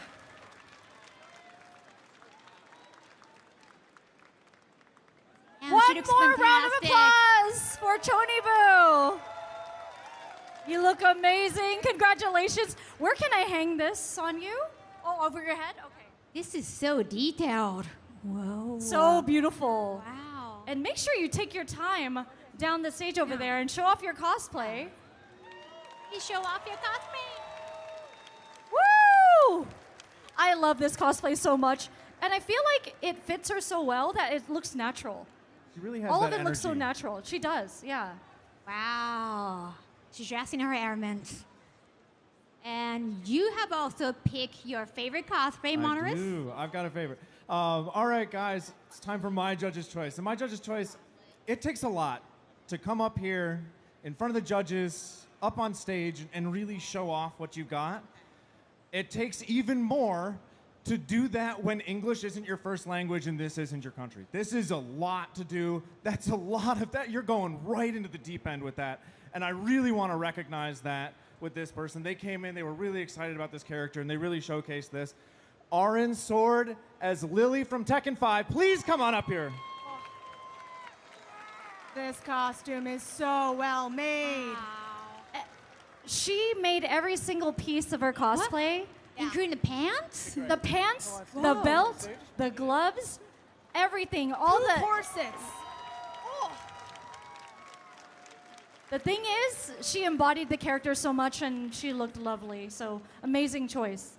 Yeah. Fantastic. And Sarah, this is your first year as judge, and it's your first time in Vegas. Oh, wait, it's your first time at EVO. Yes, yeah. Well, I came here like 12 years ago when it was a very different EVO. But honestly, like, it still has the same kind of heart, and I love it. I really love this convention a lot. So I hope I get to come back next year. Yeah.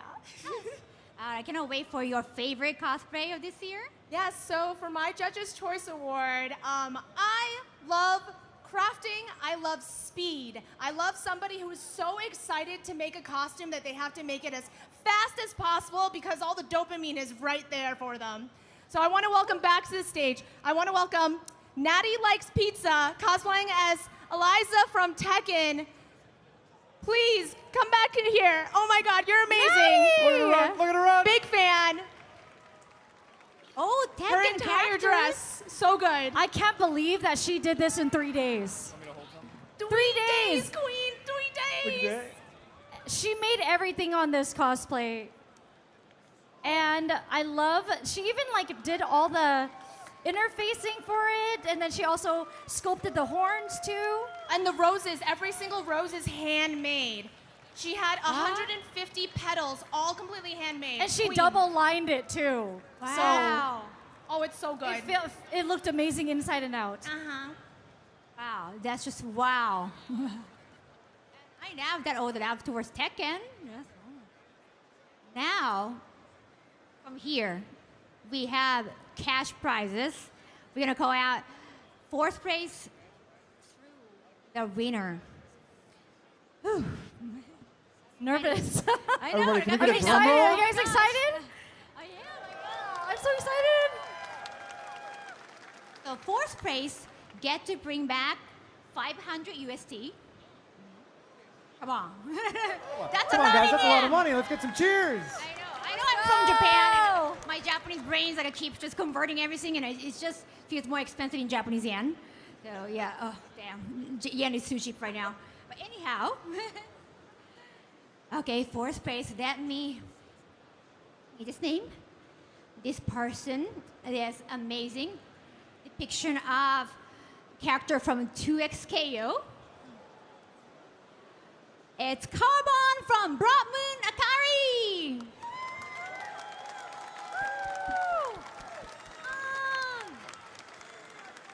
Heck yeah, Kali.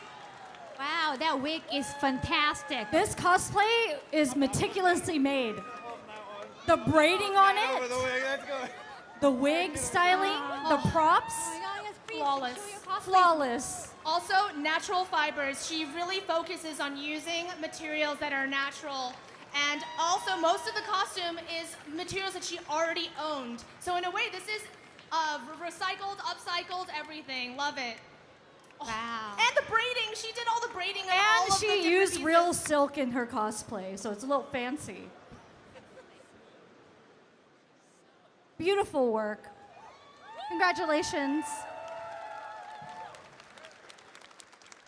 A third place get to bring back 1,000 USD. Ooh, $1,000. And a medal and, of course, EVO March. This person is from my country, Japan, all the way from Japan, and have a lot of love towards Guilty Gear Strive. And, well, his usual cosplay is a Bridget. It's kind of like a personified who he is too. Onisaya doing Jam Cranberry Guilty Gear Strive! Congratulations! This is his brand new cosplay. Are you okay? I'm not even going to try with this medal. There's no way it's going over the wig. Congratulations, Onisaya. Amazing. This jam, so much thought behind the cosplay. Intercontinental. Yes, it's just the wig from the fabrication to, I mean, the inner working of the wig is crazy, actually. There's a lot of engineering in that. A lot. I don't even know how he could fit that outfit and I hair, do not especially know. in In suitcase. luggage. I know, right? But then it comes apart. The wig comes apart. It's amazing. Yeah. Yeah. Fabric choices also really, really good. Just great sewing all the way around. But Onisaya is very meticulous, so amazing work. Second place runner-up get to bring back 1,500 USD. That's a lot of money. Yeah. And this person has a familiar face. She has won before. And from, well, she's doing a character of my favorite game, Wink Wink. Rhinoceros Rex doing Shanko from Darkstalkers! Let's go! You gotta see this costume. It is flawless. Absolutely flawless. The thing is, Sammy actually wore this cosplay before, but this is all This is wonderful. reiterated, brand new.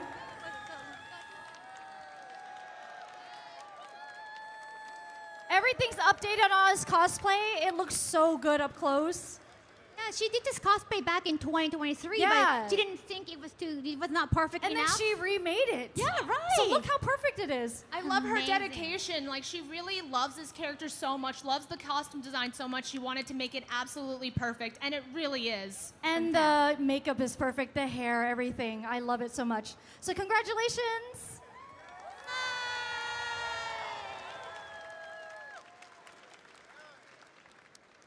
Okay, first place get to bring back 2,000 USD. That's nice. And of course, press that. Flight and hotel to a future international EVO event. So now you get to choose. There are a lot. I mean, my personal favorite would probably Japan and I guess 2,000 USD is going to be a lot of money in yen. But anyhow. The cosplay I heard is like almost hand painted. All of them, like all the. It's so much detail. It's ridiculous. Yeah. They free-handed everything. Oh my god. Free-handed it, and then they also painted it over and over again. So much detail. I thought it was embroidery, and it was hand painted. It was looked so like embroidery in gorgeous. person. It That's how nice it was. It was beautiful. Incredible. I literally couldn't believe that this was true. They kept telling us about their process. They're just a phenomenal crafter. Yes. Every part about their process, you were like, wait, that worked? And they were like, yeah, I don't know, man. I tried it and it worked. We were learning. Yeah, and also their wig was meticulously done, and everything looked so good on them. When they walked in, I was like, we knew. They were the one. Yeah, we kind of knew. Yeah, they're perfect. And this is also a new character. I heard she just made it right after Combo Breaker, so you only had like 1 month to make. Let me introduce you to, in bigger ass, is doing Ingrid! Street Fighter 6! Come on up here! Seeing the way this costume moves on, and in flows. thank you! The fabric choices, the gold, the way that it just like shines. If you get a chance to look at it closely, this is an incredibly difficult costume to Can you make. show and your she cosplay? killed it. The stitching was perfect. Everything was lined. Oh, we love that. Yeah, and the wig is just, it was immaculate. Great job. We're big fans now. Also, I like the neck piece. It had some kind of new Velcro that we learned Special about. Velcro, yes. Oh, and she has little trinkets. And she's giving out trinkets. And congratulations. Congratulations. This is your big check.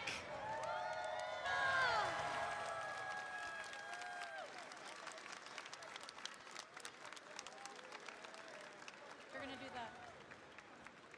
Wow, so I know it's a little too early to ask, but is there future EVO event that you'd like to go? It's totally going to be Japan. Yeah! Japan!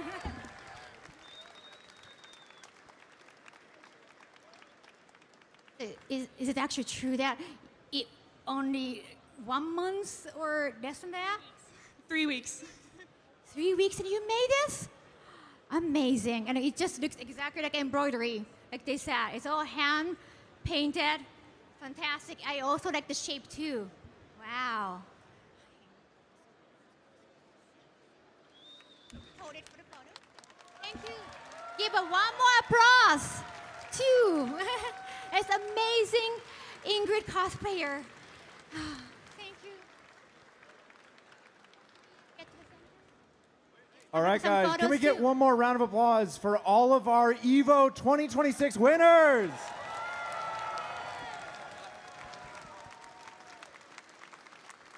All right, all you guys up on stage, group up together, get up in the middle. It's your time to shine. Come hang out together. We're going to be taking pictures, show off what you guys have done, all that hard work. Congratulations.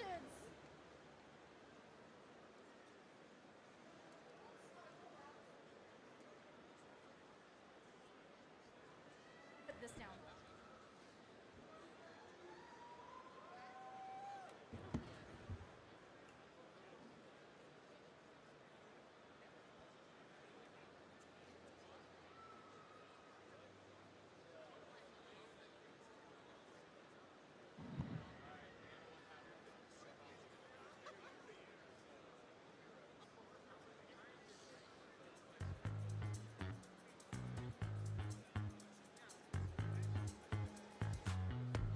Let me do my thing. Way too much, no time to think. Head first, we diving in. Both hands up to the sky again. And we living loud. Scream like nobody around. It's what it's all about. So get ready, get up, get ready, yeah. Let me do my thing. Let me do my thing. Let me do my thing. Let me do my thing. Let me do my thing. Let me do my thing. Let me do my thing. Let me do my thing. It's a group selfie.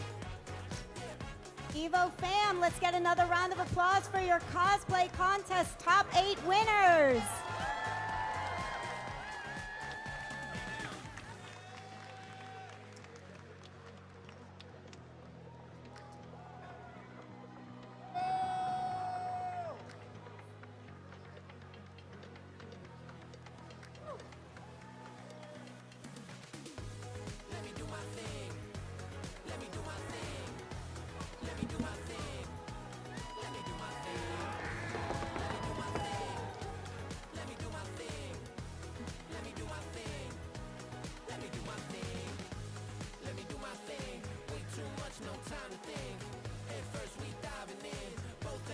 Thank you, everybody, for coming out to check out the costume contest powered by Yogi-Bo. Amazing work by all of our winners here. It's always great to get to see cosplay shine within the FGC.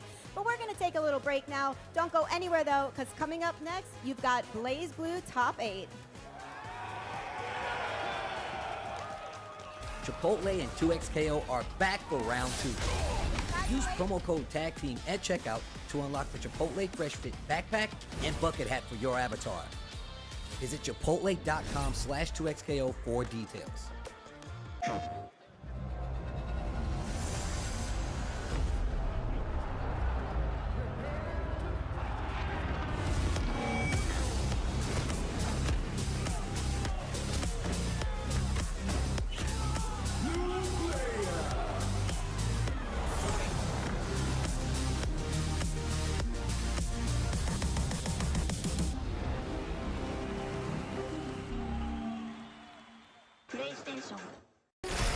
How would you like to live forever? I do not trust this thresh. His lamp contains screaming. Those are just squeals of wonderment. Ready to banish the darkness. Come on, let's live a little. In the light is your deliverance.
Hello?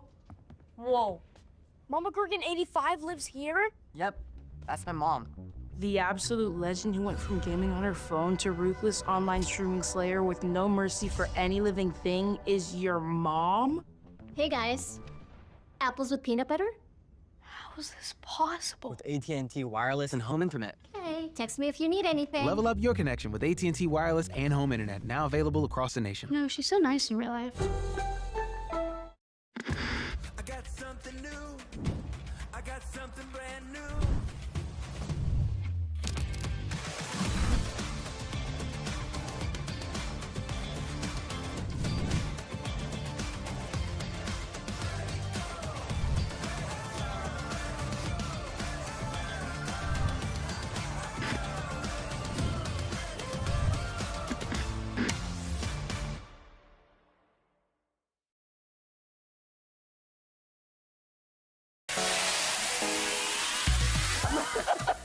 Oh, wait. Nerd. Commentary is about keeping people engaged. Yes. Right? This guy lied to me for 15 years. I didn't know his age. That was like my first couple months in the game. I guess it's weird for you to call me daddy. That's very weird, Jay. I need to do better. I gotta avenge myself. Stop, guys. You're making me laugh too much. Oh, jeez.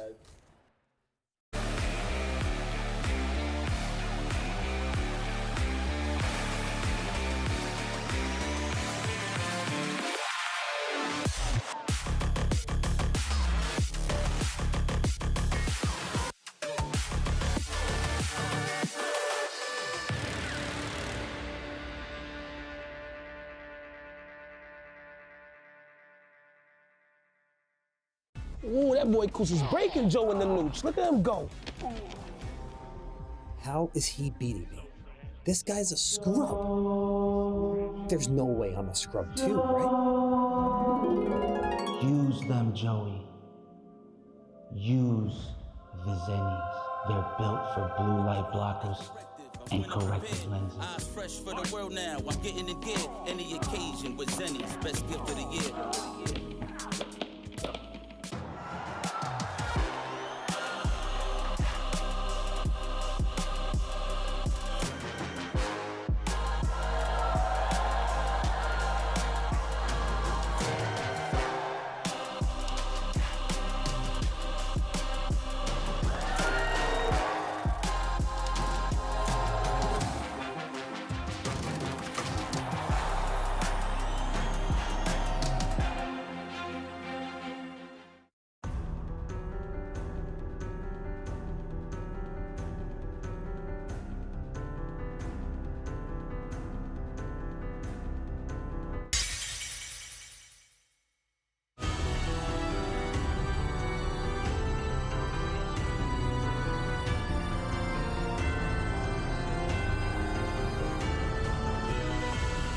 メルティーブラッドドアイルミナ。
Welcome back to EVO 2026. I'm Ann Valentine, joined by the one and only legendary L.I. Joe. Let's hear it, guys. Thank you, Ann. Thank you, Ann, very much. As you can see, we are all here for one reason, and that is what? I like that. Now, listen, you guys heard there was, Ann, there was another, like an announcement for another character or something like that? I think something might have been said not too long ago that's gotten everybody excited, but if I've heard correctly, there might be someone backstage with a little bit more information for you guys. So wait. Do you guys want some more information about the potential No. Do you guys want more information for Yeah! Okay. Can we please give a warm welcome to Riku Ozawa and his translator, Mikey.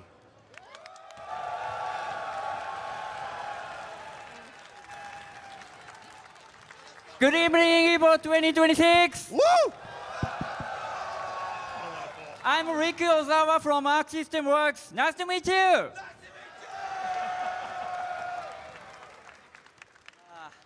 I'm so excited to be here with you today.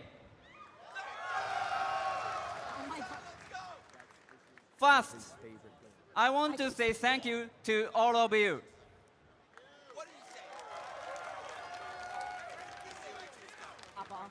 This year, BlazBlue Central Fiction is almost 10 years old.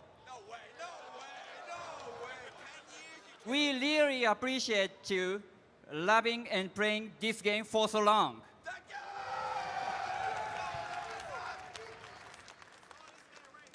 Your passion is our energy. And now, we are announcing a new character.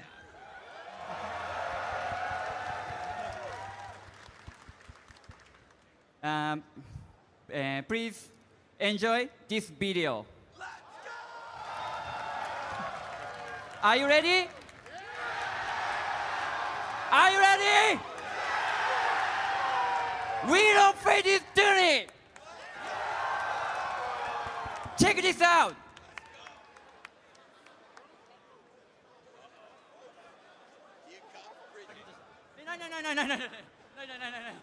No. Whoops. No, what? Take two. 自召喚賞って英語で何? It was a phenomenal intervention.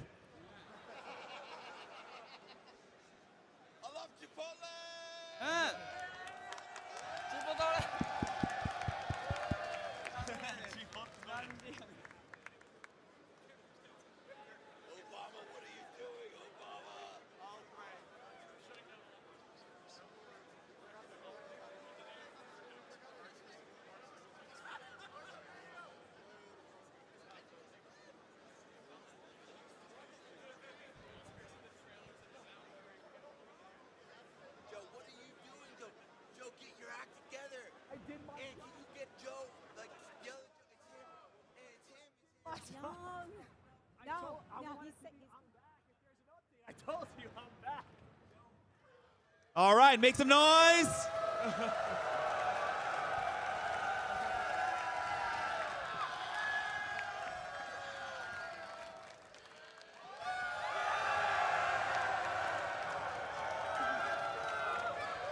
Yay! Am I still live? I'm not still live.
はい、というわけで、プレイステーション4、スチーム版のブレイブルーセントラルフィクションにトリニティ・グラスフィールの参戦が決定しました。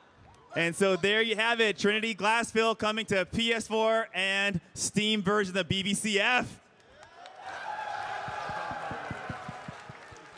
そして今回の発表用のイラストを森利道さん、シリーズ生みの親の森利道さんに描いていただきました。And this illustration you see right here is done by none other than Toshimichi Mori, the producer of BlazBlue. はい、森さんありがとうございました。この場を借りてお礼申し上げます。All right, thank you guys very much.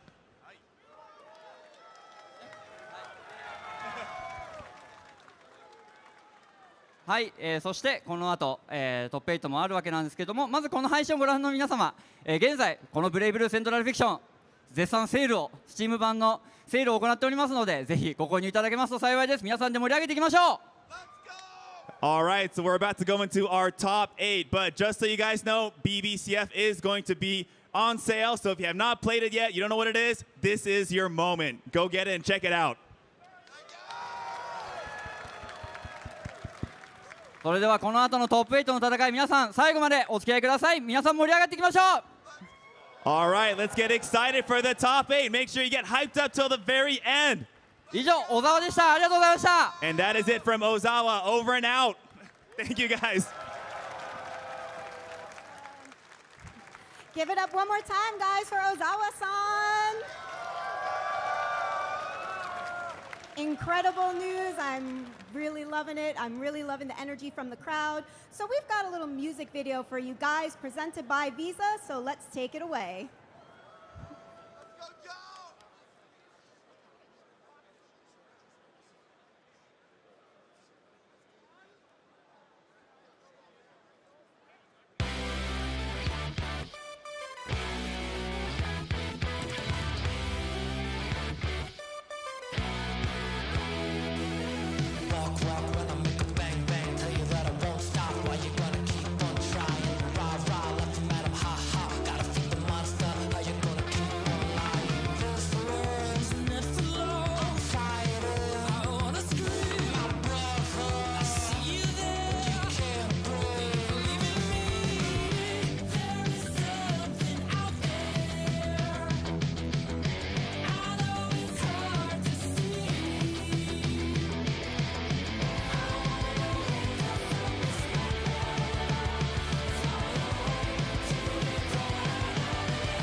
Let's give it up, everyone. Make some noise. Let's announce these plays. I got Fuku out here first.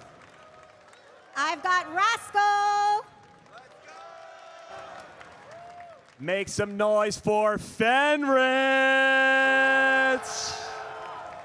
All right, I want to hear the crowd get hyped for Excalibur Blades.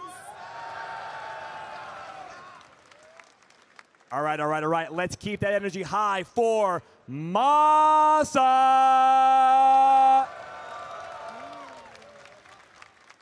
All right, I want to hear the crowd reaction for none other than Monarch.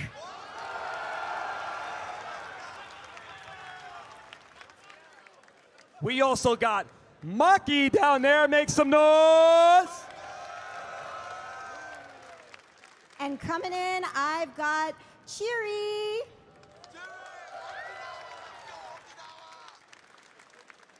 And now, before we get into the top 8, let's get the BlazBlue Central Fiction Top 8 video playing right now, presented by Visa.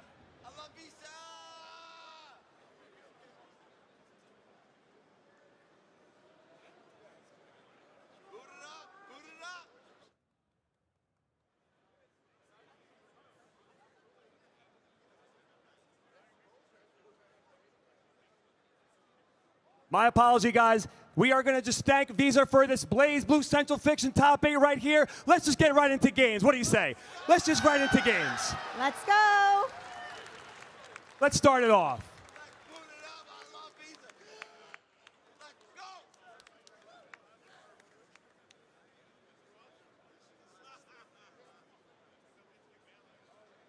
All right, thank you so much to our gracious host. Who's ready for some BlazBlue?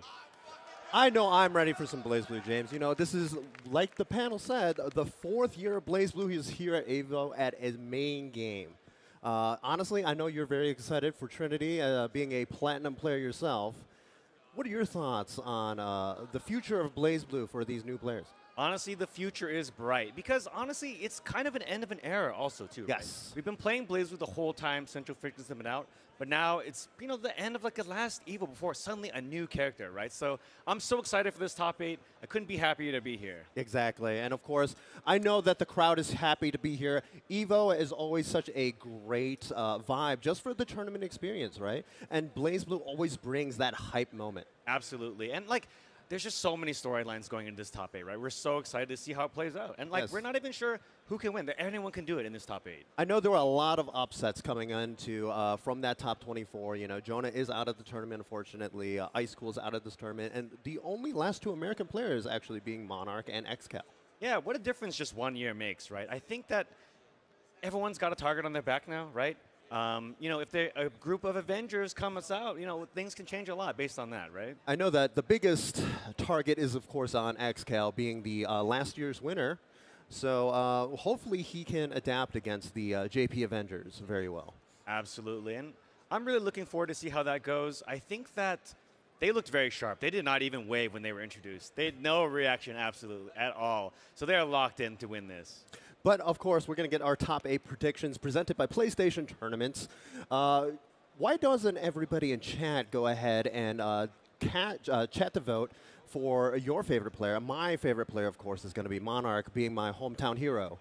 I'm also feeling that. I think for me, to become the champion, you've got to knock the champion out, and I don't think anyone's quite ready to knock the champion out this year. So I'm going with Excalibur Blades. Excal for you? Okay, well, honestly, I want the GOAT, right? The GOAT is always there. Fenrich is, when you think BlazBlue, Fenrich is like the face of BlazBlue, right? You know, we grew up watching him play. Yeah, you can't tell the story of competitive BlazBlue without his name coming up at some point, right? Whether it's his trials and tribulations or really going through a lot to overcome all of his demons, right? So, you can't count him out at home. So those of you at home, do chat to vote. Let us know who your prediction is. Yes, exactly. But we can't forget about Rascal. He's been tearing through this tournament with a quote-unquote lower-tier character. Yeah, I mean, I can't tell, honestly. The thing about Central Fiction is that everybody who plays this game and gets really far is a specialist with their character. Right? Yes, exactly. They're so strong with the character, and they've explored it in depths that, like, an opponent may not even be able to imagine. We're going to see Rascal kind of show an amazing show here. Do not get punished by Rascal. We've seen already so much damage coming out from all these players. And, of course, there are results. All right. Looks like I think they're kind of going along with the Fenrity, the GOAT of BlazBlue, right? I mean, it's the Daigo effect, man. When you're the Daigo of BlazBlue, it's bound to happen. True. So, again, he's coming off of the heels of a not so strong, by his standards, result at Combo Breaker. So he looked very sharp today. So I'm looking forward to see how he does in tournament. And, to say that as well, you may see that, he's going to get revenge for one of the matches that he lost last EVO. Exactly. I mean, Fenrich was the one that knocked Jonah into losers. It was a nail-biter for sure. It was a very, very close game. I definitely felt the please let me win moment where Jonah had gone for a risky but powerful mix-up, and Fenrich, with a wake-up overdrive, was able to close. It was definitely the shades of old Fenrich, where it's like, I popped overdrive, I'm winning. Absolutely, and that's kind of his play style too, which we'll definitely be able to get into as we go on in the tournament as well. And of course, here's the victory path presented by White Claw Surge. We have Fuku coming off. He was actually one of the first victims to XCal from Japan, but it looks like if you look, he's just straight 2-0 all throughout this tournament. Yeah, he's been very, very strong. I've seen him play. A lot of his games were a bit close because he has gone with Bang, but he looks very, very sharp with Bang. Yes. Very, very optimal. I know that he was also playing a lot of Susanoo during pools as well. I did see that. Yeah, I did peep that occasionally. Maybe there's a specific counter pick that he'll go to here, but his Bang did look very sharp. His movement was really perfect, and he ended every game like never out of resources. Exactly, exactly. And, you know, he's definitely just one of the tournament favorites to win, honestly. Yeah, at this point, what else can you say, right? He's just put on an incredible show so far. And, of course, we can't forget about Rascal on also just a tear through those pools. Look at that, 2-0, 2-0, 2-0, 2-0. Yeah, absolutely. And we've seen that, like, a lot of players are not quite ready to fight Bullet, it seems like. And I think that's kind of a testament to just playing the character for so long. A lot of people are not quite as familiar with Bullet's options, and they've shown that they're extremely optimal with everything Bullet can do. And if you give Rascal an opening, like you do something that's punishable, he could take your life away. I mean, he is definitely just going for probably the hardest hitting combo he can ever do on any given moment. I saw him, what was it, 6B, RC overdrive, and just immediately delete somebody's health bar. Yeah, Bullet's a character, you know, again, at a certain point, like, she wasn't very common, right? But now that we've seen Rascal play a lot, I think a lot of people might be inspired to play Bullet. Yeah, the Bullet Army is definitely watching this match for sure. Let's see if Bullet can take it over. Maybe Susanoo, maybe Bang. Yeah, Oh, it looks like it's going to be a Bang pick. I totally understand this pick because you don't want to engage with Bullet, right? Well, there's twofold here, right? One is that nails are very strong. You can prevent Bullet from, you know, charging up her heat, right? That's a really good option to kind of just go in. Bang's offense is very strong, and once he starts getting going, it's quite safe against a lot of Bullet's options as well. So I do think it's a good play. And again, immediately backing off, which is great. Yep. Oh, wow. The 2B from Bang. Yeah, slightly mistiming it right. Rascal was able to close that timing out. And here's a big combo in the corner already. Yeah, tries to go for the tech take. Overdrives through it. And that just makes it really hard to see because he can air dash cancel everything, but a little bit out of range to get that confirmed. I really like the spacing and the barrier usage from Rascal right there, just kind of pushing him away while he was in that overdrive. And with that being said, Fuku with a great air throw. What's the mix-up? Baiting a DP, looks like. Nice block on that overhead, yep. Unfortunately, Rascal down to half of his barrier left. Doesn't block that. Oh, Anti-jump low. The threat of the Bang taco kick, right, no. is definitely there. And no! Wow, that overhead recovered so fast. Just respecting that, allowing Rascal to fall. Rascal did not let that drive rip, so that falling land recovery allows Fuku to get this combo. Yeah, that's going to be it. That poison just adds so much unscaled damage, man. Yeah, it ticks pretty slowly, but you know it does add up over time. I believe it is 1,000 unscaled damage as long as you have that poison on you. Here's another quick confirm. Again, Bullet's hitbox, a little bit odd, but that's the thing about Bang. His combos are very challenging depending on the matchup, right? So there's a block string allowing them to get out. Here comes the overhead, that guard point. Oh, wow. Ooh, but resets into overhead. Oh, no. Command throw. We're scrambling. What a pace right here. You know, if you're playing in a tournament like the top 8, right, your nerves are getting to you right now. Yeah, what a bait with the nail there. Blocks the drive, blocks the overhead, blocks another one. His defense is on another level right now, but Rascal finally finding the hit. Look at that. Oh, great damage here. Let's see if Rascal can get back to another heat. Yeah, Bullet in this version will always get it. Oh, the command throw. Got the meter. Bring it back to the corner. Suddenly we're even. One more opening for Rascal to close it. Just super. I want out. Yeah, it gets out. Mainly gets out of the drive there. Got to be careful. Level 2 heat. It is huge. Throws a nail, but the landing recovery to burst. All right, burst out. Throws the final nails. Nice. 50 feed. That should be it. Plenty of meter to spare, even if needed. And Rascal closing that one out. Don't count Rascal out, man. Like you can't. Yeah. He was down to basically 10% life right there, and just. Well, if you never get hit, you don't lose. Yeah. Oh, wow. No punish though. Yeah, because Fuku was a bit afraid there, just content to escape. All right, only level 1 heat, so not too much damage. But now we have level 2. Just dash throw. Rascal, another big confirm here. Back into the corner. Yep, level 2. A little, didn't have command server, but a meaty. Yeah, just very simple, just 2A pressure. Okay, here we go. This is scary though. It's hard to block when you're in Bang's overdrive. Just guard points out. Okay, we're out. Ooh, okay. Yeah, let me get out of here. Yeah. He has to be careful though because level 2 heat. That lock-on is absolutely. Oh! Through the nail. The capture. An overhead reset. Yeah, the Pinocchio capture is projectile involved the entire duration. Yeah, and if you just happen to be in range of it, it'll snatch you up, and then you're kind of stuck in an animation after that. Exactly. And, you know, it was a good idea from Fuku just to, like, I'm going to use the rest of my nails to just kind of, like, see what's going on screen, but that read was impeccable. That's the thing. Bang's hurt box is really big during his air dash. Yep. So even though he is a very mobile character, tries to challenge that, but gets counter hit. Uh-oh. That drive. Dashed into the drive. Yeah, that's one thing about Bullet is that even though that drive is a bit slow to kind of go anywhere, it's basically impossible to cross under it. Nice bait. Yeah. The bait forces Fuku to burst. Yeah, just having an air stall option in BlazBlue is just so strong. Yeah, absolutely. Too far away. Yeah, good usage of Bear to get that push out. Nice. Baits the anti-air. Uses the burst immediately. Counter. Okay, gonna get all 4 seals here. That powers up his overdrive and gives him a special move, a new super as well. Yep. Okay. Nice. Standing confirm. Yep. Ah, but a little too high. I think Bullet's just really, really skinny. Yeah. Honestly, look at her. She's all legs, man. Another confirm for Rascal here. Throw again. Just a meaty throw. Yeah, it's been putting in so much work. And during this, during any of the lock-on combos, you cannot burst as well. Ooh. That may have been a miss. From nails, maybe? Jump in. Okay. Get me out of here. Yeah. Commander super. Only available if you have all 4 seals. Okay. Beats out the capture. Tries to air throw. Oh, no. Overhead block. Goes low. They should be able to close it with a simple combo here. Yep. Both these players basically on the same burst as well. Yeah. You see a lot of momentum burst against these players. Yeah, they're not really willing to give up an inch here. Okay, nail the lockdown. Here comes pressure from Fuku. Gets a low hit. Just a delay 2A.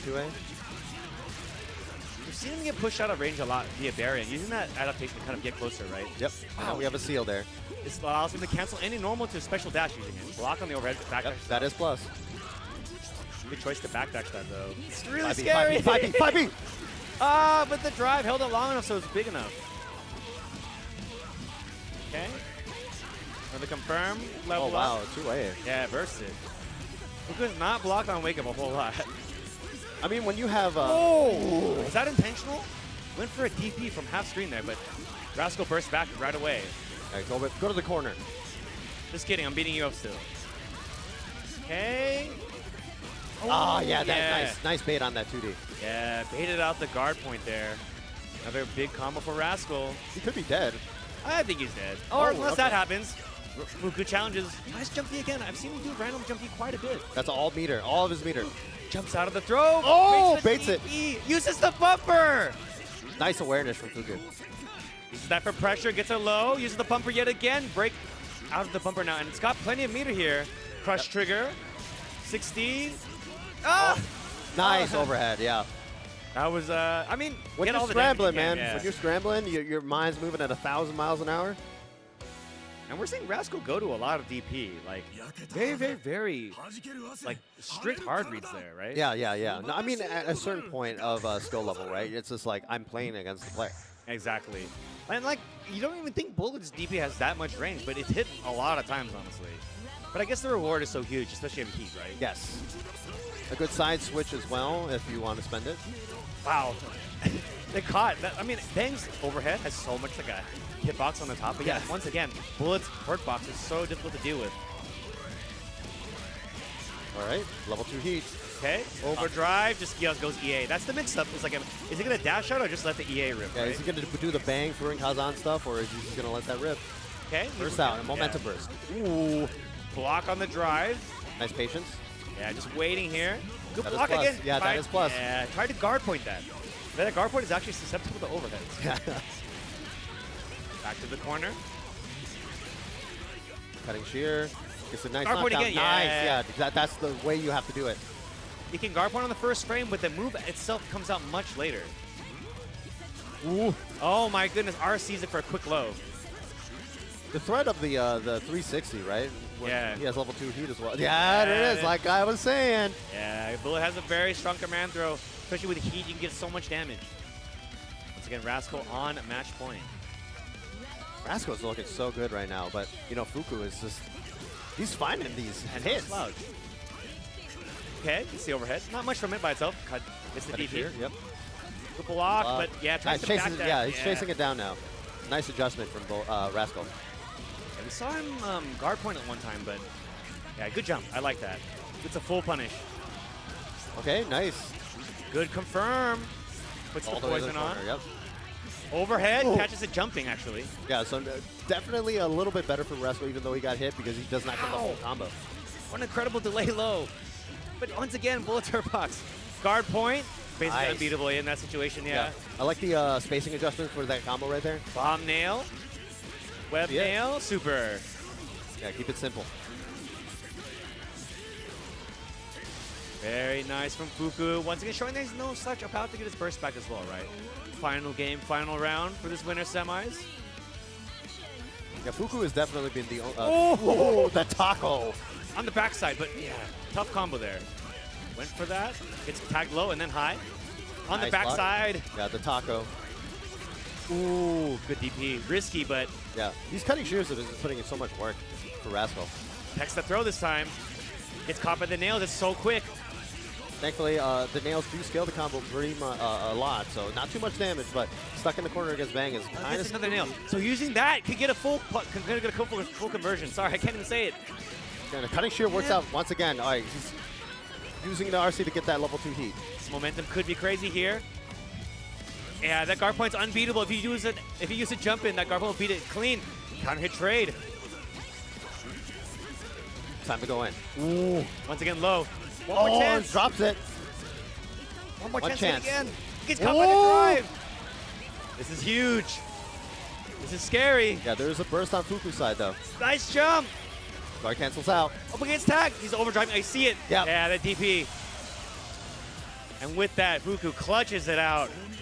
Rascal will move into the loser side of the bracket. Really good stuff from both those players, but Fuku was the winner this time around. Yeah, clutch it out with that OD, right? Just able to hold on to that resource pretty much up until a really critical moment and have it available to him at that time. And that is some of the stuff in the margins, right? Because you're able to keep most of that round clean, burst or overdrive were available at the very end, right? Yes, So exactly. Really great play. I mean, at that point with that life deficit, right, Rascal needed to do something, and it was just going to be the dash into the 360, right? Yeah, absolutely. Because Rascal had the situation where I guess one more time, and I can win. He had so much meter. Exactly. So like it was still pretty scary. It felt kind of even, but you know that really critical resource, overdrive or burst, right? So it's one of the strongest mechanics in the game. Yes, I mean, a lot of players use it differently, but the way that Fuku uses it and the way that Bang uses it in general, it's just so oppressive if you allow him to get it off. Yeah, so much utility, right?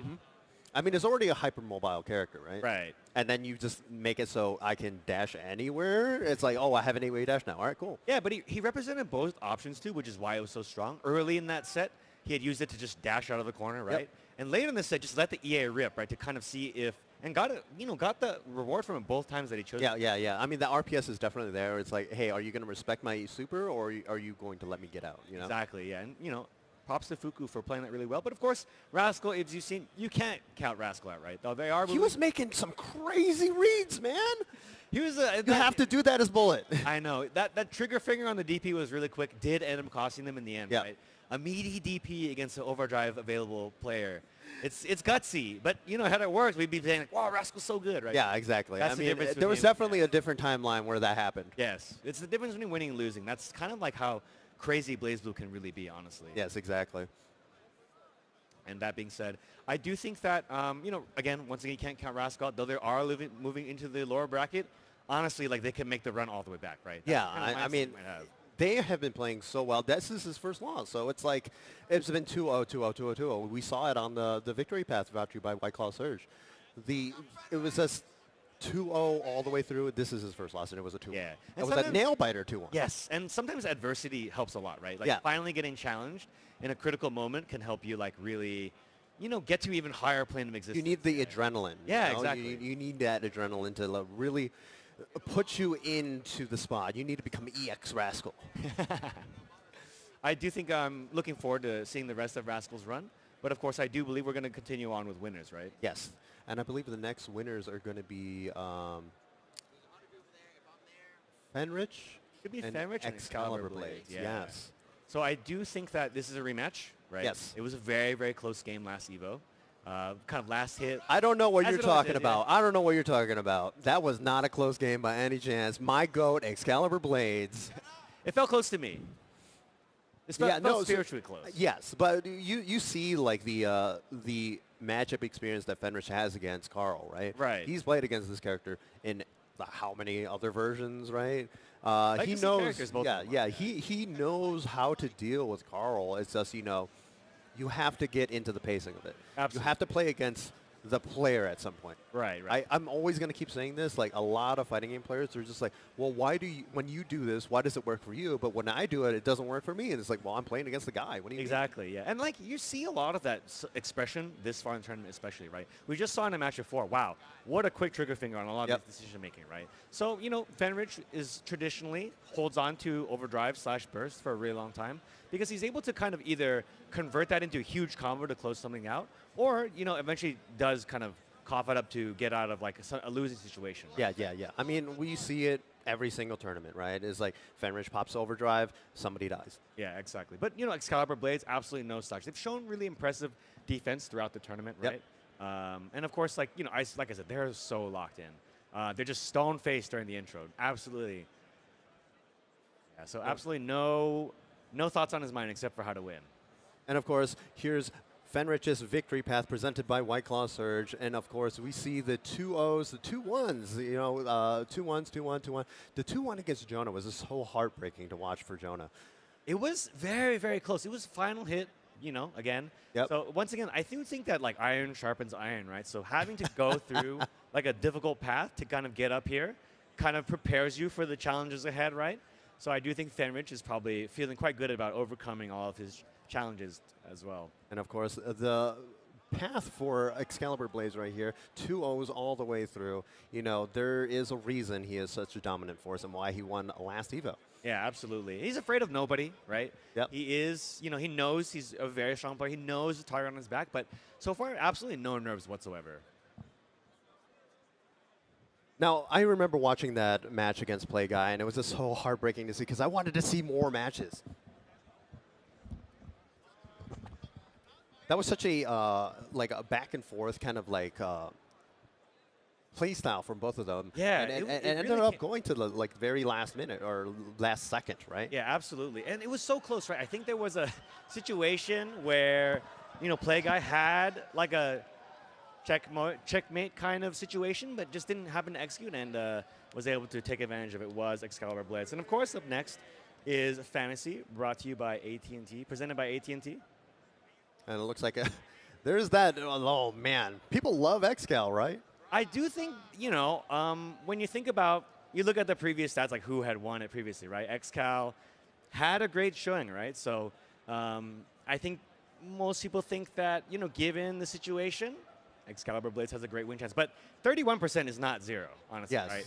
So 1 out of 3 times Fenrich could win. You never know. Yeah, huge thanks to AT&T for helping us bring EVO Fantasy. I love seeing random stats as a math nerd.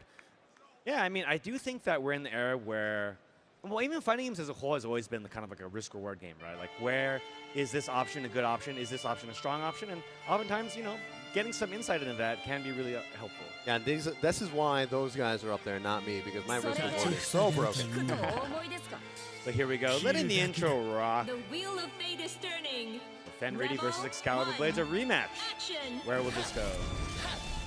Okay, we're taking a measured approach here. You see this a lot, right? In every one of Excal's matches, the opponent is usually just like, I'm walking away. I'm walking away. Bring Ada to me. Yeah. I'll take care of Ada. And as you're seeing, wow, try to kind of do as much damage to Ada as possible, but did start doing damage, but now Excalibur's got the corner position, and Fenrich block out of gets hit by the low. And it low on the Ada meter, so not going for the unblockable right now. Yeah, uses the crush trigger to get the Ada meter back. DPRC, get out of the pressure, change his size from the corner. checking Ada there as well. See Yeah, if just anyone- having a meterless reversal in that situation is really strong, especially at 50 meter. But once again, you're spending a lot of resources to make sure that you get out of the corner, basically. Yeah, uses the fireball to erase the other fireball. Nice option there. Checking on Ada here. Here comes Kon Anima, jumps away from it. Give me a hug. Oh, on the backside! Come on! Back on the cross Come on! again. Restand. What's the mix up here? It's gonna go low. No lows this time. Oh, there's it. Ooh, overhead. That RC, that hit confirm is so difficult, but Fenrich shows why he's so good at this character. Hey, to get over there. Okay. Copper Blaze is giving up their burst. Yeah, really slow from Fenrich right here because he has a life lead. He's got the life lead, and there's only 10 seconds left, so Excalibur Blade's got to make something happen here. Yep. Carl's not known for amazing movement. Nice tech. Fenrich Pretty will much take the committed, first yeah. round. Fenrich takes the first round. Playing very, very measured, right? And didn't even use his burst. He didn't need it, man. Well, sometimes he doesn't. Okay, here comes Excalibur this time. Oh, Overhead. 6C. Honestly, the amount of Carls that just like rely on that move, right? It's like, it's a really, really good overhead. But Xcal, like, there's a art to the way he uses it. Okay, wow, the throw. Right before the Ada punch hits. Okay. Ada, get in there. Yeah, good delay tech from Fenrich, right? Kon Anima, use the setup there. Fenrich attacks Ada, and he uses the jump cancel to get out. Okay, pressure. Yeah, get Ada in there. Yeah, just backs off, right? About a third of the match time has elapsed now. Currently, Excalibur Blaze with the lead. Even though he's just stuck in this corner, it's just like, his defense is so strong. Oh, are you going to come get me? Nice, again, that RC on the overhead. Commentators goes, are you going to go, what are you going to do, overhead me? Ah! Bait the burst. Overdrive, and this is going to checkmate. The GOAT is back, baby. Yeah. He's back. He looked clean there.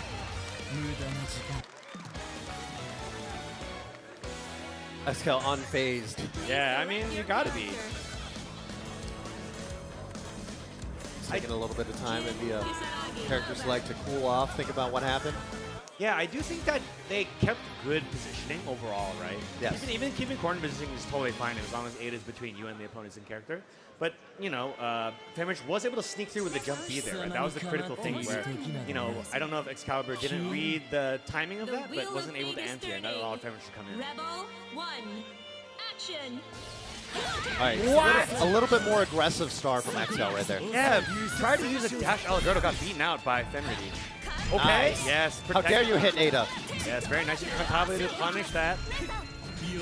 What's the mix-up? It's low. Good block from Fenrich. Tries to prevent the jump, and it's stuck here, but in the sandwich. Uses the crush trigger. Yeah, Hit a he little was more low meter. on Ada resource, so nice. Ooh, late cross-up. Kind of measured there. DPRC. Yep, Ada's dead. This is where Carl's weakest. Can Xcal get out of this one? Good block on the cross-up there. Very, very patient. He's on trying to bait the anti-air. Nice with punish. Ada is back though. Yeah, but will he be able to do anything? If it's standing reset's very strong. Block on the overhead. Does not confirm it though. Nice counter assault. Yeah, Cheap stuff, the cheap stuff, comboing off counter assault. Not a lot of damage, but good positioning. Nice counter Jump hit. away. Ooh, good double jump. Counter hit. Will this be enough? Not yet, quite. Not yet. Pushing Ada into Jin. Ooh, she's still alive. R.E.V.O. That's the DP. This should be it. Great punish. Micro dash of 3C. It's not easy. It's pretty difficult to punish that. Caliber looking good. Okay. Ooh, okay. Extended active hitbox, speaking of Ada. Okay, jumps out. Volante's on its way, but counter hit, jump counter C. Not sure where that scout puts that, but no more Volante. Great pickup. Couple seconds in. Ah, but no meter. Text the throw. Volante on its way, but doesn't block the anti-air. Chase down again from Fenrich, but gets caught by the jump A. All you need is one knockdown with Carl, man. Here we go, towards the corner. Gonna make it to the corner. Bait on DP. Big. Plus trigger. Using every option available is Excalibur right now. Very much varied offense here. Here comes the pressure. Rising overhead. Reset. Goes low. Good block from Fenrich. DP gets blocked again. RC's it burst in the corner. Momentum burst from Excalibur Blade. Trying to close this. Nice block on that overhead. Nice block on the overhead. What? But he still anti-aired him. She's dead. Cross up. Can you get him to cough up the burst? Fenrich is stone cold. Finally coughs it up. He wants it. He wants it. 3C. Oh, gets it. Caught them flinching. Can they finish it? He's on Sen. Yep. Just keeping it real simple. Now Fenrich on match point. Really great. No burst on his side though. Could be big, depending on how this round starts. Excalibur looking to take a measure to Perk as well. Blocks the projectile. Tries Contabulate, gets punished. Overhead, but no meter. Can't confirm that. A little bit of damage always works out. Okay, keep that pressure going. TRM. Caught Excalibur trying to tech the throw early. With that, that throw becomes impeccable. Knockdown into the corner. Oh, nice jump. Gutsy jump, but able to get out. A little bit too far for Ada, unfortunately. Yeah. Active flow about to come in for Fenrich. Fireball doesn't RC it. Nice 6A. Goes low. Cal here again with the fuzzy. Man. Tough to see that. Here comes the next mix-up. It's Anima. Try to bait a DP maybe. Burst X-Cal. That's the last one. Jump A hits cleanly. I mean, Jen is a tall-ass character, man. Here we go. What's the mix-up here? Goes low, baits the DP. Maybe made a mistake there. And will it hit? It hits! And it traded. What a trade combo. Amazing situation awareness from X-Cal calling out the 6A. Even though he was able to RC, I do think the hit stop preventing him from doing anything. That was so good. I've never seen anybody really use that super as a reversal like that. Yeah, because, you know, the overhead is slow, right? So able to clutch it out there. What an amazing option there. X-Cal still in it. Volante? Yep. Yeah, using that Ada to block the projectiles so the Volante can keep going, but maybe overcommitting there a little bit as Fenrich has gotten in now. Okay, looking for that TRM yet again, but gets caught. The Volante combo though instead of resetting though. It's a short combo here. It's the corner position. Yeah, oh, what a call out. Unfortunately, no micro dash. Volante, Allegretto, Dash same Allegretto. side, yeah. Backside though this time gets the sandwich gun. Good block by Fenrich. Oh my goodness! How is he blocking this? How is he blocking this? Incredible defense from Fenrich. Gets out of that and wastes a lot of that system meter doing so. But X-Cal not phased at all. He's still playing neutral. Doesn't mind it whatsoever. Unfazed. Oh, yeah. That is one of the few moves that will just straight beat out. Oh, same side. Here we go towards the corner. Fenrich kept the burst. Will he regret this? No, he didn't. He DP. Momentum first. X-Cal DP again. DP again. Screw it. How dare you? Here we go. Overhead blocked. Good confirm. Blocked to confirm. And then RCOD. God, what a cool character. And with that closes it out. What a combo and confirm from Fenrich. Showing, once again, that hit confirm is so difficult. You got to see it hit, RC it, and confirm that. Just to make sure you don't waste meter if it's blocked. Nice. Allegretto here. He's on sand. Back to spacing, right? Oh no, I don't know if that was intentional. I think that was like a footsie's overhead because he was going to have that landing recovery.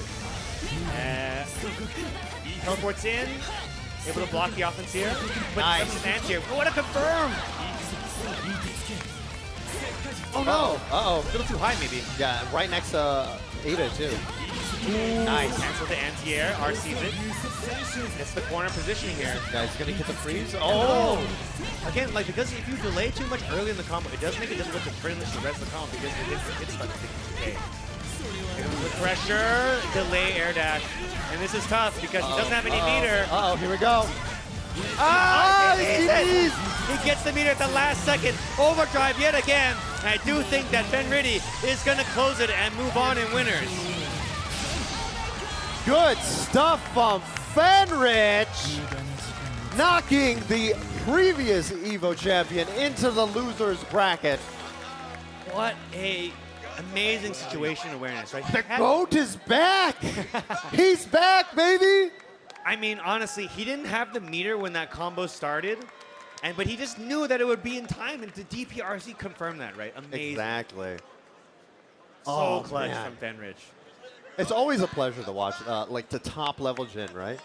Yeah, that was amazing. Really, really strong stuff. But X-Cal also really, really good showing as well, right? Yes. I mean, like both of those players' defenses were just like impeccable. I mean, like X-Cal was getting cracked by that overhead though. Yes. And like at the very, he was able to block it a number of times, but the way that Fenrich is varying his offense so much, just makes it really hard, right? Yeah, exactly. And I think that, like, at the very, very end there, it's... I personally also think that, like, I also saw, hey, no meter, right? Yes. I'm just going to go for the unblockable here. But, like, in that situation, like, you just don't know. Like, maybe even a raw DP still could have worked out in that situation.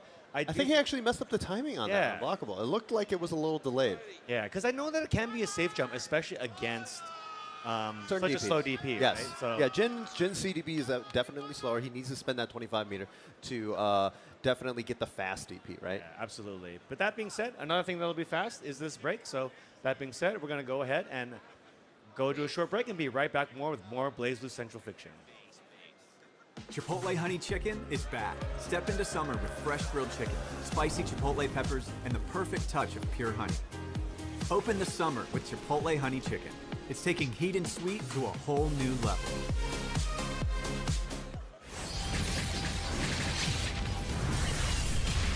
We are stronger together.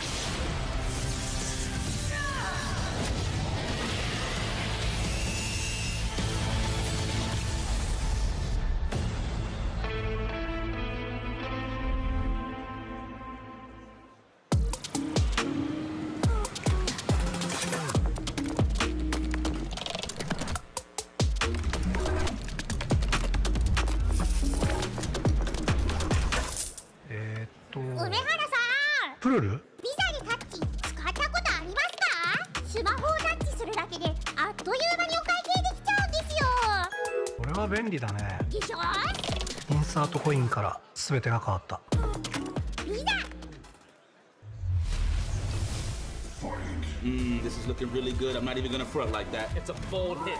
Optimal. It's the surge. It's the one, Jay. You ready? I've never seen a mix like this before. That's refreshing. That was a great combination. Right?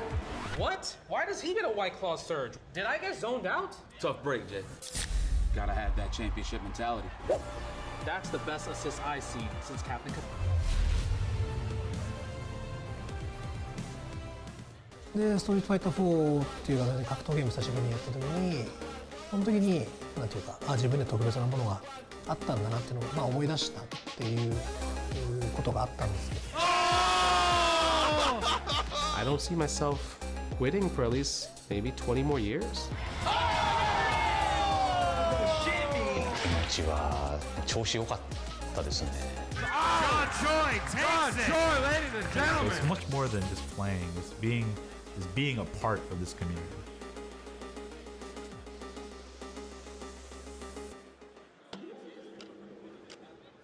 With Anthros, your next match will fix your sit. Try today, risk-free for 60 days, or your money back guaranteed. Anthros.com/EVO.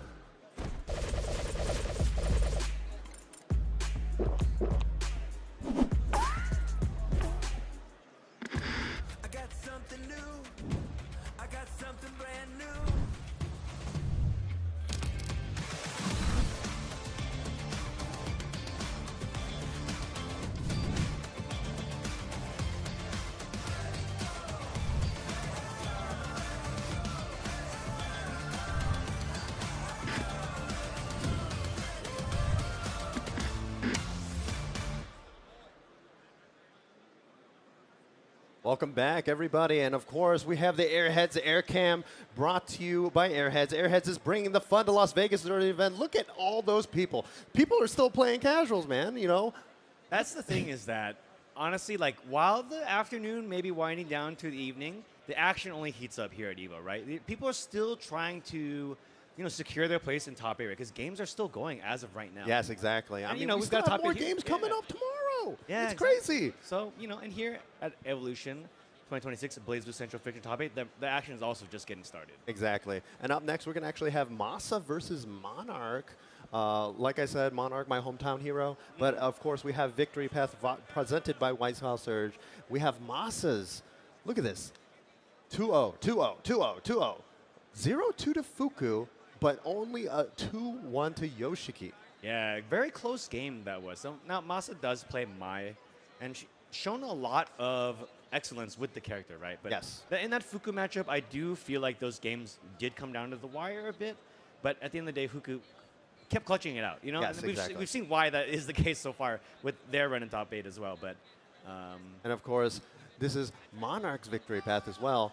Look at that, 2-0 against DefQ's Hypocrite. GC Yoshi, Koteru, Noel's Pup, sponsored by, I believe he was sponsored by D-Smooth, a.k.a. Mr. Burger McNasty himself, but did end up getting knocked into losers by Rascal. And then taking it over a very heartfelt 2-1 against Ice Cool. yeah, Pixel comeback averted, right? Really, really tough path for Monarch so far. He's already faced a lot of very stiff competition in this bracket so far. And yeah, that match against Rascal was difficult. Didn't quite have the experience to kind of capitalize on some of Rascal's mistakes there. Yep. But, you know, you can never really count Monarch out, right? You know, always improving they are, right? Always trying to see what they had done wrong previously. And, you know, I do think this is going to be a really good match as well. And I think, you know, based on what I'm seeing, spying on that monitor, it looks like it's going to be the ass pick. I mean, I don't blame him. I think the Murokuma units versus Mai is going to be pretty hard. That matchup is difficult, to say the least, right? And now here's the EVO Fantasy stats presented by AT&T. Monarch is, you know, loved by the stats so far. I think that, you know, the stats show that Monarch may have the edge here, but I think that, you know, we're also taking into account that he has switched characters as well, right? Has, Yes. you know, multiple pitches that he can go to. So I'd like to see how Masa, you know, tries to contend with both of the potential picks with that. Yeah, thank you to AT&T for that EVO Fantasy, of course. It looks like we're just picking a song real quick. We have to pick a good song, guys. That's true. Never leave home. Celica's song, come on. I mean, you know, I need some soothing. I need some soothing in my life. Okay, Of course, we have the crowd cheering for Monarch. Yeah, I mean, it's a home crowd here, you know? It is definitely a home crowd. Monarch is our champion, right? If I was Masa, I'd be very spooked right now, right? You're playing against a multi-character specialist, multi-champion for multiple games. And Mai is not, you know, not an uncommon character. A lot of experience that a lot of players have against Mai. Very respectful Monarch was, though, not, you know, making a move against that pressure from Masa. Throwing the fireball, setting up the fort. Ooh, that was from downtown. But that pressure. Also getting a corner confirmed here. AAC. Confirm. Nice block. Check with the 2A as well. Okay, use the fireball. Keeping it pretty measured here is Monarch. This tag. Yeah, the dive from Mai is so annoying, especially in those like air scenarios, because she basically just does nothing air dash. Really good, like, positioning on that dive. Using the RC to confirm it. One more chance for Monarch here. This round is looking all Masa right now. Ooh, that low. Okay. Stinger in there, but yeah. Stinger tipper.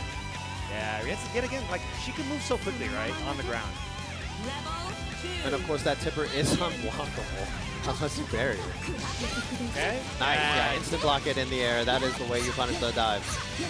Confirm from Monarch. Let's get to get some offense going here. Let's Masa roll her. Ooh, okay. Yeah, projectile wars. Throwing those fireballs. Oh, almost a really good jump from Masa right there. Yeah. Letting Monarch tags the projectile. Gets it confirmed. Nice. Okay, knockdown in the corner. Okay, block. Being respectful. Yeah, not willing to go in anymore. But, you know, Masa does have the lead, right? Yes. And definitely a lot more of a meter advantage. Yeah, using that normal to make a wall in the air. Get that counter pickup. One of my most hated normals, for sure. Good jump. Just the simple 5A pressure. Okay, crosses over. Yeah, get the side switch. Yeah, counter assault. Ooh, okay. Yeah, just big whip punish right there. Ooh, okay, Masa burst. Oh, that move is broken. AC. But not able to get punished though, Mark. Still alive here. It was a burst bait. Big frame trap, but another one. The double frame trap. How dare you, good sir. Yeah, it's still my turn. What's the mix-up here? Delay tech, charge. Ooh. Wow, challenges. Uh-oh. Uh-oh. RC, hard baits on these bursts. Monarch's still alive. Can he get through it? No, not quite enough to punish. Switch sides yet again. Mai has no reversal. And there is the crush trigger. Very nice. Can Monarch goes here. In danger now. That's why that crush trigger worked, baby. Yeah. Monarch keeping that USA dream alive. Great round from Monarch, clutching it out from a pixel pretty much. 3, action. This time Monarch aggressive. Nice check. Yeah. Not sure what Monarch went for there, but Masa checked it with a 5A. That was a really good fuzzy match right there. Ooh. Are you pressing a button? Yeah, you try. DP off a quick. This fatal counter. I don't think their burst is going to come back in time. This is so much damage. If I was Masa, I'd spend everything right now just to make sure that the next hit is going to kill. Ooh, okay. Burst is available for Monarch. Has made one pixel comeback and they make another one. Whoa. Forced to burst. Catches the backdash. It's a Monarch's turn now. Masa about to get their burst back as well. That's the option here for Monarch. Gets Boars set up. It's pretty much makes any special move plus. Yeah, delay air dash. Blocks it. Good barrier. Oh, what a bait! What a read from Monarch! Baits out that counter assault. One more mix up and drops it. All right, get me out. Get me out. Oh no, that was really scary. Yeah, the projectile wars. Throwing fireball. 6 speed from Monarch. Oh, the guard crush from max range from Masa to take the first match. Yeah, close game there, right? Monarch had just Why is this character flying across the screen, James? I mean, she just quit with it. Yeah, I do think that it was really close. That missed combo there was so painful because that Oga situation would have been huge, right? Yes. You already caused, Masa cough up the burst, right? So, you already have great, advantage there, but yeah, just a heartbreaker. We're gonna have to see if we're gonna see a character switch because Monarch does have multiple characters under his belt. Yeah, and if you switch here though, you're committed, right? Yes. You've already lost once, and if you lose again, you're out. So whatever character you pick, you're gonna ride or die with them. I'm excited to see. Are they going? Okay. Oh no, we'll see. Oh, it looks like it's locked in. Yeah, He's saying locked it. in, yeah. Screw it. Let's This go. is my character. So we'll see what the change is here, right? I do think that Masa's been pretty good with those projectiles, right? So if, Monarch can read out when they're going to throw them, they could get a lot of good damage here, right? So but maybe I think they're just afraid. Like, I think in a lot of the offensive situations that Monarch had, Masa was able to take advantage and roll out of him. Yes. So maybe you're going to land it, make sure your offense is going to be rock solid no matter what. Now, there was, if you saw in the victory path, he did go 2-1 against Yoshiki. Absolutely. So maybe there's some thought process there, right? Ooh, a little bit too far. Yeah, missed space. Nice here. Okay, good block, but yeah, that is still pretty plus. Ooh, okay. Monarch did not crack good block yet again.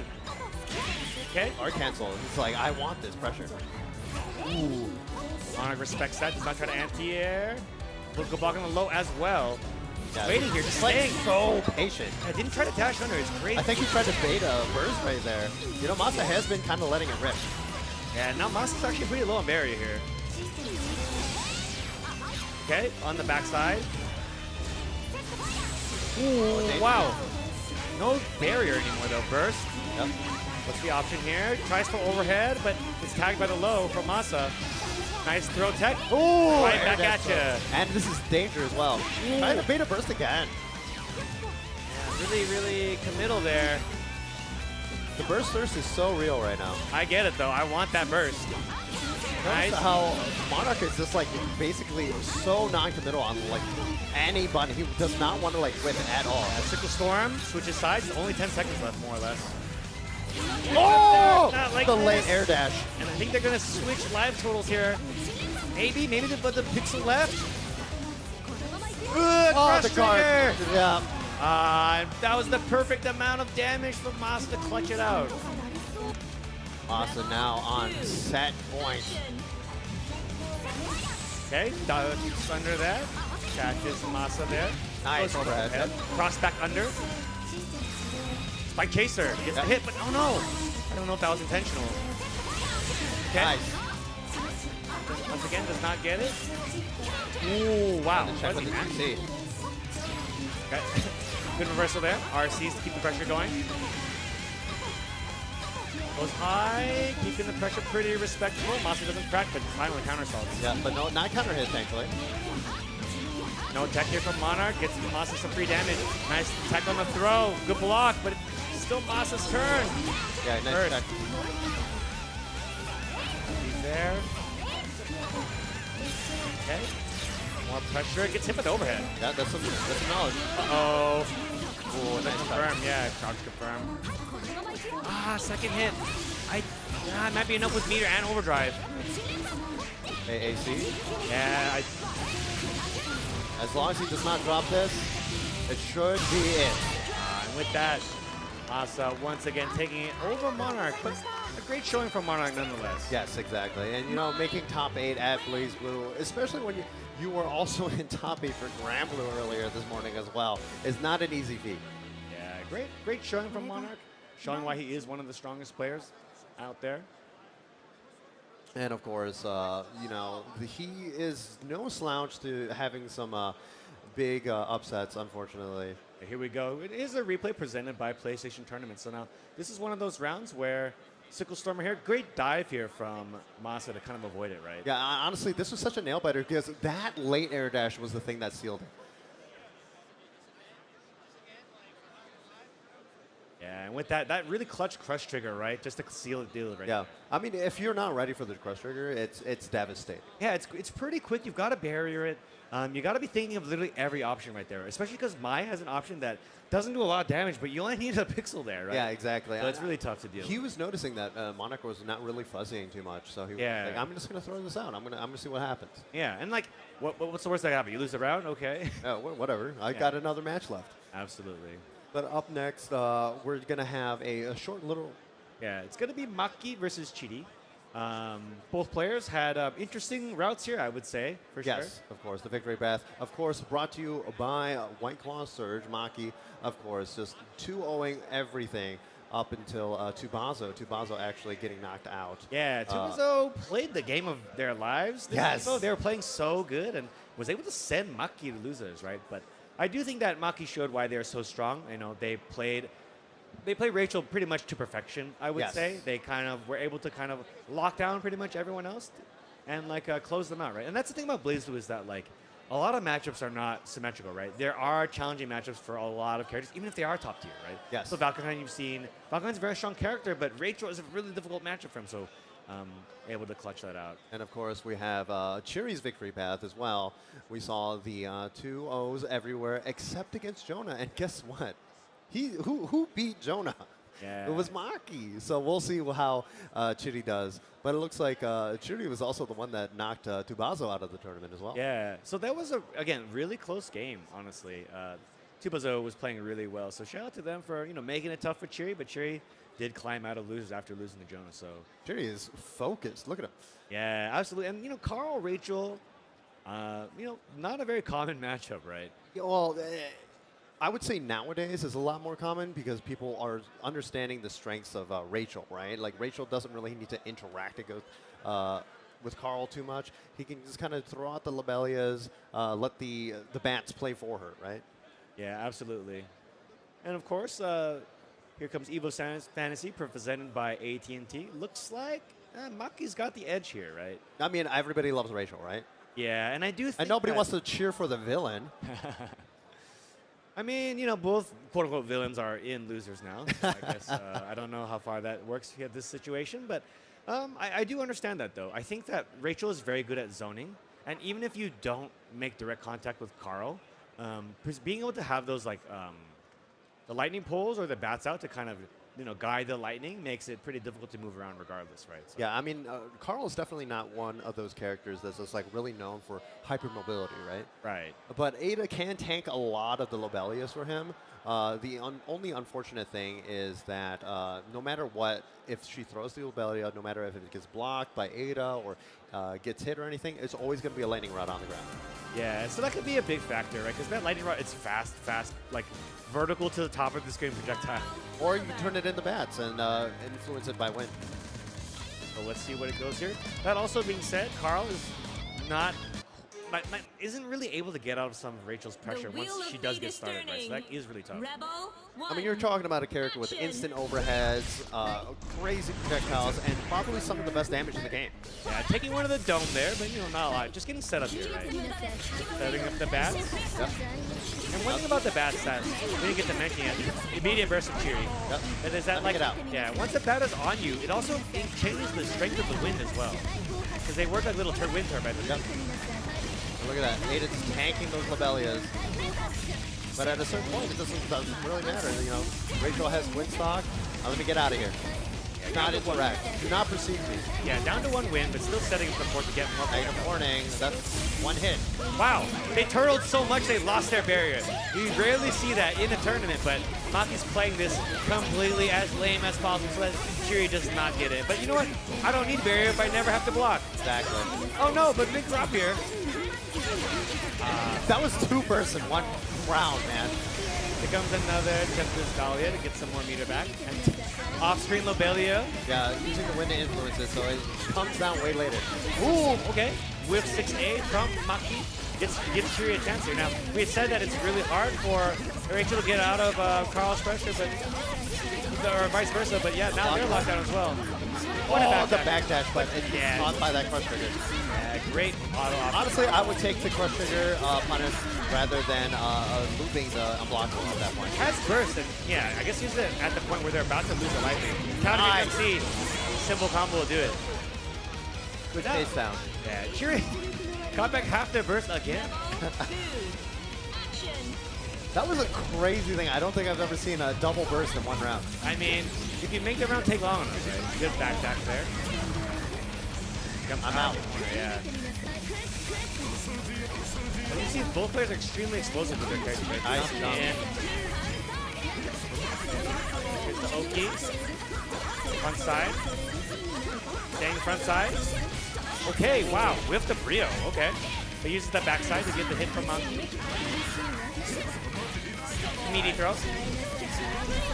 And I think this is getting pretty close. Getting late early here from Maki for this round. Counter assault finally gets out. Nice 6A, yeah. But yeah, I think Finn might have messed up the punish. Yeah, you have to be pretty preemptive with that 6A. You have to kind of call out that Rachel is going to that win. Dash down. Well, what a backdash from Chidi. Able to punish that approach from Maki. Now both players with fully stocked burst. It's going such momentum-based character. Absolutely, yeah. So whoever's offense gets started first. You seem like even though there's so much lockdown here, Cheery, as long as they can make contact, they can win. Yep. Let's get negative warning yet again. Oh my Can no longer barrier. And some of the Ada's moves are unblockable in the air unless you bury them. So it does change how neutral works here. Nice overdrive. You can do so much damage here. But unless you miss it, it's okay. It's still 3,000 damage because Maki's in danger. You're willing to take that life lead, right? Oh, gets tagged by Blanca. It's so much damage by itself.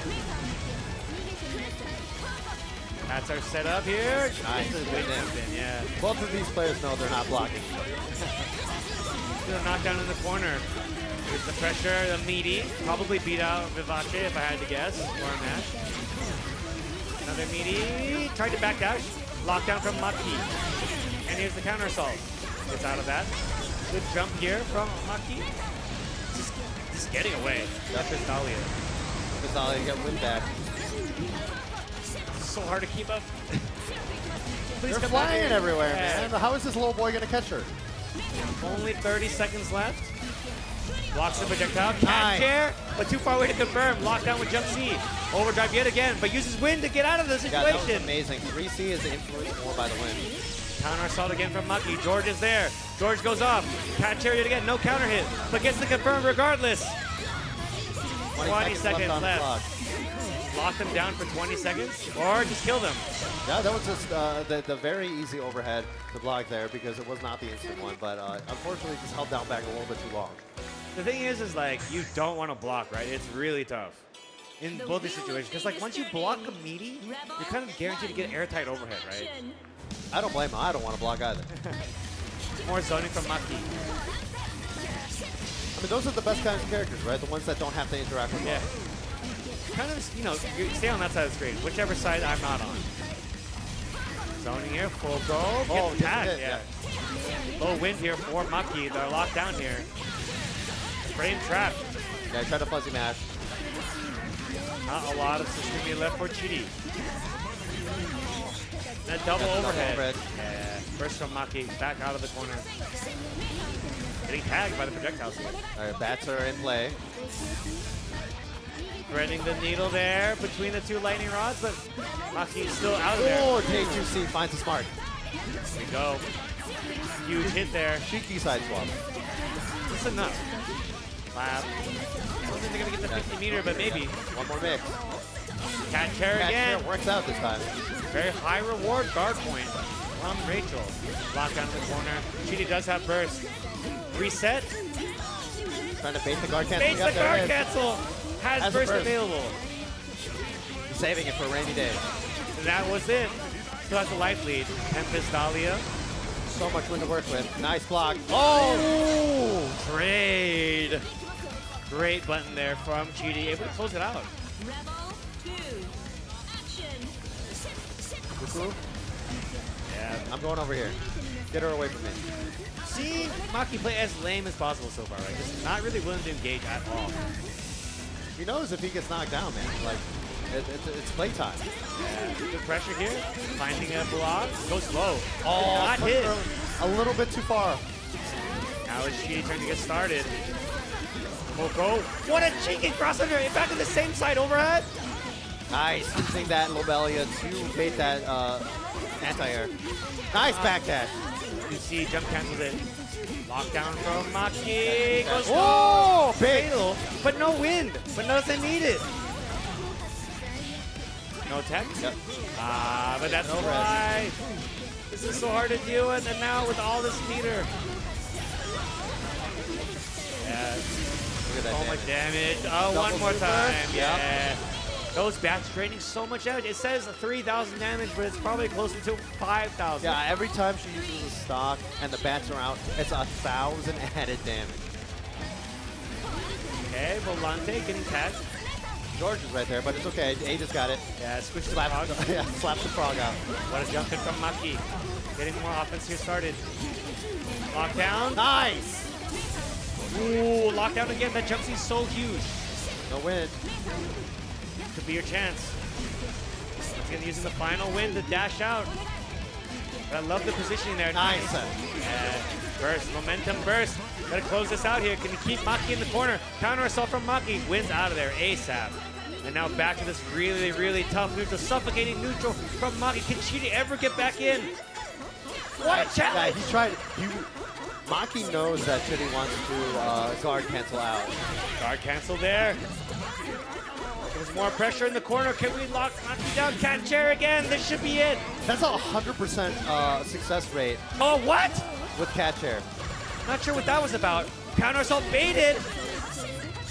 Backside again. Overhead. 32 seconds left. Should he even deal enough damage in this time to win? Yeah, overdrive is coming back soon too. 20 seconds left. But burst from Maki. Pixel of health. Chip is going to be a factor because all these specials do chip. Oh, and there it is. Just like that. That's suffocating neutral from Maki. Able to close it out. Oh, man, that drop at the end there had me kind of sweating. Yeah. I mean, that's the thing. Carl's firepower is crazy, right? Yeah, I mean, like, you saw how Maki was playing in that matchup. He was like, I do not want to deal with anything that you're doing. Yeah, and, you know, with good reason, right? If they never get in, they can never use it, right? Yeah, exactly. I'd rather put myself in danger than deal with you. Yeah. Oh, and we're going to see the replay presented by PlayStation Tournaments. Here's that neutral game we saw right there, right? Even though they had no barrier, well, if you don't touch me, I don't have to block, right? Yeah, exactly. But, you know, every time that Chidi did find its mark, it was doing like 3,000 damage, just like off a random ass hit. Yeah, just like that lockdown. So impressive, too, right? Like, I do think even though they were playing lame a lot of the time, they found their times to go in, right? Yes. And that's what makes it so challenging because, you know, it's hard to anti-air Rachel to begin with, but now you don't know when she's going to come in while she's jumping, like, way out of the corner. It's really hard to deal with, right? Yeah, I mean, like, Carl doesn't have like the greatest movement, so like you see Maki just using all of his wind, just like I'm going this way, I'm going this way, I'm doing this way. Rachel doesn't regenerate wind in the air, so she has to be staying on the ground for it to start regenerating. Unless you have 50 meter, and then you can just just throw him there, right? just skip the neutral, guys. Just skip it. But one thing we're not going to be skipping is a short break, so we're going to take a short break, and then we'll be right back here with more BlazBlue Central Fiction. See you guys soon. Chipotle and 2XKO are back for round 2. Use promo code TAGTEAM at checkout to unlock the Chipotle Fresh Fit backpack and bucket hat for your avatar. Visit chipotle.com/2XKO for details. Come on, everyone! I'm in orbit, Quill. Too easy. Bam! Big fist coming in! Fighter, activate! With great power comes a great beatdown!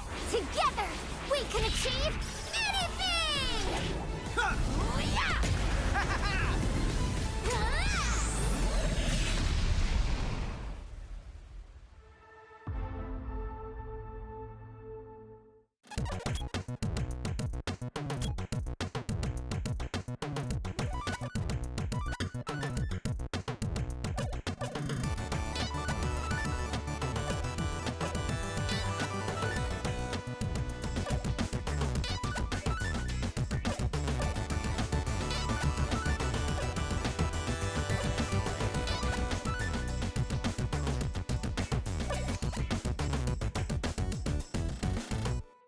Hello?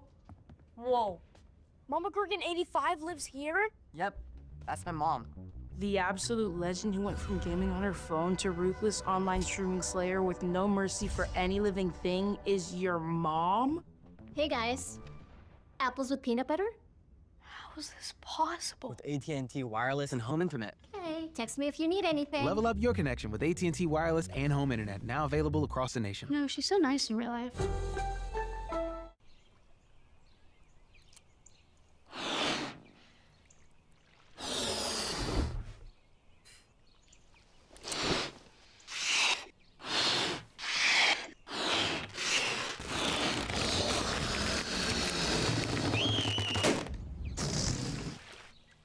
Airheads have more fun. How would you like to live forever? I do not trust this thresh. His lamp contains screaming. Those are just squeals of wonderment. Ready to banish the darkness. Come on, let's live a little. In the light is your deliverance.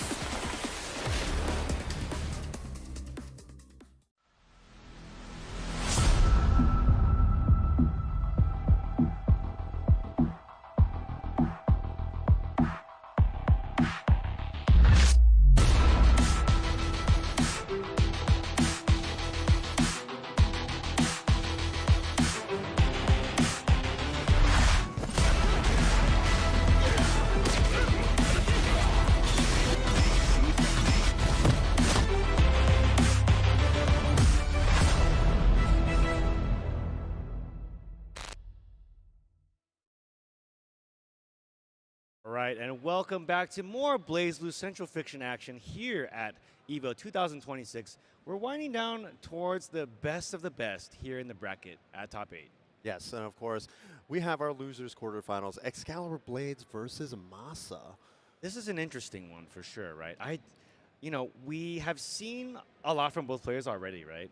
I don't think they've encountered each other yet, so I'm really excited to see how it goes. I know that a lot of people's fantasies had Excalibur and Masa up on there, and both of these guys in losers, so it's going to be, whoever is the better player today.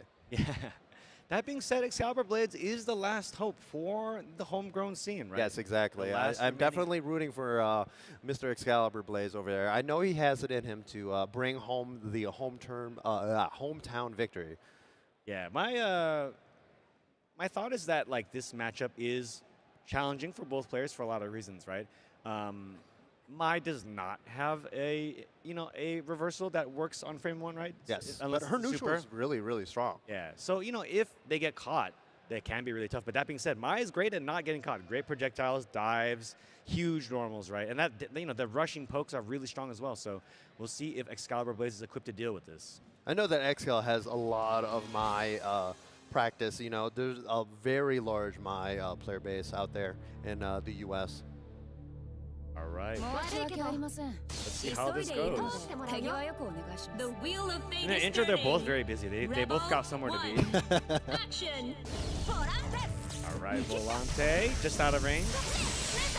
On the backside, stops Excalibur Blaze is moving here, but flips and dives away. Nice option. The Volante just gets canceled out by the projectile. And AC is so good as a poke against Ada as well. Absolutely normal. Yeah, not willing to engage here, right? And great option. Able to block, but once again, it's advantage there, right? It's the active blocking. It means you're still giving away your turn. Yeah, just normal jab pressure to make sure that he can't really call Ada. Nice check with that 2A. Calls Ada during the combo, so able to continue with Ada's assistance here. Goes low, so kind of cheeky fake unblockable. Yep. Counter assault from Masa. Yeah, Masa loves showing that early counter assault. Volante, good respect Whoa, there. 5B. Okay, counter assault right back at you for Excalibur Blaze. Here comes Volante. Has to respect his mouse, it does. Polko. Recalls on this. We're kind of building the block for here. Down to 30 seconds already. Nice. Whoa, yeah. Oh, yeah. Burst. Instant burst. OD, interesting choice. They are stopping the clock though. Okay, what's the pressure going to be? It's same side. Overhead. That's a lot of knowledge right there. Yeah, we'll take that to the bank. Out of range though. Just finish that up. Ooh! I don't think they're going to take the life lead here, but it's going to be pretty close. Whoa, nice 2B to get underneath the jump seat. That was scary though. Counter assault out, 14 seconds left. Counter assault right back at you, 10 seconds left. But gets the counter hit. I do think they're going to be able to, oh no, but I think this time is so short. Gets a hit. Can they super maybe to get the, they don't need it. They don't even need that it. was so close. I didn't expect that Jump 2C to do that tiny bit of chunk of damage. That's all they needed. That was a really brave 2B from XL right there, honestly. Yeah, but it worked out there. Sometimes you got to take those chances, especially when that time is running down like that. Yeah, I mean, you do miss 100% of the shots you don't take. And that's why he's up there, not up. Yeah, absolutely. Once again, very careful neutral here from both players, right? Neither player willing to commit unless they can get into advantageous position here. Double flip to kind of avoid the Volante. Gets the corner positioning. Throw gets taken again. Ooh, 3C! Right underneath it. And with that. The corner.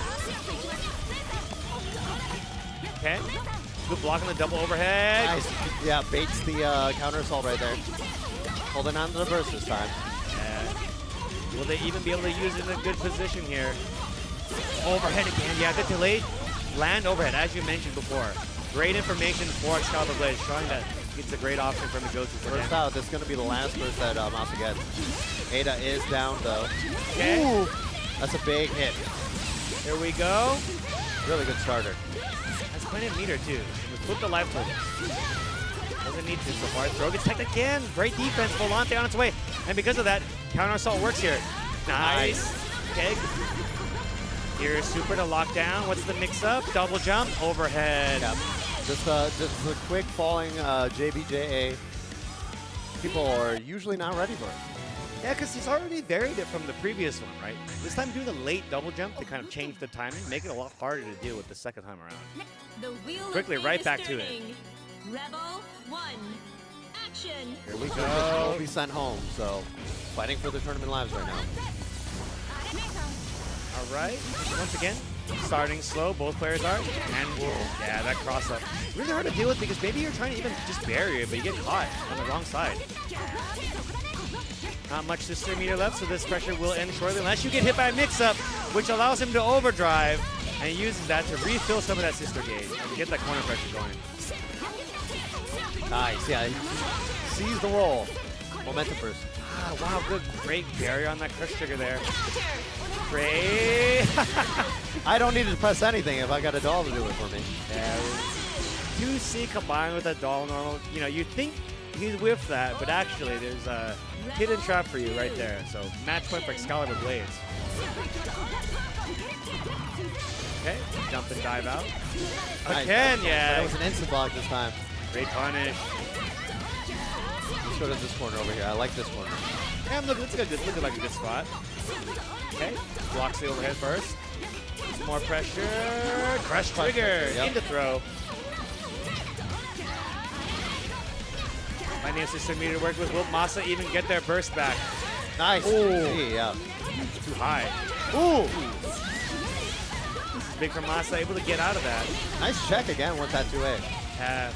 But luckily, in this dojo. Yeah, but luckily with that Masa's opening, able to get their burst back in time. Guard cancels out, but it doesn't really. Ooh! Masa swinging. Burst from Excalibur Blades. Playing for that third game here. Ooh. This is scary. Oh no! Gear super right away on the first hit confirmed. Ah, but too far away. Not much barrier from Masa as well, so this is really scary. If he gets caught in the air, could be trouble. Low on ADA meter, so we gotta. Whoa! Amazing! Just like that, Excal takes it over Masa in a 2-0 sweep. What an incredible showing right there from Excalibur. I mean, again, if you're coming for the champion, you better knock them out. Honestly, the showing right there, the amount of patience that he was ready to just RC, they jump C, you know, that's the end of the combo, right? Right. And like, you know, there was a game before that was so clutch, right? The situation could be completely reversed had they just, that round just ended completely differently, right? Yeah, exactly. And of course, Excal is keeping the American dream alive. Great showing from Masa this year. Hopefully they will come back for the next time. Yeah, I mean, they've shown just how strong they are, right? Yes. There's still a lot of fight in them, I feel like. If they could keep going, they probably would. But, you know, unfortunately, Excalibur Blades able to eliminate them and continue their path on. Exactly. But, of course, you know, a lot of these Japanese players are usually more focused on, like, long sets and stuff as well. Yeah. They've been playing against each other in, like, very long sets. I don't know many people in the U.S. that could face them in a very long set. I mean, they are pretty good at learning quickly, right? So, you know, oftentimes, you know, you learn some of the situations that you've been put in and just adapt and get a lot better. And that's one of the things about Blaze. As long as you're using the good option to beat the other good option, like, once you get that knowledge, you can oftentimes change how you play a lot of the ways. A lot of those matchups is flip those results, right? Exactly. And, of course, as a reminder for all of you at home, we have a Marvel Tokon Fighting Souls. It's coming out soon, and pre-orders are available now. You know, I'm really looking forward to it. You know, I saw a little bit of Magneto gameplay, and he's got Ragna 5B. That was the craziest thing. I saw that. I was like, that's Ragna 5B. I've seen this before. I've seen you, Arxis. Yeah, you know, another great Arc System Works game, right? I'm really looking forward to it as well. So many characters to play, right? So, you know, you're going to have a lot of fun just being able to lab through that and kind of find your 4 different characters you're going to be able to play, right? Yeah, you get 4 characters. That's crazy. I get to play Magneto and whoever else. Yeah, I get decision paralysis trying to pick what I'm going to have for dinner, but... We'll see. We'll see. That game looks amazing right now, and honestly, I'm so excited to see what other characters are coming out, because they just released. They announced Carnage and the Green Goblin. Oh yeah, those look sick. Yeah, and you know, there's still more on the way as well. But also on the way is another losers quarterfinal match: Rasco versus Maki. Yes. Now this matchup is it's a little hard for Bullet. Yeah, and you're gonna see a lot of like.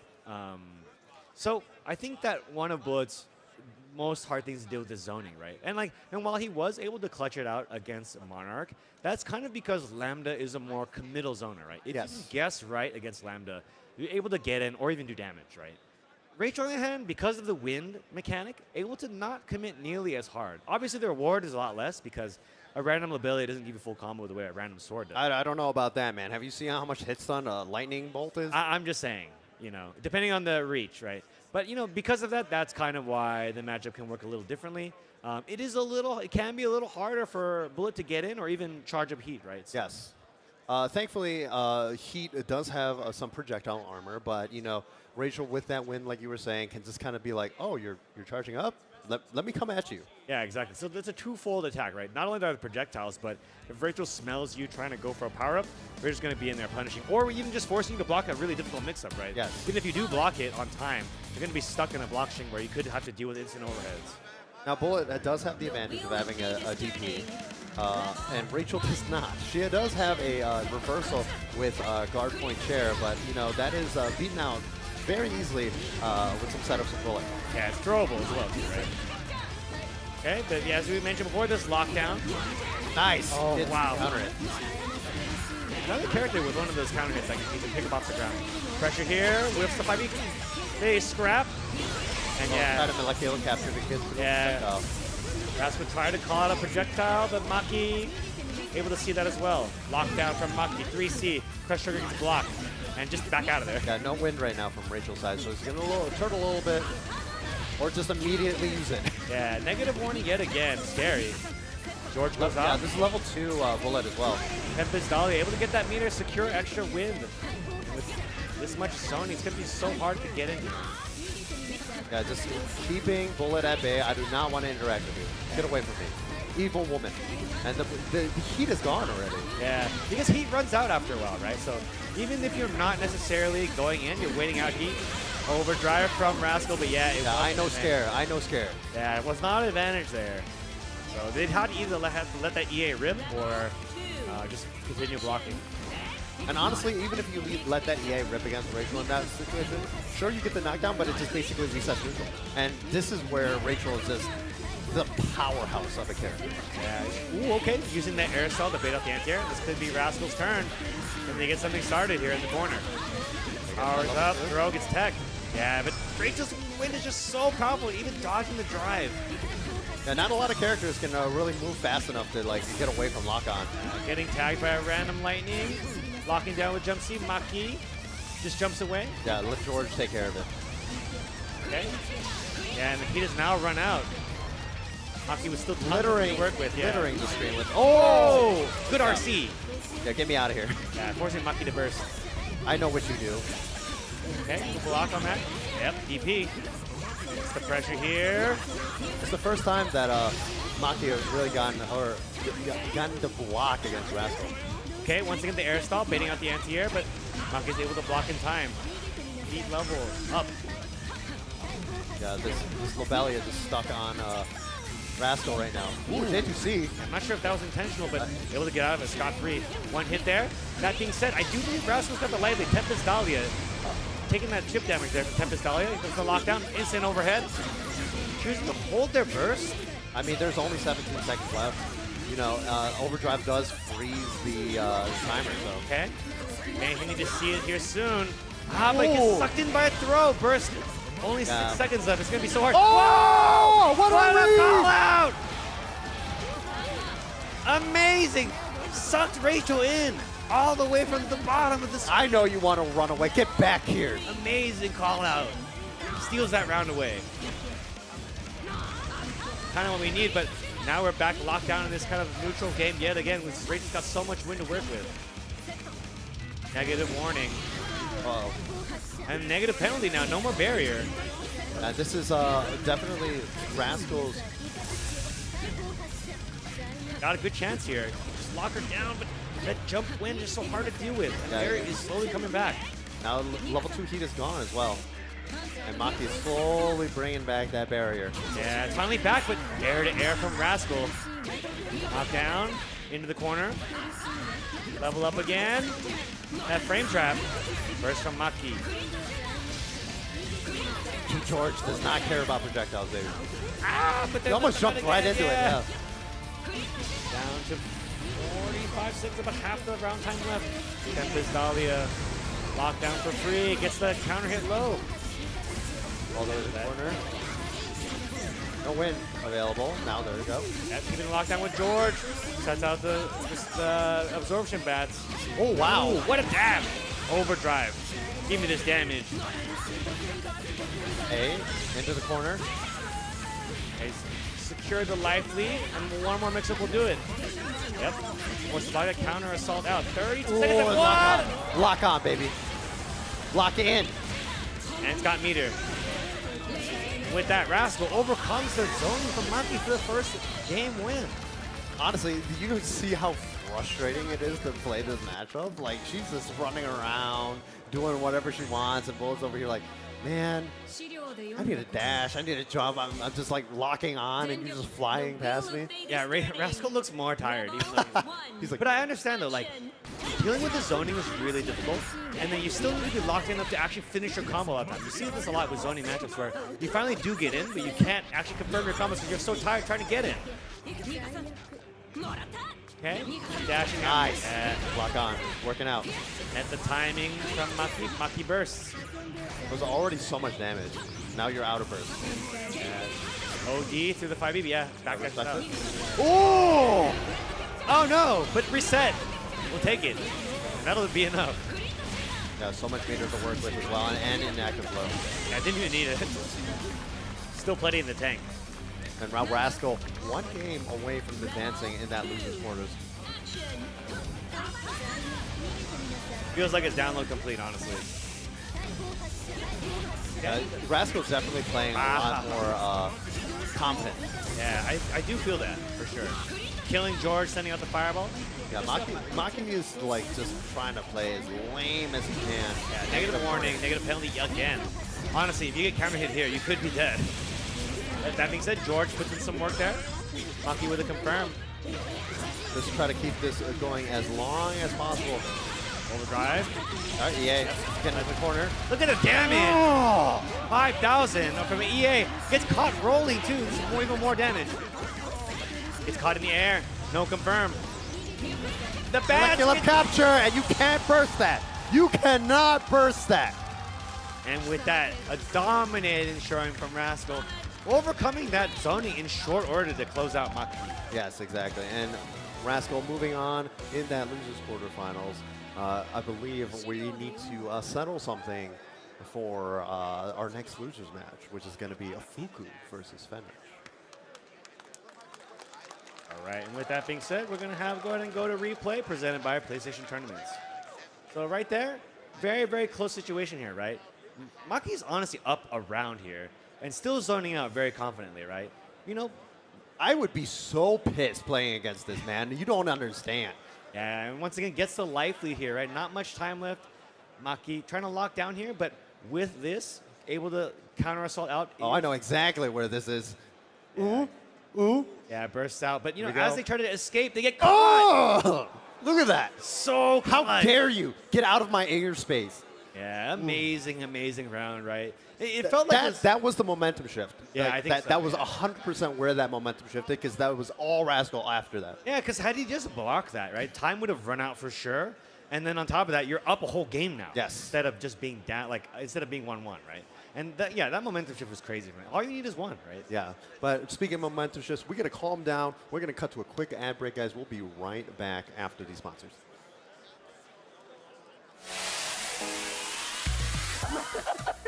Oh, wait. Nerd. Commentary is about keeping people engaged. Yes. Right? This guy lied to me for 15 years. I didn't know his age. That was like my first couple months in the game. I guess it's weird for you to call me daddy. That's very weird, Jay. I need to do a little better. I gotta avenge myself. Stop, guys. You're making me laugh too much. Oh, jeez. No two competitors are the same.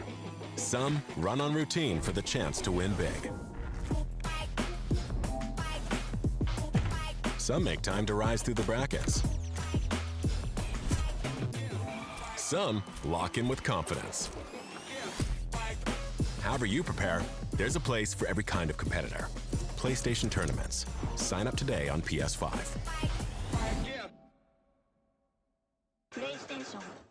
Maybe you'll get on stage. Hey, maybe you'll even get famous. But that's not really what this is about, is it? It's about competition. It's about friendship. It's about our love of our games. That's what it's about for us, at least. Since 2011, our broadcasts, events, and merchandise have been top quality and grassroots at the same time. 10-0, forever we fight.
Your body knows.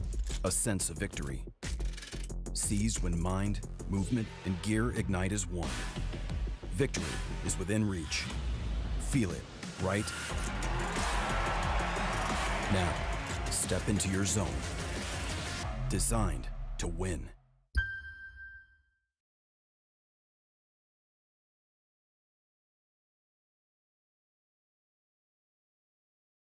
In the event, shout out to Airheads, and check it out. Like, honestly, yeah, once again, Airheads is bringing the fun to Las Vegas during the event.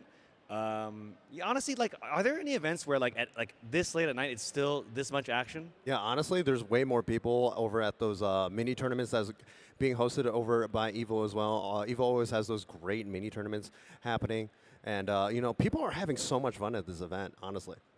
Yeah, just because you're out doesn't mean you're out, right? Yeah, You're exactly. Still, I mean, people are hanging out at the convention center outside, at the tournament, at the hotel as well.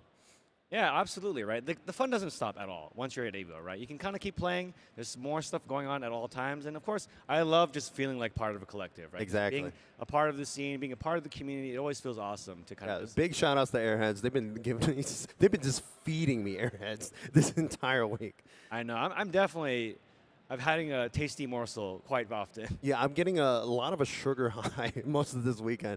But, of course, these guys are going to be coming off a high in the winners finals. Like I said, Fuku versus Fenrich. Now, this is going to be a very hotly contested match for sure. Both players, maybe a little cold, right? Haven't played since winner side. But, you know, I feel like there's no difference in how locked in they're in, despite that. And, of course, the EVO Fantasy presented by AT&T. We have the crowd favorite is going to be Fenrich with an 81.1 pick rate to win.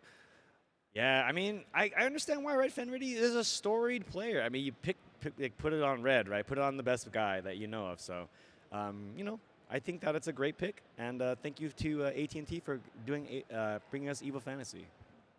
Yeah, those stats are always kind of funny. It's like, man, did you see how Fuku played? And you guys are doing this? Come on. Well, you know, you really can't count out. Well, hold up. Oh, yeah. That Hold was up. what I was about to say. I think that Bang, a little bit tough against Jin, right? Because that air hitbox, not very good against Jin a lot of times. You just get caught by random jump C, right? He's picking the green character? But yeah, but what if you never jump, right?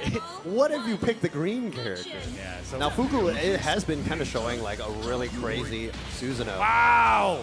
Block the overhead, and then they're like, oh, you're minus, so I'm just going to throw you.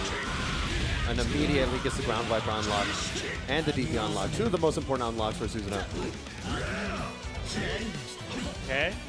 Here comes pressure. A lot of this is very difficult to deal with. But yeah, spends it. Overhead block again. Oh my God. Yeah, taking the turn back. Yeah, Fuku is just on point with these overhead blocks right now. Okay. Yep, catching him low. Yeah, he's going to get more unlocks here. Gets a sword. Wow. Back dash to DDD. Oh, misses the dash. Yeah, that's unfortunate there. Another DP. Screw it. Fires it off again. Oh, Anti-air. Ooh. Good back dash out of the overhead yet again. Yeah.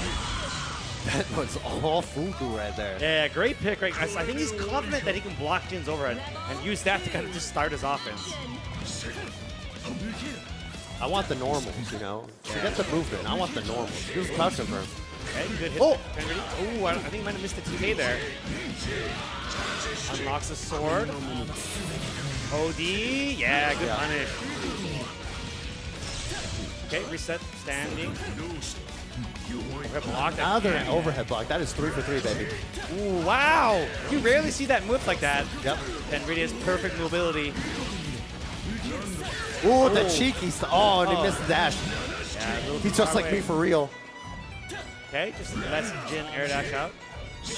Air dash hit Fuku here.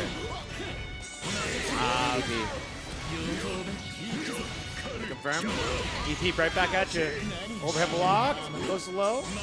This time baits it, but too far away to punish. Yep. Once again, air to air though for Fuku. He closes this out if he gets a good hit here. No fear, just jumping out. Yeah. Ooh! I think he might have crossed up the ants here, but another hit for Fuku. Overdrive to lock out the burst. Shame. With that. Yeah, I know your overdrive cancel. Is this enough? That's a lot of unlocks, man. That is a lot of damage. That damage does like 10 times more if you have the sword unlocked. Felt like that last pixel will hang on for dear life. Well, sometimes, you know, if you got a multi-hit super, it's just like, is it going to work? Is it going to work? Okay, looks like we're going to take a quick look at that. Oh, right. That's right. Yes. So Fuku has the 7-minute timeout on his stick. Yeah. So he needs to make sure that he's unplugging and replugging in. Even though that was a really fast match, you do not want to risk that disconnect. All right, right back into it. And now this is winners finals, right? So Yeah. a little bit more time to work with this. Wow, just running out to it. Check your toes. Oh, unlocking the DP. Sorry. And EA, just let it rip right away. You can see active flow.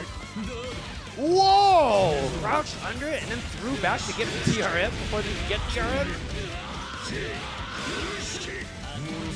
Oh, tried another one, but The 5B anti-air. Yeah, that just makes a huge wall on the ground is so good. At huge advantage of Fuku right here, lightly Level 2. Yeah. DP RC with throw still can't fall. Yeah, that's the classic, right? It's like, are you OSing? Let me check if you're OSing. Because that will TRM. Okay, overdrive. Okay. Really forcing a turn here. Block from Fuku though. Text the throw. All right. Nice. Yeah, there it is. Finally it hit. I feel like he went for it a lot, but it's the first time it really hit there. Unlocking that. Has sword unlocked now. Yeah, let me jump out of the corner real quick. Ooh, that DP is so strong here. Yeah, I know scare. I have DP. Nice. Goes the low. Okay. Nice. Yeah, delay on that wheel. Should be enough. Fuku up 2 games against Fenrich in a dominating fashion. Honestly, very, very strong showing so far, right? Because you're seeing like so many of the advantages he's taking right here, right?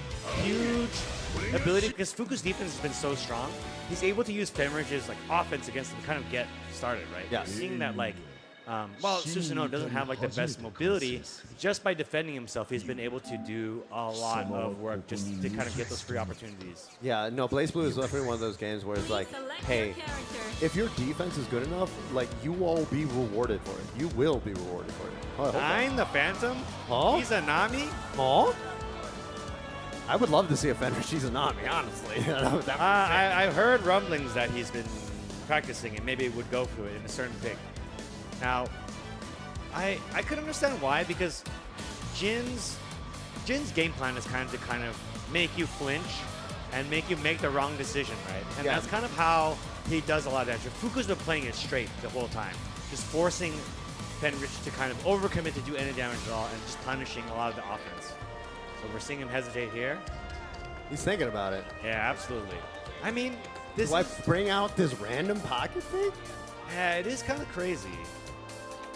All right, we're just going to converse with each other. I think it's like Don't do it, bro. Don't do it. I think it's like when you finally pick your character, I need to plug my stick back in.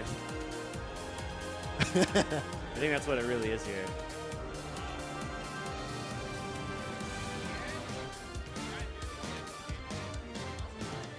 Man, we've come so far. Also, shouts out to SKD and Guyman in the back right there. I know. Well, Bunch of old-ass men. They support the game, you know? Play the game, support the game. Yeah, shouts out to the BlazBlue cosplay group over there in the back, of course. Look at that Kagura, Naoto, Terumi, Hazama, Azrael, and of course the Kanji from Persona 4 Arena. No, those are all BB Tag characters. Yes, all BB Cat characters. Shout out to you guys hanging out with us this late at night as we kind of figure out the situation here. BlazBlue is always a treat to watch, guys. It's just it's been around for 10 years, and the level of excitement I get from watching these matches has not died down a single bit. Okay, looks like they're going to switch hardware, and I do understand it. Maybe they're having some difficulty with the lever they were using. Yes. Now, Fenrich is a lever player. Seasoned tournament player, so he knows when something's up, right? Yeah, absolutely. Like, I'm not moving the way I thought I would, right? So if you gotta know something's up, you just don't move the way you think. Right? Yeah. So, you know, I do think that it's important to kind of make sure that everything's in order, right? You don't want to lose to factors that are outside of your control. You want to lose because, okay, why did... Yeah, I mean, I didn't play my best. Okay. Yeah. You got it, man. You got it. Yeah, absolutely. I have no excuses, but of course, you know, I'm still coming down from that high where the character reveal, man. Trinity? Yeah, I mean, highly suspected by a good number of people, but finally great to see it really play out. Yeah, no, honestly, I was thinking like Torikaka. You know, a lot of people were saying like, well, White Justice or like K-Jun was a big one in the popularity poll.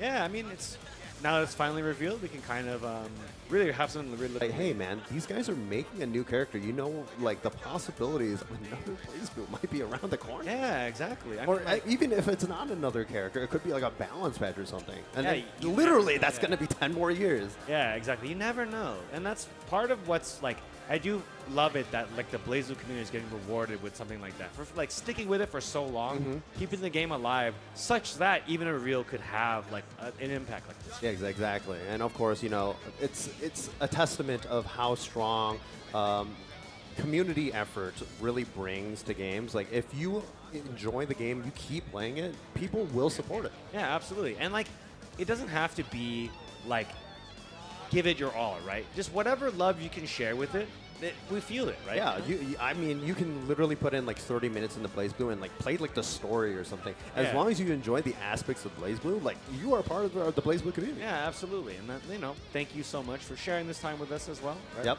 I mean, BlazBlue has such a strong history. We have like novels. We have what was it? The light novels. We have a roguelike game with BlazBlue Entropy Effect.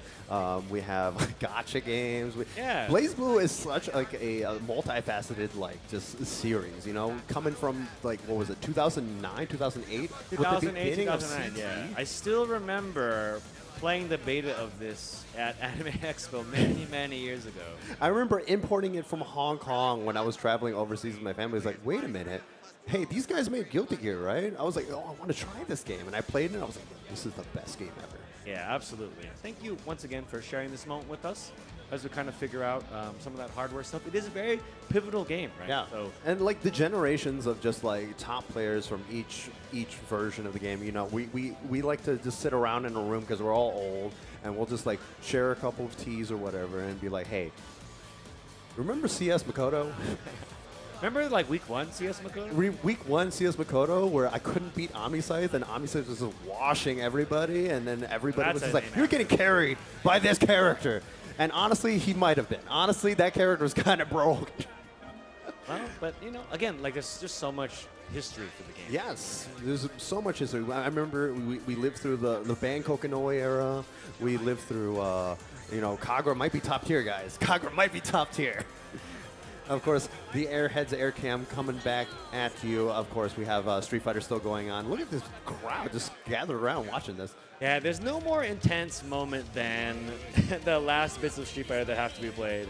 Because they're figuring out who's yeah, because you want your boys, man. You want your boys to win. You got to get some support. So yeah, shout out to everyone still at the venue. Hey, get off that table. Tables are for sitting, I'm afraid. I think we're getting a button check here as the players get settled, right?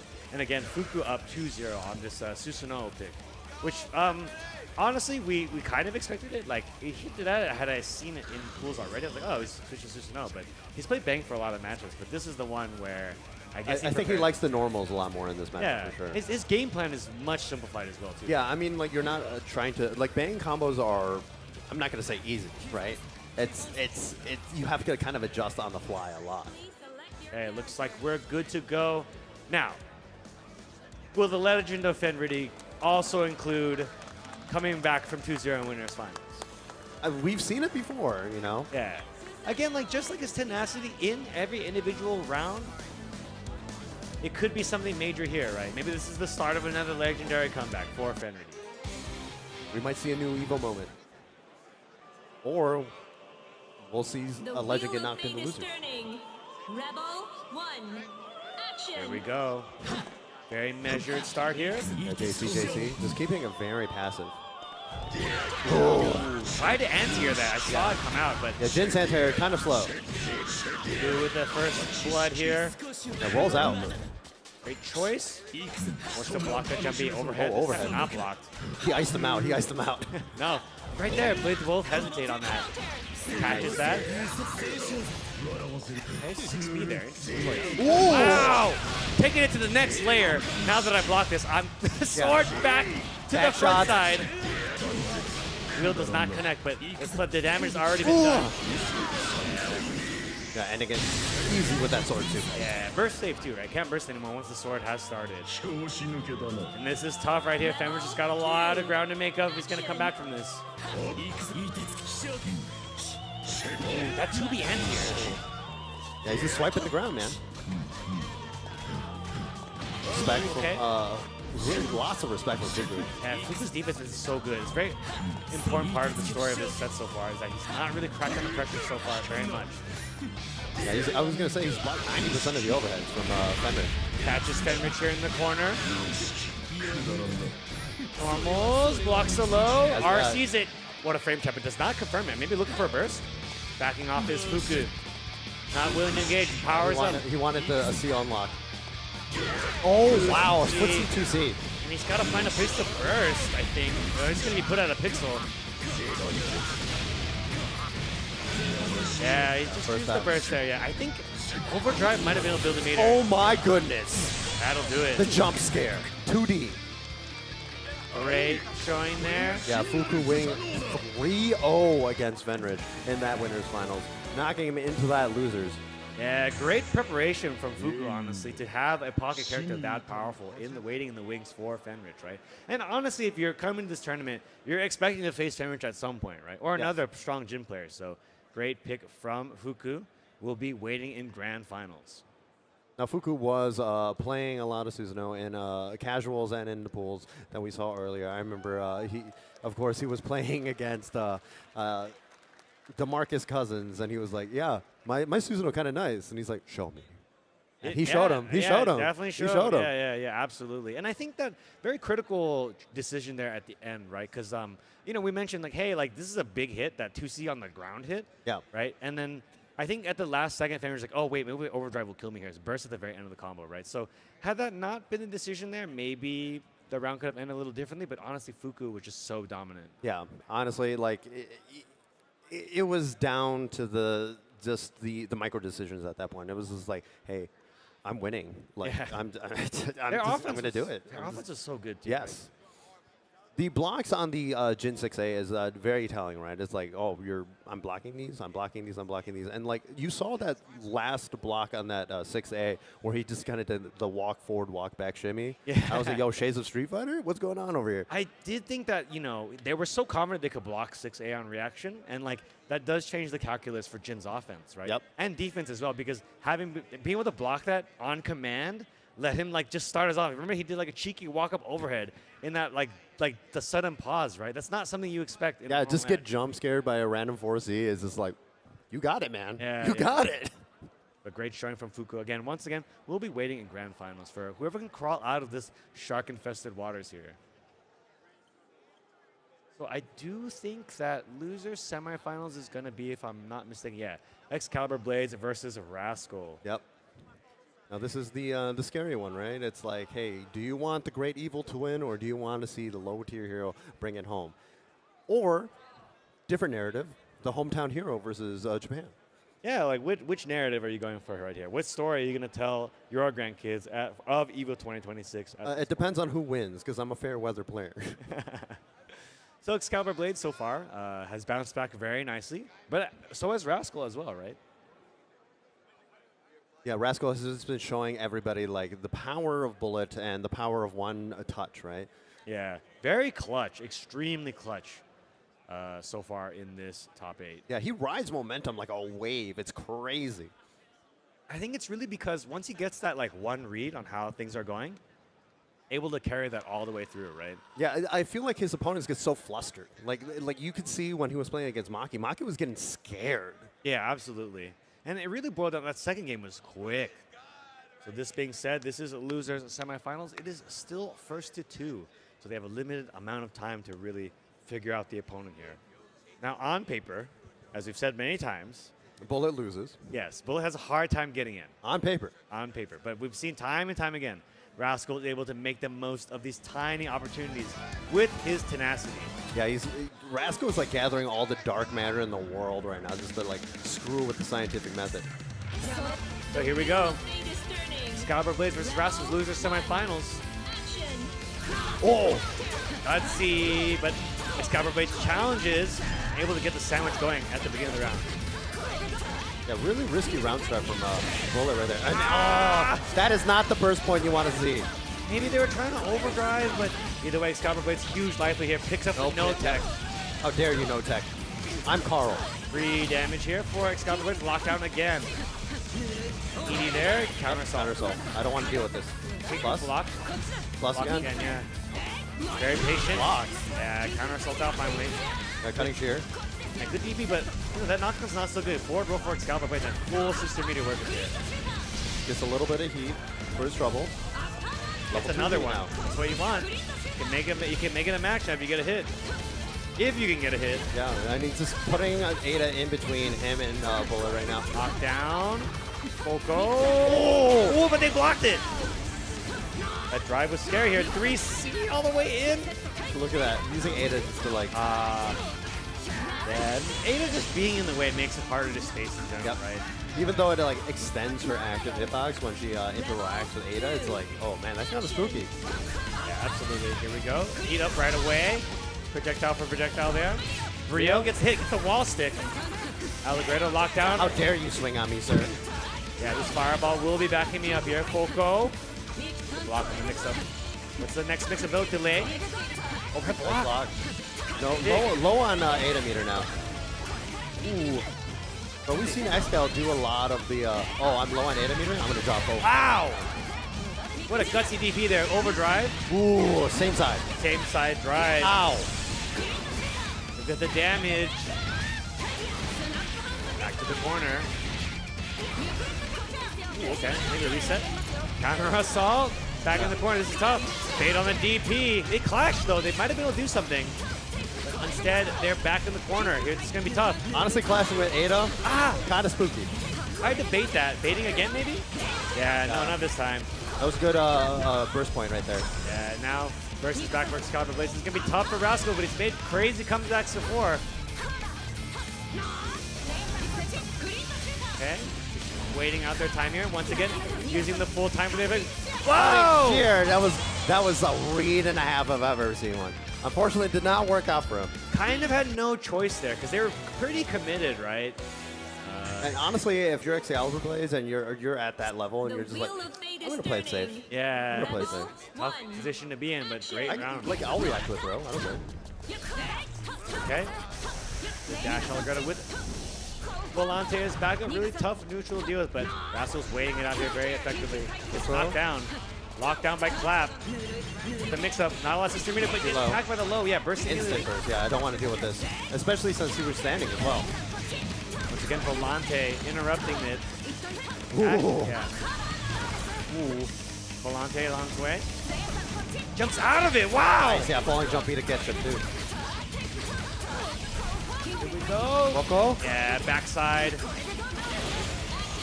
Active flow available, then no tech works effectively. Oh! Long range overhead, and even though system is broken, they should have been able to close it, but Rascal's got a pixel left. Put himself in the corner. Nice block. Out of range.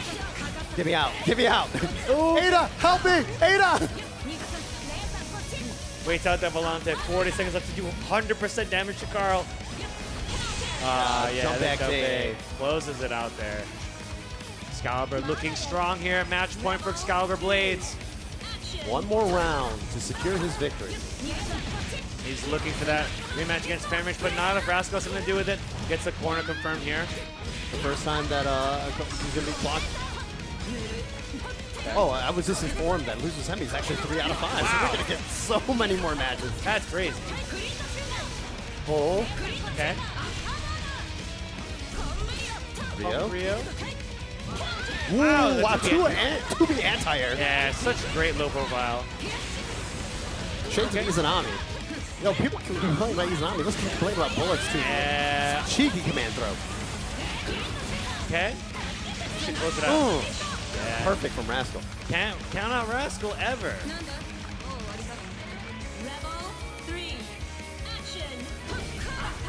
Okay, yeah, the quick heat activation. Yeah, I mean, she needs the heat to like really start playing. Oh my Yeah, God. I love the use of specials to like kind of like maneuver into neutral. Such high level play. The drive to punish that Allegretto. Corner confirmed. Mode again, jumps, good jump. Gets out of that. Blade throw. Clap. Ooh! A little bit too far. But Excalibur Blaze picks it up with a crush trigger. More lockdown here. Low gets blocked. Delay low yet again. Double jump. Yeah, trying to bait a counter assault right here. Ooh, getting hit raw.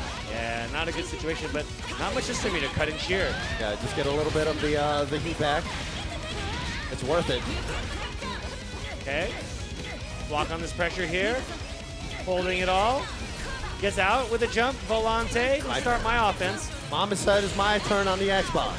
Now Rascal, low barrier here. This could be scary. Cut and shear. shear, RC. Yep. Burst from Excalibur Blades. Here we go. Coming out. All right. Level up. 25 seconds left or so. Gonna need to get in here at least one time. Drive. Volante hits. Baiting it with the cross up. Now the life totals have switched. 15 seconds left, but overdrive is available. Can stop the clock with that if needed. Gear super. RC's it. Overdrive to slow down time, and it's a guaranteed unblockable because they couldn't counter assault that. That was so smart from Excalibur Blaze, just using that 100 meter to lock out that match. Very not often used option on him. Yeah. I totally forgot that option was the thing. Yeah. The timing on that is pretty hard as well. Yeah, absolutely. That time that manually more or less. Okay, very aggressive from Rascal here. Nice block. Ooh, try the 5C immediate burst. I don't want to deal with this. You're spooky. Ooh, nice what a block! Jump cancel. Yeah, keeping the sandwich going. Oh, another good block. Blocks the cross up. I don't even know what side that was on.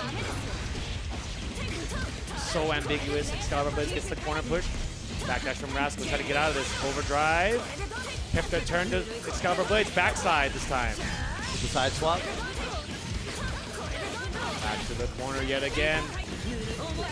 Nice. Stayed on the counter assault, yep. Excalibur has been just ready for it. Here we go. Unblockable. Yep, there it is. It's so hard to reverse all of this. And even if you could, it's probably a safe jump most of the time. Taking it out, yep. I love the optimizations from Excalibur Blades. They're using the 50 meters just to keep the combo going without Ada, just so he could close it out with a couple more special moves. Oh, okay. Again. Oh my God, he's just whacking Ada. Yeah, Ada messing up the spacing, so Rascal couldn't really get started, but landing a drive here. Great damage to start this. It's level 2 heat. Nice block. That's plus.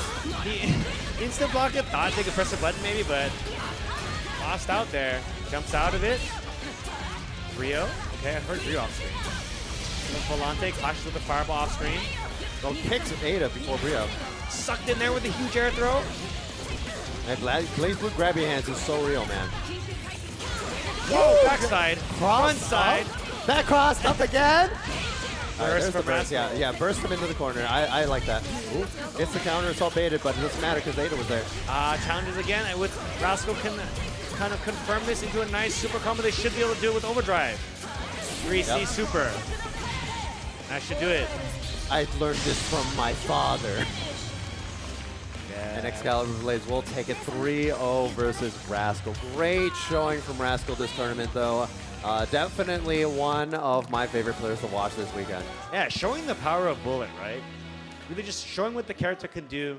You know, and probably spawn like 100,000 more Bullet players. I don't want more Bullet players, man. That character's kind of spooky. Yeah, scary to play against, but Excalibur played so solid the whole time, right? Yes, exactly. But unfortunately for Excalibur Blades, it's going to be the run back from last EVO. It's going to be Excalibur Blades versus Fenridi. Yeah, I mean, they earned the right for a rematch right now, right? And this time it's going to be 3 out of 5 instead of 2 out of 3. Yes, and you know, Fenrich has been playing a lot better compared to last EVO, I feel. Yeah, absolutely. I mean, was able to knock Excalibur Blades into losers in a nail biter, no less, right? So that 3 out of 5 could make a huge difference in the outcome of the match. Right? Exactly. I think Excalibur Blades is probably one of the best long, set players as well. He's really, really good at adapting against a majority of the players in long sets. Yeah, absolutely. And with that being said, we're going to go ahead and go to another short break. We'll see you guys with Losers Finals coming up right after this. Do not miss it. Stay tuned for more BlazBlue Central Fiction. Chipotle Honey Chicken is back. Step into summer with fresh grilled chicken, spicy Chipotle peppers, and the perfect touch of pure honey. Open the summer with Chipotle Honey Chicken. It's taking heat and sweet to a whole new level. No two competitors are the same. Some run on routine for the chance to win big. Some make time to rise through the brackets. Some lock in with confidence. However you prepare, there's a place for every kind of competitor. PlayStation tournaments. Sign up today on PS5. PlayStation.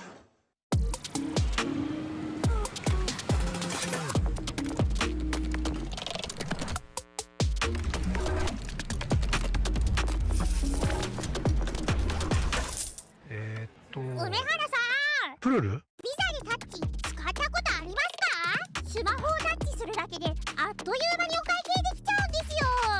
これは便利だね。でしょ？インサートコインから全てが変わった。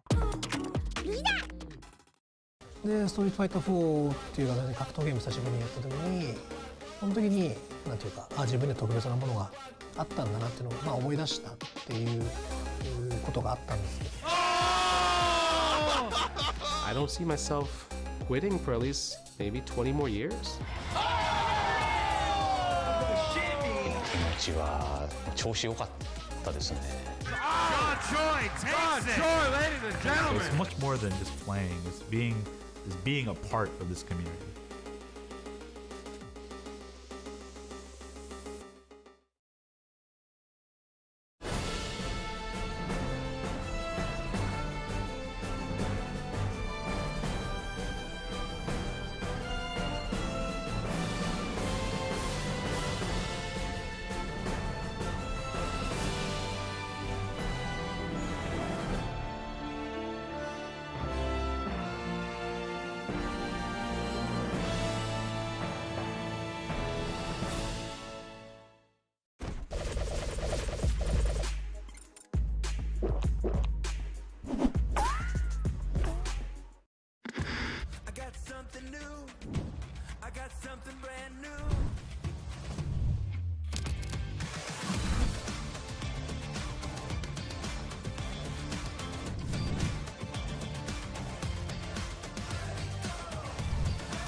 And welcome back. We are on our final stretch for this BlazBlue top 8, and we have our top 3 solidified. In losers finals, we have Fenrich versus Excalibur Blades. Yeah, waiting for both of them.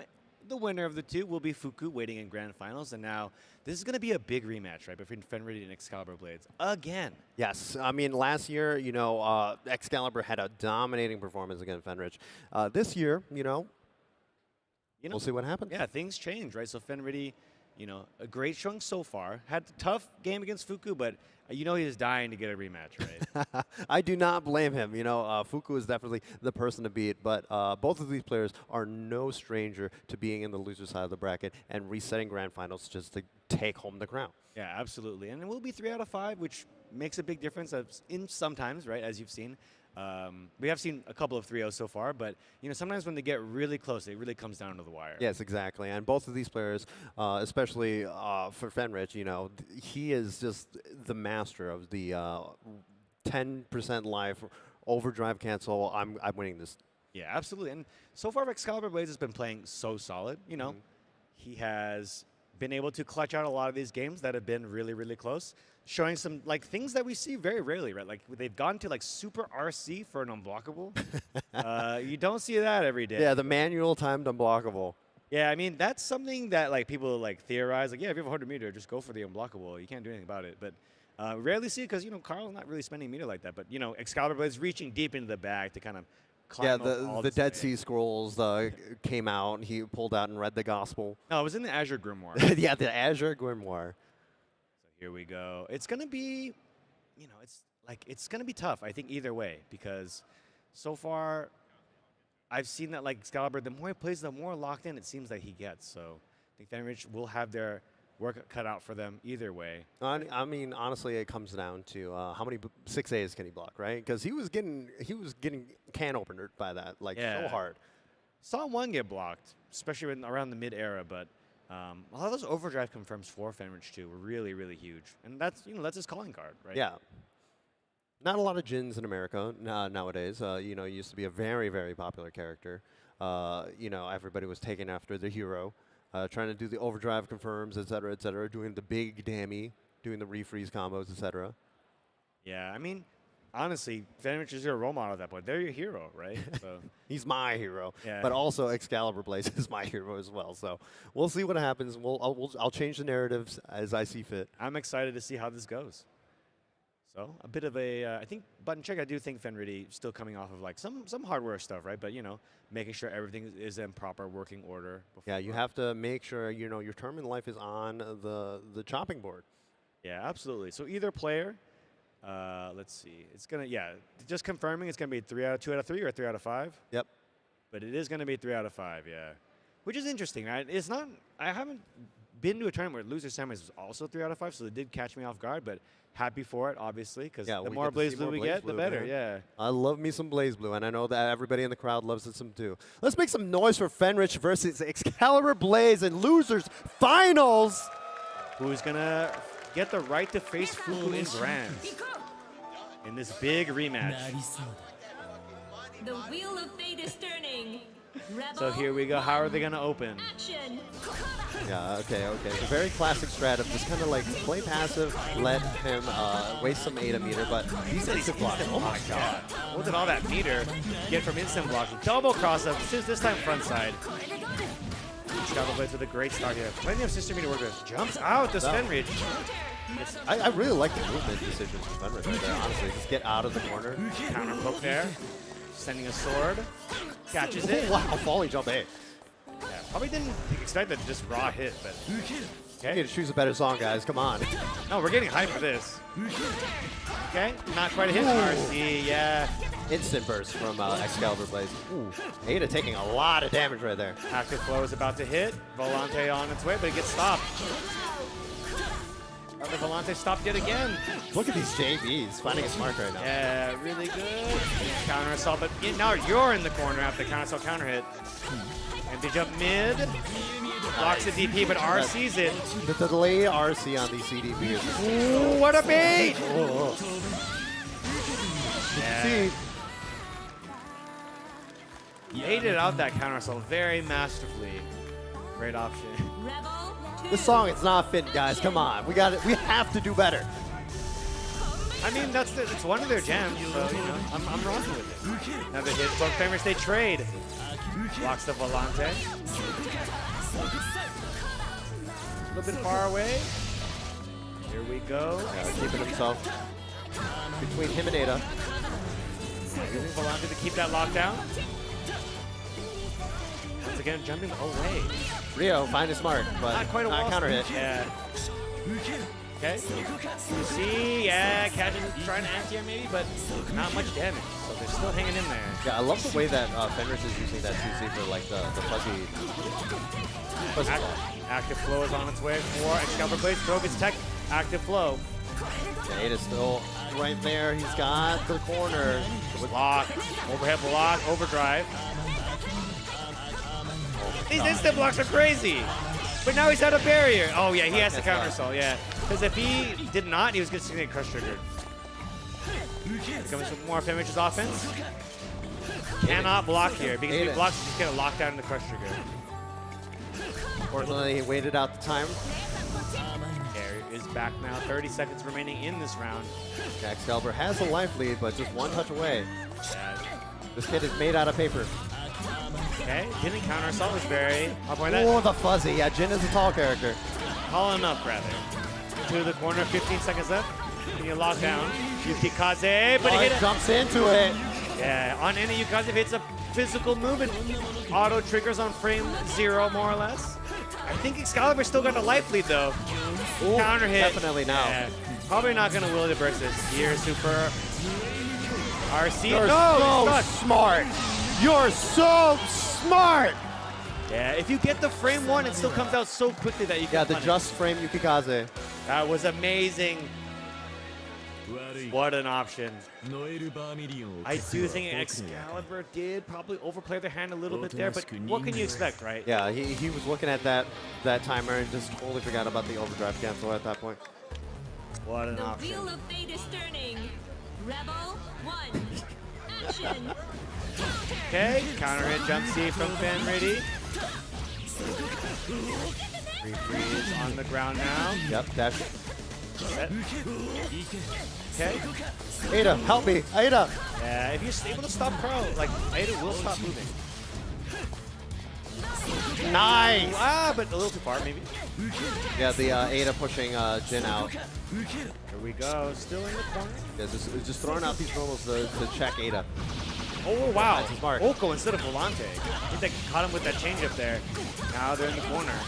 Here comes the offense. Blocks the DP. Volante punishes it. Yeah, a little bit too far. Okay, R sees this.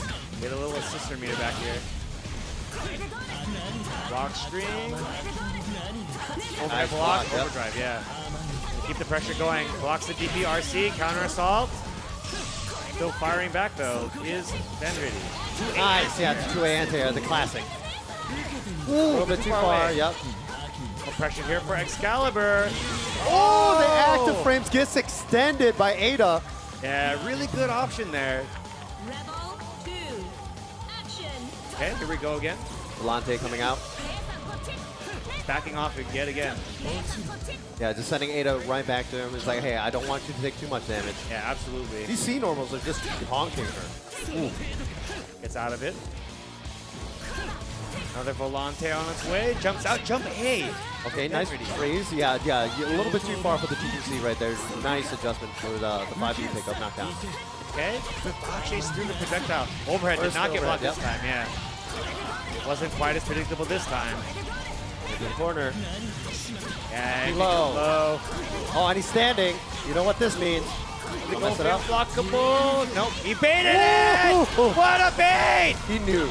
He's like, how dare you try to do that again? Amazing. Fake Hakumen. Ah, with that, what a clutch! Clutches it out against that Yukikaze. Amazing option. That was so good. Yeah, that's the top player awareness, right? It's like you've been showing reversal every single time. Yeah. You've said it before. At a certain point, you play the player. And with that, a Volante hits. All right, all the way to the corner. Hey. There we go. It's the pressure. The no-tech gets punished. Tech. What a confirm! That was off a 2A pickup, man. Yeah, picked up that roll on that no-tech. Nice. Catches the mid. It's a standing hit, too. Here we go again. Yeah, unblockable, yep. Force the burst. No Ada this time. Yeah, went for that long distance 6C. Go pressure, keeping it careful, but the slower it is, the more Ada meter goes that tech throw. Yeah, if you're at Chal right here, he's like, I'm just going to focus on the blocks. I'm focusing everything just to make sure Ada comes back. Ooh, gets out of it, though. Yeah, Chasing down on the backside, baits the burst. Does not let it go. Still holding a counter assault from Excalibur Blades. Volante on its way. Nice. Too scared to anti-air. Too scared to anti-air, counter assault again. Ah! Oh, yeah, gets the burst out. Gets the burst, yeah. Oh my god, he's on set. What a Hizansen, and clutches it out yet again, does Fenriddy. What a crazy air option right there, right? Yeah, absolutely. That was so clutch yet again. And if you're Excalibur, I think you're playing really well here. But like a critical miss like in the mid-match where like you ran out of system meter, went for that weird 6C, yeah, ended up closing it, right? Honestly, like he had that in the bag right there, right? It was just like one crucial mistake, and he started getting flustered on defense a lot. it's hard because Jin makes it so awkward, right, with that jump B. Like, maybe you go for a 2C or a 6A anti-air, but it's just so difficult to kind of fire it off when if you're going to get killed if you literally get Yeah, he was literally getting mids dispensed. There we go. Excalibur Blades.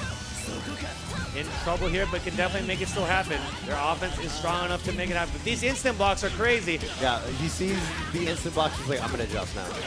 Very nice. And that backside Foco, but he misses the confirm there. Nice. B Fubuki, not quite in the corner to confirm. Ooh, 6A whip. I tried to anti-air, but too far away to confirm as well. Same side. Nice block on the Anima. Yeah, get away, Anima. I like the change of Foco, but nice anti-air from Fenready burst from Excalibur Blades. Nice. Whoa, the tip of that. Oh, no. No. Big drop. It's tough. I like putting himself in between the projectiles so that his will go. Ooh, jump cancel, but another drop. Take the damage here. Yeah, not too much damage, but being in the corner against Carl is very scary. Oh! Out. Did a 6P off that RC counter assault. Maybe not intentional, but either way, getting clutched out here by Excalibur Blades. Now Excal is down a burst, and Fenris is still holding on to that. Ooh, stops Nissan yet again, but Excalibur, cheeky reset here. Push towards the corner. We've seen this many times. How will Fenris get out of this one? That backside yet again. J2, the instant air dash J2C is so tricky to block. Yeah, absolutely. You never know when it's coming either. It can come off of any jump cancel. Overhead into low. Standing head as well. Here we go. Fubuki, or sorry, yeah. RC to keep himself safe. Nice check on the Ada. Oh, the cross up JB. Yeah, backside JB here. Refreeze for the restand, but No, too far away, too far. yeah. Again, the refreeze hitting kind of awkwardly, so that's really hard to get that confirmed there. Ducks under the projectile. Yeah, a little bit of a misinput from XL right there. You don't want to have the swipey hands coming out from full screen. Another Volante stops it again, does finish. Uh-oh. Ooh, I don't know if that was intentional, but they're going to get caught by it. They're not going to be able to burst this at all. Yep. Excal on the board here. Good stuff. He played that neutral so much better that time.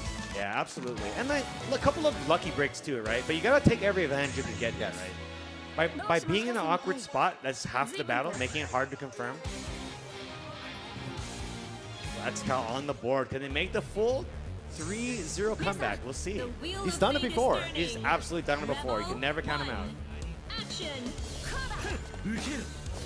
Okay. Okay. Getting caught. Once again, Fenris with that immaculate neutral to prevent any moves from Nasan, but doesn't matter if Excalibur fires out of the low profile 2B. Getting his offense start here. Meaty goes low, gets blocked. Yeah. There's not block the crouching though, at least. I really like the delay pressure from Excal. They're changing it up so much, I think it's hard to deal with RC's that DP to get out of the pressure. Switches sides. Nice counter hit finds his mark, but no combo. Yeah, a little bit too far away again, right? Making it so awkward Excalibur is with his movement. Ooh, extended hit punch. Ooh, yeah, 2A to 2C. Yeah, really low hit too as well, so he gets that full confirm. Reset. Counter assault. Yeah, that Brio does not get to the corner stick though. Wow. Nice. Yeah, that's one of the few armor moves that Ada can use to kind of like bait out those the hits on her. What's the mix up? It's delayed, complete delay into 2A. Fenris respected it so much they didn't even move until it was too late. Excalibur Blades up one round once again. Yeah, he's on a new layer now, I think. He's feeling it out. He's feeling out Fenris' defense very well. Nice Vivace. Meets them air to air, yeah. Nice. Using that 2C so well, honestly. Yeah, absolutely. A lot. Like the majority of his opening damage has come from that. Nice hit confirm. Burst from Excalibur yet again. Nobody likes getting hit by overhead, right? Yeah. Big Rio. Okay. Oh, what a pickup. One of the best starters he has midstream there. No text hit. Resets. Jump A yet again. Reset there. Overdrive on wake up. Air throw. Air throw. Yep. Nice kill. Reset goes instead. for the reset. Yep, that classic. We haven't seen that since 2017, baby. Yeah, that'll do it. Maybe he didn't wasn't sure if it was going to kill from the situation, so it just goes for a reset there. Very nice. Yeah, the Now 5B does pull you out of the corner. Yeah, match point for Fanrich here. Scalper Blaze has played very well so far, though. Keeping it slow here, allowing Fanrich to get a little miss on damage there in, but not willing to commit against that 2C. Yeah, just activating Ada for the... And here. Yep. Blocked by Fanrich, though.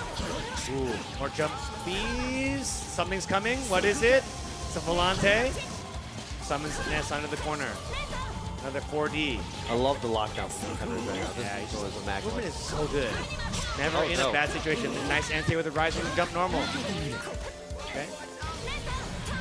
Ooh, and again, perfect movement there. Just getting out of range of everything. Just harassing Xcal right now. Okay, great positioning still. Anima gets blocked, but a cheeky low from Excalibur Blade switches sides here. That's what Xcal needs. DP gets blocked, charges up, R sees it at the second hit. Volante on its way. Low on Ada meter. Yeah, and time's starting to become a factor again with only 30 seconds left. That Jim C is just putting in so much work. Yeah, active flow. Getting their burst back as well. 25 seconds remaining. Oh, the 2A! This is risky here. Jump away, 4D. I guess a little more sister meter. Oh, the counter hit. Forced to burst. Not that much time left. Can he make a miracle comeback again? Allegretto. Volante overhead block. Here we go. Gets hit by the 4D. And we get a reset here to kill. No, then backdash. Can he get it? Burst from Fanrich. That might be it. Needs to find the hit, and he doesn't find it. Fenrich will advance to the grand finals, knocking the previous EVO champ out of the tournament. It came down to the wire at the very last second. Excalibur Blaze not able to find a hit to reverse that life total. And with that, Fenrich has earned the right for a rematch against Fuku. Now, Fuku was just a dominant force in that winners finals. I wonder what adjustments Fenrich is going to make in that matchup. Yeah, it's going to be tough, right? Like, we didn't really see like what they'd been able to do, but maybe they're just more locked in now. Maybe they just can play better off of that mix-up that they've kind of forced on themselves with that. Yep. And here's the replay brought to you by PlayStation. PlayStation tournaments. Here's that after that post-Yukikaze, right? Yes. I mean, he showed the Yukikaze the first time, right? Yeah. And then he was just like, I'm going to get a little cheeky. Yeah, here we go. Gear Super. There it is. He does the one-frame Yukikaze to close it out. That was a really, really clutch play. I love the one-frame Yukikaze, man. It's so sick. It's like, forget the freeze frame. I'm going in. Yeah, normally what happens if you block a projectile, you get a really slow version of it, right? But instead, if you do get it on the first frame, you're able to get like the powered up version regardless that does come out really, really quickly. And with that, that was a momentum changer for sure. I think that had that gone the other way, you know, XCal, you know, it might have been 2-1 the other way. Yep, right? yep, So. exactly. Because that timer was taken down. And honestly, what a crazy way to go is just the timeout for that final match. Yeah, I mean, these players are using every advantage they have, right, against them. Because by forcing that, by having your attacks basically hit the timer instead of the opponent, just buying more and more time for like the round to kind of end in that way. Yeah, the timer pressure is real. Yeah, The it's real timer because like, pressure is so okay, real. well, you're not going to be able to get in against this jump C, right? So I'm Yes. going to wait and wait and wait until I'm finally going to get a turn. And, you know, it paid out really well right there. Yes, exactly. But of course, grand finals is going to be Fuku sitting nice and comfy on that winner side against Fenrich in the loser's side of the bracket. Fenrich needs to win 6 games. And yeah, it's, you know, this could be your first tournament. How it works is basically they play a set to 3. If Fenrich happens to win that one, they play another set to 3. So it is a way for Fuku to have a bit of advantage because they earn the right to be on the winner's side by never losing up to this point. So they got like one extra life. You can think of it that way. Exactly. But Fuku, like we were talking about, was very dominant in that winners finals. We need to see what adjustments that Fenrich makes because that was... It was kind of like coughing baby versus nuclear bomb right there. Yeah, not very close, I'm afraid to admit, but I do think the hardware change might be a big difference too, right? Just that might be the small thing that you need to kind of change the situation. But I do expect, you know, and like, I think that they were on the initial layer that they're on. Fuku, I block your overhead, I start my offense. That's how I'm going to play, right? Fenrich knows that now, so maybe he won't go to that. Yeah, maybe he'll disrespect the minus errors. Because only, I believe, in -6 on normal block. something like that. Somebody can correct me on the dust loop frame data or whatever. Yeah, and depending on like the situation, right? The distancing could be different. Delay RC, maybe only goes it specifically on delay RC, knowing that Fuku is going to try to start the offense there, right? So that could also be a potent option depending on how this game goes. Looks like it's going to be the Susanoo lock-in versus Jin, of course. Yeah, I don't expect a different pitch here from Fenrich. I expect him to ride or die with Jin up until the end. And, you know, that's sometimes how it goes, right? Play the best thing you got. Now, we still haven't seen the Fuku pick bang, so that is still on the table as well. Yeah, I kind of don't expect it just given how dominant. Yeah, and I do think that Jin has a bit of an advantage against Bang, again, that neutral a lot of the time, so I'm not sure if he'll go to that, if this is working out well. But, hey, you never know. Here we go, Grand Finals of BlazBlue Central Fiction, EVO 2026. Everyone in the crowd, please make some noise. You guys can do better. This is the Grand Finals, baby! End of an era here, start of a new one, BlazBlue Finals, let's go. So very respectful to start this. An instant unlock for the Grand Viper. Yeah, punish the did Fender, so Fuku early burst. And that's what I was going to say. Maybe instead of jumping in at all, we're going to use Hizansen to bait out the anti-air or this awkward air movement, right? Just change things up completely. But Fuku does challenge the 6D from Jin. And that's like the first time they've shown it. Yeah, has the DP unlock as well. That's very important. Oh, wow, nice 2C. Yeah, does not try to pressure there, knowing that the 2C from Susanoo could come at any time. Nice. Oh, nice air chill. Yeah. Hasn't really represented that much yet. And these specials unlocked here, but not the DP. Still doesn't have a DP yet. Gets the meaty. Oh, he has DP unlocked. He has DP unlocked. Oh, you read it the wrong way? Oh, yeah. You are reading it. It changes depending on which character side you are on. Silly me. That being said, because they have so many specials unlocked, they do them all during this super, so it is going to kill. Yeah, it does way more damage if you have the sword unlocked, but the more seals you have, it just adds, like, I think 200 to 300 more damage per seal. It adds up over time, too. A lot of minimum damage. With that, once again, Fuku showing very strong opening. Overdrive on wake up from Jin. Wow, got the 5A here. Almost a really, oh. Tagged, but didn't believe in it, maybe? 6B throws the fireball to keep himself somewhat safe. Again, air dash from Fuku. What do they go for here? Yeah, just unlocking the Grand Viper. In the corner they go. Immediate throw. This is all Fuku right now, as it is going to be a little hard for Jin to get their burst back if they just take another meaty hit. Okay, Ground Viper. Didn't even RC it! Yeah, he didn't have the meter for it. Fenrich is just not ready. Backshot combo. I think in the previous game they played, he'd RC'd it late into like a 5B for the non-mix-up, but Fenrich baits out the anti-air. Very nice. They make a comeback here. Yeah, no burst available. Oh my goodness. Maybe try to do Sekijin when just a little bit out of range. And, you know, I do think Fuku was churning that butter for that DP, had all those resources available. Get right back to it. Fuku's looking very strong right now. I believe he needs to do a quick disconnect. Oh, no. Okay, we're just going to go into it. Maybe they already did it. I'm not 100% sure. Okay. If I'm Fenrich, I'm dragging as long as possible so I can disconnect. It is pretty hard. That one ended up pretty soon, but here we go again. Nice air dash from Fuku. Ooh, big counter hit. Dagger, yeah. Charge push trigger. Pick up that combo there. Burst from Fenrich. Attack him downtown. You don't really see that normal use like that, but... Yeah, he didn't want him to unlock the DP, so he bursted it at that point, and then he ended up getting it anyway. Yeah, air throw. Another big pickup from Fuku. Sword back to the front. Unlock it again, but DP RC. Fenrich trying to make something happen here. Defense yet again. Yeah, just throwing the fireball to keep himself somewhat safe, but once again, Fuku takes their turn. Ground Viper, the last hit. I think he tried to DP in between that, and he missed it. Yeah, it's tough. It's really hard to do. Rebel 2, action. Another hit. Oh, wow. The jump in unlocked. Just the DP. Sword unlocked. There we go. Jump B. Yeah. Oh, yeah. Good block. Yeah, that is minus. We're seeing Fenrich trying to reach in the back to try to get Fuku to do something, but so far, Fuku has stayed rock solid. Once again, a staggered low. This is the last burst for this round. He's got to win this one. Nice anti-air. Back it in. No. Pitch to the corner. Can Fenrich make another comeback happen? Block the overhead. They had meter, so nice. Really good at instant jump air dash. Oh, interrupted. Stops it. Maybe we went straight to super, giving Fenrich one more chance here. They both jump and air throw each other, but then Fenrich lands with a ground throw. One more chance for Fuku, but... Oh, nice fuzzy match right there. Try to go for the empty low. Yeah, great option there.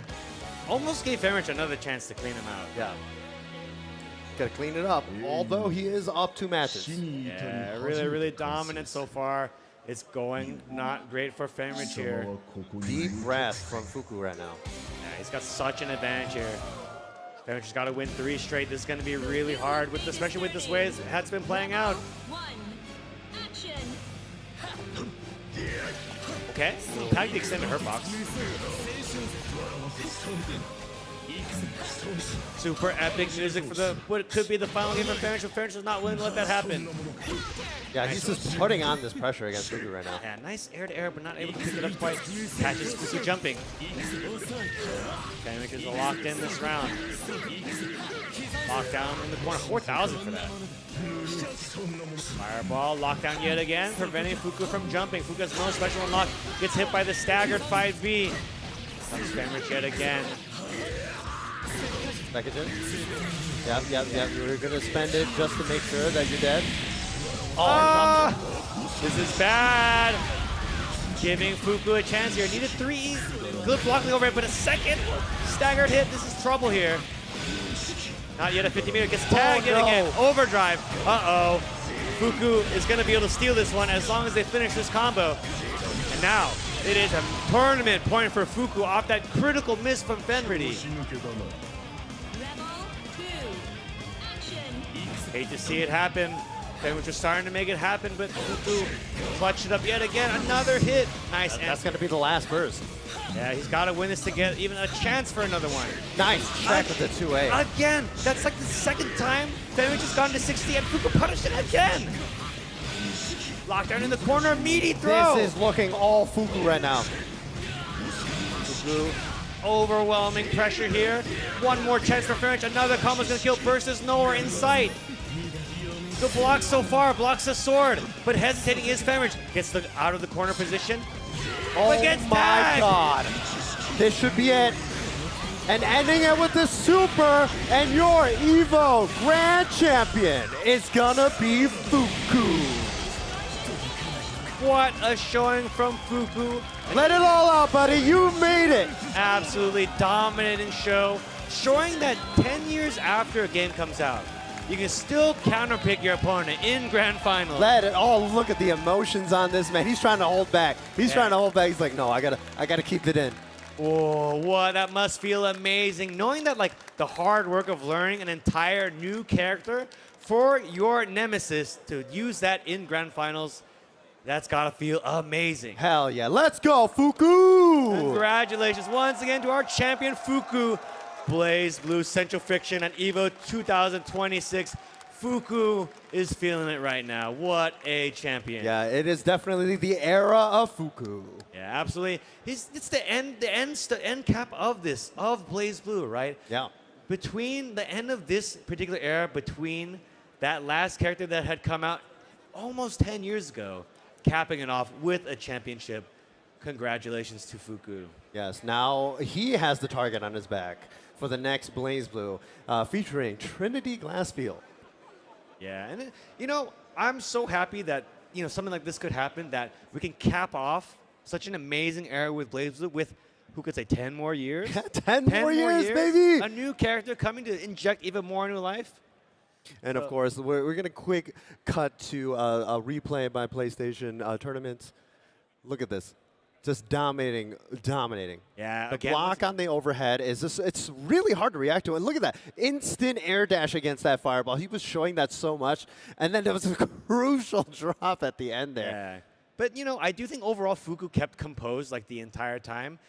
I do think they did give occasionally Fenrich an extra chance, but oftentimes, even though Fenrich had only shown an option a single time, I think Fuku was just insanely prepared for. For example, like those 6Ds, I think Fenrich was like, well, I'm going to try repressuring since overheads are not working. Fuku punished it every single time, which just shows how prepared he was. And honestly, you know, good stuff to all of the players in the top game. I'm getting a little emotional, James. I'm sorry. Oh, it's been 10 years, guys. 10 years of BlazBlue. It's an honor to have been commentating for so long with you. Our first time commentating BlazBlue was in 2017 back in the Mandalay Bay. Yeah, we were just, we were babies back then, right? Now we're just on the cusp of just being another new era of BlazBlue. I'm just so happy to kind of be here and share it with everyone here as well. Exactly, and I'm so sorry, guys. It's a very emotional time for me. We've been commentating since we're old men now, man. Yeah. It's crazy. We grew up through it. And we're seeing, like, there's so much new blood injected as well, right? It's just, like, BlazBlue has, like, given us, like, so much. And we're so happy that everyone's giving so much back to BlazBlue as well, loving it for all this time and letting us, like, be in a situation where, our love is being rewarded with another character, like, new support so far into the game. Exactly, right? and it's an honor to have been commentating BlazBlue for this long, and it looks like we're just getting the players up on stage right now for our award ceremony. But once again, guys, BlazBlue is, I think, 80% off on Steam right now. So if you have been enjoying so much BlazBlue, you guys should go ahead and just get on Steam and get that deal right away. Yeah, that momentum is real. I'm told that it broke 1,000 more concurrent players recently. Yeah, ever since that character reveal, right? It wasn't like nobody knew who it was. They were like, I got to get on. I got to get on now. The hype is real for sure, right? I think that, again, like, any new life for a game is just something so unpredictable. Oftentimes, games, it's like, okay, well, this is the game now. We're going to play it forever. We love it as it is. But, again, the passion, the heart from everyone, it doesn't always get rewarded, but we loved it in the situation it did, right? Yes, exactly. So, and again, congratulations to everyone in top 8. Congratulations to everyone who played as well, entered, kept that flag flying this whole time. We saw so many competitors from ages past show up as well. They didn't necessarily make it all the way to top 8, but they here left it all on the table, right? Yes, exactly. Oh, man, what an emotional 10 years it's been, James. It has been. And even longer than that, many versions of BlazBlue. We've been here this whole time, once again. It's just, BlazBlue is just something so awesome, right? BlazBlue is something very, very special. I've never been as excited for a fighting game as much as I had for BlazBlue. When we have like Galileo versus Dogura, which was, it brought into a huge like influx of BlazBlue players, right? They're like, hey, I've never seen this game before, and I heard this character Kokodoi is broken, and then it was like grand finals, R.E.V.O versus Lychee, right? Yeah, and one of the most nail-biter matches of all time. Yeah, electric, right? And I think that it's just so awesome. I think that through the years, like, BlazBlue has really been there for us too. It's a game that we played and we loved, and like me personally too, I owe so much to it. Like, being able to put my energy into something that I love really taught me so many life lessons of like losing and like literally not giving up. Right? That's something you can barely learn, right? Yes. And it's a game where it's personified. It is a game that's personified. It's a game that's been going on for so long now. We've seen people come and go. We've seen the new age come up. We've seen people get married. And honestly, we're going to throw it over to our hosts. It was a pleasure commentating BlazBlue for you guys. We're going to be coming off. We're going to kick it off to the host. Welcome back to the stage. Thank you so much, guys. And Valentine here, of course, with none other than Li Joe. And we are so excited to present to you your top 8 winners for BlazBlue Central Fiction here at R.E.V.O 2026. Starting off in 7th place, Kiri.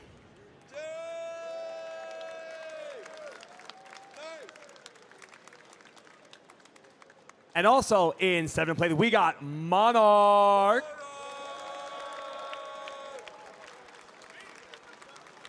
In 5th place, we're going to give it to Masa.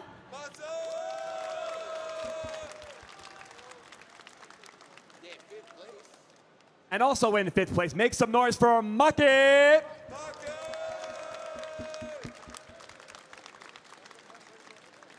Your 3rd place winner this year is Excalibur Blades.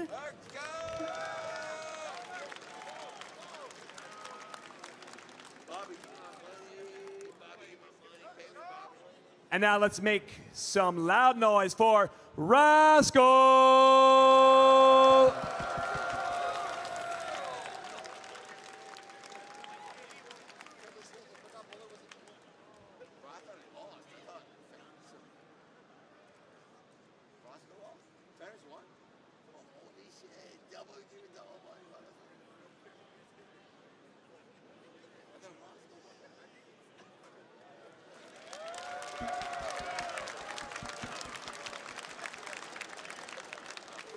And also, make some noise, get loud. You know who that is.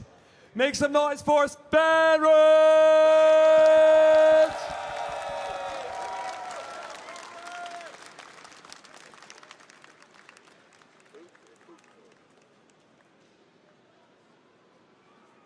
All right, guys, it is my absolute privilege to introduce you to your EVO 2026 BlazBlue Central Fiction winner.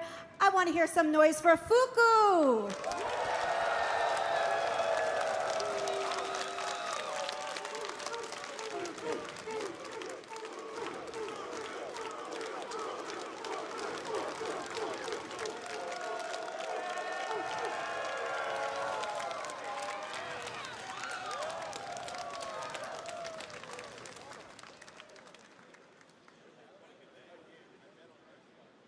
All right, guys, make some noise one more time for your entire top 8 real quick. That was incredible. Get loud. And it looks like we are grabbing it. There we go. Good, good, good. All right, before we give away the final piece of the prize for first place, we are going to do the EVO Championship interview presented by AT&T. So if I could please have the champion come center stage. Come on, Fuku, let's go, big dog.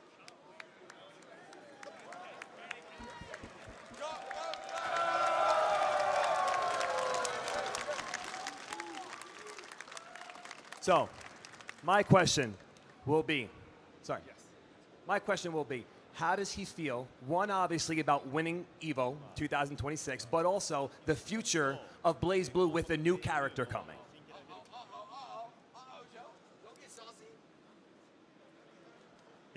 今の心境としては、まあ、勝ってよかったなっていうところと、そうですね、ちょっと9年前ですかね、EVOメインタイトルに選ばれたときに、ちょっと自分がちょっといけなかったっていうところがすごく後悔してて、今回のような、メインタイトルに選んでいただいて、もうここしかないなっていう思いで来て、で優勝できたことは本当に誇りに思います。はい。今後のブレイブルー、そうですね、トリニティですかね、加わることによって、まあ、今後のブレイブルー、やはりそのトリニティ加わったことによって、まあ、やりたくなったとか、まあ、始めますっていう人が多いかなと思うので、まあ、今後も反映していただきたいなと思います。はい。All right, well, first of all, I'm very relieved to be standing here right now. First place, thank you. And I remember, I think it was 9 years ago when BlazBlue was selected as a main stage title. I wasn't able to make it to EVO, so I have a lot of regrets and some feelings that are lingering. So once again, coming back here, it's amazing that it was a main stage or just a main selected title at EVO, and I was able to participate and win. And lastly, as BlazBlue goes into its next era with Trinity as a new character, hopefully that'll introduce it to more people are going to play BlazBlue going forward. So hopefully that'll, yes, spread the love. And with that, I mean, I hope that we can keep playing BlazBlue and we'll be back. Thank you. Very nice. I guess my question might be a little bit more sentimental. Is there anybody special in your life that you'd like to thank for helping get you here?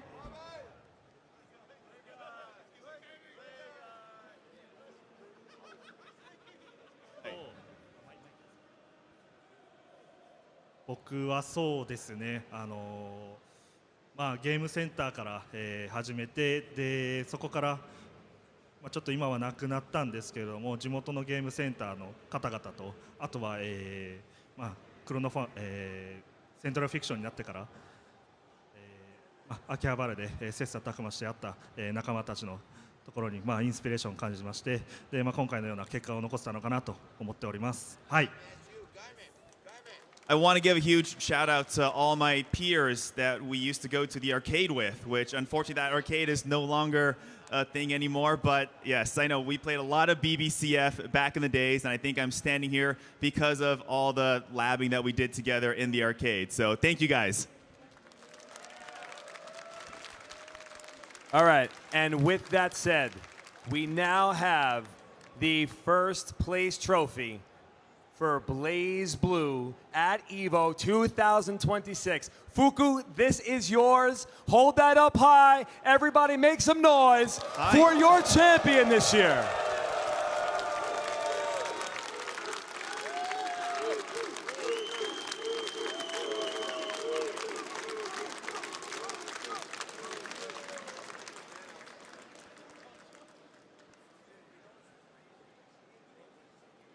Congratulations, sir.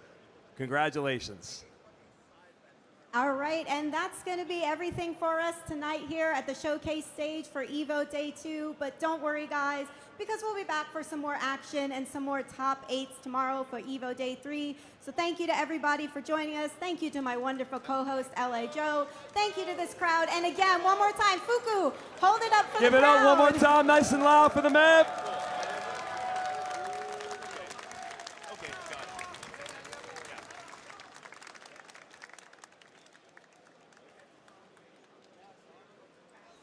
Congratulations.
Chipotle and 2XKO are back for round 2.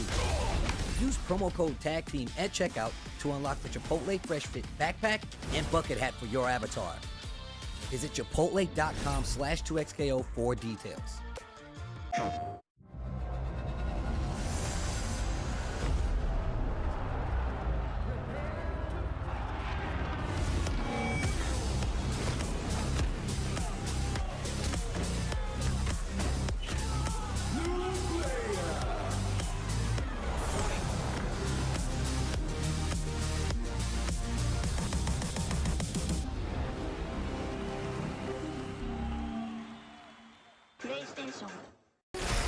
How would you like to live forever? I do not trust this thresh. His lamp contains screaming. Those are just squeals of wonderment. Ready to banish the darkness. Come on, let's live a little. In the light is your deliverance.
Hello?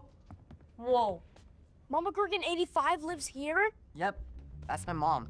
The absolute legend who went from gaming on her phone to ruthless online streaming slayer with no mercy for any living thing is your mom? Hey guys. Apples with peanut butter? How is this possible? With AT&T wireless and home internet. Hey, text me if you need anything. Level up your connection with AT&T wireless and home internet, now available across the nation. No, she's so nice in real life.